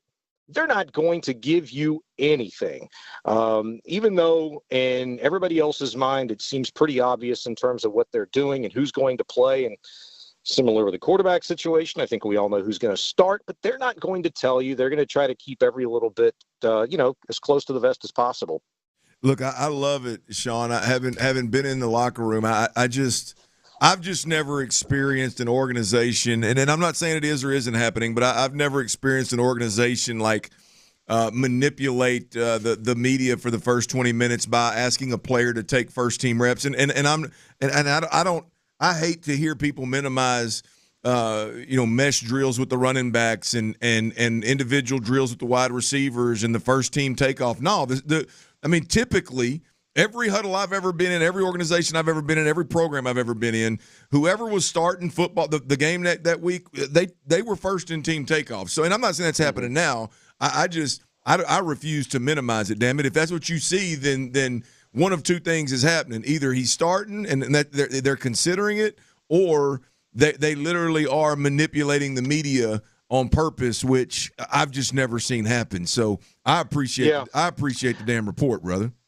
Well, Clint, I appreciate that, man. Consider this, though.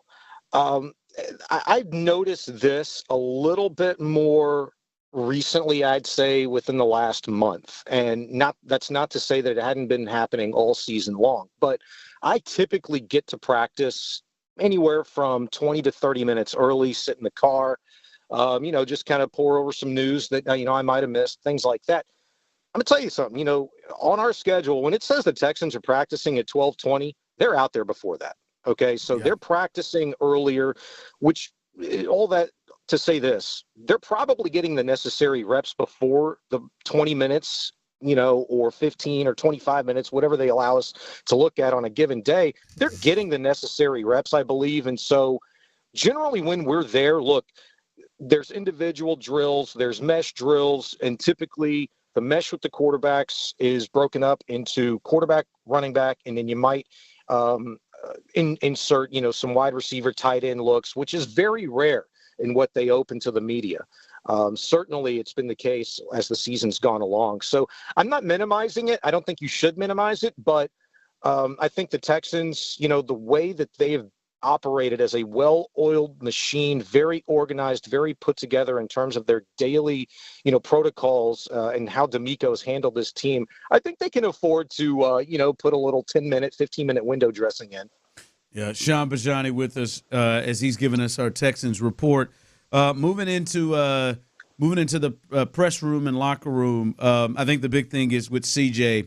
Any indication, any feel of how DeMeco was handling this? Did it get the feel like many people are thinking that he is going to be out again in this week?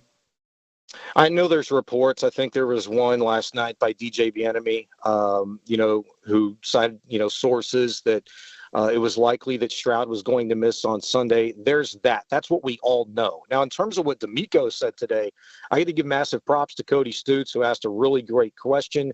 It elicited a very different and much more lengthy response from DeMeco about CJ Stroud's status and what their way of thinking is right now. And look, the question was, hey, could this concussion cause CJ Stroud to miss the rest of the season? And DeMeco, I thought, gave one of my favorite reactions from anybody all season long. He was like, who?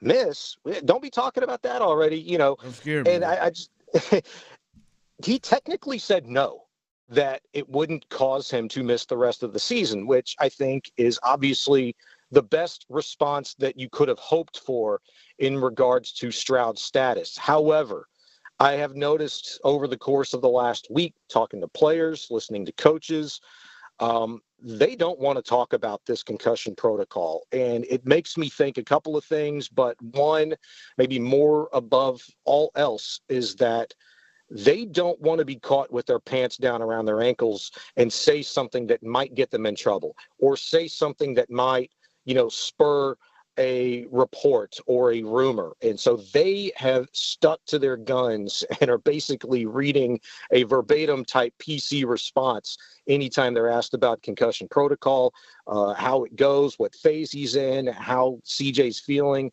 They've done a really good job of staying close to the vest and tight-lipped. And I don't think, just to add to that, I don't, and this is totally just my opinion. I don't have a source or anything or any inside knowledge, but I just don't. Like, I think when you look at DeMeco Ryans as a former player, like and what comes to mind when we start talking about quarterbacks and concussions, obviously, is the look of the Miami Dolphins and Tua, and how Mike McDaniel got questioned about the putting Tua back in the game, and should he have done it or should he not, and really his character and his level of responsibility and credibility got questioned as a head coach because of what happened to Tua and him going back in and getting another one. So look, I think DeMeco has a little different view or a little different mindset as a former player, and what happened to Mike McDaniel, who he knows well, as it pertains to dealing with C.J. Stroud. Absolutely. And DeMeco was asked about that very thing today. if he'd reached out to Mike McDaniel in terms of, how he handled Tua's situation, which I thought was kind of a funny question because we all know how Mike McDaniel handled that Tua situation. You just discussed it and laid it out perfectly. Look, D'Amico, there's not time for him to concern himself with what anybody else has done, thinks the Texans should do. D'Amico's a very, very in tune and independent thinker.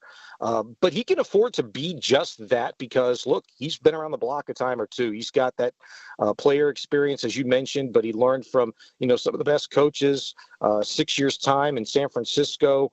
And look, he's obviously very observant, but he's a part of a very experienced staff in some ways. I know they're new to a lot of roles, but look, Matt Burke's been in the NFL for 20 years and has seen some things, been a part of some very controversial situations, certainly during his time in Arizona. And so I think D'Amico's handled himself very, very well in terms of, what's been the necessary route to go in terms of total care for the human being, for the person, C.J. Stroud. Never mind the football player, but they're just worried about his long-term health, which should be number one and 1A. It's about the franchise. It's about the long play here, and which could certainly mean in the same breath that if he's not going to play on Sunday, you potentially have two very momentous games remaining in this season against divisional opponents, and who knows what they could mean. Sean Bajani with us, giving us his Texans report. You were in the locker room. You talked to Davis Mills, who had a interesting / tough week. What did that sound like? How did that go when you talked to Davis Mills earlier? Went about as you would expect from Davis Mills, who is literally the epitome of don't get too high, don't get too low. He is Mr. Even Keel. He was dry, professional, said what he needed to say, and that was it. Like Mr. By the book, he took it on the chin. Look, he was asked about, how frustrated he might have been last week after getting passed over for Case Keenum. And look, he'd said what I thought was funny. And you're going to read this quote in probably a number of different stories, and it's going to be interesting to see how they characterize that and, paint that picture. But I thought it was kind of curious, and I laughed under my breath when he'd said, look, it's not frustrating. It's just a part of the game. They care about winning. Winning is everything here, he'd said. And Case went out and did his job. You could have stopped it as winning is everything and completely understood why the Texans made the move that they did in starting Case Keenum for various reasons. Never mind 35, never mind the experience, never mind, this, that, and the other thing. I think it's fascinating, while we're on Case, is that exclusively this offseason, I sat down with Keenum for about 15, 20 minutes, and we were talking about the West Coast system that he's coming in with slow, putting his thumbprint on it. And I said, hey, why are you the right guy, to be a backup quarterback, to help a rookie quarterback in the system? And he's like, dude, I've been around it so many times. This is the greatest hits version. Well, who better to orchestrate the greatest hits version than Case Keenum, who's been in this system in a multitude of different places, in a multitude of different situations. Always been a guy that, hey, when you need somebody to step up, he's been the guy and has just been good enough. For that reason, I don't think we should have been surprised for Case starting last weekend, and I don't think you should be surprised. I think it's pretty obvious that he's going to be the guy this weekend. All right, that's Sean Bajani. Great job with the Texans report. We appreciate you jumping in, filling in for Brandon. We'll see what happens coming up on Sunday. They got a big game, and we'll see. Hopefully some of these guys get back on the field coming up. Appreciate you guys. I'm gonna go watch me some Sex in the City. That's too bad. Why don't you try the Family Stone, man? That's a Sarah Jessica Parker movie. That's a Christmas movie. Why don't you try that? Yeah, check it out, man. I'll give it a shot. Yeah, give it a shot. Try that one. All right, coming up, Sarah Jessica Parker, man. She's always done it for me. He said it. Johnny gonna get home early, snuggle up on that couch, get a little handsy. He said it with conviction. All right, coming up, we'll let you actually hear from D'Amico himself. We'll let you hear what he said about his quarterback C.J. Stroud and get you the latest update there. and give you the full injury report. There is some good and some bad there. We'll get you hooked up with that coming up next on The Drive. All right, let's head east. What do y'all say, baby? Coshada Casino Resort. Look, the last 2 or 3 times I've been over there, I've won money. I've played some let's say some enjoyable golf. I don't score as well.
KILT FM HD2 Houston. Insider access. Exclusive content. The Texans play here. Always live on the free Odyssey app. Sports Radio 610 presents The Drive with Stoerner and Hughley. It's the 5 o'clock fire. Brought to you by Regions Bank. It is 5 o'clock. Congratulations. Hopefully you're off work. But luckily for you, old dirty, the DILF. The big DILF. There it is. And Psycho T have the latest. And the latest is we just talked to Sean Pajani about the injury report. Here is D'Amico Ryans. He gives the latest on C.J. Stroud. This was him talking about his quarterback as he met with the media earlier today. Yeah, C.J. he's doing better, improving, but he's still in the protocol. D'Amico, is there a chance that this could end his season? Oh, why you say that? Oh, don't shock me like that, man. No. Wow. No, it's just we're going through the protocol, and each person, each concussion, right, is different. So each person, it takes a different amount of time for each person to heal, just like with anything else. So he's just going through the protocol just like everyone else has throughout whenever they've been in the concussion protocol. And we just, at the end of the day, like I said last week, and it still stands today, like the most important thing is making sure CJ is healthy, and when he's ready to go, he'll be ready to go. I'll let you guys know. Just making sure we give CJ the best care possible that we have here, right, to make sure everything is fine with him medically. And as again, when the time comes for him to be back playing football, he'll be back. But until he's ready to go, we'll worry about the football part later. But it's about CJ's health and him getting back healthy. So that's the latest from the head coach, D'Amico Ryans, Clint. And more and more as we get closer and closer. Today he wasn't there, didn't practice. The way that D'Amico is talking and sounding, it has not been official yet. But boy, this can't feel good if you are thinking he may be able to play this week. Well, look, I mean, this is one of those injuries, a concussion, where it's not like, hey man, let's hurry up and see if we can't get this guy cleared so we can get him on the field on Sunday. If you're still having symptoms on Wednesday after not practicing and not playing all week last week, clearly there's 2 more practice days left. The odds are the symptoms aren't going to be cleared and be back on the practice field on Thursday. And I just don't see how this is something that D'Amico Ryans and the Houston Texans have any interest in rushing the process to get him back on the field on Sunday. Yes, we would love to have C.J. Stroud back behind center. Nobody more than D'Amico Ryans would love to have C.J. Stroud behind center beginning this Sunday. But at the end of the day, the way that the NFL has handled concussions, the way that former teams, or not former teams, but teams in the past have mishandled, particularly quarterbacks in concussion situations, the way that that's backfired on head coaches and on organizations, it should be dealt with kid gloves.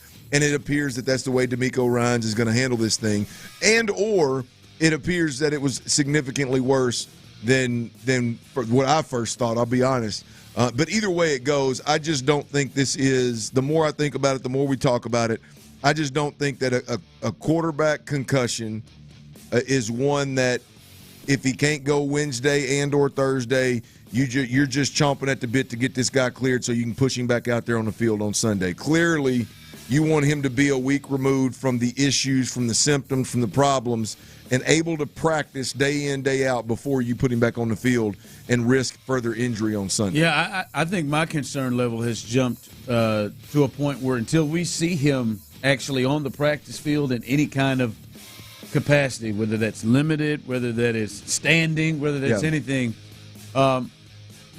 because you just don't know how long this will be. Yeah. He's not even out there. He's not even stepping out there. Well, you can argue, or you can make the point, it wouldn't be much of an argument, make the point that putting a guy out there that, let's say he's 3 days removed from concussion symptoms, putting him out there on limited practice over the last 2 weeks versus one of the best, if not the best defense in all of the NFL is reckless. Right now you can say pushing him back out there versus the Cleveland Browns, knowing that he's had symptoms on Wednesday at the very latest, would be reckless. And so I think they handle it with kid gloves. I think D'Amico Ryans is doing the right thing. And this isn't just about clearing protocol before the game. I think it's about clearing protocol, giving yourself a week to work and prepare for the next ball game instead of just recklessly throwing the kid back out there against one of the best defenses the league has to offer. Let's look at the rest of the injury report, Clint, because obviously CJ is the big story, but we understand they have a lot of guys that have some ailments. Let's get the good news first. George Fant, he was a full participant today.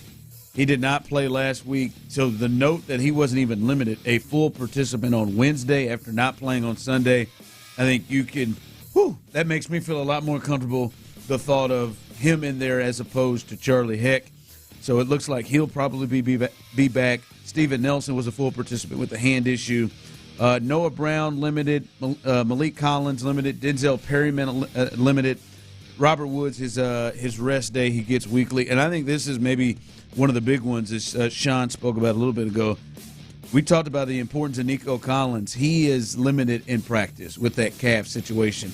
After not practicing or playing last week, this is a good sign to potentially have him progressing to being able to be on the field on Sunday. So the Nico Collins one, maybe the biggest story outside of C.J. Stroud potentially getting closer to getting back. With no Tank Dell, getting Nico Collins back is paramount. I mean, it just changes the dynamic of the entire offense. It's gonna open some things up for Dalton Schultz. It could possibly open some things up for Noah Brown. He clearly becomes your number one receiver. He clearly becomes your more physical receiver that can give you the 50-50 potential, that can be a threat in the red zone, that can be a threat in the quick game, that can be a threat in run after catch, in run after contact kind of deal from a physicality standpoint. To me, this entire list right here, with the exception, obviously, of C.J. Stroud that's on the list, Nico Collins is the one guy that I would like to see get back, and I think would have the biggest impact on his team if he were able to get back by game time. Now, the bad news here, Will Anderson did not practice with that high ankle sprain. Blake Cashman did not practice. Brevin Jordan had an illness, was out today. Shaq Mason, this is interesting. He has the calf. He's been in and out. He didn't practice at all, so hopefully that's just a precaution and a rest thing. John Mechie, also with an illness, didn't practice. Laramie Tunsil has been having these days off on Wednesday, didn't practice. And then I think another big one here, I understand the Nico Collins one, but the Jimmy Ward one. Jimmy Ward, he is also in concussion protocol. He did not practice. And we've seen the difference of how they look when Jimmy's out there and when he's not, especially when the rest of the injuries have occurred in that secondary. So that one right there is one to really watch if he's unavailable to be there. That may be, hell, you can look at that as your leaders on both sides of the ball in the concussion protocol. But Ron, it's the combination of him and Blake.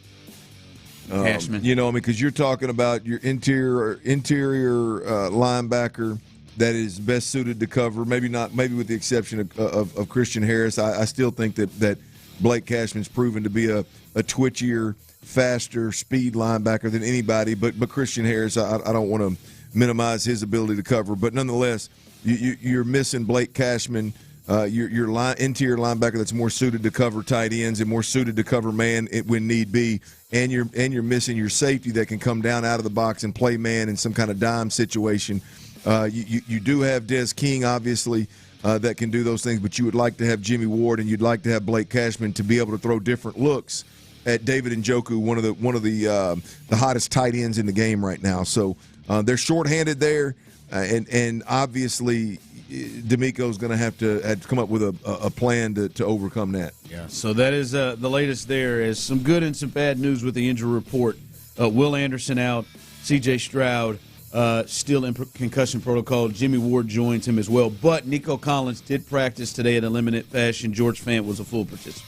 5 o'clock fire. We talked about it, that the Texans quarterback situation, the other quarterback in this division, they got a big game. As we all understand, the Colts, the Texans, and the Jags are all tied with the same record in the AFC South. Trevor Lawrence is also in concussion protocol and did not practice today either. So that is big news to watch. They got a big road game in Tampa. So that's one to watch. Trevor Lawrence could be out of this game. And C.J. Beathard has been their backup. That could be huge. Ron, I don't know what's going to happen the rest of the year, the rest of this season for the Texans. And while you're living in the moment, it's not fun to experience. It's frustrating as hell. But when this season for the Texans is all said and done, I know what you're going. I mean, well, D'Amico's going to be able to look back and sit down with his team and say, guys, and most teams can't do this. They all do it, but most of them can't legitimately really do it. They're going to sit down and be able to say, guys, we lost to 3 football teams that we were significantly better than. We missed opportunities. And look, it's not. I'm not saying you're just laying the season out and what you can learn from. You had to go play the Cleveland Browns shorthanded. You beat the Titans shorthanded. Late in the season, you were shorthanded. And now Jacksonville, with Trevor going down, you're missing that opportunity. If you were full go, if you were fully healthy, it would be a whole different story this year. And I don't know how it's going to work out any way you slice it, but it would be a whole different story. That regardless of how this season unfolds, you're going to be able to look back. There's some missed opportunity. But it's not a missed opportunity like, what the hell were y'all thinking? It's a missed opportunity of like, guys, we had a pretty damn good season. And if we're honest with each other, it really could have and should have been significantly better. Given some of the, like you said, some of the injury issues that you can't overcome, some of the just not handling business against lesser teams that you could have overcome. Just the whole thing, you're going to be able to look back and go, my point is you're going to be able to feel pretty damn good about the season that you put together, all things considered. Yeah. And here we are with another opportunity to make a move on Jacksonville, who looks like they're going to miss their quarterback, and I'll be damned if we don't have our own quarterback issues and injury issues going on. That's one to watch because Trevor, they're obviously a completely different team. Different team without him playing. 5 o'clock fire. All right, today is a big day on the college football calendar because we start to see another batch of signees signing with different schools, and the college football recruiting class rankings are out. The top 10, Georgia at number 1, Alabama behind them, Oregon. Boy, they're starting to get it rolling even more than they have been before. They're number 3. Ohio State 4. The Texas Longhorns, they are in the top 5 again.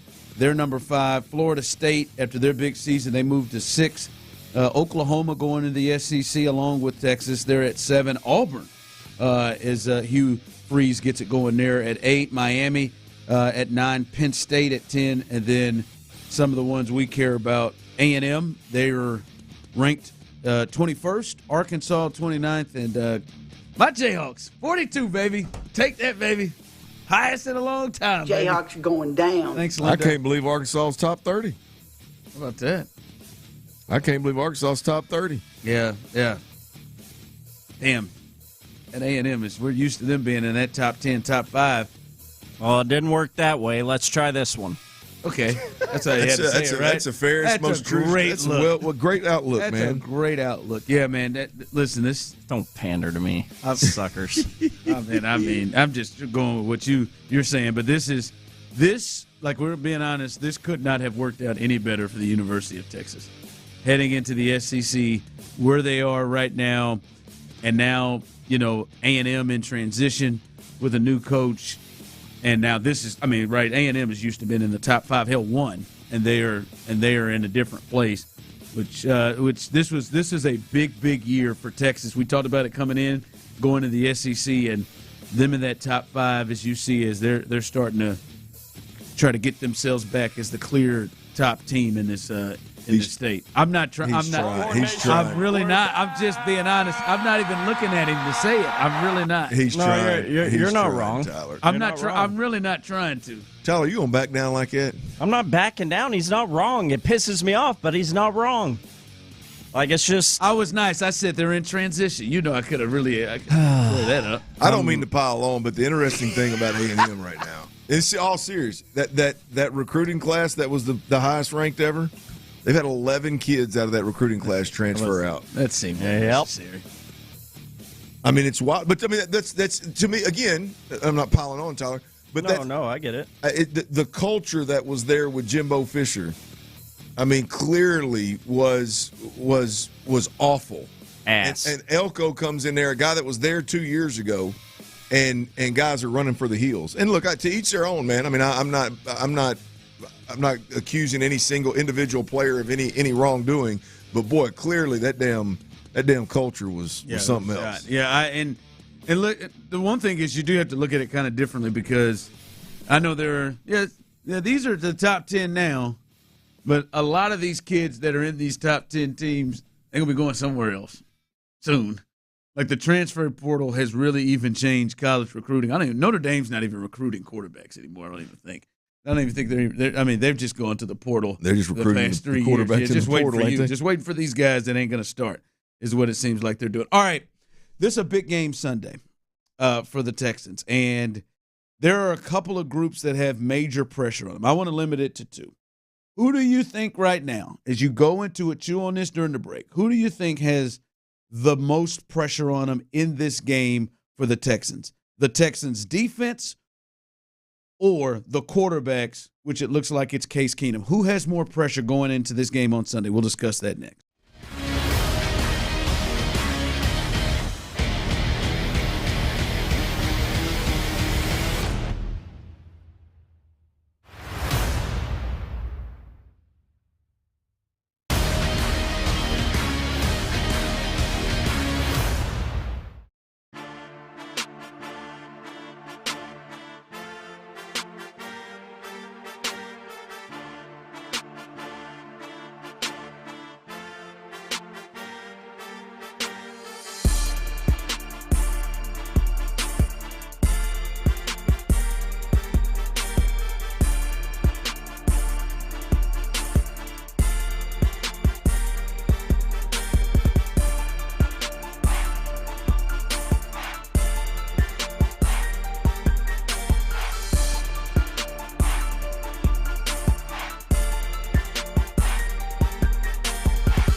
Don't believe us? Check out our brand new Twitch and YouTube live stream. Every show, every day.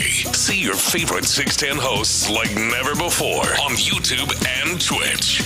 Houston's sports leader. Sports Radio 610.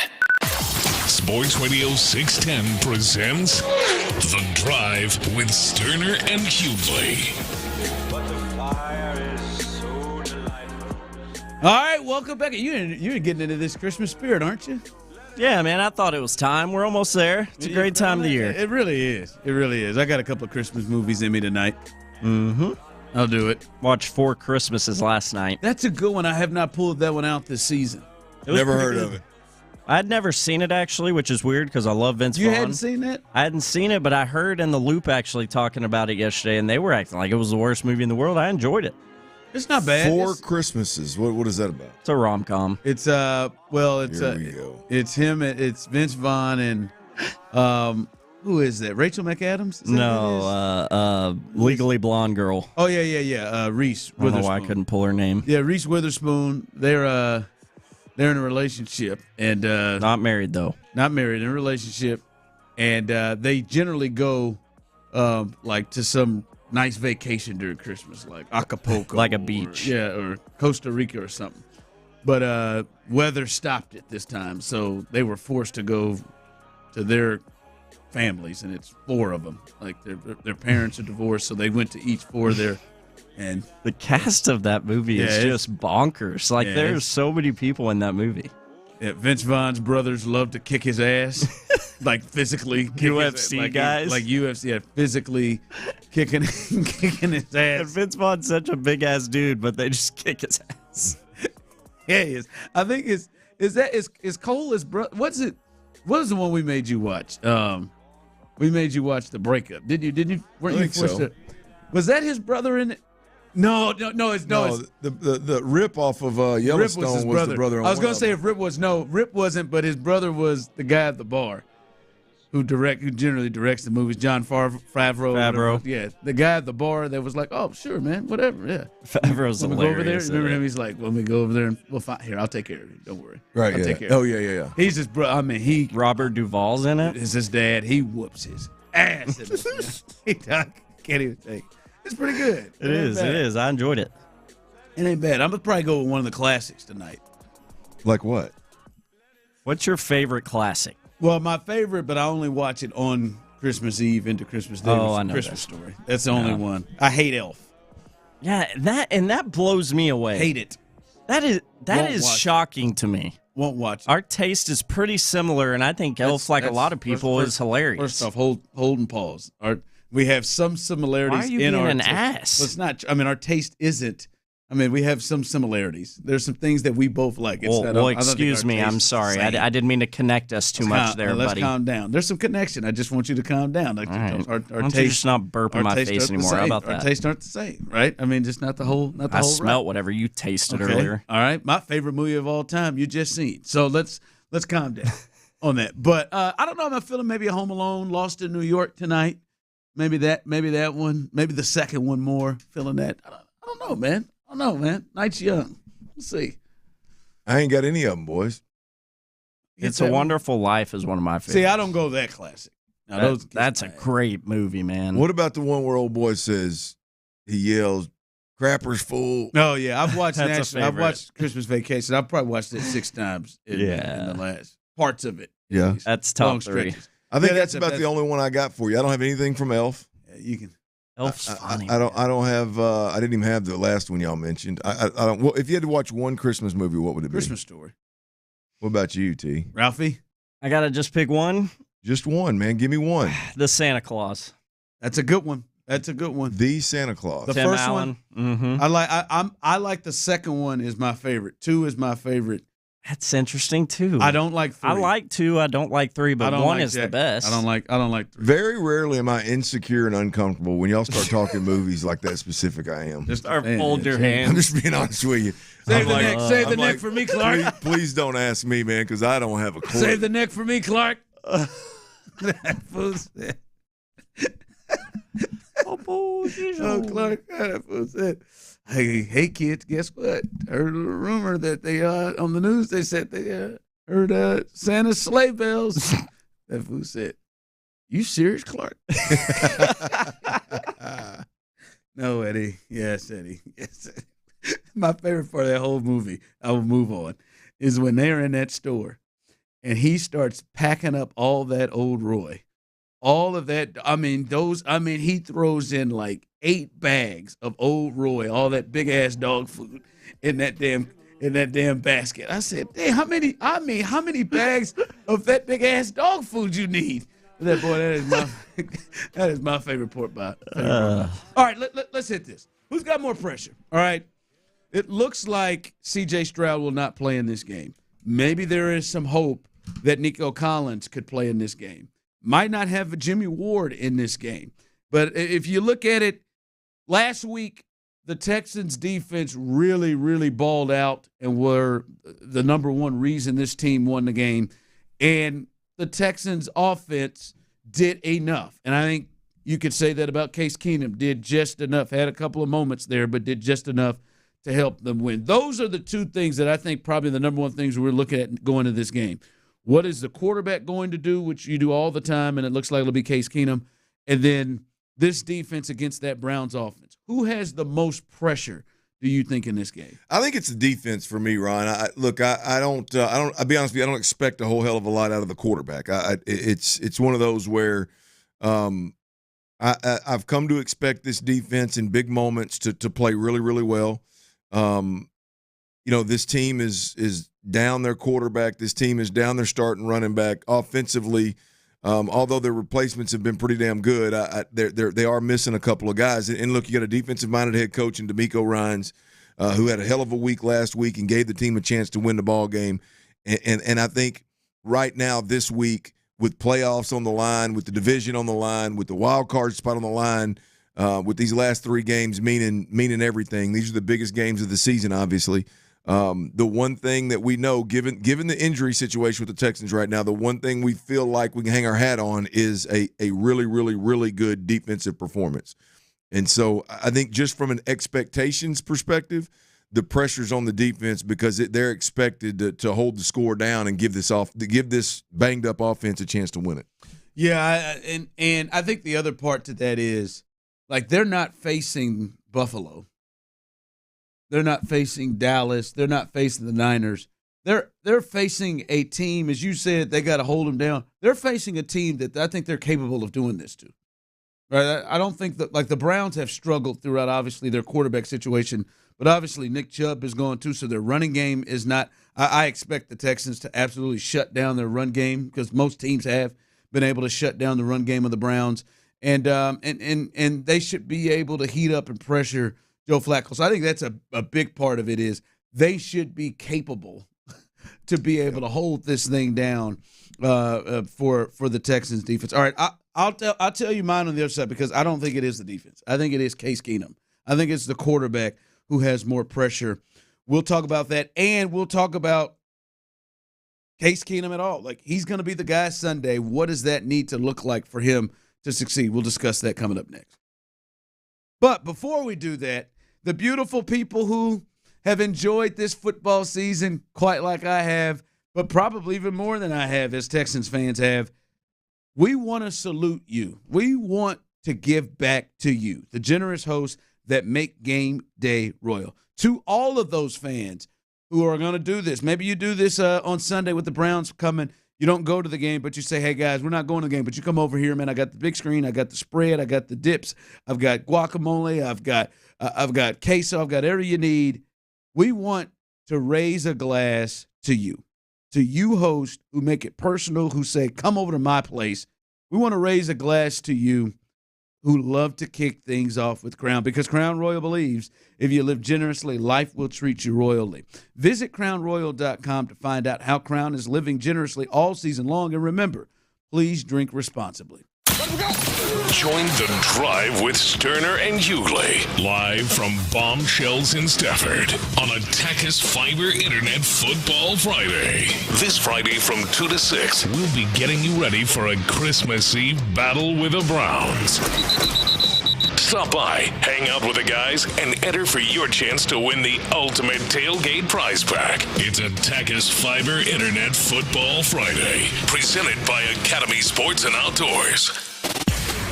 From the Bell Furniture and Beta Bell Prices Traffic Center, your traffic report is sponsored by Lansdowne Moody Company. On the East Loop southbound before Turning Basin, it's a stall that has a right shoulder blocked. I'm Laura Reynolds, Sports Radio 610. Kubota end-of-the-year deals are waiting at Lansdowne Moody. Get into that new Kubota and save. Write it off with a Section 179 tax code benefit. Lansdowne Moody. Hands down, it's Lansdowne. LMTractor.com. See your tax advisor for details. Learn more at KubotaUSA.com. Tickets are on sale now for Houston's biggest college football showdown. Experience the epic matchup between the Texas A&M Aggies and the Oklahoma State Cowboys at NRG Stadium on Wednesday, December 27th for the Tax Act Texas Bowl. Be a part of the college football fanfare all week long with one-of-a-kind and free Bowl Week events, all benefiting Houston's oldest children's charity, the Pelchin Children's Center. Find your tickets, suites, or group offer opportunities today at Tax Act Texas Bowl. That's taxacttexasbowl.com. With Blue Cross and Blue Shield of Texas, you'll be on the path to affordable health care coverage that's backed by thousands of positive reviews from people across the state. I have a busy life. I appreciate the flexibility and the affordable monthly payment. Don't get lost in the sea of options. Call 1-800-435-1900 or visit needcoveраgetx.com. Last year, 4 out of 5 people were eligible for payments as low as $10 a month or less after tax credits. They cover so much no matter where I go, even discounts on my prescriptions. I get wellness benefits that make my gym membership and gear more affordable, even my shoes. Don't wait. Open enrollment ends soon. Call 1-800-435-1900 or visit Need.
Sports Radio 610 presents The Drive with Stoerner and Hughley.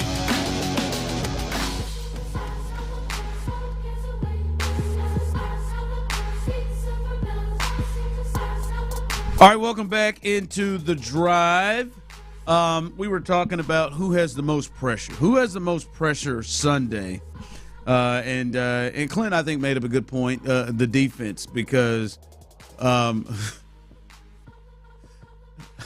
they got to hold this thing down. They got to hold this thing down, and very much like they did last week against the Titans, to keep them in the game. I'm just going to go with Case Keenum, who I believe is going to start Sunday. And Clint, this is my reasoning here. I think it is not a game of, hey, Case, just don't mess it up. Don't just, in terms of them winning, I think it's a game of don't just mess it up. I think they're going to have to make some plays in this game.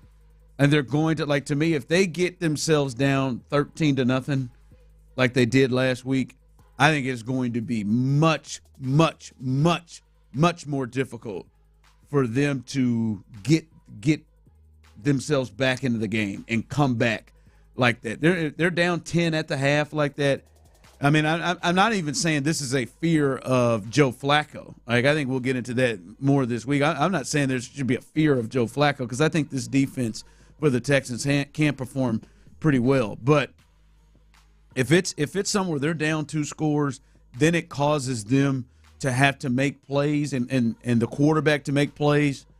I think that puts more pressure, because I think Case Keenum is going to be asked to do more if they're going to try to win this game. And a big one for me, Clint, is maybe I'll be wrong and I'll be shocked.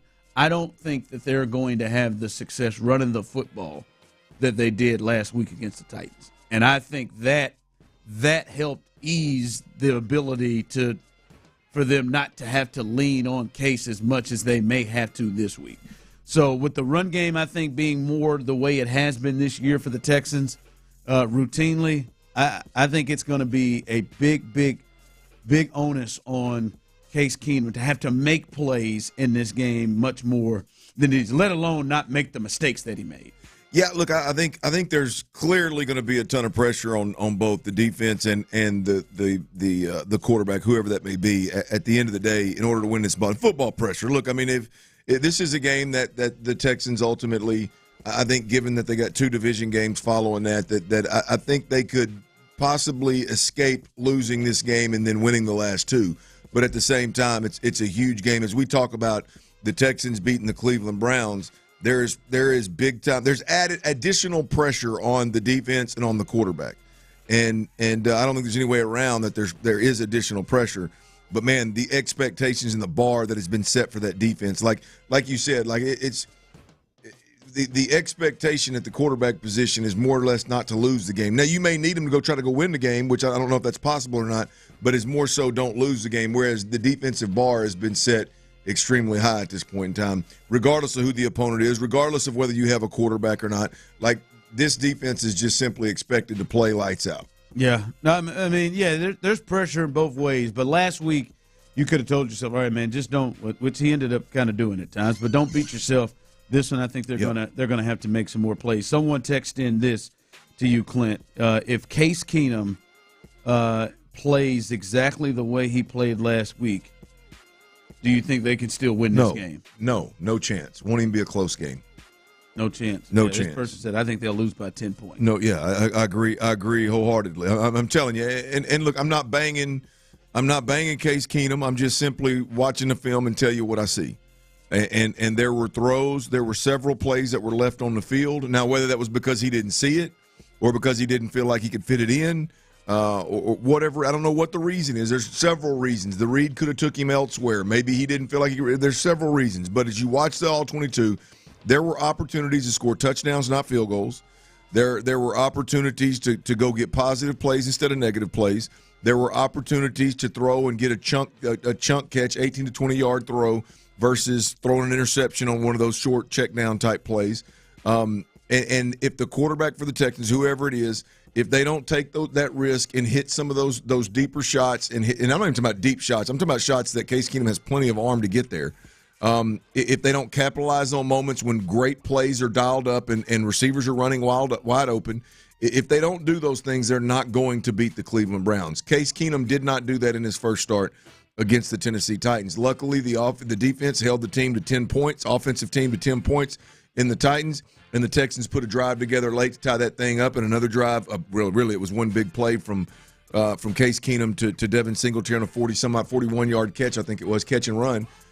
They were able to do enough to win it. I don't believe that that's going to be enough to even keep this game close versus the Cleveland Browns, considering who the opponent is, 9-win team, and more so considering the defense that you're playing. I mean, you're arguably playing the best defense in all of football. Yeah. And someone said, he can't throw a pick six. Yes, obviously he can't do the mistakes. Yes, I don't think he can.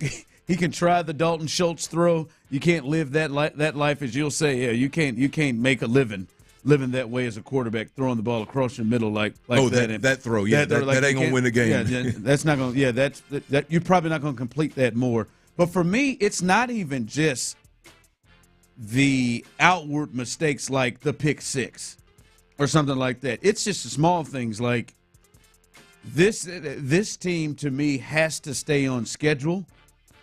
Like third downs and 12s, taking sacks. I think that's just going to just end drives.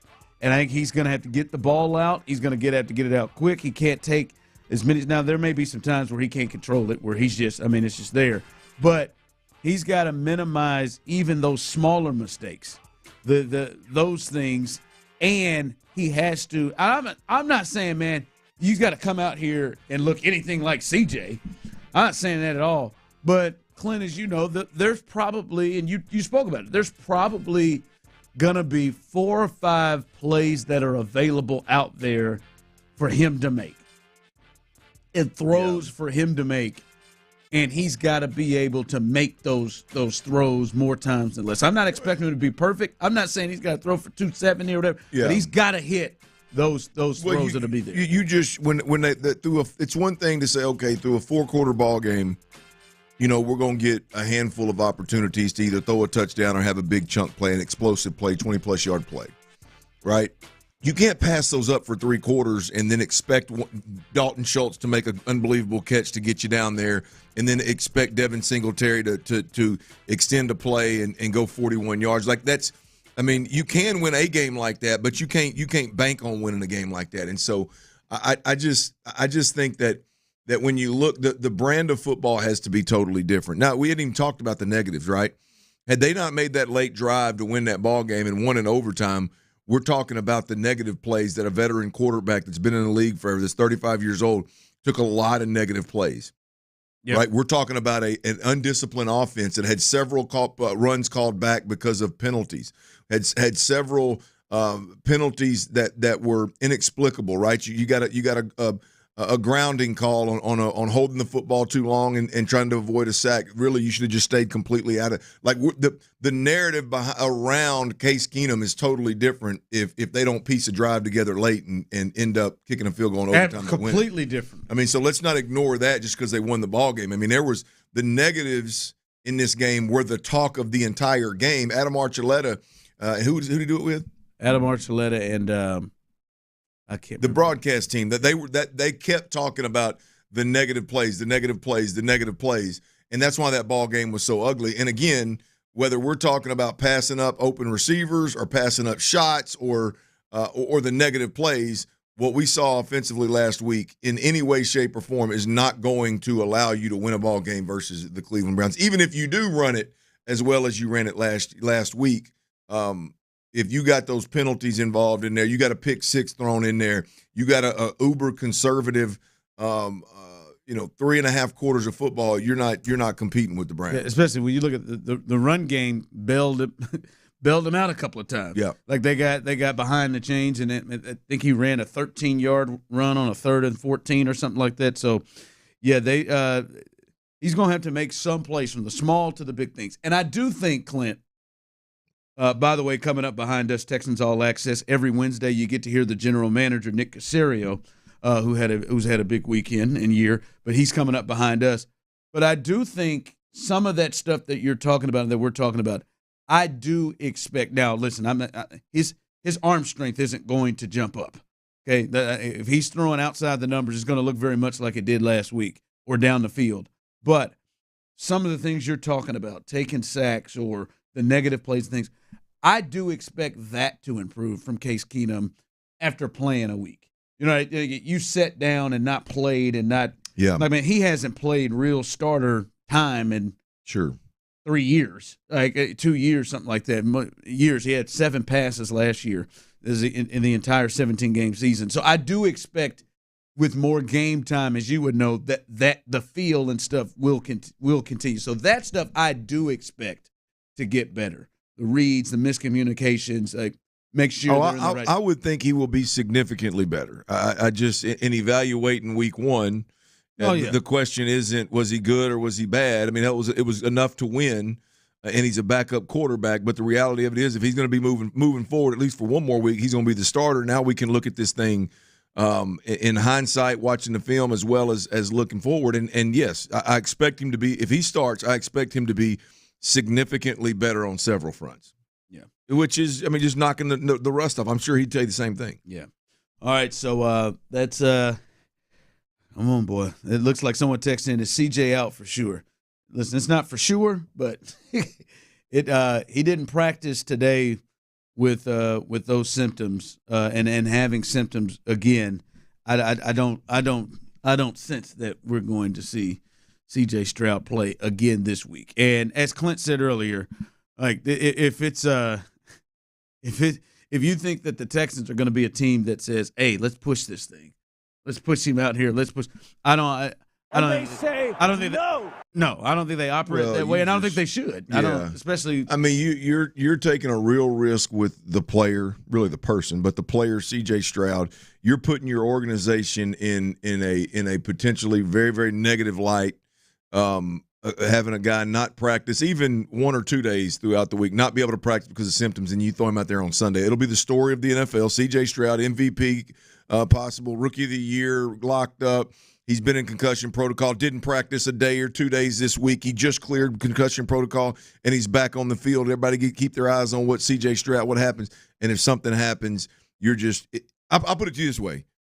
It's a much different story and much different coverage if C.J. Stroud sits this week, is declared, clears protocol this weekend, practices all week long, and then goes out there and plays again. Right, the whole coverage is totally different for C.J. Stroud than if we just hang and wait all week long and then he clears and he's thrown out there. I think that would be reckless by the organization. He's limited, or he doesn't practice tomorrow, but then cleared. Hadn't practiced all week and with concussion, and let's see, they'll compare it to the Tua situation, whether something bad happens or not. I think you err on the side of caution and let Case or Davis take this thing. Yeah, someone's asking about the tamales again. That old chicken was good. I had one. Clint came in here with tamales, and Lopez, if you missed the start of the show, brought Clint a bag of pork and chicken tamales. Yep. He brought it in here, and here goes Tyler. Who's he eating now? Yep. I had some tamale PTSD there, man. Got some chicken, got some pork back there in the fridge. Tyler, you want to take a couple of each home, man? Feel free, bud. I mean, they're really good. May like them. I think he shared one with her. Sure he did. She's not a tamale fan. Not a tamale fan. So all that crying your ass was doing yesterday was over because you needed 6 tamales, really? Yes. Oh, they were given to. I'm not. I feel even less bad about it. And that small little idea of them being his is maybe the thing that got.